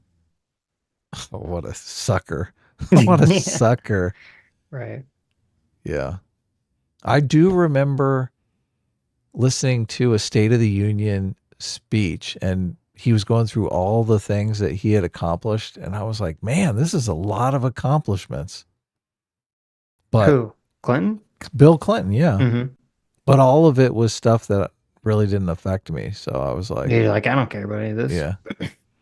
Like, jobs are great, the economy's great. I mean, I do remember when Clinton was president, it was really, I could go from job to job and just make more and more money. Like, it seemed like everyone was offering me, like I was at a job and someone would offer me another job for like more money. And I'd be like, oh, this is great. There you go. But a lot of times I just tell my boss, I'd be like, look, this other company wants to hire me for $10 more. Why don't you just give me $10 more and I'll stay here? Right. And they'd be like, okay, look, I just made an extra $10 an hour. There you go. That's how you do it. Yeah. Why would I want to why do I want to start a whole new job and a whole new friend group and all that stuff? Doesn't make sense. Saying his election wasn't legitimate? Did they try to remove him? They took it to the So wait, do you admit that, wait, hold on. You admit then that Trump tried a coup, and you think Russiagate was also a coup then? Do you want to do it? No, I don't agree Trump did a coup. I'm asking you, like, do you know about Pinochet? Do you know about Hitler? Do you know about the attempted coups? What is a coup? On the merits. Hey, why don't you fight on the merits of the argument instead of doing the whataboutism without even owning that Trump did something wrong? No. Focus on Trump. Define me a coup. I just did. Did you not listen to it? No. Let's start with Glen Greenwald. Glen Greenwald talk here, okay? I mean, he got him pretty good there. So the argument was, if you missed it, was, wait a minute. If you're saying Russiagate is a coup, how could you not say that this wasn't a coup? Right. And that's what kind of tripped up Alex, and that's why he started switching to, He's like, wait, you know. Well, I have been saying Russiagate. Yeah, I have been calling Russiagate a coup for 12 years now. So, right. I mean, and that is a good point. You know, I do recall a lot of people on the right when Russiagate was going on saying this was a coup attempt on Donald Trump. So, right. Yeah. you know, it's like, okay, I mean, I guess, you know.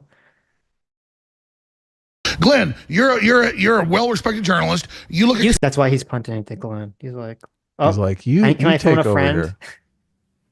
Can I phone a friend? Destiny's about to throw another attack on Glenn, which at this point I guess is completely fair because Glenn has thrown several attacks at all of them, calling them children and idiots. So, focus on Trump. Define me a coup. I just did. Did you not listen to it? No. Let's start with Glen Greenwald. Glenn, you're a well-respected journalist. You look at coups around the world. You like that? He's like, look, he's got me. Glenn, save me. I'm tapping you. Right. No, did you hear what Destiny said? What'd he say? So Alex says, Glenn, you're a respected journalist. And Destiny said, used to be. Oh man. I mean, I agree with Destiny, though. Yeah. I do. I've lost a lot of respect for him just in this conversation. Right. I never had respect for Glenn, so I guess that's really never. I just out of, I mean, he was the one that broke the big Snowden story. Yeah, exactly. Right. Yeah. I don't know. One of my first Twitter memories was seeing him and WikiLeaks argue about who was woker, and I was like, oh, okay. Really? Yes, and that kind of set my forever mood about Glenn. So okay. I was like, that's when I was like, I don't like Glenn or WikiLeaks at this point. I'm like, what is this fucking argument? So Glen Greenwald and WikiLeaks were arguing over which one of them was woker? No, I'm sort of being as insinuating as possible. WikiLeaks was accusing Julian Assange, was accusing Glenn of being racist and like a deep state shill. Which is hilarious. That sounds amazing. I know. And I was like, and this is what annoyed me too. Because like, as soon as Julian Assange was like attacking Hilary, all the right like ran to him as like a fucking hero. I'm like, this guy's like super fucking woke, right? Like, this is insane to me. People they don't know about these people, I guess. And they just, when they're on their side, they suddenly flock to them as a fucking hero. But I know Julian Assange is like another one of these America bad leftist types that I guess people on the right like because he was very anti-Hillary. So. I mean, the whole idea behind uncovering dirty secrets of America is all driven by America Bad, right? I know. Yeah.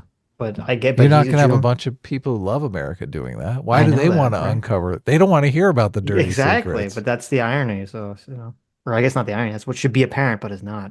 Right. What do they usually look like?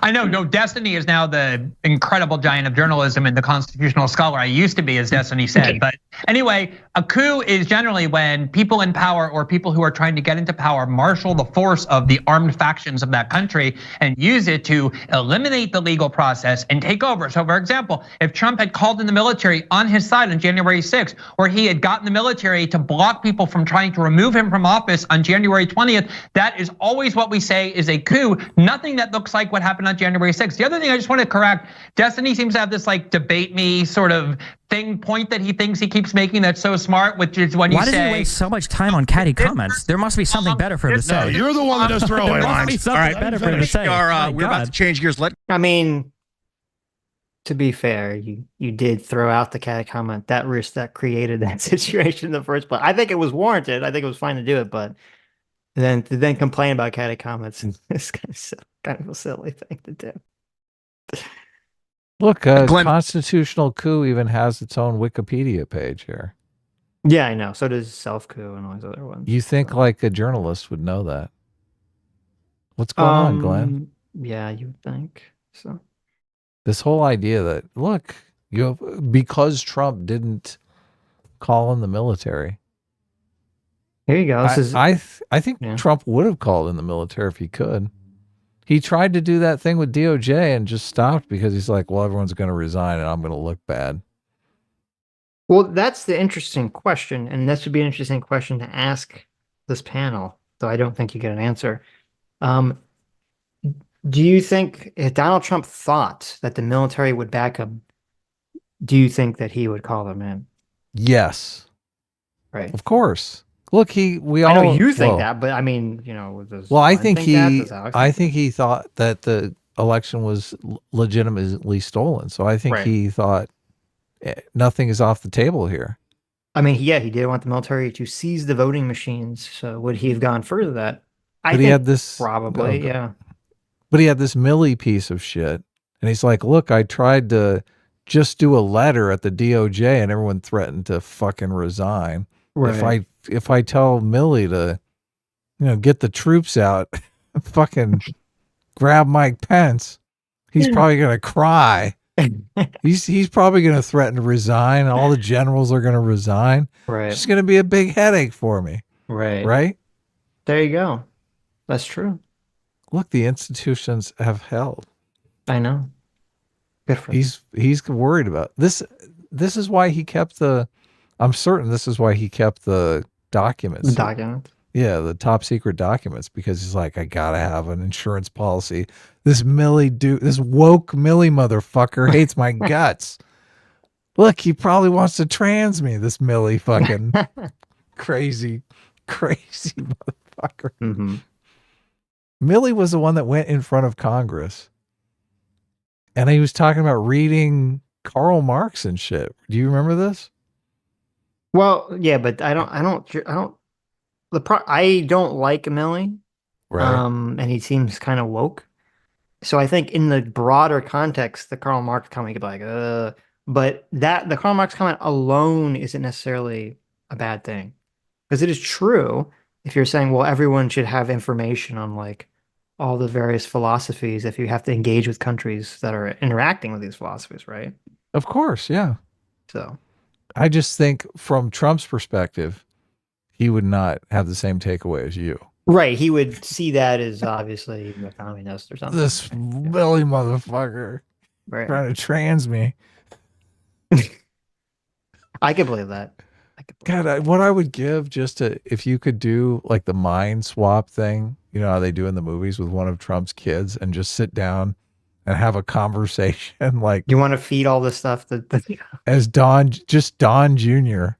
Wouldn't that be amazing? That'd be pretty fun, yeah. Or if you could like astro project your mind into Don Jr. for a while, do the mind swap thing and just talk to Donald Trump, because he has, I'm sure, ultimate trust in Don Jr., right? Right. So you could say anything. That would be, oh man. Watch, halfway through that conversation, he's gonna be like, are you wearing a wire? Why are you asking me all these questions? Right, yeah. Yeah. I guess you wouldn't know anything. Right. You wouldn't know what Don Jr. knows. Like if you went in there and immediately got all that Don Jr. knows, like then you would know the right questions. You could ask the right questions, like, so when did you think Milley was going to trans you? I mean, you might not even need to talk to Trump once you just get the information, the download from all the times that he talked about Milley trying to trans him to Don Jr. Yeah. Oh man, you would get to the bottom of whether or not Trump believed he lost the election. Presumably, yeah. Yeah.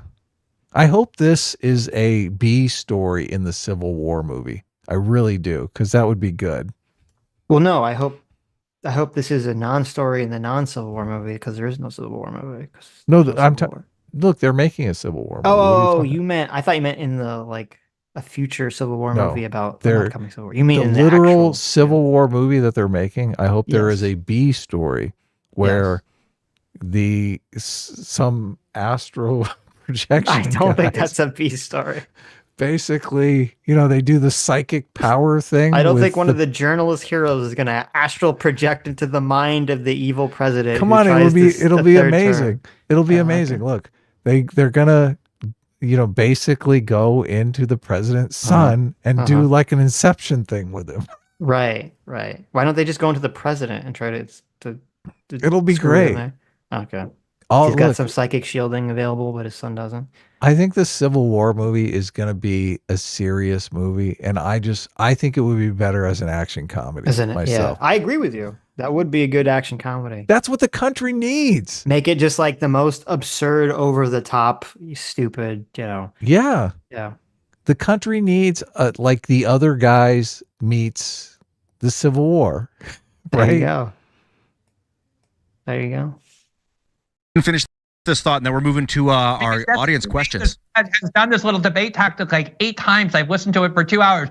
So if you say this person did this and it's wrong, and then someone else says, well, what about this person, this politician you love? He did the same thing. Destiny says, oh, you're admitting that both of them did something wrong. No, one of the reasons why you say things like the Black Lives Matter protest was never considered an insurrection is not to say that January 6th was also an insurrection and therefore you should treat the Black Lives Matter one like an insurrection. The point is to say the Black Lives Matter wasn't treated like an insurrection because people like Ed and Destiny and Brian love the Black Lives Matter movement because it's unaligned with their ideology. These are liberals who hate the Trump movement politically and therefore want to criminalize it. But pointing to other examples. I mean, I don't know about Ed and Brian, but I mean, didn't Destiny get kicked off of Twitch for his Black Lives Matter comment?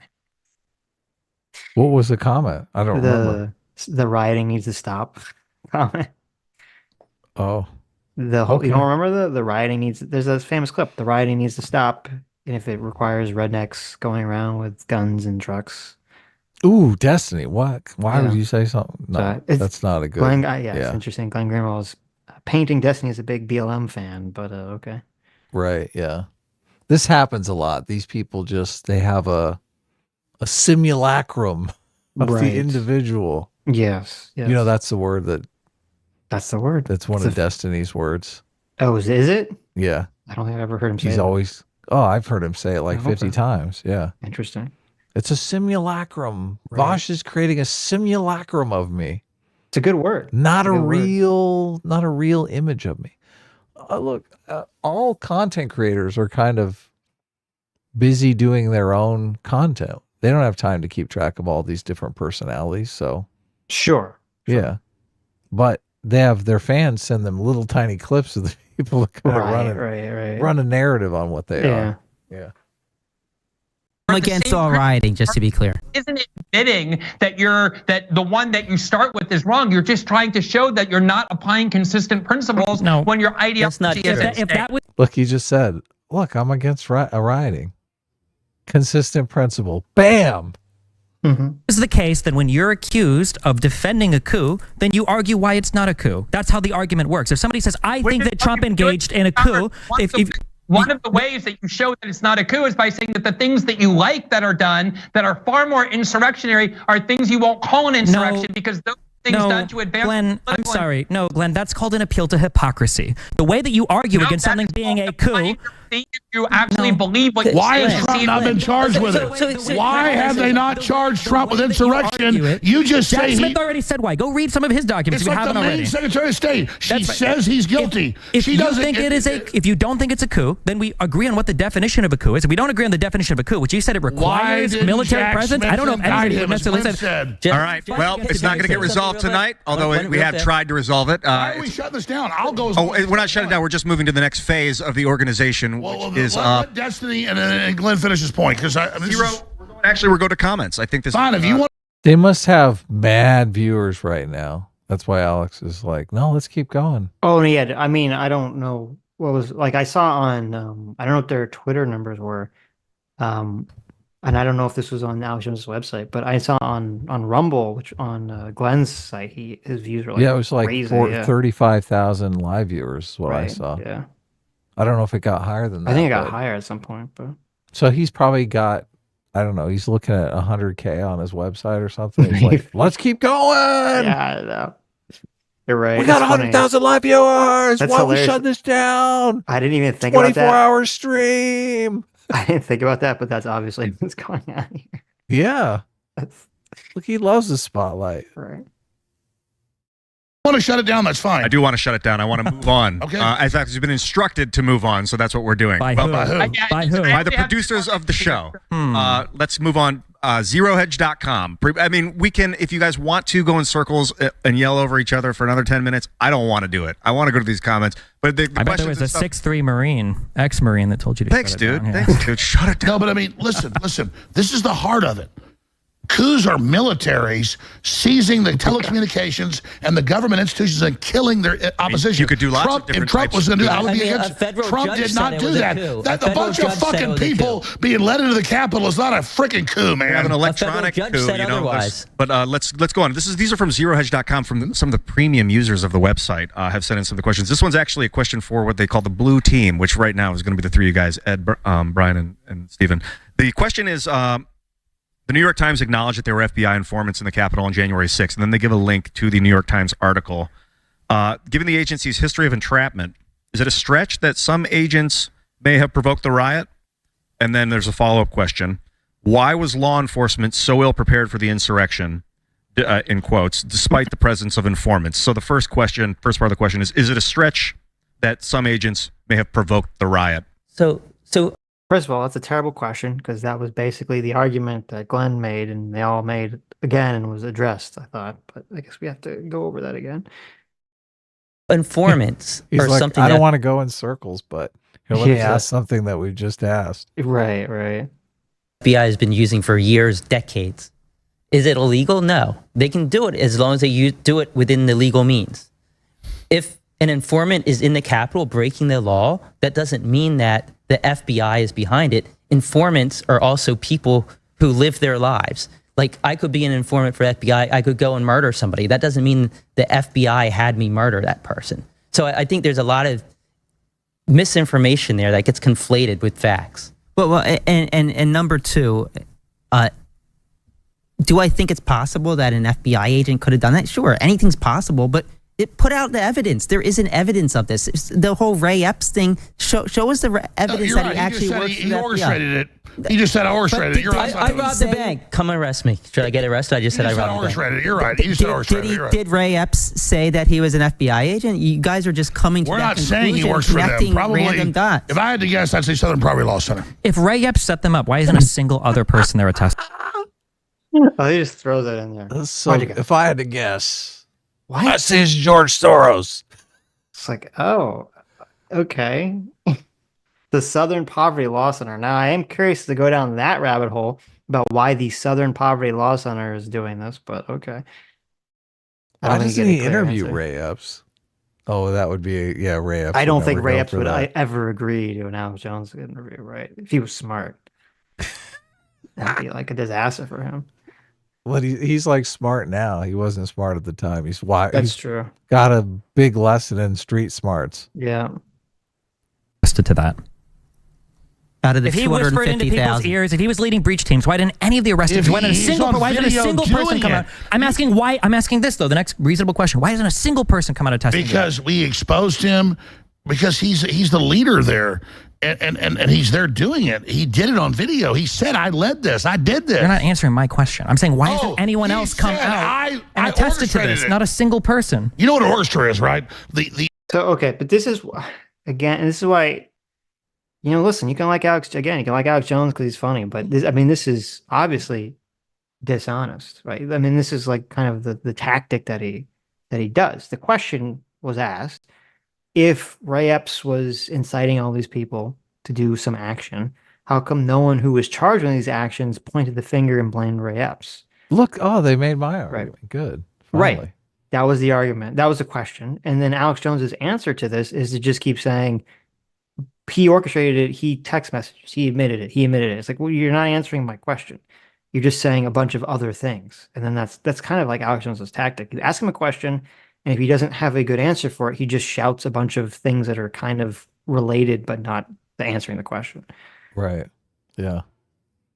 I went to school for music. The conductor leads the symphony. Yep. And all the musicians have to see the conductor and would tell you, that's my conductor. And he says, go into the Capitol. Why doesn't anybody else say, that was my conductor? The follow-up part of this question, why do you guys think law enforcement was so ill-prepared for the insurrection, again in quotes, despite the presence of informants? This is from Space Worm, just so you know, Space Worm from Zero Hedge. Well, half of them were sent away for crowd control.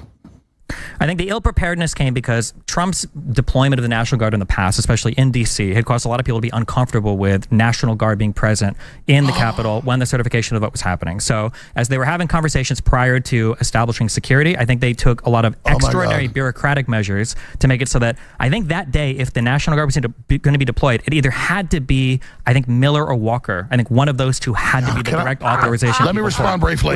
Which is novel. We have doesn't go that way. Let me. We have you 1 hour ago saying Trump never called for National Guard, and you just said they refused it. I got your ass. You got me. Yes, that's correct. You got me. So when the National Guard.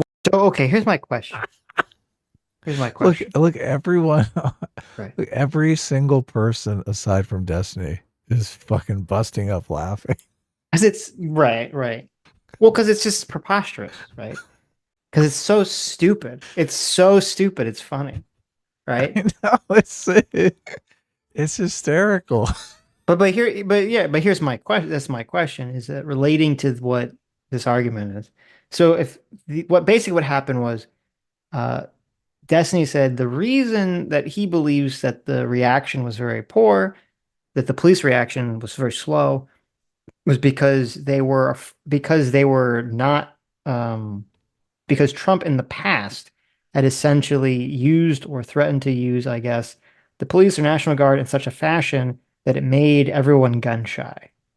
Right? That's kind of what that's Destiny's argument. Now, I don't 100% agree with that argument. I agree with part of it. They were definitely gun shy because of, I guess I do agree with it, because that was part of the thing with like the mayor of DC, the one that looks like fucking Skeletor, where they were, passing that stupid law that made it very difficult for federal agents to basically respond quickly to incidents like this, because they passed the law because they were trying to do it to prevent Trump from using federal forces in some way that they felt was wrong. And then it turned out to actually harm them, because then it made it difficult to respond to January 6th, right? So I guess that's what Destiny is hearkening to. So now Alex has then taken that piece of information, say, I have you admitting you were wrong, caught you, right? When obviously, as it was said 20 million times in this conversation, when they were saying Donald Trump never called for troops, they were specifically saying on January 6th. Okay. And Alex Jones just kept trying to relate it to other times in the past. So I guess my question is, when Alex Jones starts cheering here and saying, aha, I got you in a lie, when he didn't, is Alex Jones A, literally retarded and doesn't track the conversation, or is B, this just like super dishonest and he's just doing it because it's like, oh, this is like a funny like clip that will exist? A. Okay, so you think he's just literally retarded? Okay. Or drunk. I guess that's C. Maybe he's just so blitzed out of his mind drunk that he's having difficulty, tracking the conversation. Blitz, high on cocaine. Who knows? Right. He's a force of nature at this point. Right. To be, I think, Miller or Walker. I think one of those two had to be the direct authorization. Let me respond briefly. Which is novel. We have you go that way. Let me. We have you 1 hour ago saying Trump never called for National Guard, and you just said they refused it. I got your ass. You got me. Yes, that's correct. You got me. So when the National Guard was deployed, the only area that they were allowed to do. They blocked it. Yep. The Pentagon blocked Trump. Yes. You just admitted Trump wanted it, didn't get it. You got me. Look, Glen Greenwald is like laughing hysterically in the background. You're looking at it, but he can't contain his laughter. They only deployed 340 people, and they're from an hour ago. He said it wasn't That's true. Right. You got me. Got him. That's right. Got him. You want to do the scope of the mission? The scope of the mission.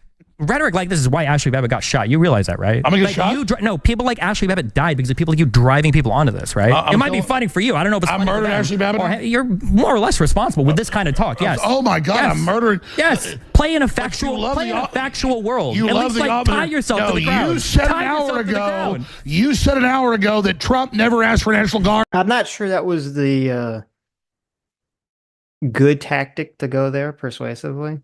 That you murdered Ashley Babbitt? Yeah. I mean, it's kind of based. I mean, I'm saying, even if you can make the argument there and say that his rhetoric is like leads that, I don't know if that was the time to leverage that. Maybe. This is not the time. I mean, look, they're running out of time. I guess that's true. I guess that's there's not much time left to do the "you murdered Ashley Babbitt" move. Right. I mean, I agree. This rhetoric, look, and obviously, I think a lot of people in our audience disagree with us, which is fine. But I don't understand why Donald Trump gets a free pass on all of this. Because Ashley Babbitt was there because she thought the election was stolen, and she thought the election was stolen because that's what Donald Trump said. But the election was stolen. Okay, so a lot of people believe the election was stolen? Yes, that's the answer to the question. Okay, so if the election was stolen, is it still worth dying for? Maybe. Okay, look, Ashley Babbitt, I guess. I mean, I think she's a sucker, but whatever. She died as a American hero, I guess. Come on, Sitch. So say it depends on whether you think the election was stolen, right? But that's the answer to the question. Obviously, I don't think the election was stolen. I do think she was a sucker, but that's... So I guess the question is, does Alex Jones think she was a sucker or an American hero? Probably an American hero. Well, I think he would say that, but I'm not sure he believes it. Oh, I mean, maybe, look, they all said, look, they were very particular about, rigged versus stolen. Look, they don't think the election was stolen. They don't think. Yeah, but it was rigged. Yeah, but they think. But Trump, what Trump was saying was. To be clear, I think Glenn and Darren said they thought it was rigged, not stolen. I don't know if. I think Alex thinks it was stolen. Okay, but just the claims that Trump made, they don't believe are true if they're going with this rigged thing. They're basically saying, no, we think it was rigged, when the claims that Trump was making was it was stolen. Yeah, they think they acknowledge that some of the claims Trump made were not true. Yes. Right. I don't think they acknowledge all of the claims he made were not true. So if that's the case, they would acknowledge that Ashley Babbitt was there on false pretenses. Well, and died based on false I don't pretenses. think they would acknowledge it because they'd say, well, just because Trump said some things that were not true doesn't mean everything he said wasn't true. Doesn't mean that they didn't steal the election, right? Right, and they could always retreat back to, like, he said to protest peacefully, not to go into the building. Sure, yeah. Right, yeah. Anyway. God, I'm murdering. Yes. Uh-oh, here we go. Have you seen this part? I checked out. I've seen the whole thing. Oh, really? Yeah.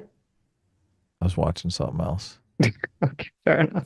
I was like, I'm going to watch this with Sitch tomorrow. It'll be more fun anyway. I admit, when I was watching this live, I was getting to the point of losing all motivation in life at this point. It was sapping me of energy. This is a tough... The comedy of Alex Jones was starting to grate thin on me at this point in the conversation.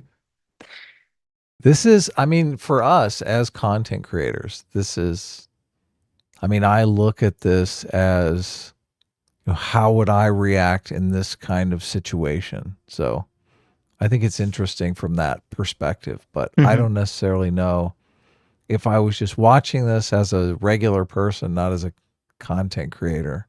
I mean, maybe everybody watches it that way. Maybe everybody watches a debate thinking, how would I react in this debate?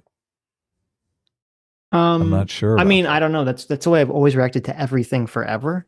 Yeah. So I can't comment on that. We're POV. Yeah, we're from the POV. Right. I think a lot of people do. I don't think everyone does, but I think a lot of people do.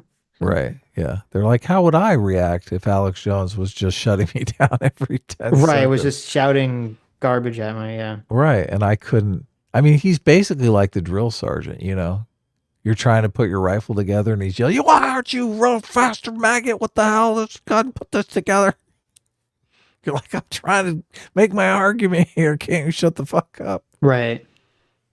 I'm murdering. Yes. Play in a factual world. You At love least, the tie yourself to the ground. You said an hour ago that Trump never asked for National Guard. I can show 50 articles. It's on record. And then you just admitted it. Gotcha. Okay, guys. Okay. Yeah.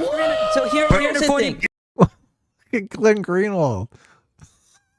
He's going to laugh so hard. He can't stop laughing.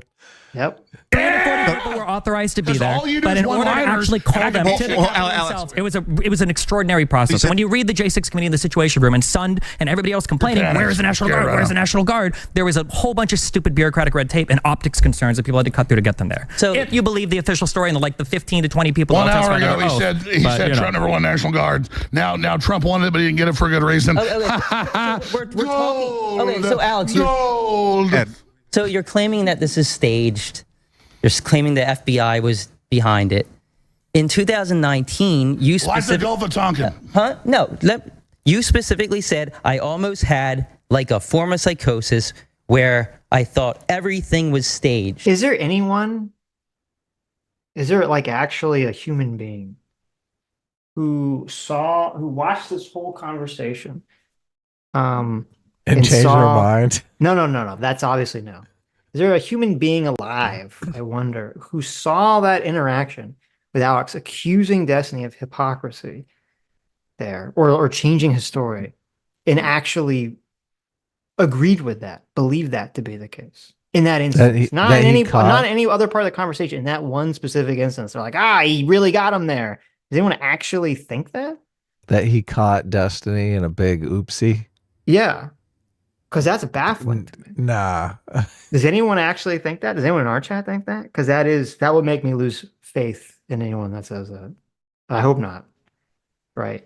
Because that's baffling. Like, obviously, they're making completely different arguments. They're talking about different situations, right? Yes. Wasn't he originally talking about the National Guard with the Black Lives Matter stuff? Mm-hmm.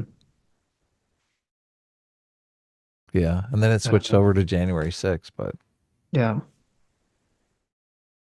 Anyway, how do you? So people in the chat, how do you? You understand that Destiny and the quote blue team agreed and acknowledged that Trump was trying to call the National Guard during a Black Lives Matter protest, and they were making a point that Trump did not try to call on the National Guard during January 6th, right? You understand that was literally the argument, right?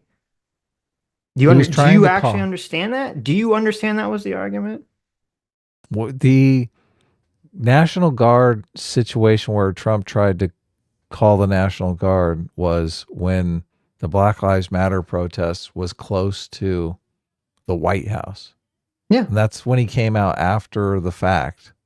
And was the National Guard ever called in? Because I think things did get out of control. And like he went to the church, he walked to the church, and it was a big thing because everyone was like, oh my God, there could be rioters still lingering about.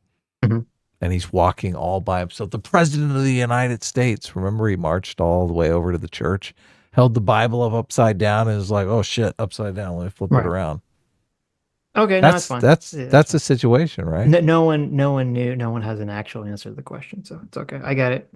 It's all like there's this thing that happens.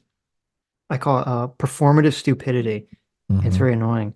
It's where like someone gets a dunk on someone else, and everyone knows it's actually stupid bullshit, and not accurate and bullshit. And yet there's like this, well, we're going to pretend it's an actual dunk just because we don't like the person that got dunked on. God, I wish our fans would. I wish we could dunk on people and our fans would pretend that it's a real dunk. We could if we did that regularly. You have to train people. You have to train your audience to do that, right? And since we don't believe in doing something like that and believe that's an immoral practice, well, we've also cultivated an audience that really just has a fuck you attitude towards us. So, well, I think we've cultivated an audience of people to have. We've not cultivated an audience of like people to just like sycophants, essentially. Yeah. We cultivated an audience of a wide audience of people that have a wide set of beliefs on various topics. Well, I mean, it is New Year's. We could always do a New Year's resolution, Sitch. To try to cultivate an audience of sycophants. Look, we could be in a completely that is where the different money place. Is. That's true. We could be in a completely different place 6 months from now, man. We could have a lot more money by being immoral. That is true. You know, look, I'm not.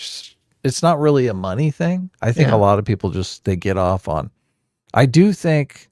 Well, I don't know if Destiny does this, but I do think like Vosh. I think basically cultivates an audience that will do whatever he says. Right. Because didn't he say during the when he was having the problem with the Harry Potter writer. Mm-hmm. When he told her to get back in the kitchen. Yeah, didn't he tell his audience, look, you're supposed to go out there and defend me right now. You're supposed to make it sound like my tweet was a big He did say dunk. that, yes. He did. Yeah. Say that, yes. So that's exactly what he you're said. talking He wanted about. everyone to go and to on his audience to go and counter propagandize that he said anything wrong to J.K. Go out there and pretend what I said wasn't misogynistic, okay? Right. Change the narrative. Right, God right. damn it. Get out there on the streets, you pieces. I don't think first of all, I don't think our audience would do that. And I don't know that's a good look for us. I mean, it's not really a good look for anybody. Right. Well, Vosh did it, and it right, but Vosh didn't seem to hurt his numbers. That's true. Some people like to fall in lines that you don't understand. True. They're like, "Oh my God, this is amazing! I come here to Vosh's chat, and he tells me exactly what to do. I don't have to do. Yeah. I don't have to think at all. That's true. I can just be part of the mob. Yes. I'm out there, part of the mob. Look, Joanne, get back in the kitchen. That's not JK. Yeah, right. Look, Joanne. Isn't that what ContraPoints? That's what ContraPoints always calls her. Yeah. Look, JK. That's not misogynistic, you stupid bitch. Can you imagine? Get your dumb bitch ass back in the kitchen. There's nothing misogynistic about saying that. Can you imagine? Shut the fuck up and let the men speak, you dumb idiot. Yeah.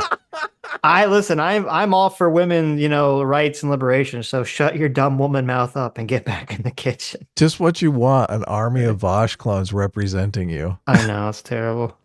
I mean, that's worse than nothing. There's just nobody representing you. I know. It's true. That's true. All right. So do you still have that psychosis? Well, I said almost. Wait. I feel like we skipped something. Specifically said, I almost had, just claiming the FBI was behind it. In 2019, you specifically... Like the Gulf of Tonkin. No. You specifically said, I almost had like a form of psychosis where I thought everything was staged. So do you still have that psychosis? Well, I said... So, okay. I think, I'm not super familiar with the Krausensteins. I think they did reasonably good in this debate. They definitely seem to be pretty knowledgeable about a lot of these topics. Even though they don't have like a good commanding presence at all. I don't know if they do a lot of streaming or anything, or if it's just all on Twitter. But the Krausensteins, the Krausens, yeah. But this, so you didn't see this part? Nope. Okay. So I think this was like a huge fuck up and like a big shit the bed moment here. For them? For them. For the twins? For the twins, or for whichever one brings up. I think like trying to go into this like getcha to impugn Alex Jones's character. I don't think first of all, it obviously isn't relevant to the conversation. But I also don't think I don't think it comes across well. And I don't think it's a good persuasive tactic, even if you don't care about, following the course of the conversation in any factual or moral way. Right. So. Okay. Ouch. Almost a form. So do you almost still have that form? You asked a question. Let me quote it for you. That's out of a larger context about when you're lied to. In a court deposition. You're not. I said a larger context of deposition. About Sandy Hook. Which is a larger. Because you said you called Sandy Hook's a hoax and you said it was fake because of this. Sure. So you let me talk now? Okay, go ahead.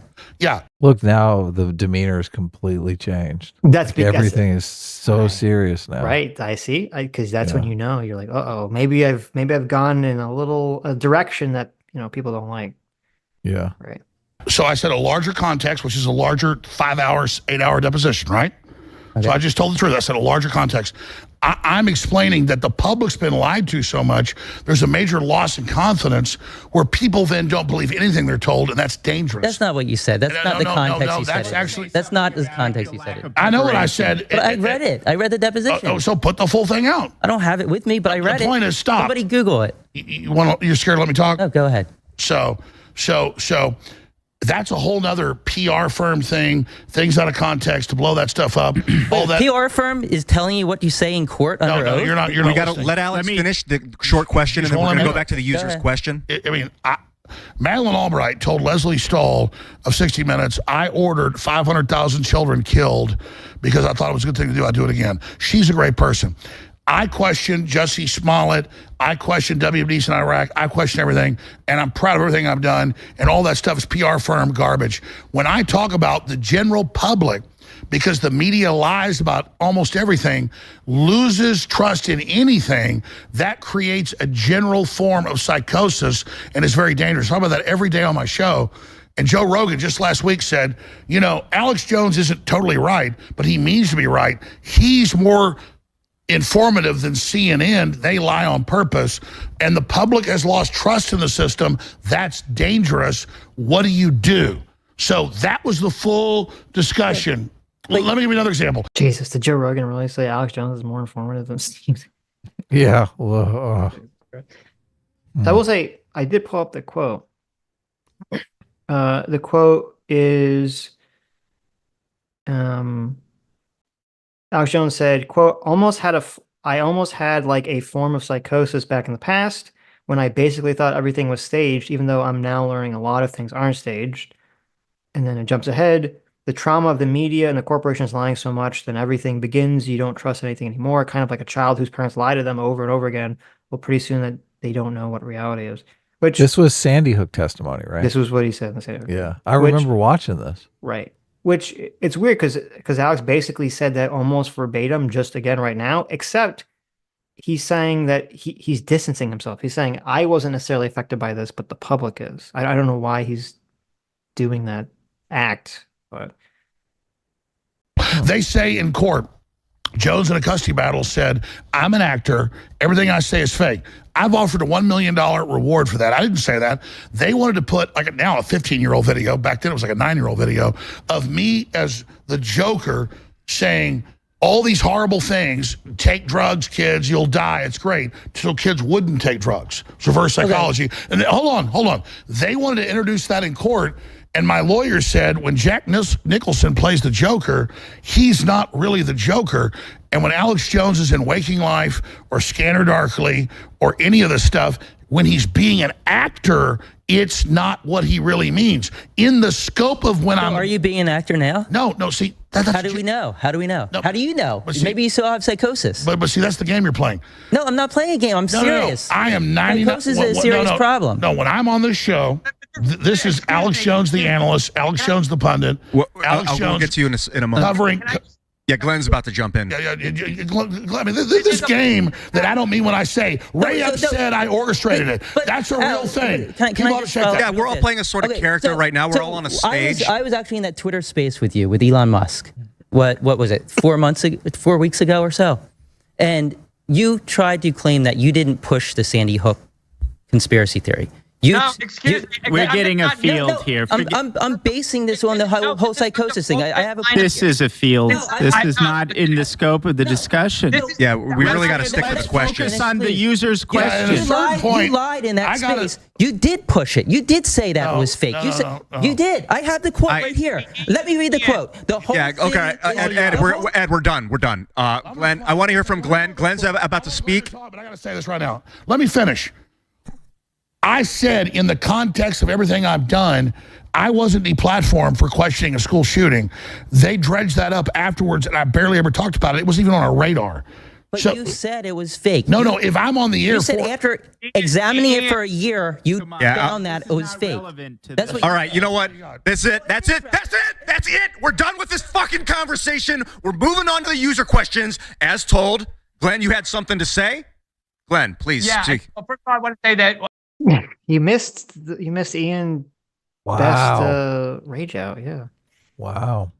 That was hard. I know that was hard for Ian, man. Yes. Ian's a chill dude. He is. We are out of time here because it's been 3 hours, but I did just want to say I do think that attack on Alex is a bullshit attack. We are here because we want to talk about January 6th. We want to talk about whether we're talking about something. And to try and make it. Ian is mad that Glenn. He's trying to move past the top thing. Ophelia Spain. And then Glenn is dipping back into I it. know. That's an unfair attack. About Alex when there are 6 people here presenting all kinds of evidence that you're not equipped to deal with, I think is just a pathetic way to try and end this debate. And the last thing I want to say is it's really given like a kind of amazingly vivid mindset. So regardless of whether I think Brian is correct or not, because I don't know what space he's talking about or what Alex Jones said or anything of that nature. Regardless of whether that's true or not, it's going to, I think it will look the way that Glenn described. It will look like, oh, I'm just trying to savage his reputation at the end of the conversation. So I think it was a really dumb thing to bring up from a persuasion standpoint, regardless of whether it's true or not. Yeah, they made Alex Jones seem sympathetic at the end there. Right. Yeah. When we were making fun of Alex Jones this whole time. Now it's like, why did they do that? Right. Yeah. So that was a bad moment. Into the minds of Trump era liberals who have really come to see the US security state and the courts and prosecutors as their political allies in their war that they're waging against people who disagree with them. And they have this like very romanticized view of what the FBI is, what the DOJ is, how the court systems work, how the federal government works. And all of this reveals this so well because what's happening here is so manifest, which is that all of these agencies are being abused because the Trump movement is considered the gravest threat to establishment power in this country, which is why the bipartisan establishment is against it. To try and make this about Alex and Sandy Hook is a really pathetic way to end the debate. I think you guys have done a good job defending your views. I think you should leave it at that. And we definitely have to go because it's been 3 hours. Yeah, well, we're not done. We're going to keep talking. I think Glenn has a very romanticized view of all the corruption in the United States and whatnot. Of course. Yeah. Like he thinks it's back when the CIA was, basically doing whatever it wants. He's living as if it's still in, the Hoover period, right? Yep. So, It's with some questions. No, not right now. Can I answer the user's question? Yeah, I would love to, but give me 1 second. The only reason I scream is because I don't have a mute button for the people right now. I would prefer not to have to use my voice. I think you did a great job, Ian. Thank you. And I really I think Glenn needs to go. We'll stay. Glenn, give us a 3-minute closing comment. All I'm trying to say is I didn't launch any wars. I didn't lie about WMDs. And to bring that in is there was a point to it though. His point was just that if you were lying about that or if you had psychosis about that, how do we know that that's not coming back? About half the show we talked about. I did not say I had psychosis. Half of the show we talked about feds, and you. No, I talked to. If you look at the full clip of the transcript, we talked about things. I said there's a group. There's a larger lie when we're lied to and lose trust. Then out of that, when no one knows what's true, it creates a lot of problems. So the reason I went back to that is because in that Twitter space, you said that you didn't push it. You said that you just regurgitated other people's information. And that's not true. Because you told No, that's not true. I want to shut this down. Okay. So I want to move to the next thing. It's not that I'm scared of this. I'm sick of it. I didn't make my bones on this.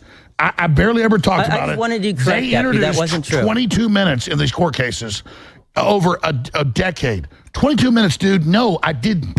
That's not what I'm doing. You guys bring it up. And fine. Hey, Madeleine Albright said she killed 500,000 kids. She'd do it again. I killed no kids. I just wanted. Come on, guys. This is cheap as fuck. Let's talk about what the people are paying. They have questions. They want to. We have some legitimate people. I know, but Glenn says he wants to leave. I love Glen Greenwald. No one's gone. Glenn's going to be forced to hang out with me tonight. He's like already we're going to the second question. Unless, Darren, did you want to follow up? I wanted to answer the user's question about the lack of preparation because it involves a lot more than the question of the National Guard.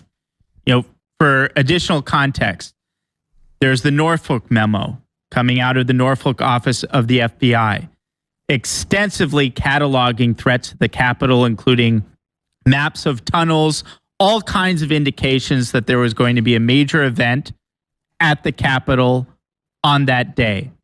There was extensive government infiltration of every single militia group imputed to January 6th. And there was a stand down? Wait. Up to the very, very highest levels. We know that Enrique Tarrio had an extensive conversation with the head of Metro PD Intel. And that's just one example. We know the VP of the Oath Keepers was an FBI informant.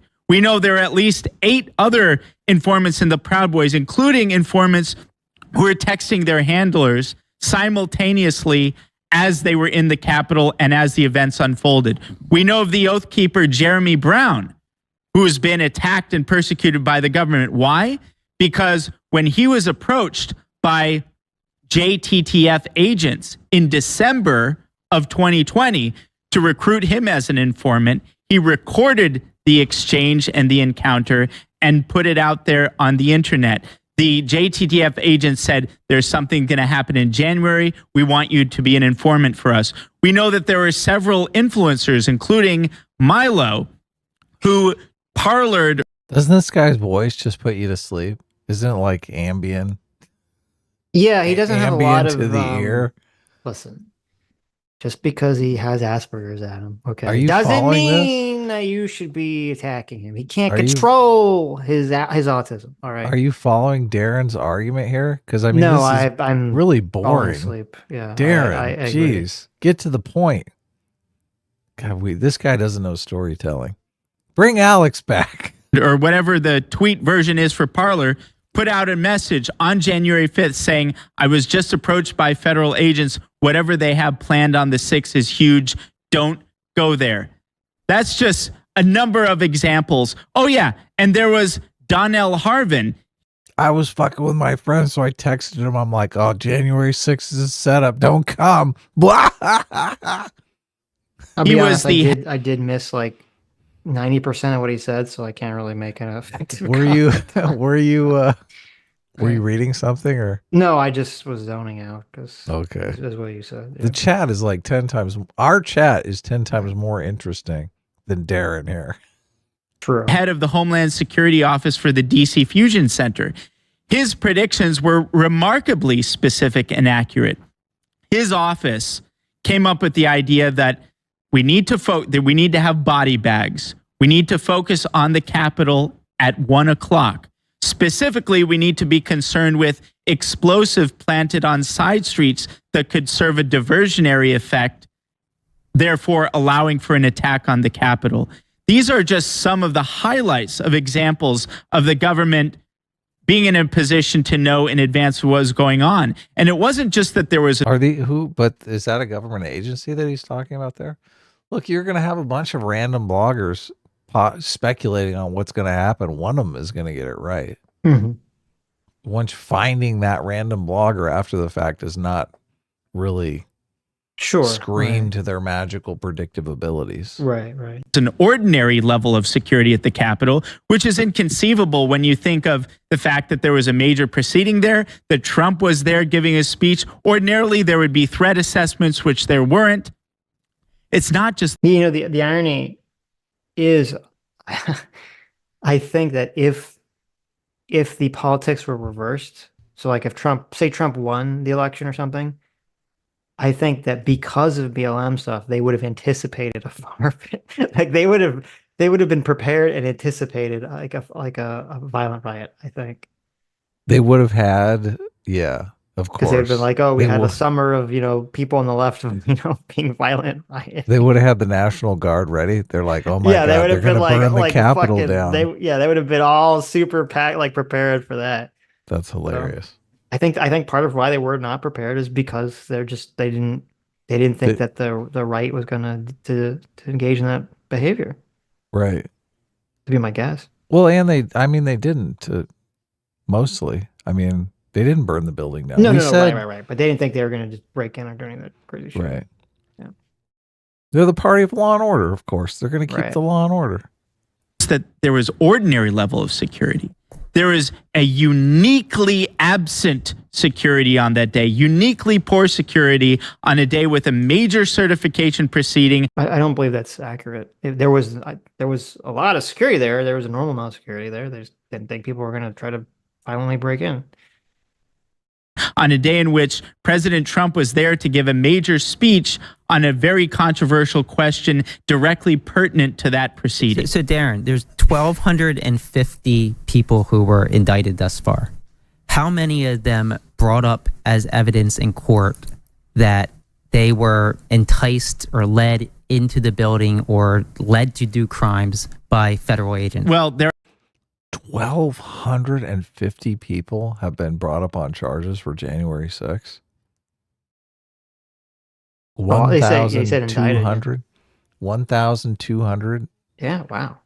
That's so wow. I would have never guessed it was that number. Yep. It's a lot of people. are actually quite a few.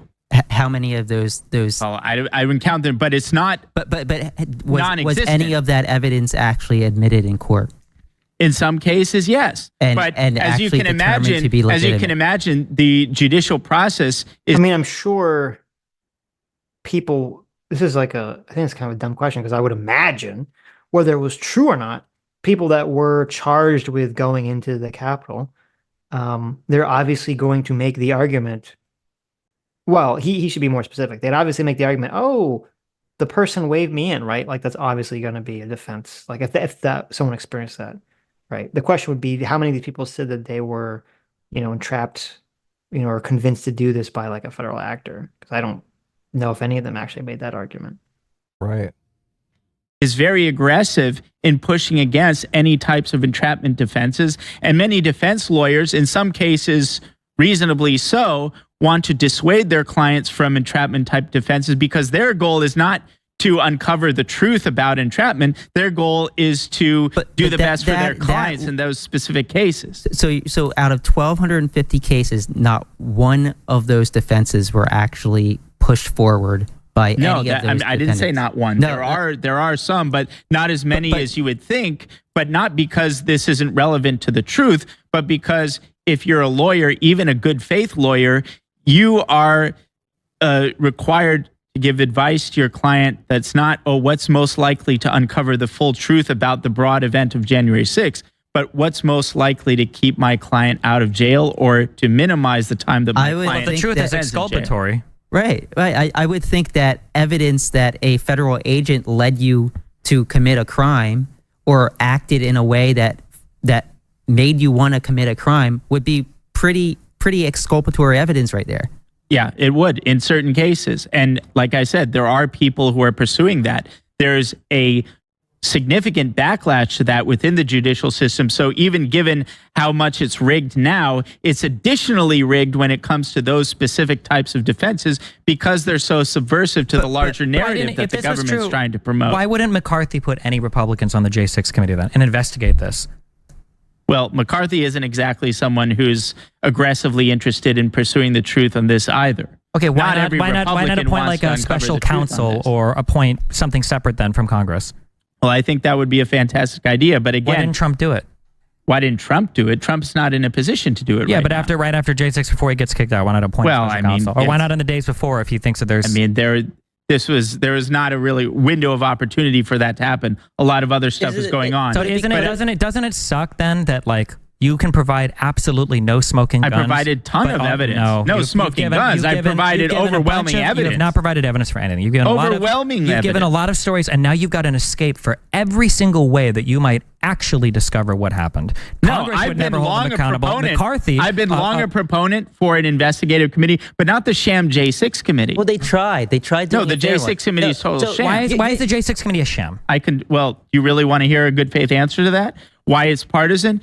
Well, let's start with Benny Thompson. Now, no, I know the people on it were all partisan. That's true, but that's because McCarthy. But that's because McCarthy wouldn't put forth his nominees after Pelosi said no to 2 of 5. Well, why didn't first he put of all, forth 2 I other think ones? Those 2 should have been allowed. I'm not asking you that. I'm asking why didn't McCarthy put forth 2 other ones? Because he didn't want to legitimize a process that was totally illegitimate. So how convenient for you then that now we can also say the entire J6 committee no, that it's has not hundreds convenient. It is it's not convenient for me. None of the it's evidence we can point to for the regime. No, it's convenient for the regime not to have a legitimate and disinterested fact-finding commission to truly get to the bottom of the real questions that matter in relation to January 6th. But there is no disinterested fact-finding. You guys say Comey was biased, even though he was a lifelong Republican. You say Raffensperger was biased, even though he was a lifelong Republican. You guys say that Barr was biased, even though he's been a lifelong Trump supporter and a Republican.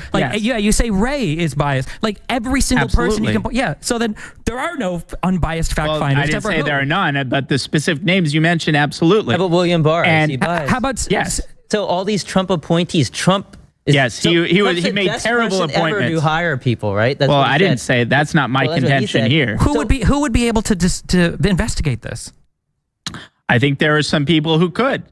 I think Jim Jordan who could. Jim Jordan would be your example of an unbiased party. Jim Jordan was literally part of the investigation. I would say for there to be a legitimate committee, it would have to include people who are genuinely interested in pursuing not only the questions that Benny Thompson and the hyper-partisan Democrats wanted to find out, but people who are sympathetic to the other side who would be willing to pursue the questions that I've raised and have been raised that were not addressed at all in the committee, because all they were interested in was demonizing Trump and setting up a criminal proceeding for Trump. They weren't interested in getting to the bottom of the questions. Why was there uniquely poor security? What was going on with the level of federal infiltration? These questions are all asked as part of the. It's an 847-page report. I invite you to read it at some point. No. The reality is that McCarthy at any point could have put 5 Republicans that he chose on that committee, but because Nancy Pelosi said no to 2 of them, I think Banks and Jordan that were actively being investigated or would have been the subjects of the J6 committee, he said no to anything. And now we get to say it was all a sham, even though the majority of the people interviewed were Republicans, even though, as was stated earlier, every single person near a lot Trump. On the Republican issue, but it shouldn't be a surprise to you. Many Republicans, institutional apparatus of the party, is not necessarily friendly to Trump. There are many Republicans that are hostile to Trump. If every single person in government, if every Republican, if every Democrat, if every judge, if every person in the United States that is in Trump's peripheral ends up hating Trump or not wanting to work with Trump, at what point do you say? We're not saying every. At what point you are? At what point do you just say? I've been gone for 10 minutes. Maybe the problem. No, you're not. You can't just run back and you're cut me off. Okay. No, at what point can we not say maybe Trump was actually genuinely a horrible person, or maybe Trump actually genuinely did try to circumvent legal processes in order to coup the government, or at least whatever you would call him asking Pence to unilaterally elect the government for him. Biden is trying to make it his #1 campaign issue about January 6th. It should be the #1 campaign issue. Wow, not inflation, not open borders, not human smuggling. You had a president try to circumvent the peaceful transfer of power for the first time in U.S. history. This actually takes me to the next question. This is going to be our final question. Trump's not been convicted of anything. This is a question from let's see, who is this from? Fred C. And the question is, will Destiny address, quote, is white supremacy the biggest domestic threat faced by the United States? And I open it up to the panel after you give an answer there, Stephen. Domestic threat? I don't know how the FBI judges domestic threat. It wouldn't surprise me if there's a lot of crossover with like white supremacy groups and then being like organized like a domestic threat. But my guess would be domestic threats in the U.S. is probably fairly low to the total security of the U.S. So I don't really care that much about it. I don't know. But that's the official policy is white supremacism is #1 threat. What is that? That's not a policy. That's a statement. No, that's an executive order in June of 2021 put out by the What are the negative policy choices or what are the bad things that are happening because of that declaration? They try to skew crime numbers. They say everything is that. I mean, this is like a major deal. Skew crime numbers say everything is that. What do you mean? Do we not count crime by black people anymore? Didn't we just get all of the hate crimes FBI against says the Asian #1 people? crime is white people. They say the #1 crime is white people. But they do it statistically by manipulating the numbers, yeah. I don't think the FBI is in charge of manipulating the numbers. The FBI is not involved in crime statistics? I didn't say involved in crime statistics. I'm pretty sure you can go to the federal. There's a name for the site that has like. I don't believe you're like hiding under a rock somewhere. You've got to know he gave a speech for an hour yesterday. Saying the MAGA people are terrorists and are about to take over. I mean, you don't know. You just said it's good that Biden is running on January 6th. I think January 6th is a huge deal. Yes, the president trying to circumvent the peaceful transfer of power is a really big issue. And that's why he can't be allowed to be voted for. No, that's not why he can't. He's not allowed to be voted for because Section 3 of the 14th Amendment says that if you have been a prior oath taker and you have been engaged in rebellion or insurrection, you're not allowed to run for office again. We have to be clear about what's really happening. The standard Democrat voter, these people don't care about the so-called insurrection. That's not Biden's audience. Biden's audience is to speak in support of this phony legal theory that's being served as a pretext to remove him from the ballots. And therefore, in the defense of democracy. I agree. He's trying to rally the deep state, saying Trump's going to persecute us and arrest us if we don't stop him because they've committed all these crimes. So I mean, fact is the Supreme Court's looking at it. They actually decided to take the case. So it doesn't matter what any of us think. The Supreme Court's going to rule on it. And I think, whatever they decide is what we're going to live with. Well, let me ask this. What happens if Trump gets reelected? What do you mean what happens? Well, what do you think? They've still got criminal investigations, criminal trials. Oh, so you mean if he gets reelected before being sentenced, if he is convicted? Yeah. I think he just takes over being president. He'll pardon himself or give the presidency. And I don't. He didn't persecute his political opposition when he was in. I don't think he's going to try to do that. He asked Barr to investigate Hillary. I mean, quite the opposite. Trump's own bureaucracies were undermining him. Well, it's far from him using the. Well, okay, I mean, okay. Again, as a broken record, Trump did try to get his attorney generals to investigate both Hillary and Obama and Biden, and tried to get them arrested before the election. All right. Okay. And just because he wasn't successful, because they said no, but I guess that counts for something, apparently. Well, he'll fix that next time, right? Because obviously you're going to, before you hire the attorney general, you're going to ask him, let me just throw a hypothetical out there. If I want to arrest Obama, you're going to do that, right? It's annoying that when you have, like, the situation, whenever we bring up Bill Barr and the people that have TDS kind of like start foaming at the mouth about Bill Barr, this is how, to me, it's just, it is annoying to have that conversation about that topic, because it's like, Bill Barr is a person who literally got the job by writing Trump's defense for his first impeachment. Okay. Right. That's how he got the job. He said, this is why Trump is innocent in the first impeachment. Okay. He's literally defending him to get the job. And he goes in the job and he still defends Donald Trump left and right. He undermines any sort of, even though Mueller said Trump wasn't guilty of colluding with Russia, Mueller did say that he thought Trump did do obstruction of justice.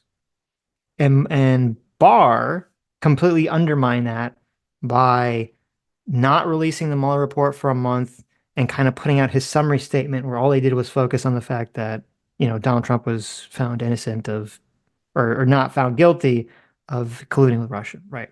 And Bill Barr goes and he tells Trump, you need to start fighting these election laws, blah, blah, blah, blah, blah, for a year in advance. Right. But none of it matters. It doesn't matter. Nothing, facts, reality, it doesn't matter. Because the second that Bill Barr says, hey, Trump, I think you're wrong about X, Y, and Z, and goes against him, a huge swath of people say, oh, Bill Barr is part of the deep state. Bill Barr is always against Trump. Yeah, he's always a traitor, right? And so you get into this like this frame of mind where it's like, well, basically, it's just whatever Trump says dictates reality at that point. There can be no other way of finding out facts or information at that point. If you have a person who's basically been his simp all up until one point where he says, this is not accurate, or I can't go this route with you. And then Trump turns on them, and then you say, oh, well, he must have been, a mole from the beginning. It's like, no. He's just a person who just doesn't agree, right? At that point, doesn't agree with the election fraud claims and thinks that went too far. This is a person who even for even afterwards was contemplating seriously and said for a long time, though I think he eventually changed his mind now, that he was still going to vote for Donald Trump in a second term and still thought that the radical left was an existential threat to America. And this is the person that I'm told again and again and again by some people, no, he's really like the deep state mole.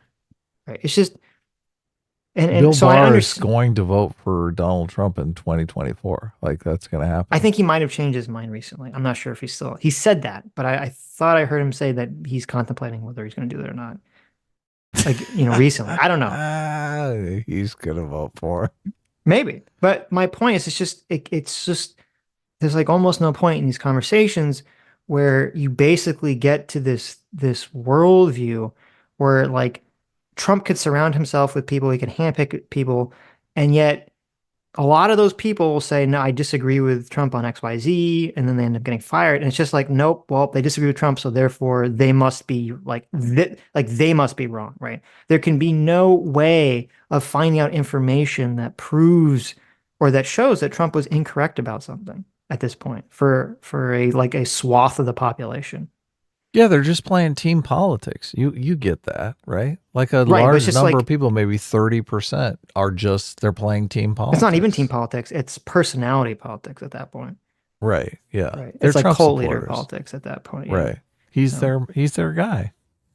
But don't you think there's just as many people that feel that Biden. way? For the left in general, yes. I was going to say Obama. Like Obama was like universally loved on the left. Everyone's like Obama. At first, yeah. Yeah, I guess the left is more. Well, the left has low on the loyalty. Low loyalty. Yeah, right? they're like, look, fuck that guy. Yeah. Screw him. I hate it. I mean, I loved him for a while, but now I hate him. Right. It exists. No. This whole like getting caught up in the personality and basically becoming like indoctrinated by the cult, it definitely exists on the left too. This is not something that is unique to the right. I don't think I've seen it to the extent that Trump has it on the left, at least in my lifetime. Man, I was listening to that Biden talk. I guess it's his first campaign speech, and just the idea that he's like he never made an argument about anything other than Trump bad. Yeah, the whole thing was Trump bad for like an hour and a half. What the heck? Well, he's not going to come out and say, "Look, the economy's improving. Yeah, but you know low, why though, right? The stock market is up. You know why though, right? We're kicking ass in Gaza." Oh, I mean, that's a oopsie. Yeah, no. There's a specific reason for it. Why? It was on the anniversary of January 6th. Oh, yeah, obviously, but that's what I'm saying. So that's the reason. That's why the speech was focused solely on that thing. So, but that's the first. That's the very first campaign speech that he's going to do. He's going to do it on January 6th and only talk about Trump. Yes. You couldn't do it on January 6th and say, "Oh, and by the way, here's a bunch of positive things unemployment is down." Yeah, exactly. No, I agree with you. I think optically it was a mistake.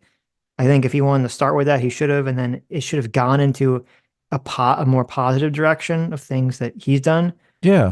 My guess would be that because his poll numbers are doing very poor, the strategy is just to rile up the fear to get the base out against Donald Trump. That'd be my guess.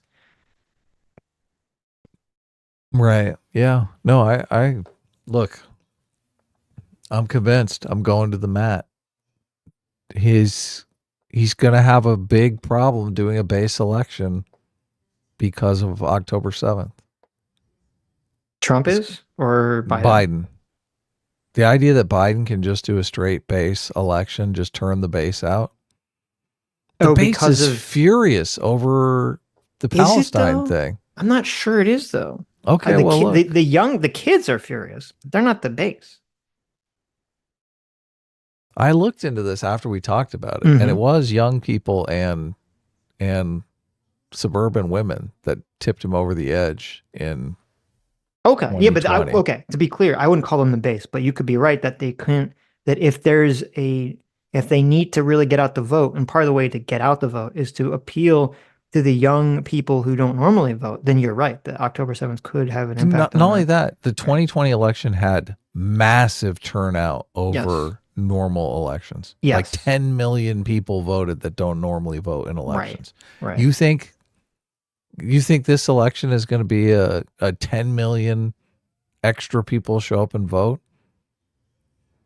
No, I don't. That answers your first question. What's the only way you could get 10 million people out to vote in this next election? Send them all mail-in ballots and they can kick their feet up. Assuming you can't, that is the answer. But assuming you can't do that, right? Assuming you can't do that, what's the shot that you're going to take to try to get that? You tell me. What do you think? Donald Trump is an existential threat to America. Look, I destroy the country. I should have just said that because that's what I was thinking. But I don't. That's the thought. I think process. that's a bad. I think that's a bad. I don't think that's a winning argument. It might not be, but I'm just saying if the thought process is from a completely cold, calculating, strategic way, okay, we need to get those 10 million people to show up who don't normally vote. Well, how did you get them to show up the first time? Donald Trump is awful. So how do you get them to show up the second time? Donald Trump is so awful, he's going to steal the country, right? You offer them debt forgiveness on their student loans. And then you never pay it. Well, I guess we'll see. I guess we'll see coming closer to the election if like very targeted buy-offs are being offered by Biden. I don't know what they could be, but to try to appeal to young people and suburban housewives and whatever demographic they need to like really come out. Well, he got the suburban housewife because of all the misogynistic claims. Well, that the they were abortion making stuff's going to against Trump. definitely play into that. Oh yeah, suburban, like women are going to vote in massive numbers over abortion. They're going to ratchet up the abortion stuff as we get closer to the election. So yeah, I'm surprised he didn't. Like, that's an easy win. Why doesn't he throw that in the first speech? Why does he say this is a country? I agree. I think it was a mistake to solely focus on that. Right. On that for January 6th. Yeah. Like, you could totally place the position on Donald Trump. You could basically say Donald Trump says that he's more moderate about abortion, but he put 3 Supreme Court justices on the court that overturned abortion. Right. Yeah. You could totally nail him with that. Just as Donald Trump wants to control America and take away your rights to vote, he wants to control your body and take away your right to your body, women. Yeah. I mean, there's a whole host of things you could kind of like try to spin. Yeah. I mean, I listened to that speech and the whole time I'm just thinking, this guy's a dumbass. Listen, we obviously need to reach out to Biden to hire us as campaign advisors. Okay. Right. We could write better speeches than whatever mooks are doing it right now. Of course. Yeah. Look, I don't know that I want that job. What's it pay? True. That's a good. I was going to say it depends how much they pay. Look, Sitch and Adam are guns for hire. Okay. Look. I mean, listen. You know how many like memes we could try to sneak into Biden speeches? Oh, okay. I know. It'd be amazing. We'll see what we can get away with, right? This, and right when you're done saying this line, flash him with the okay hand sign. You see here where it says S class? Okay, that's just something the kids will get, right? Oh, that's funny. Listen, you could get Joe Biden to say, you know, vote for me on the A team, right? I mean, you could convince him to push A team rhetoric. If he says S class is best class, chances are spittle is going to drip. Not to say getting Biden to say S class would be significantly more difficult than getting him to promote A team. Okay, he's slurring. Yeah, I think if he tried to say S class is best class, he could have a seizure and just pass out on stage. So I don't know. That could be a bad idea. Is this debate almost over? I hope it is 7 minutes left. It's almost over. Yeah. Well, no, I think it ends before that because I when I was recording, it was right. Okay. Like I came back in and it had started over again. We're close. Yeah. Bureaucracies to go after his own bureaucracies were circumventing his own president. Well, that happened with Biden as well, wasn't it? But everyone can see. No, call me doing the investigation on Hillary's emails after Trump. No? Yeah, Hillary's emails. Yeah, Hillary's emails was under Biden, right? What about the Hunter Biden investigation? There's no acknowledgement there? Yeah. Hunter Biden investigation. That's Biden's DOJ. Under Biden, he was convicted on the grind. And that's because the Democrats want him to step down for Newsom. Oh my God, there's a reason why. Yeah, there's always. So now the Democrats don't want Biden to step down. That's admitted. There's an explanation for everything. Who are the Democrats? The debate continues. No, the dominant Democratic Party wants Biden to step down. It's been all over the news, and they're putting pressure on him to do it. You're saying that's made up? He's not going to step down. That's not. How does he step down? Because you still need to have a primary. So I mean, okay. This is stupid. I don't believe that the reason that people are allowed to investigate Hunter Biden is because the deep state, as voiced by David Axelrod, wants Joe Biden to step down. And so there's like this subterfuge power play happening behind the scenes here. That's ridiculous. Sitch doesn't believe in the deep state. I don't. It's a stupid fucking idea. It's a terrible You just idea. lost us like half our audience. Thanks. That's fine. Thanks, man. That's Thanks. fine. You couldn't just pretend to like the deep state for a while. I don't listen. That's why people listen, because they know I'm not gonna like sell them a bunch of bullshit. You can disagree with me, but they know I'm not gonna lie to them about stuff. You're not gonna sugarcoat it, are you? I'm not gonna sugarcoat it. Yeah. Look, I'll talk to him, guys. I'll see what I can do about this. We'll try to get the state. We'll try to get our deep stater numbers up. God damn. We'll put some polls on the channel. Stop. Like, how do you feel about the deep state? No. Sitch, you do know that there's an administrative state that never leaves, right? The bosses people around. That's a completely different concept. Tells people what to do. It's a completely different concept. Have you seen the movie Enemy of the State with Will I have Smith? seen that movie like a million years ago. I saw it once in theaters and never again because I was like, oh, it was fine. I guess it's kind of boring, but whatever. That is the deep state. Okay, that's how it works. Right. Gotcha. Stop being a stick in the mud. Right. Just be a believer for once. It's fun. It is fun. Okay. All right. Let's stop pausing, okay?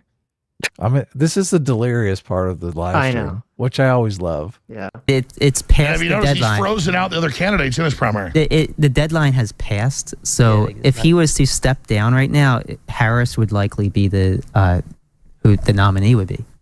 Well, it's too late for Newsom. Like he'd miss out on several states. Go ahead. We've really answered that question. we hammered that one right to the ground.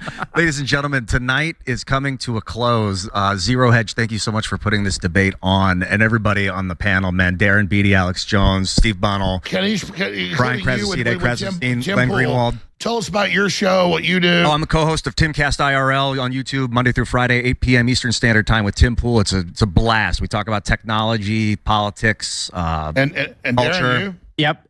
My website is revolver. Okay, they're just doing the outro. So, okay, that was the end of it. You know, I saw some people were criticizing Ian, and I think it's unfair to criticize it. I think Ian did a fine job in the conversation. I don't think you could really moderate this conversation. I don't think you can moderate Alex Jones in any sort of like coherent way that would make sense. I don't think it's like physically possible. So I think Ian did a fine job for what he had to work with. So Ian told me that 97% of it was love. So he wasn't getting a lot of hate over this. So, well, that's good. That's good. That's good. Okay. Mr. Ubercross for $50. Thank you so much. Says there should be room for someone to challenge an election in some forum. Specific claims brought by Trump, which have some merit, were rejected absurdly as either too early before the election or too late after parts of January 6th were justified. I mean, I agree if that's the case. Sure. I definitely think if there were claims that were rejected on that ground, that does seem silly to me. And obviously there should be some forum to bring those claims. I don't disagree with any of that. But the issue, I guess, I don't remember what the context was that we were talking about, you know, when you super chatted that 30 minutes ago. But obviously I assume you would agree, Mr. Ubercross, that regardless of whether those claims are adjudicated in a way that you or I agree with, none of that would justify trying to have Pence throw out the votes or do any of that nonsense. But imagine. But I think obviously Trump was trying to challenge the election in what he perceived of as a legal forum. Mm-hmm. But I don't think there's proof that he won the election. So right, it's a tough one because obviously you can't redo an election. You can't redo, like they didn't even have the money to do a full recount of Florida in the 2000 election. So well, they didn't have time either. This is a big issue. So it is kind of a fragile process, which we're learning. I guess 2000 was the first year that we didn't get a presidential winner on election night. Like maybe the first time in modern history. I'm sure it's happened before. Yeah. First time in modern history, I'd say. First time, obviously, in my lifetime. So right. First time in my parents' lifetimes. It was that's such an odd thing. Yeah. But then this is the same kind of thing. January 6th, 2020. Well, part of the difficulty, I think, is that, there are weird quirks to our electoral process that can make it difficult to adjudicate these claims. And I think the big problem too is because since every state creates the rules for its own election, any state could have like there's no uniformity, there's nothing uniform there, right? So, any state can basically do whatever the fuck it wants in terms of how to manage these election claims. And so some of them states will handle it very well and some of the states will handle it pretty shittily. So but there is, I think, pressure on them. Florida obviously was a complete nightmare in 2000, and they got their shit together, and they've kind of had their shit together ever since. No, that's a really good point, is that because of the pressure from 2000, Florida did seem to get its shit together and fix its stuff. Yeah. And so I guess the question is, I don't know if any of the states, because of 2020, they had the pressure. I don't know if they got their shit together or not. Yeah. We'll see. Because, it's funny because like a lot of the states that had the problems with the counting, Florida didn't have any of that because Florida, as you said, got its shit together. Once Florida was like the embarrassment, I guess, like everyone, Florida was embarrassed because they were the one state that fucked up. I guess they're like, they got shamed into being really on top of everything. Well, no, I think the constituents, if you're in a state and you're going to bed and you don't even know how your state voted for president of the United States, I think the constituents are like, what the fuck? I'm calling my local representatives. I'm calling my representative, my state representative, right? You want to know? I think it was more just the shame and embarrassment of the leadership in Florida kind of whipped from other people. Not just the perception of being like Florida fucked up the election, right? I think that kind of whipped the various governors and leaders of Florida since 2000 to really get their shit together, to maintain, the processes to make sure, things would be done in a timely manner. So that'd be my guess. I've usually California. Well, obviously California goes massively for blue team. So who cares? Really, everyone knows we go to bed at night. We know. Right. It doesn't matter. Look, we know 2 hours before the polls close who's winning. It's like 1 hour into voting, they know where California is. But I can't imagine being in one of these states, Arizona, and it's 2 weeks later. I don't even know if my state voted for Trump or Biden. Right. Well, that's the question is, I would be calling my state representative and thinking like, what the fuck is going on, you morons? We'll find out in 2024 whether any of those states, did a lot of work to fix the counting issues to try to get that shit done in a timely manner or not. What were you doing in 2000 in Florida? Were your folks upset about the? Of course, yeah. Were they? I mean, I was a wee lad at the time, obviously. Were they going? They were. Oh my God! I hope they counted my ballot. I wonder if my ballot was a hanging chad. Well, we didn't live in that area. That was a problem. Because it was like a couple specific districts that was a problem, if I recall correctly. So right. But we didn't live there. But yeah, I mean, I remember them like freaking out about everything. I remember everyone freaking out about it, but they were very angry about it. I remember hearing my dad rage about, the. Oh, really? George W. Bush's brother Jeb is trying to, because there was the whole thing. I don't know if you remember. There's I do remember that. He was the governor of Florida. Yeah. So Jeb was the governor of Florida, and there was some Republican woman whose name escapes me who was like in charge of the recounts, and everyone was accusing her of being like a partisan hack and doing a bunch of shit. Didn't Laura Dern play her in the movie Recount? I think she did.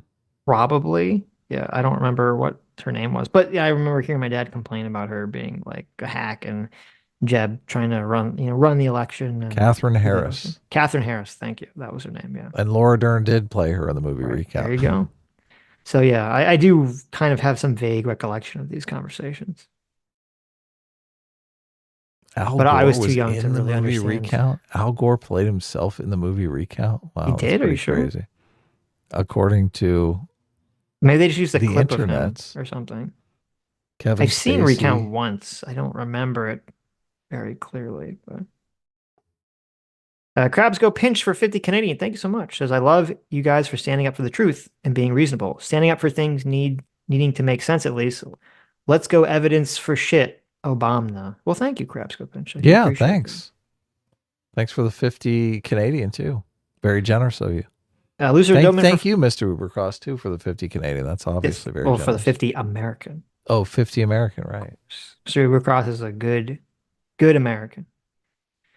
Loser Doman for 50 Canadian says, my troll brain cannot be cultivated. I'm only looking for drama, being silly, cooking, amazing meals, and playing D&B records. Happy Ukrainian Christmas, everyone. Love all you guys, even the people I disagree with. Well, thank you, Lucifer. Yep. That's great. I think that's the attitude.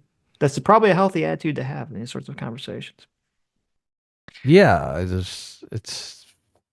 I put a couple polls up, and obviously the chat disagrees with us, but sure. Who cares? Aussie for 20 Aussie bucks says Alex Jones just uses the interdimensional demon alien probe for direct voice comms. No need for earphones. That's true.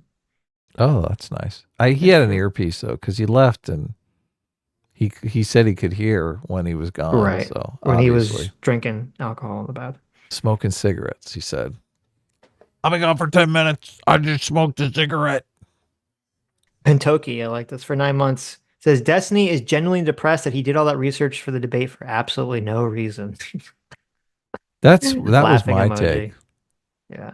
I mean, he should have expected that. Why would he not have expected that going into this conversation? He's going to conversation with Alex Jones. What the fuck did you think it was going to be like? The research streams, though, were good content for him. Like, he needs content. I'm sure he got lots of views for it. So yeah. Yeah, he got lots of views, lots of content. I mean, doesn't matter. Who cares? Yep. He knows everything there is to know about Ray Epps, which is really kind of boring. Which is very little, because there's not a lot there. Nomad for $20. Thank you, Nomad. Says, if that's the same desk that was used in the Kanye debacle and is now used here, that desk belongs in a museum. The only person missing in the debate is Cenk Uygur. True. That would have been great. Yeah. True. Silence You Idiot for $20 says, been a while. This will be my first VOD of yours in 2024. Thank you. I'll be listening at work tomorrow, but a question since Biden tweeted, quote, you can't be pro-insurrection or pro-American. You both see that as a wrong statement, right? Can't be pro-insurrection. Well, I guess it depends on what everyone means by the statement, right? I have a problem with that statement just because, yeah, obviously if you're in the North, well, I guess in the North, you're not pro-insurrection because you're against the insurrection in the South. I guess the only situation where you would be pro-insurrection and pro-America is if there was a legitimate coup where someone took over the government. Right, right. Well, there's a couple problems with the statement. One would be, number one, obviously the people that support Trump don't think it was an insurrection, right? That's the number one problem with the statement. Yeah. Number two problem with the statement is, as you were saying, like, say, like, theoretically, Pence did throw out the votes, and then the Supreme Court stood by that. And then people were engaged in some kind of insurrection against the government, right? Right. Then obviously, then a lot of people's positions would be flipped, unquote, whether an insurrection is good or not. Well, they would be pro-insurrection and pro-America. Right. Say, listen, right. You've subverted the democratic process. Right.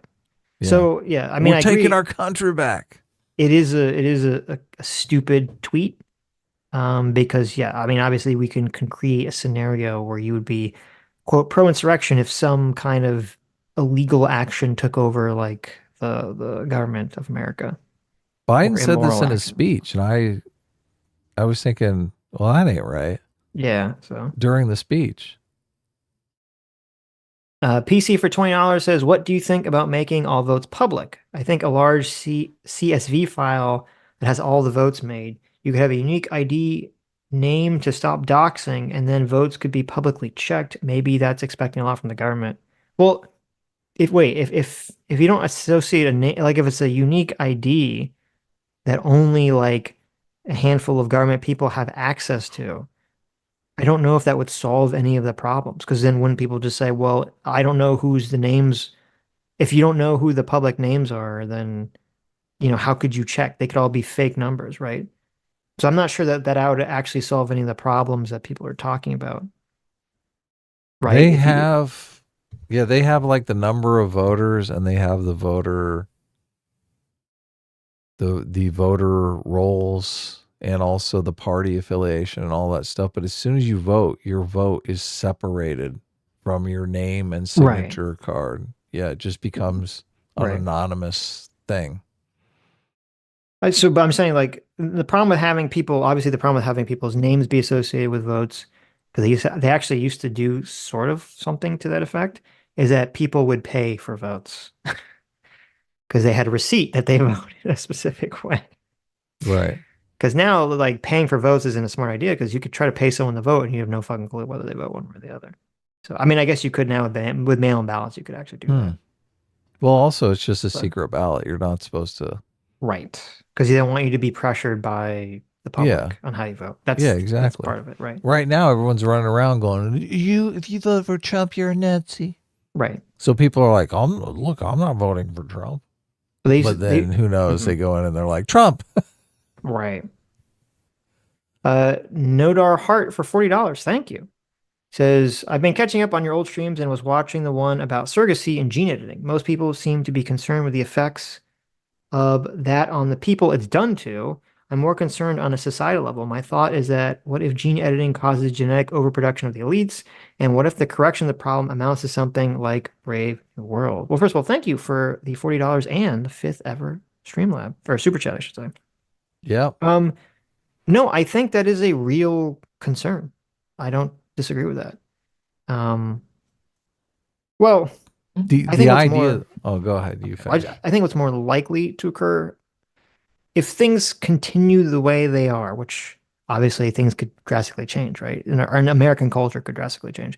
But I'm saying if American culture kind of continues in sort of the direction it's been for the last 100 years or so, it's hard for me to imagine a world where Brave New World would come into fruition. I think it'd be more like, because America's very libertarian, and so there could be like a problem. I think is a more likely problem would be there would be a very sink or swim attitude of people that can afford gene editing to make themselves enhance would get gene editing, and the people that can't would get more and more left behind in society, and it'd become this big issue where you'd have like a huge part of the population that's just too smart and too physically healthy and strong that no one could really compete with them. And they basically lock down all of the, best jobs and the power in society just because of their capabilities. You wouldn't even need a conspiracy just because their capabilities would be so much better. And to me, that would be a more likely scenario as opposed to like the direct Brave New World. We're going to genetically like make the population retarded or something. I think it's like any technology. Usually it's the wealthy elites that are the early adopters because it's very expensive when the technology first is born. And then as the technology is perfected, more and more people have access to it once the prices drop. And it's like, back in the 80s, only rich people had cell phones. Right. And they were huge and clunky and bulky. But now just everybody has a cell phone because the technology's been made available to everyone. I think that's the direction that will happen. I agree 100%. Yeah. So it's difficult for me to imagine a situation where you have, people are locked out of this technology and they're the plebes of society. I think there will be people who will not use the technology because they're purists and they're like, I don't want to use this technology. It's too freaky for me. But there'll be so many pressures on them. I mean, their wives will be saying, look, our kids are going to be competing against all these kids that have all this, gene editing and stuff. They're going to be super smart. We're going to have to do it. Yeah. So people kind of be pressured into it that way. Right. Yeah, and if obviously there's going to be concerns in the beginning for health reasons, and so people are not going to want to be early adapters and all this stuff. And as I said like way long ago, I think like one of the weird civil rights struggles that will arise is that there will be a demand that gene editing is a human right. Oh yeah, because definitely. the people that can't afford it. Yeah, but no, I agree with you, and I think this is part of why the free market capitalist system will always defeat, in terms of morality, the government run system. Because like if we had gene ed, like the reason, bring up a good example, like the cell phones. The reason that process occurred where like in the 80s, only like the very rich owned a cell phone, right? And then as the technology increased, the prices came down and down and down until now literally everyone owns a cell phone. You see homeless people running around with cell phones nowadays, right? And the reason for that is because the technology and the marketplace for cell phone production was a private business. It was not the government. It was a private business who was motivated by making money. And if it's a private business and their job is to make money, they're going to want to continually expand their customer base as much as possible. And so the same thing would be true with the gene editing technology.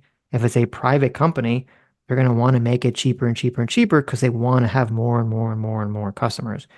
Where the problem is if it's like a government that has the technology, like in say China or something, then it's far more likely that maybe they don't want to expand. Maybe they don't want everyone to become super intelligent. Because if everyone becomes super intelligent, maybe that threatens their power going forward in the future. Yeah. So yeah. I think that's a very clear example of where a profit-driven company would definitely probably produce much better outcomes than a government-driven one. We're going to see that Brave New World. I wonder if there'll be a dip when people will postpone having children because they'll see some new technology on the rise. Like I do feel like there might be people who are holding off on getting a new car because they don't know if their next car is going to be an electric vehicle. Mm-hmm. I wonder if that will happen with having children. I'm sure it will. Because think about it. Like if you're at the age where you're like about to have a kid and all the gene editing stuff is like hot, maybe you'll say, I'm going to wait 5 years, right? Yeah, see, totally. That's right, it. To see how these kids turn out. Like, I don't mind. If I wait 5 years and I have my kid, I could upgrade. Yeah. I might be able to pick his eye color in 5 years. Right. It's just a complete designer baby. I don't think Brave New World is the future. I think the future is Gattaca. And there's an interesting element. If you've never seen Gattaca, is a really good movie. It's a really interesting movie.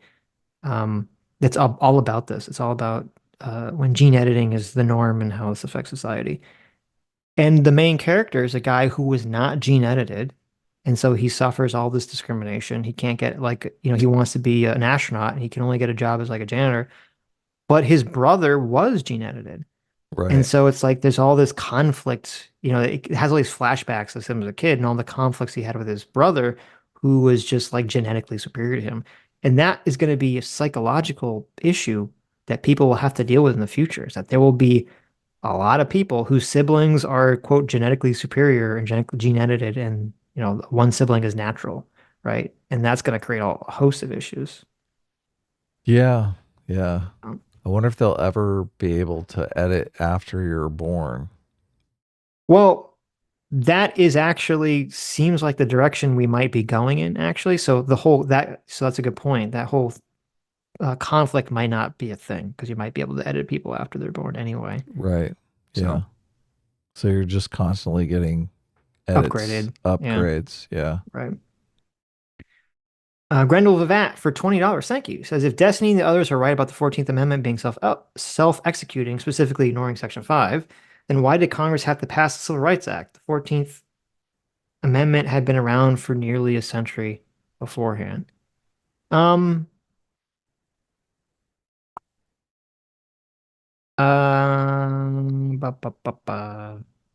don't know the answer to that question. I mean, I disagree. I mean, I agree with you. I don't think it's self-executing, the 14th Amendment. And I agree with you that Section 5 seems to be evidence of that.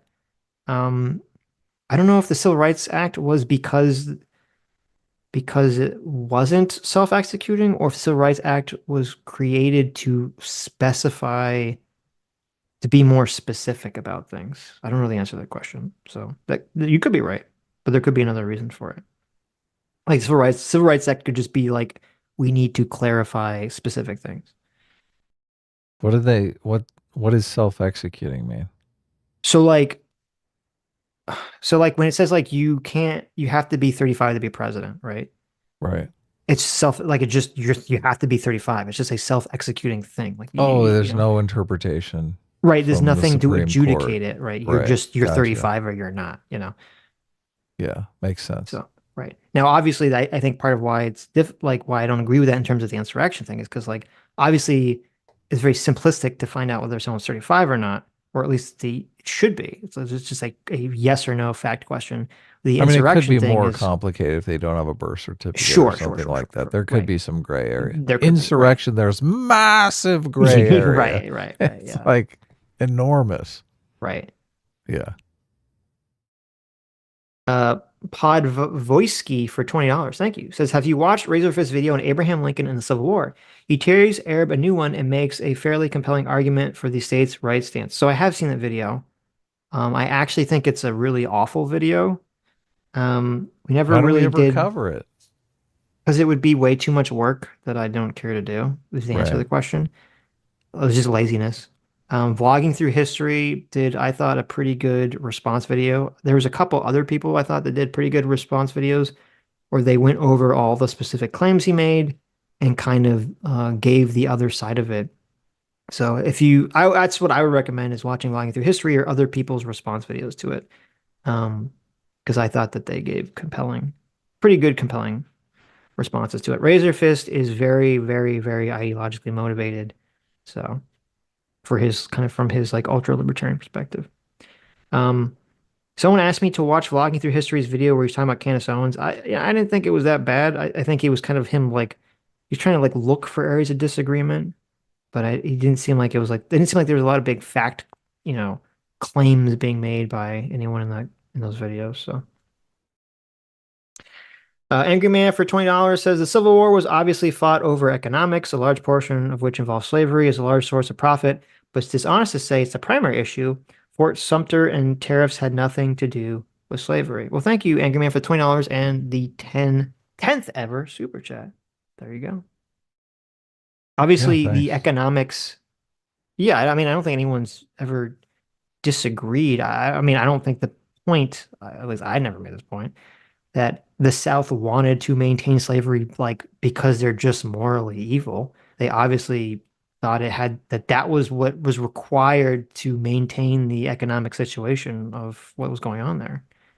So is Angry Man saying that slavery is not the chief issue, the primary issue? Well, he's saying it's economics, but again, I don't know, you can't disassociate the South's economics from the question of slavery. There's another thing too that you didn't bring up, which is true. So people, and Razor Fist brings this up in the video you were just talking about. I forget what it was called, but to try to prevent the South from breaking from the Union, they were willing to pass a law or even an amendment, I believe, that would basically maintain that, to make sure that the southern states could have slavery and that they wouldn't, it wouldn't be abolished. And Lincoln and everyone was basically willing to sign off on this.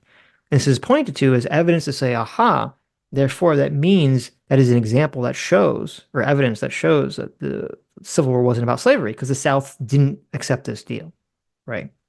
Sure. But what this fails to mention is that the political power of that time period was not broken up along Democrat-Republican lines. And this kind of goes to what Angry Man is talking about, or didn't mention. The political power was based around slave states and free states. And one of the big questions that arose was whenever a new state was admitted to the Union, because remember, there's new states. Americans are continually moving west at this time period, new states continually being admitted to the Union. Whenever a new state is admitted to the country, is it going to be a free state or a slave state? And most of the votes at that time from a federal level were the free states would vote as a block and the slave states would vote as a block. That was the primary division in the country. And so there was a fear by the southern states primarily that if the western states were not slave states, that they would basically be outnumbered on a federal level and never be able to pass any federal legislation that they could. That the free states would just outnumber them and they would vote together as a block, and the slave states would all just get taken advantage of and destroyed. Yeah, but weren't they worried about them just making slavery illegal? They were also, that was part of it. Yeah, so that's the only thing that's the really only issue that they were worried about. What other issue were they worried about? They were worried about losing any sort of federal power. Right. But what completely? What would be the downside of losing the federal power? That they would tax them more and tax they could tax them more. They could do anything. Yeah. Right. Okay. Right. Now, part of it was, as you said, part of it was if the free states gained too much power, they could abolish slavery. Right. Look, and even a federal law wouldn't accomplish that. You know, or wouldn't stop that, I should say, that they could just change that, or they could they could even change the Constitution if they had enough free states. All of that aside, because I don't think it's really important in the psychology of what's going on. No, wait. No. What I'm saying is of key importance. Okay. Well, it's important. It's important to the history, but it's not important to the current day psychology of why this is a bad argument. Which argument's a bad argument? This argument that the Civil War wasn't about slavery. Oh, no. Yeah, I understand that. I'm just explaining what is the factual claim here. Right. Yeah. So a big part of the South breaking away is because the North would not guarantee this idea going forward that there had to be an equal number of free states and slave states, and things were moving in the direction that looked like most of the new states being admitted, if not all the new states being admitted into the country, would become free states, and they would be outnumbered. And that was a huge fear that they had. Right. So that means that has nothing to do with slavery, or that does have something to do with slavery? It's entirely about slavery, because the political power in those days were rooted around slave states versus free states. Right. Well, you agree that a lot of people are trying to basically create a narrative in the South that doesn't make the South the bad guy, correct? So when we talked about this the other day, there's some people are trying to do that. Some people are just coming at from the perspective of federal government bad, which is kind of razor fist perspective. He's not coming at it from like a Southern lost causer perspective. Right. Well, I think part of the problem is also there has to be a narrative that is acceptable to both Black Americans and white Americans. And if you go into this with this idea that, the Civil War wasn't about freeing enslaved Black Americans, it just sounds like nobody gave a fuck about the slaves. And it basically makes everyone look like giant dicks to the entire Black community. So I do think it foments dissent in society to keep bringing up this narrative. Like it's completely, I can see Black people being completely pissed about this narrative. Well, it's an interesting point that you're bringing. Because I mean, factually, like from a fact, like a objectively truth level, the average Union soldier, they didn't care about abolishing slavery, right? Yes. That wasn't out there motivating them. In fact, a lot of Union soldiers, I think, tried to quit or did quit over that issue, because they didn't really want to risk their lives for Black people.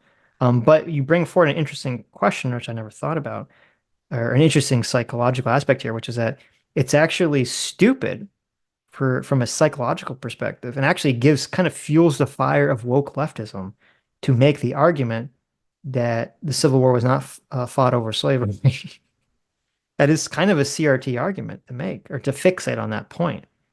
Because to say, listen, helping Black people was only incidental. It was really for this other white person reason, right? That is literally Derek Bell's position on the civil rights movement, the convergence theory. Yeah, it is. So, that is interesting. Yeah. I never thought about that in that context. So yeah, a lot of Blacks, like the Black narrative that they want to put forward is that America is great because of the work of the slaves, the Black slaves. Black slaves built America. So a lot of Blacks look at their history as, we built America, and they feel good about that. Yeah. So, yeah. Okay. I don't think that's accurate either, but right. Still, I understand the power of narratives for people to feel good and sleep at night. Right. So let me start from the beginning. Anonymous Cow for $10 says, I saw the prior debate Destiny had versus Rob Noor on the same topic with no moderator. He was too afraid to let him make a point without interrupting. Makes sense that he was doing this prep for Alex Jones. I don't think I saw his conversation with Nick Rekieta. I don't think I saw his conversation with Rob Noor. If I did, I don't remember it clearly. So I'll have to check it out. I'm sure that with Rob, he got into more substantive elements of it than in this conversation allowed, because Rob is usually willing to go deep into the topics. We're going deep into the details of these sorts of things. So I think it's unfortunate if what you're saying is true. I think it's unfortunate if Destiny or Rob or whomever I don't know if you were talking about Destiny was interrupting Rob or Rob was interrupting Destiny, but so. I only saw a clip that Pisco posted on. I saw that clip. I did see that clip. Yeah. I didn't see the whole conversation. Too hot to serve. Thank you for joining the Free Will Seekers. Slate King for $5 says, I'm shocked at the poll. I'm not a massive Destiny simp. But if someone watched this and thought Alex Jones won, they are insane. Yeah, I think a lot of it is just, and this is funny, that was at the beginning of the stream. That was before we even watched the video. So, I mean, most people will just click on whether they like Alex Jones or whether they like Destiny or whether they support, Trump side or not Trump side. So, yeah, the poll was who won this debate. And the winner of the poll was the performance art community with 38%. Well, good for our audience for selecting the correct answer, right? Second place was Alex Jones with 30%. Mm-hmm. Third place was Destiny with 21%. Right. Last place was Glen Greenwald with 8%. There you go. So, but I did another poll. Almost 4,000 people voted in that poll. There you go. Why did I put Glen Greenwald on the poll? Oh, it's just to give you 4 spots. Oh, why just not? to get a fourth. Come on, what the? Okay. I mean, shouldn't I put someone else instead of putting the performance art community? Why did I put that on the poll? That's the correct. No, because that was the correct answer, right? Right. And then I snuck another poll in here, which is kind of funny. Did you see the second poll? No, what was the second poll? Someone in chat was saying you should put a poll up. Who thinks Sitch and Adam are full of shit? So I put up who thinks Sitch and Adam are dead wrong about January 6th. Right. Do I want to hear the answer? Do you want to hear the answers? Tell me the answer to this. Only 600 people voted, so obviously. Right. I mean, but these are our diehard fans that are here, still here voting in the poll after That's true. 12 hours, right? Right. 38%. Fuck if I know. This is sad. Second place. Yeah. They wrong and crazy with TDS. Wow. 35%. Terrible. Look, I told you guys no trolling in the poll. I think people were trolling us. There you go. And then 25%, they right, and the voice of reason. Thank you, 25%. Yeah, exactly. Being correct. Yeah. Thank you. We love you guys. Well, actually, the fuck if I know. Yeah. Okay. That's fine. That's acceptable, too. Yeah. Xerxes, thank you for 20 gifted memberships. Thank you so much. PC, thank you for the 5 gifted memberships. Nice. Welcome new members. Satan for $2 says time people learn history started on January 6th. There you go. I think Glenn snuck in and gave us that $2, but thank you. Thank you, Glenn. Poots for 8 months says, where were you on January 6th when our democracy was taking frame damage? Yeah. Where were you on January 6th when democracy was taking frame damage? I mean, I was here, but I do remember, I don't know what day of the week January 6th was, but we streamed on it the week after it happened. Mm-hmm. I guess I could just look it up. Here, I I'll don't even remember. figure out when our... I don't even remember what the fuck we talked about after. That was, of course, an actual Justice Warrior meme, so thank you. But I don't remember what the fuck we covered on. I mean, I'm assuming we obviously covered January 6th after it happened, but I don't even remember what we were doing or talking about. I remember watching Scott Adams the next day, and Scott Adams saying, well, I guess this is a good off-ramp for me for getting off the Trump train. It was so interesting. There's so many people the day after January 6th that had that exact take. Yeah. And then that all went to fucking shit. Most of the people boomeranged right back. Yeah, because their whole audience is dependent upon this. Yeah, yeah. So also, as you get further away from something, it's easier to kind of disassociate emotionally. I saw Doug TenNapel, the Earthworm Jim guy, right, was doing videos on how the election was stolen. Mm-hmm. And these videos were getting like 500,000 views, 1 million views. Like his channel blew up in like a month, 2 weeks. He had 500,000 subs. Okay. Mm-hmm. He tweeted out a screen cap of his AdSense, and he made $124,000. Oh my God. In 30 days in ad revenue. Wow. Yeah. Well, what kind of incentive is that? Yeah, sure, of course, obviously. Right. So I don't think Doug TenNapel thought the election was stolen. I think it was just like straight grifting. I don't know. Yeah, I don't know. But it definitely would incentivize people to behave in such a way. But he lost the channel. The channel really? Got just deleted, basically. They took his channel away from him. Yeah. I was like, at least you could have take the ad revenue, slow down, stop fucking around. You got a channel with half a million. You don't want to kill the subs. golden goose, right? Yeah. Nah, he's like, fuck this. Bob Go for 18 months says Alex Jones debating soft-spoken effeminate men is like watching a bull in a china shop. There you go. Rick Jammer, thanks so much for 21 months. Says streaming on my birthday. Thank you, Sitch and Adam. Well, happy birthday, Rich. Yeah, happy birthday. That's always fun. Glad you made it another year.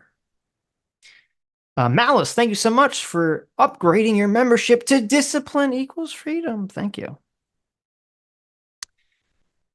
Artemis Fowl for $5 says, just added you with a fake arrest and high five video. Yes, thank you. I saw that. Yeah, there was actually, I missed it.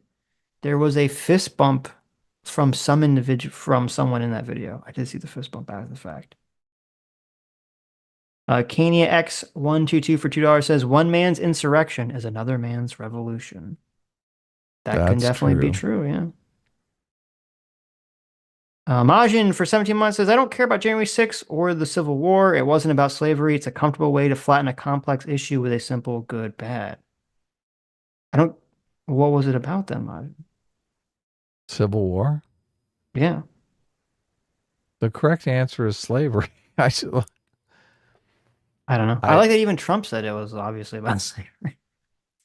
But okay. I'm more interested in the reason why people, I guess it could just be straight contrarianism. They're like, I know Civil War is the proper answer, but I don't want to give that answer. Oh yeah. I know slavery is the proper answer, but I need a different answer because that's like, what everyone is going to say. It was okay. If someone says it's about, I've heard someone make this argument. It was a really stupid argument. Yes, it's not about like the South wasn't like we are morally evil and so thus we want to maintain slavery. It was like, well, we have all these economic and cultural institutions rooted in the institution of slavery, and to get rid of it would be too destructive to our way of life. That's the answer. And all the rich people had a bunch of slaves, and they were like, we don't want to give up our property. Right. Exactly. Yeah. Right. So that is the answer. It was all tied into slavery. So. January 10th, 2021. The craziness at the Capitol and arguing with Sargon. Oh, look, Sargon came on. There you go. Holy shit. I don't know. I don't remember what the argument was about, but we all get triggered. There you go. Show 118. There it is. Why can't I just download this? Oh, look, the download came back. I can download it now. There you go. That wasn't the one I thought you were talking about. The conspiracy is over. Artemis Fowler for $10 says, Sitch is correct. Destiny crippled his side constantly by being overly aggressive and calling his opponents liars and cowards immediately instead of allowing Alex Jones to trap himself first. Yeah, I think it was a mistake for Destiny to start as aggressive as he did. In the long run, I have no clue if that would have affected any of the conversation. Because Alex Jones is going to be Alex Jones. But I definitely, you know, could have maybe there, it could have, I think it was a mistake to fire the first shot the way that he did. From a persuasive standpoint and from a like just how to deal with the conversation standpoint. It is amazingly annoying just to continually get interrupted before you even are able to finish a thought. Of course. That's insanely triggering. Yeah. You're like, I just want to make my argument. Sure, of course. Yeah.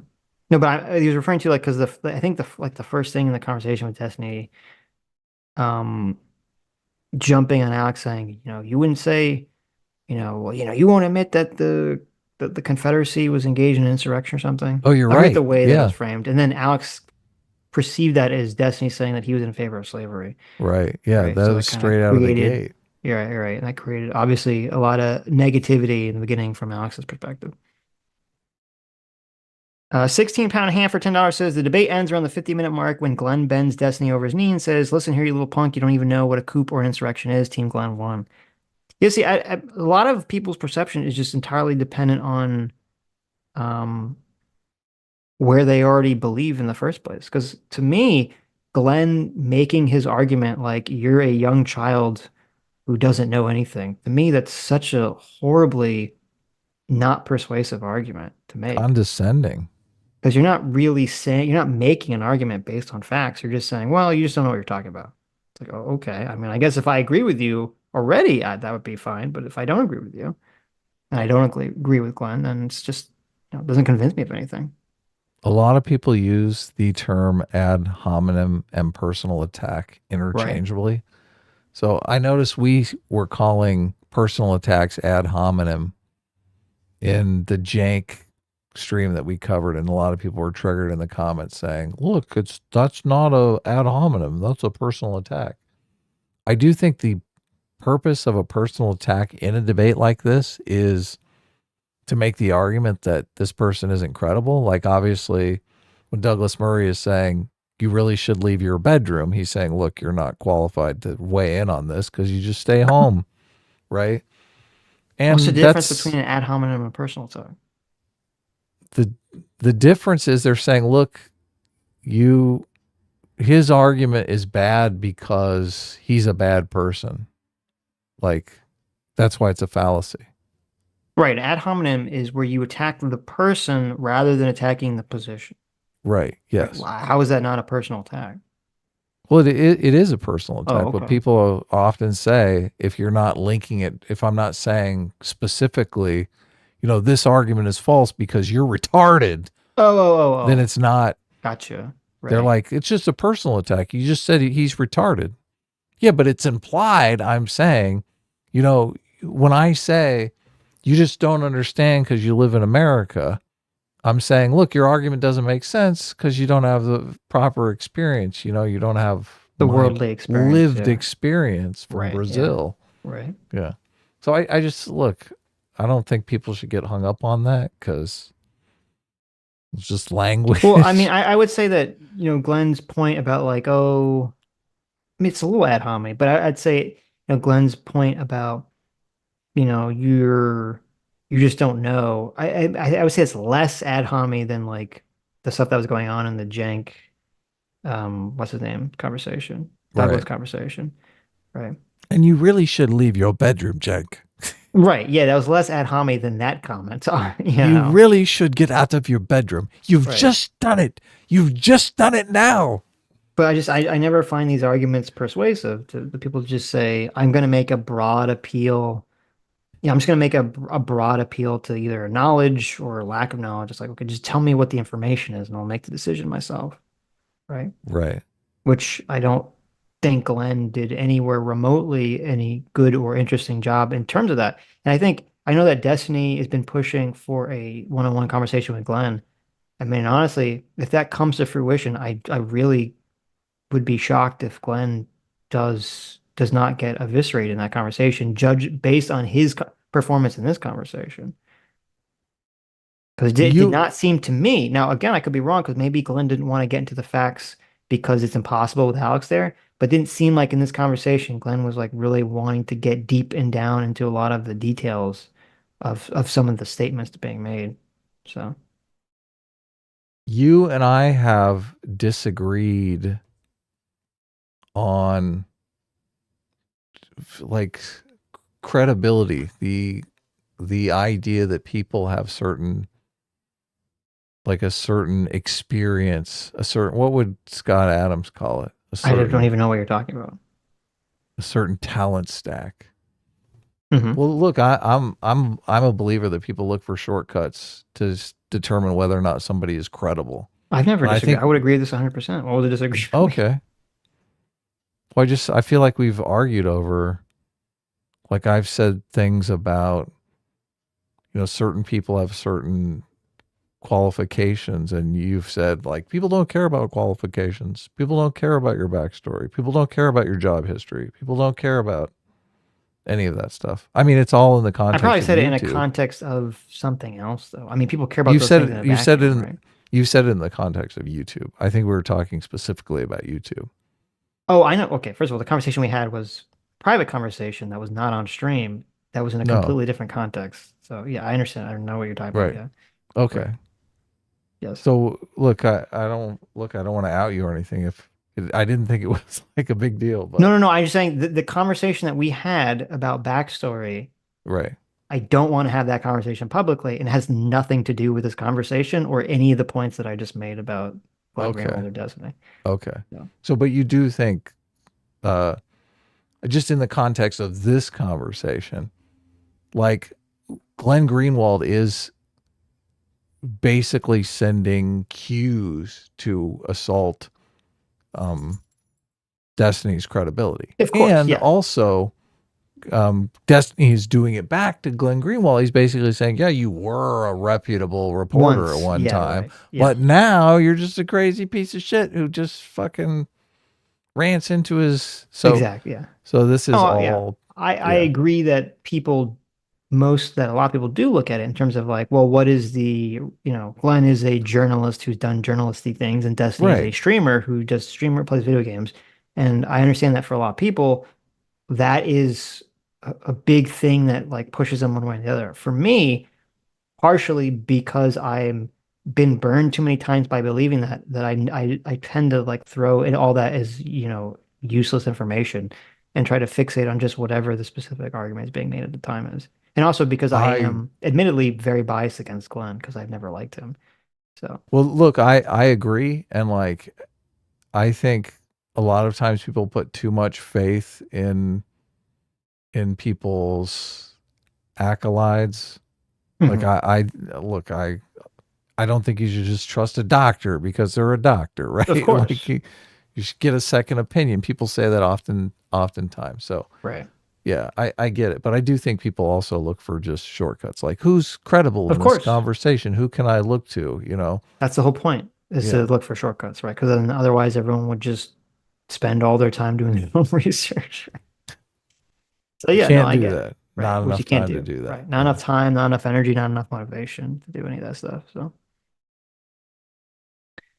Adam Gadboff for 17 months says Alex Jones is too red pilled and Destiny is too blue pilled. This was a painful watch all around. There you go. Mm-hmm.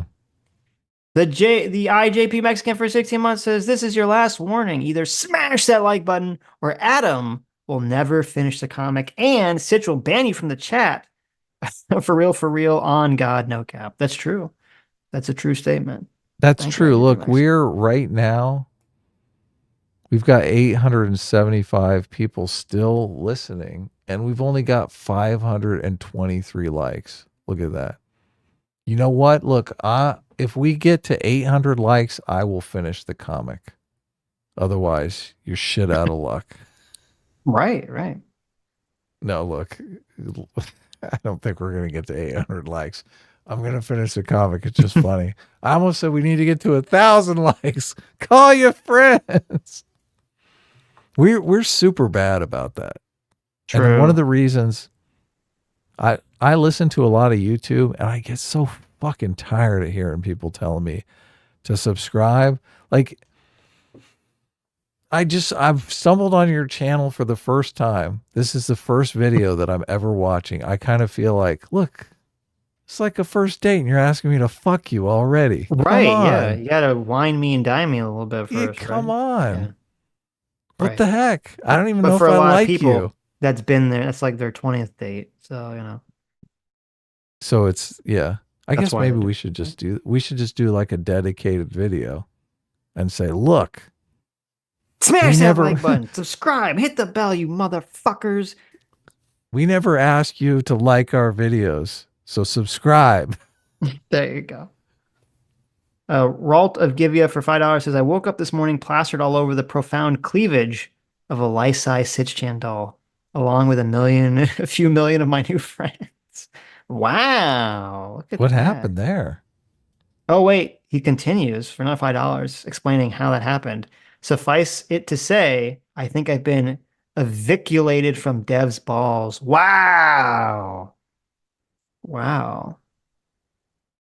So I guess lives in Dev's balls specifically. Yeah. I guess Ralt was living in Dev's balls and now he's been eviculated on a Sitch doll. So I'm sorry to hear that you lost your living environment, Ralt. Now lives in Dev's walls specifically for 8 months of discipline equals freedom. Thank you. Says, quote, slavery was bad, but cotton production was necessary on the only way to stop the Yuzhang Vong from invading the galaxy. Alex Jones, maybe? I think that's no longer canon after the Disney buyout. There you go. Seller for $5 says, saying the 14th Amendment can only be enforced by Congress is dangerous. It would kneecap every SCOTUS ruling on rights from guns, speech, marriage, etc. So my understanding was the argument is not that only Congress can enforce the 14th Amendment. It's that if like the Congress had to create specifications to explain elements of the 14th Amendment, and then once those specifications exist, then the court can make various rulings on it. And that was the problem with the insurrection part of it. That's my understanding. And also, I mean, I guess the Supreme Court can always, it's not a question of saying enforced. The Supreme Court can always rule. I mean, the Supreme Court's job is to rule on how to interpret laws and what that means specifically. So, oh, see, Ostracy for $10. Thank you. Says, I'm so damn happy you guys found the correct take on this and stopped saying this dumb, we were one person away from democracy failing. It's kind of nice. Well, wait a minute.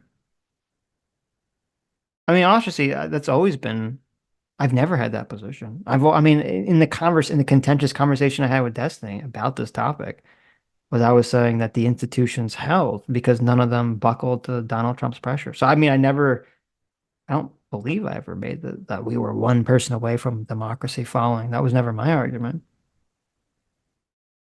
Yeah. I went back and listened to part of that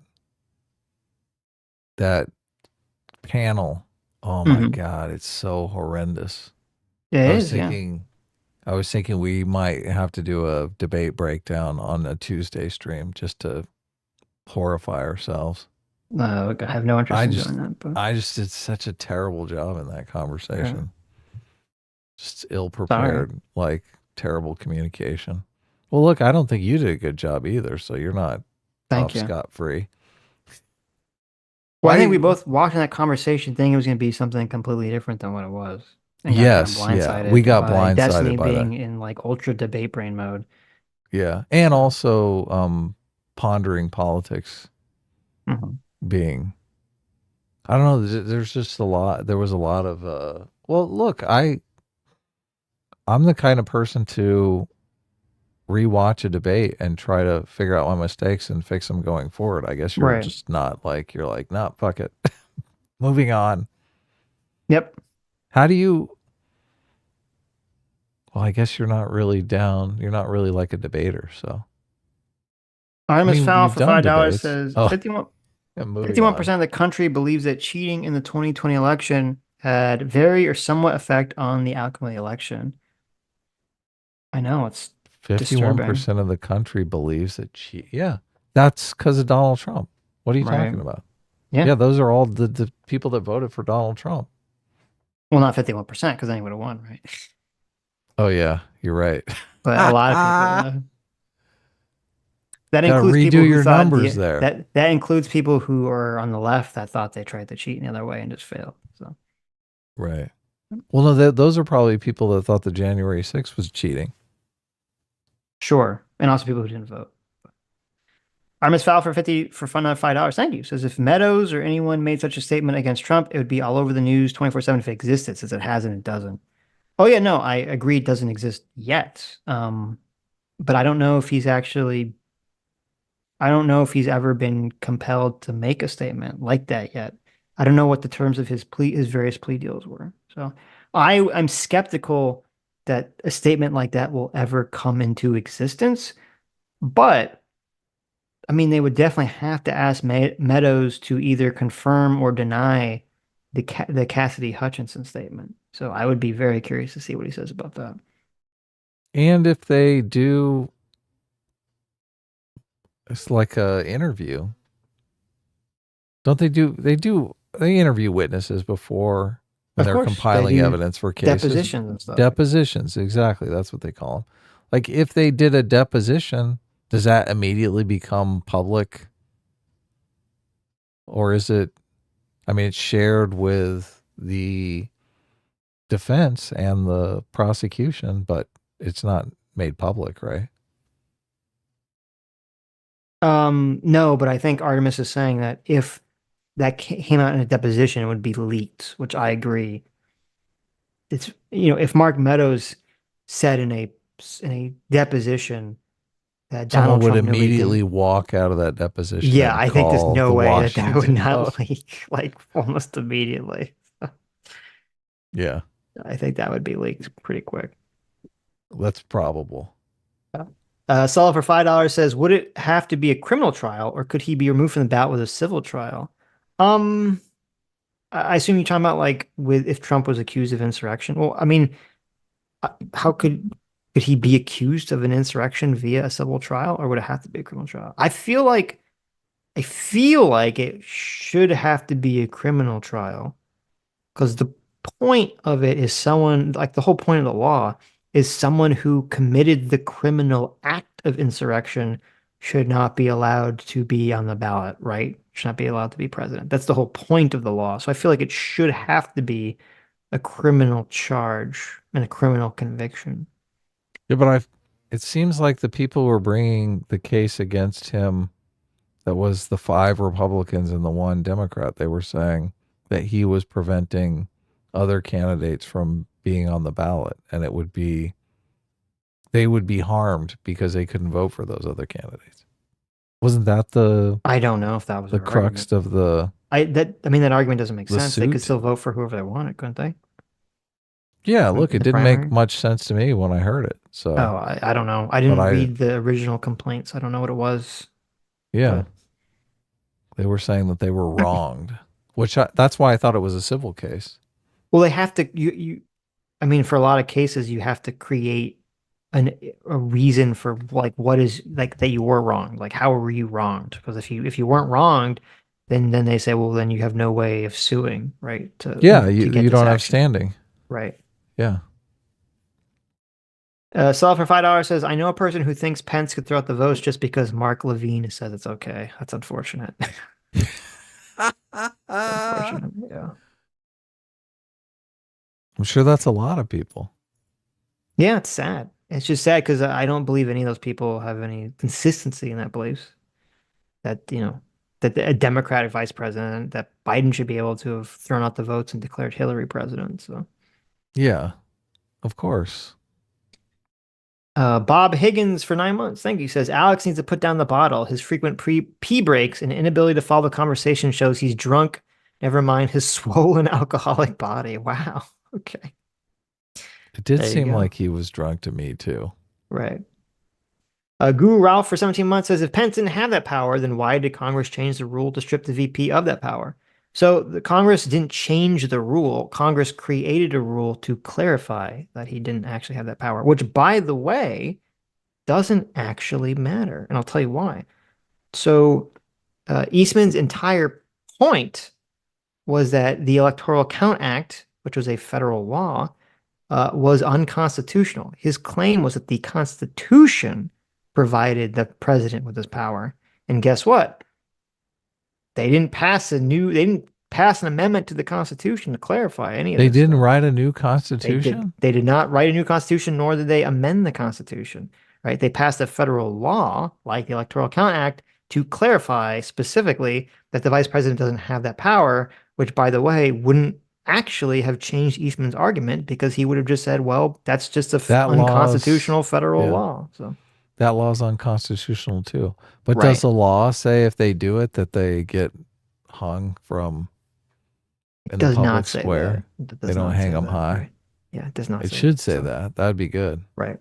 So yeah, I mean, I find that argument just wholly unpersuasive, because obviously there can be situations, unless the argument that a person would make is that, well, it's like, okay, so what the law says, I try to bring it up, is all it says is like the vice president will open the certificates and count the ballots. Like, that's literally all it says. I don't know how you get from that sentence that the vice president has the authority to unilaterally violate the entire spirit of the electoral process and the, authority granted to the states to vote for their candidate of their choice, and to throw out a slate of electors. I don't know how you get that from those handful of words. That to me is a preposterous argument. Well, he counts the ballots however he wants to count. Right. Someone says it opens the certificates and counts the ballots. Okay, that's all it says. How does that turn into he has the power to throw away a state's vote? Right. That's he like opens wild. Whatever certificates he wants. It doesn't tell him what certificates. Yeah, but I mean, this is a problem though. Like, the way our legal process works is that when there is something that people think is general and vague, you have to look at like the various, case laws that have been about the law, and you have to look at what you thought the intention and spirit of the law was from its origin. And no one here in any honest capacity can honestly think, including Eastman himself, because he thought he would lose the case, that when that law was written, the intention was to give the vice president this power to completely say, fuck, subvert an election and just declare who won. No one thinks that was actually the intention of the law. Yeah, why wouldn't they just put a comma unless they cheated, and then throw out all the votes there away you go. Right, and just decide yourself? No. I mean, they could have said that. Right. So the answer to the question is because they wanted to prevent someone from trying to argue this in the future, even though what they did wouldn't actually prevent them from arguing this in the future. But Theoden King of Brohan for 10 months says, if you believe the Dems take on January 6th, I'd often offer to sell you a bridge, but you already spent all your money on drinking the Kool-Aid. Well, I don't know what the Dems take is on January 6th, but there you go. What flavor Kool-Aid? Or what flavor Kool-Aid? Chuck Reardon for 9 months says, bring in Dev. It will make this even better. We're going to talk Dev in the future, hopefully. Yeah. Can't wait. Let's see. Sulla for $2 says, on Hawking, the movie says his dick still worked. Oh, really? Well, there you go. Yeah, a bunch of people started sending pictures and articles. Right. After our Hawking discussion on the Tuesday stream. Right. It was pretty funny. Let's see. Stug for $5. Thank you. Says, Destiny and Alex Jones will be the next Leftovers podcast. Mark my words. Now that would be incredible. Right. That would be amazing. Listen, that's like $1 million idea. The Destiny Alex Jones podcast. My God. That's a lot of money right there. Yeah. I agree. Yeah. Yeah. Grassroots Hegemon for $5 says, I mean this sincerely. Alex Jones needs to go to rehab.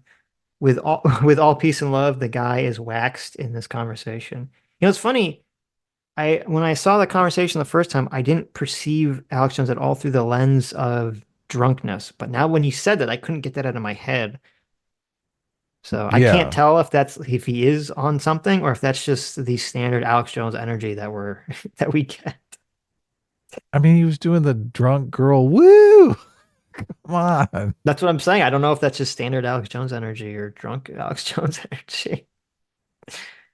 So Statutory 8 for 7 months. Thank you. Says S class is dress class. Oh my God. I'm not going to wear a dress. Listen. What does that mean? Unless you pay me, right? How much did I demand to be paid to wear a dress? It was $50. That was not $50. What do you, I remember it specifically. It was some exorbitant amount that you disagreed with receiving to get paid to wear a dress. It was $100,000. Look at this. Or was it $1 million? It was $100,000. And yeah, look, you're talking about. I would wear a dress on stream for $100,000. Yes. Yeah, you're talking about overcharging for cookies. This is ridiculous. Overcharging. That's like way overcharging to put you in a dress. Listen, as Pokimane said, you don't got to pay for it. If you don't want it, you have to pay for it. Okay. I do agree with that. No one's forcing you to pay to have me appear on stream in a dress. Super chats don't go up to $100,000 though. So you'll have to be something behind the scenes. That way Adam can't get any grubby hands on it. You could PayPal the money. There you go. Yeah. Direct PayPal. Yeah. Ralt of Givia for 7 months says the erection was stolen by Ho writing TDS Sitch or whatever. Thank you. I agree with that. What happened there? I don't know. Lives in Deswall. Like a big jump. What are you? Big jump to what? I'm trying to follow along, but I'm in Lives in Deswall. I read the other ones. Okay. Lives in Deswall specifically for $5 says for the next debate, get 2 clones of Jank to yell at each other. The topic doesn't matter and can be determined by a blindfolded dart throw. There you go. I like that. That's a good idea. Jay for 18 months says I'm not an Alex Jones hater, but he made the debate unbearable. There you go. I thought it was funny. It was funny. At some, I grows tired. In like the first hour and a half, it's funny, and then it's too much at that point. Yeah. That one guy, thank you so much for rejoining the Free Will Seekers and for 10 months saying, welcome to the new year, Sitch and Adam. This year will sure to test my patience, but luckily I can rely upon the stream to keep me sane. Well, thank you, that one guy. Look at that. Best. We know how you voted in the poll, and thank you. There you go. Blaine's Escape Quarter for $5 says, my favorite art is that they attached Droopy Dog and Robo Glen to Alex Jones to help balance the panel's energy. Oh, yeah. Oh, yeah. There you go. I like that.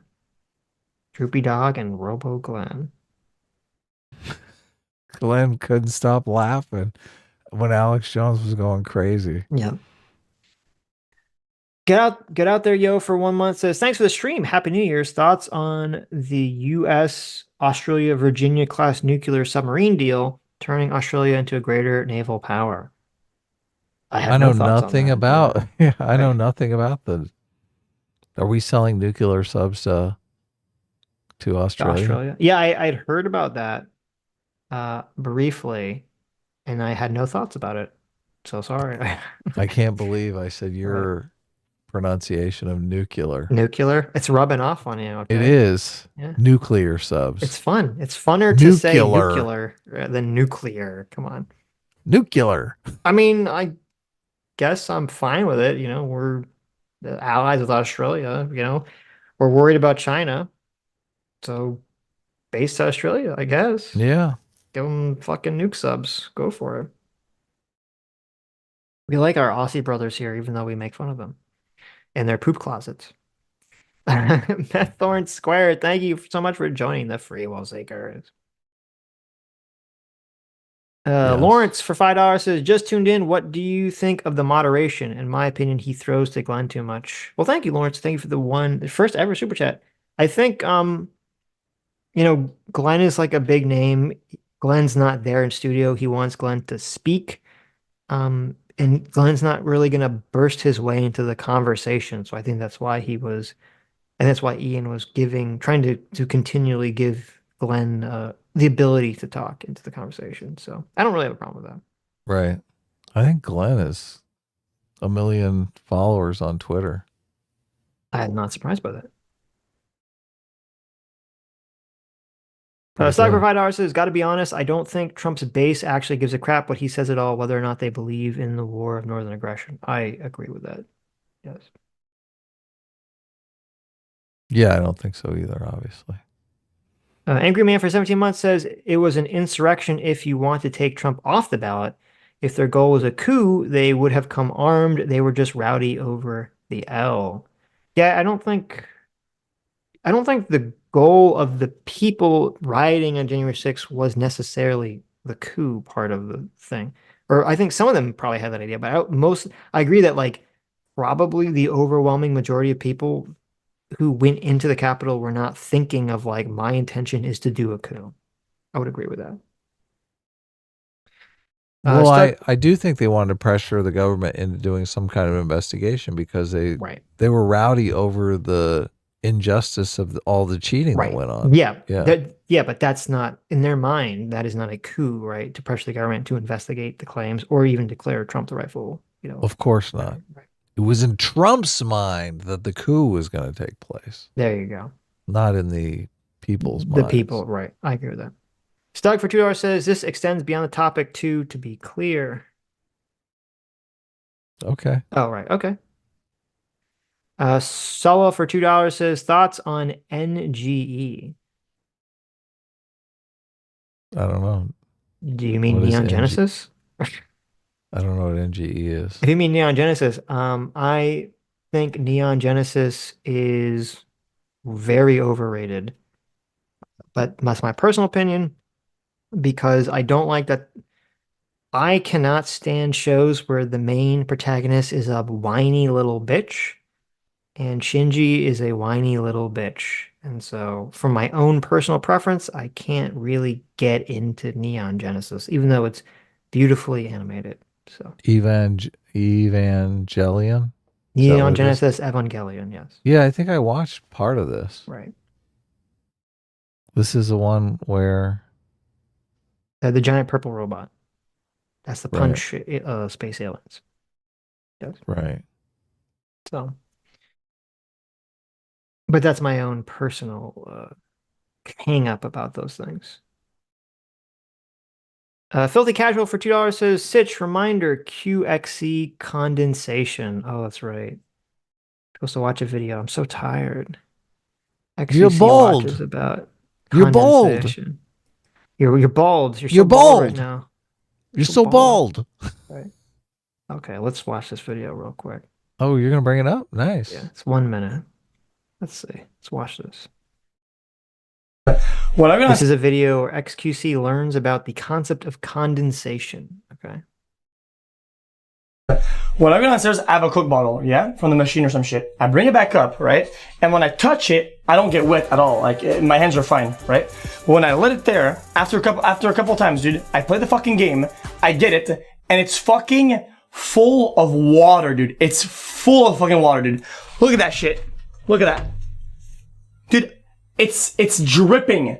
Look at that shit. It's dripping. Why? Condensation. Okay, what about condensation? What about it? What does that shit fucking do? How do you make it to that age, understanding the concept of condensation? Well, isn't he Canadian? I mean, obviously... Look, the Canadian school system is fucking garbage. We all know that. Maybe how do you learn American history in the fucking Canadian school system? That's true. That's so weird. I mean, I kind of like vaguely remember. It's like, it's funny. This clip actually unlocked a core memory for me that I got long gone. How you learned condensation? I kind of like vaguely remember being like 3 or 4 in a restaurant and asking my parents this question. Really? Like, why does the drink get wet on the outside? Right. I assume most people went through that process at a young age. I guess XQC never had that experience. Then Papa Sitch is like, well, Sitch. Yeah. Water molecules are floating around in the air. Yes, exactly. Right. So, okay. Interesting. Yes. I mean, and also, like, I mean, how old, like, this is something that you experience. I guess it's one of those things that he just experienced for years and just never thought to ask or, like, look up until he's in his 20s. That's okay. I don't know how old XQC is, but. Right. Yeah. So fucking annoying. Condensation. Condensation. You know how to pronounce it? Condensation. Water collects as droplets on a cold surface when humid air is in contact with. So you make water. The fuck? So there's no water and then there's water. It just creates itself. Oh my god. Jesus well, look. Christ. Look, he still doesn't know. Still doesn't get it. Okay. I mean, well, thank you. That's This is amazing. That's this is incredible. I'm glad wow. I'm glad people were spending a lot of time arguing with him about fair free use. Doesn't even know how about condensation. Okay. Sitch. Yeah. We can't all be big brains, okay? Come on now. Okay, that's Don't true. make fun of the people who don't know what how condensation works. Right. Yeah. Okay. No one tell them what clouds are. Jesus. It'll blow his mind. What was that comment? I didn't look into it to see if there was some validating thing about it. Trump made this weird comment about dropping a magnet into water. What the fuck was that about? Did you see that? Cool? Does that do something interesting? No, he said that if you drop a magnet into water, it stops working. And I was like, what the fuck is he talking? I didn't look up the magnet context. Stops working? Yes. Okay. And I didn't look up the context to see if he was correct talking about something that made sense. Does the magnetism go into the water? Magnets are not affected by water. Okay, they still work underwater. I was like, what is he talking about? Are you sure? Yes. Are you 100% sure? You can't I'm not 100%. I'm 95% sure that magnets are not affected. You can't wash the magnetism out of a magnet. Can wash the magnetism away. Okay. He said, okay, here's the I don't want to read this whole comment. It's so long. Well, don't read it then. They had $900 million cost over these stupid electric catapults that didn't work. They had almost $1 billion cost over on the magnetic elevators. Think of it, magnets. Now, all I know about magnets is give me a glass of water. Let me drop it in the magnet. Let me drop it on the magnet. That's the end of the magnet. Maybe salt water might damage magnets. Well, yeah, but that'd be the salt is damaged, right? The salt would corrode the metal eventually, right? Well, I don't know if it's a corrosion thing. Oh, do you think the salt itself might interfere with the magnetic properties? Magnets are some substance that has the molecules all oriented in a certain way. Yeah, that creates a polarization between the material. And you can have the same material organized in a different way where there's no magnetism. Of course, yeah. So the magnetism can go away if the structure of the material changes. Mm-hmm. And I think they do change the structure depending upon how the magnet is made, by putting high energy electricity through it to orient the molecules in certain directions and stuff. So I just don't know. Isn't there some magnetism to salt? I don't know if that would affect the structure of the material. So I'm interested. Yeah. Go ahead. Have you ever wondered what happens to a magnet when it's used near or fully immersed in salt water? First, you might consider what you know about the relationship between magnets and fresh water. This is considered slightly diamagnetic. This means it creates a weak oppositional magnetic force to an applied magnetic field. However, if you add salt to the mix, the water's magnetic field completely ceases to have a significant impact on another magnetic field. Salt also lowers the boiling point, raising the freezing point, and strengthens water's electrical conductivity. This means salt water affects magnets differently than fresh water. Yeah, I knew that. I knew salt water was more... Okay, there you go. That's conductivity. Right.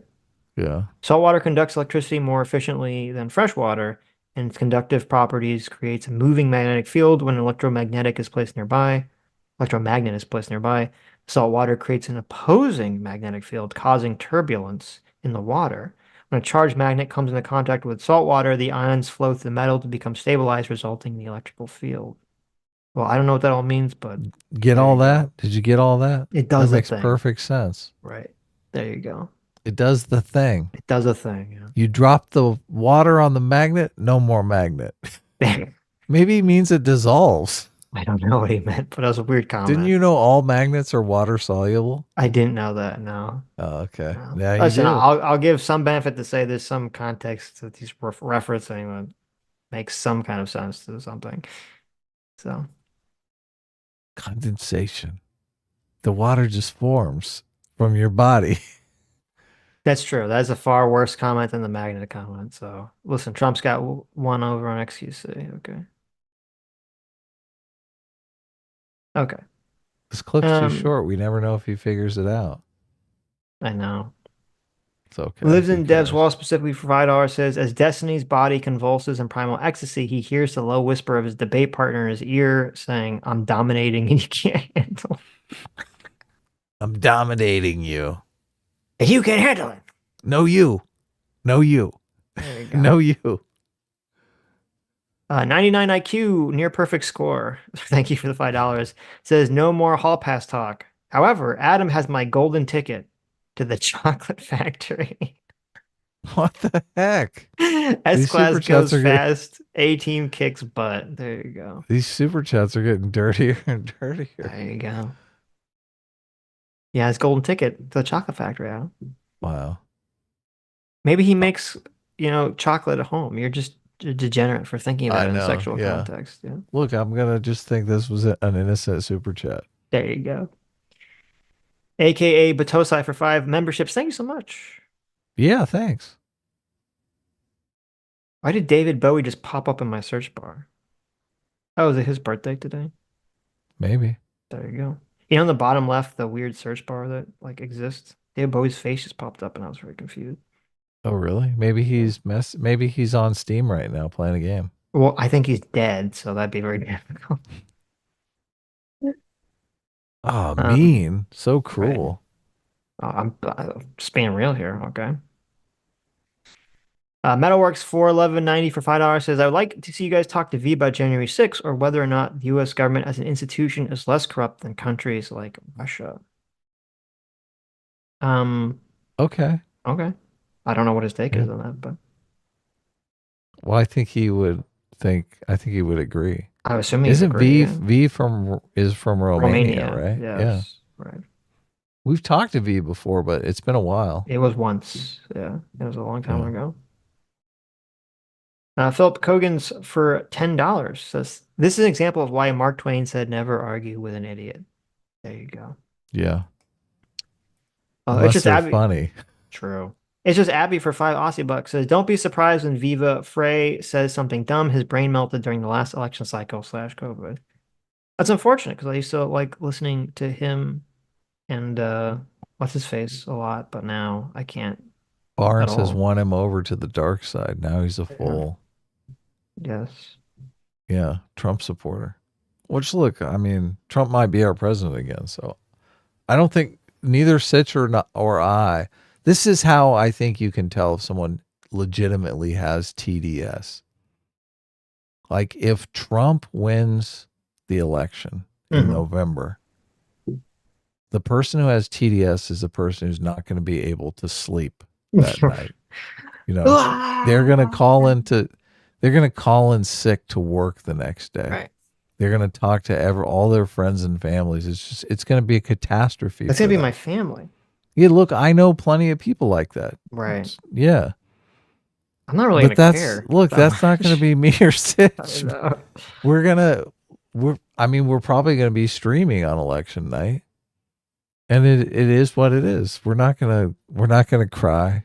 Right. We're not going to be, it is what it is. Yeah.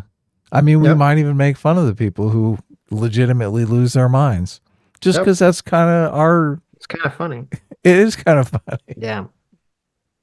That's kind of our thing. So yeah, that's how you know we don't have TDS. Yep. I think the world's going to keep on turning and we're all going to be A-okay.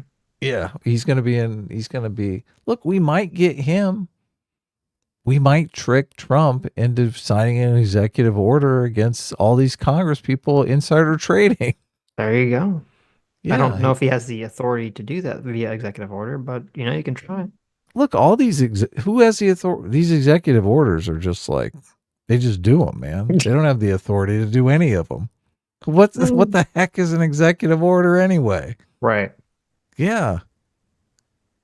Goro Sarah for $5 says, would have liked to listen to this tomorrow, but I'm going to have to revisit you guys covering the January 6th hearings. Pray for my reverse TDS, please. We'll pray. Thank you. Thank you, Goro. You have reverse TDS? Oh, look. Got reverse TDS. He's admitting it. Right. Well, listen, that's the step to recovery. So thank you, Goro. You can recover. Yeah. Look, you can recover. You don't have to do that. Zach for $2 says the erection was incited. This is known. True. Yes. Yeah. It's there just definitely was an erection. Right. Insurrection.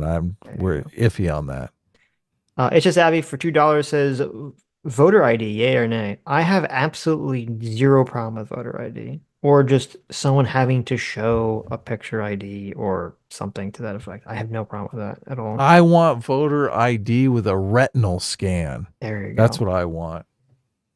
You know, yes. it's funny. I remember I've said this story before. I remember in high school, it was 12th grade civics class.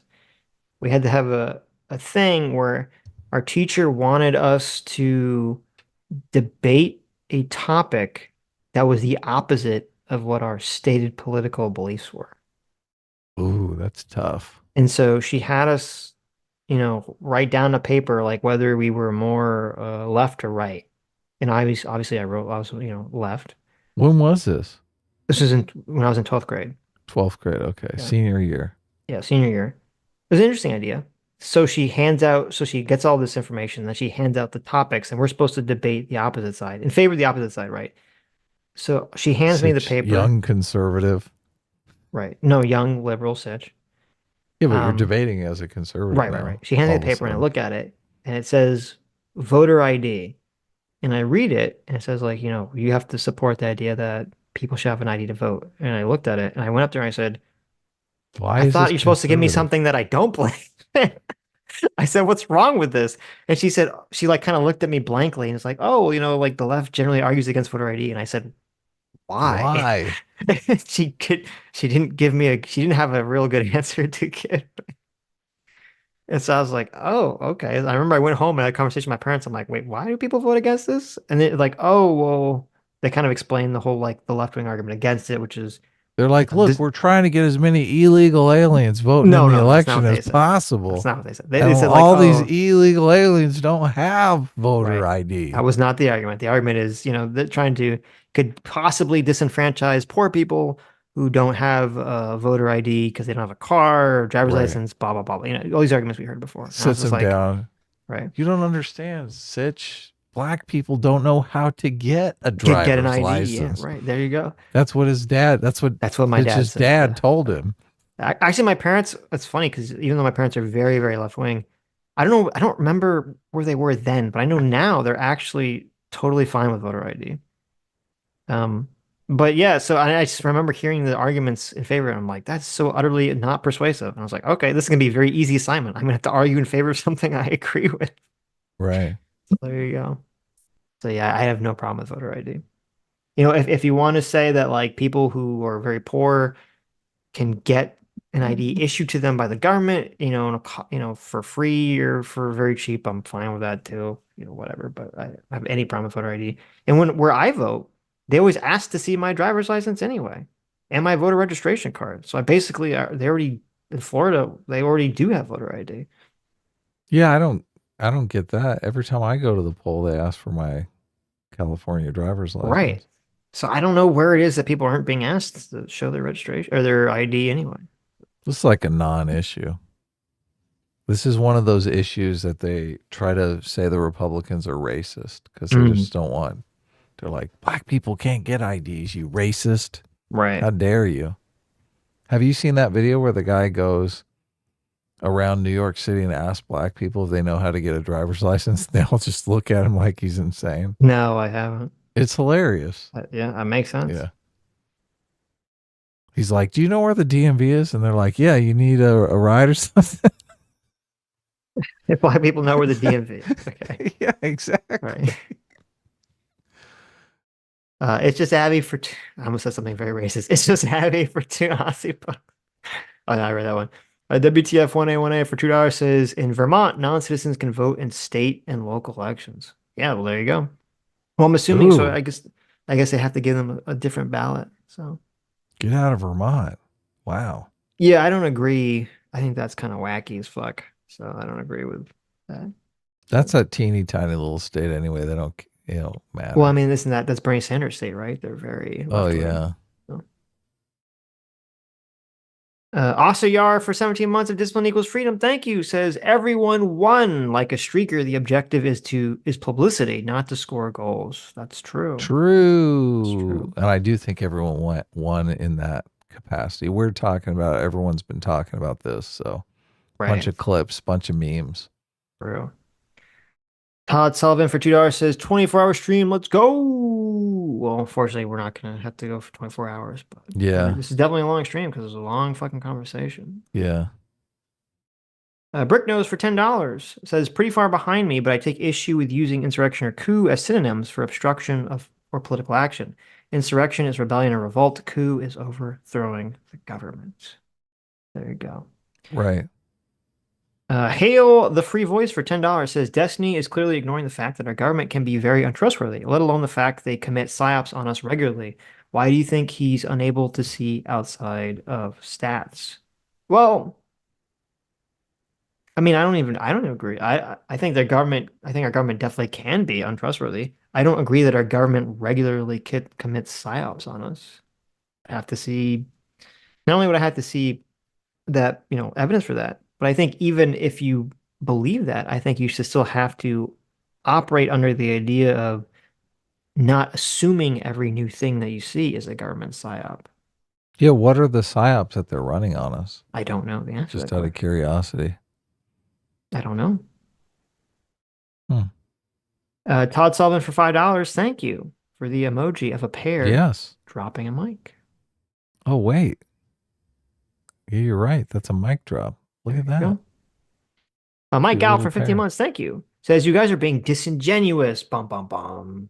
It wasn't some random blogger. It was a person that had communications with the Fed to then say big stuff on January 6th. Stay away. Well, I'm going to be honest. When that was being talked about, I was completely zoned out, so I didn't hear any of that what that was being in relation to. So I don't know if if we got that wrong. A smarter comment. Thank you for correcting the record. Leo for 5 months says progressive smearing is tactical projection. The crying wolf over sexism, racism, fascism, Nazi genocide, etc. is intentional. They are the wolves. There you go. True. Dotems for 5 Aussies says I'd be a little cautious using the tech sector as a comparison. It's fairly unique in terms of price deflation. I'd expect a far slower trend in medical. Well, I mean, that's a fair point, I guess, to say. It's not a one-for-one, with cell phones to like gene editing or something. But I guess my point is just that they will, if it is a private business will be motivated to try to lower the price as much as they can in order to broaden the base of customers as much as possible. So, well, and they use the example of LASIK and make the argument that the reason why the medical pricing deflation doesn't work is because they have an incentive to keep the prices as high as possible. And because of insurance, actually, is the I was going to say, but that's, once you get insurance into it, that could actually, that's the problem. Yeah. You're right. Yeah. But LASIK, a lot of people do as an elective surgery, and the prices on LASIK have dropped like dramatically since they started doing LASIK. Yeah. So there you go. Because that's actually, and that's actually a good point. I'm glad you brought that up. Because, when the gene editing thing happens, the left is going to be pushing for government subsidies to pay for people to get it who can't afford it. And that does create you're right, that completes a completely different incentive for them to not lower the price, for them to maintain the high price. Yeah. So, and for less people to do it. Well, because then then the government will pay for it. So, yep. So that is a good point. Damus for $5 says, you all need to watch the YouTube channel The Spiffing Brit on how to abuse the algorithm. One way is having the viewers like and unlike them once again in waves. Really? Didn't he do a video on using polls? I got to admit, the polls get a lot of, the polls get a lot of interaction on our channel. So, and they're kind of fun to do. So there you go. I was doing a bunch of polls and it was a blast. Adam, watch the spiffing, Brit. Figure it all out. I will. Look, I'm on it. Dameless for 21 months, thank you. Says Otten Shea has a great series on the Civil War being about slavery and why people want to say otherwise. People are viewing history with modern morality. Yeah, I've seen a lot of Otten Shea's videos about that topic. And I'm a little conflicted because I think he's mostly correct. And I think some of his videos about it are really good. But his new videos, his old videos are like way more left-wing bias. And he says some stupid shit in there. Not about the Civil War, but about other topics. I kind of go, oh. But I do agree that I think he's correct about the history of the Civil War stuff. Hardcore for $5 says the Civil War wasn't about states' rights. The reason most people think it is because A, they're being reductive, or B, because they can't relate to people at the time. There you go. It's just Abby for $2 says dollarization Argentina. Adam, thoughts? I think it's a bad idea. Are they talking about doing that again? I don't know if you sent me the video, Avi, on dollarization in Argentina. Someone sent me a video that seemed That's when a foreign government pegs their currency to the dollar. Right. Which I think in the video they said, they did a really good job of laying out the pros and cons.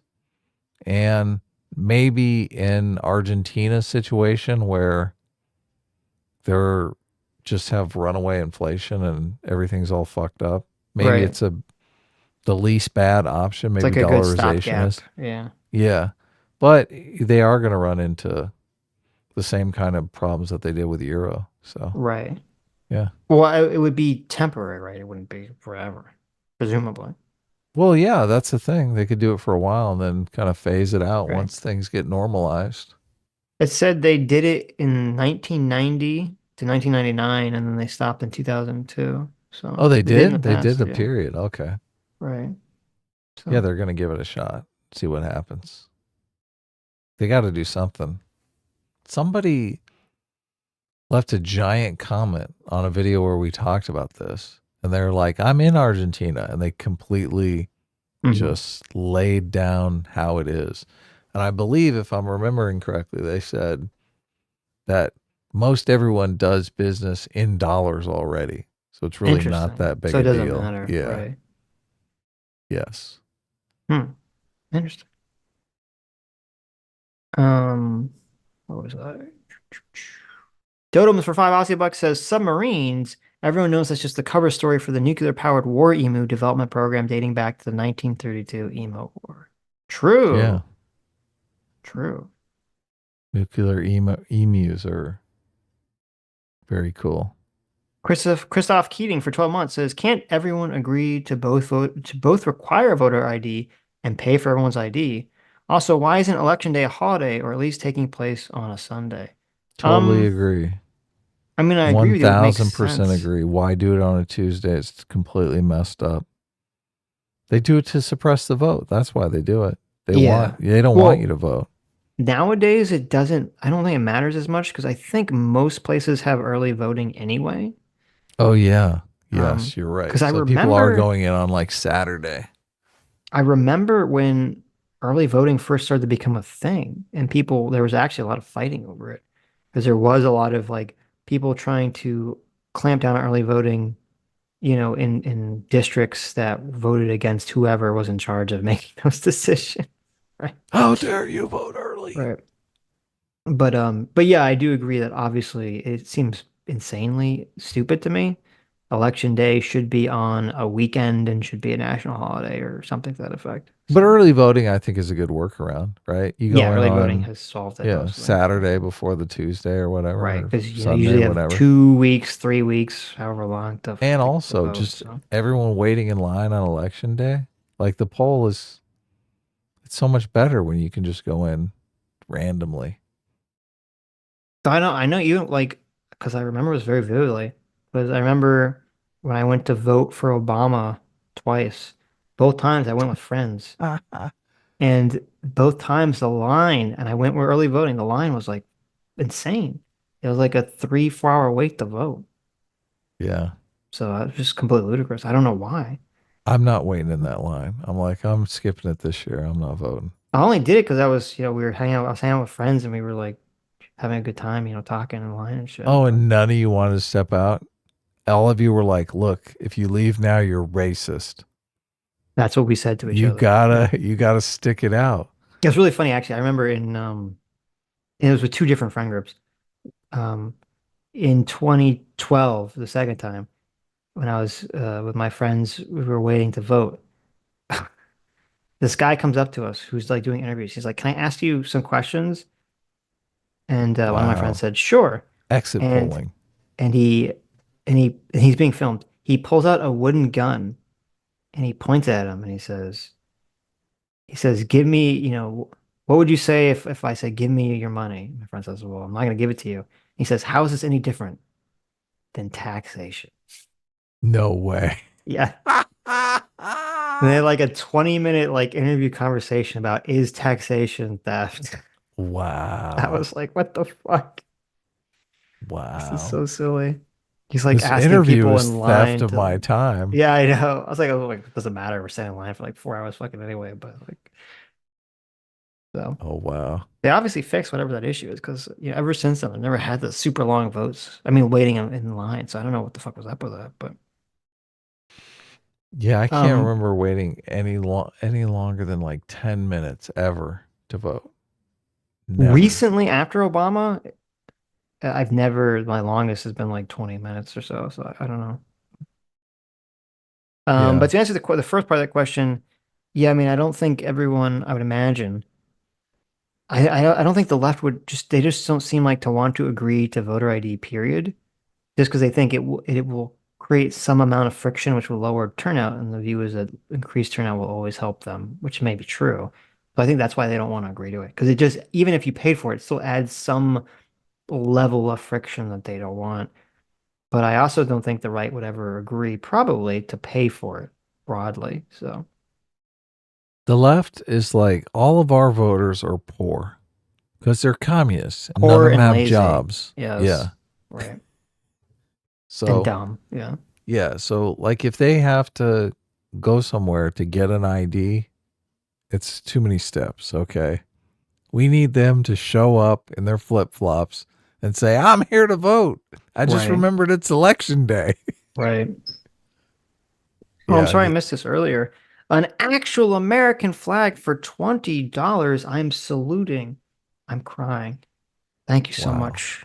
Never done anything wrong.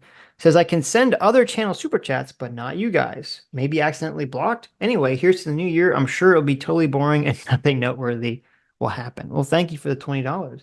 I mean, I don't know. Like, unfortunately, YouTube's UI for looking over blocked users is so horrendously garbage. It's so weird. It's never been updated from like 2006.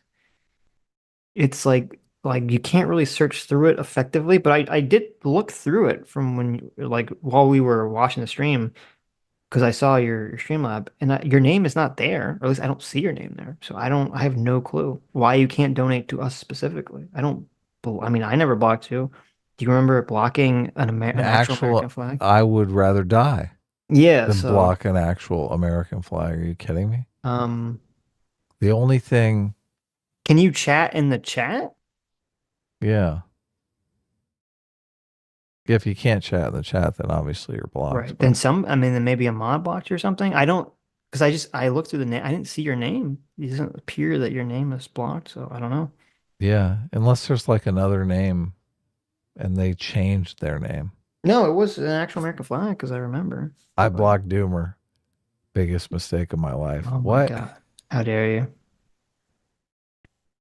Oh my God. I can chat in the chat. Is it Merlin? No, that Merlin is not an actual American flag. Oh, okay. Actual American flag is the actual American flag. That's his name. Yeah, but I thought I've seen him in the chat before. Yeah. Look. I mean, if you can chat, then you should be able to super chat. That's nothing that unless that's got to be on a YouTube side then. So maybe they're using VPN or Tor. Yeah, but the thing is, you'd imagine if someone can't super chat to us because of something on YouTube's end, they shouldn't be able to super chat to anyone. Like, why would it just restrict them super chatting to us specifically? Which I agree, it seems bizarre. It doesn't make a lot of sense. Well, maybe they went to bed, but I don't even see an actual American they're flag probably as a participant in the chat. Yeah. But yeah, no, if you can't chat at all, then you must be blocked somehow. I was trying to figure out some way to unblock you. But if you can chat, then you're not blocked. So yeah. The only thing I could think of is if they signed up with one name and then they change their name to an actual American flag, but the other name is what's showing up in like the blocked list. Oh, I see what you're saying. Yeah. Yeah, So well, I would have no way of figuring that out. Yeah. Yeah, I wouldn't either. But I've accidentally blocked people and then tried to look through that block list. And I know exactly what you're talking about. You're like, oh, fuck. Because like you in the chat, you're like trying to pin a message or something. And the next thing you know, you're like, oh, I blocked them. Fuck. Right. Yeah. It's a really bizarrely, shittily designed system. I don't understand why it's never been made to make sense. Right. You think you just open a page on the internet and it would say, here are the names of people you blocked. Click to do something with them, right? But it gives you this like horrible pop-up with these like tiny little like blobs that have the people's name in it that you have to squint at and you can't really like search through properly and you have to scroll through in this tiny little window. It's so fucking weird. Yeah. It's bad news. Dr. Diller for $4 says, I think the crux of this entire issue is conservatives being annoyed at the word insurrection because the colloquial definition draws to mind something like a military overthrow of the government. It isn't helped by a lot of Democrats using that exact imagery to describe the event, which makes them dig their heels in more. It's all feelings, which is the worst kind of argument to listen to being argued. Yeah, no, I think that's... 1000% agree. Yeah, I think that's exactly what's going on. Well, and it serves both of their purposes. Like the Democrats want to use that language because they want to conjure up the worst possible imagery in everybody's head. Yes. Yeah. They want to make it sound 10 times more horrible than it really is because it's politically advantageous for them. So. Dr. Diller for $6. Thank you. Says, in fairness, secession was a legal argument used often in conjunction for defense of slavery, but it was used frequently for a bunch of other issues too, things like tariffs and a general hatred of big government. While hatred of the 1928 tariff was linked to slavery, did you mean 1828? They weren't directly related, and the idea of a smaller government wasn't one party or the other. Jackson, for example, was relatively indifferent towards slavery, but strongly hated the central bank on populist grounds. Henry Clay, his chief opponent, was contradictory on slavery, but promoted the bank, while his mentor, John Randolph, opposed it and slavery both. It's complicated. There you go. Yeah. Definitely is complicated. It's complicated. Dr. Different $2 says, I think when Alex said to Destiny, quote, I hope you get all your shots, he was basically telling him to kill himself. Since he probably believes that getting all of the shots leads to spontaneous death. Maybe. I do think that's where he was going with it. Yeah, maybe. Oh my God, thought he was being friendly. It's Alex Jones. Alex Jones donated $6 to us. Sweet. What did he have to say? Alex. Alex says, Ray Epps glows bright in the Capitol riots. It's entrapment. You will see the deep state. It's all around us, and it looks like he'll go free. The feds are hiding, and he's shooting them inside. Couldn't keep him out. Heaven knows I tried. Please don't go in, because they'll see. Don't take a dump on Pelosi's PC. Go home. Don't go through that window. But now we know. Ray Epps glows. Ray Epps glows. Can't hide from us anymore. Ray Epps glows. Ray Epps glows. We all know this for sure. I don't care what they're gonna say. I swear, you'll never get away with this, Ray. Well, thank you, Alex. I don't know what song that's from, but thank you. That's a song? That's not Feels a like song. those were song lyrics. Dr. Dealer for $2 says, I imagine part of the reason there was a normal and not elevated amount of security was because it would be dumb and pointless to attack the procedure. Quote, oh, the insurrectionist said vote the other way. Guess we gotta. Yeah, maybe that was some of the thought process too. I just think it was just, they just did not expect people on the right side of the aisle politically to go cause a bunch of problems. So. Yeah, they thought they were just going to complain. Right. Come and whine about the election being stolen. Senwene, thank you so much for 12 months. Being a free will seeker says a year of free will, mostly out of J-Mac's pocket. A monthly thanks to both of you for the streams. Well, thank you. Yeah. Thanks for tuning in. Lucifer the Doubleman, thanks so much for the 2 Canadians. Says I have to take the dog to bed. Have a good night. Well, thank you. You have a good night to you. Yes. Anyways. Is that it? Did we finally make it? We made it. You told me this was going to be a short stream, Sitch. What I the heck? never said that. You said short stream ? And what was my answer? You laughed in my face. I laughed in your face. Yeah. I laughed in your face. Anyways, thank you all for coming. Thank you all for your incredibly generous donation. I guess thank you, Zero Hedge, for putting on this both frustrating and also highly entertaining debate. And thank you, you who made to the end of the stream. You are the true free will seekers. You are the true knowers of why the Civil War happened. You are the true protagonists of every Zack Snyder movie. You are the true people who don't need to know to have someone to explain to them the movie Tenet, because you just naturally, intuitively understand it with your big, giant brain. Thank you all for coming, and we'll see you all on Tuesday. I love in Tenet when they say, look, it's best if you just don't think about it too much. Bye-bye!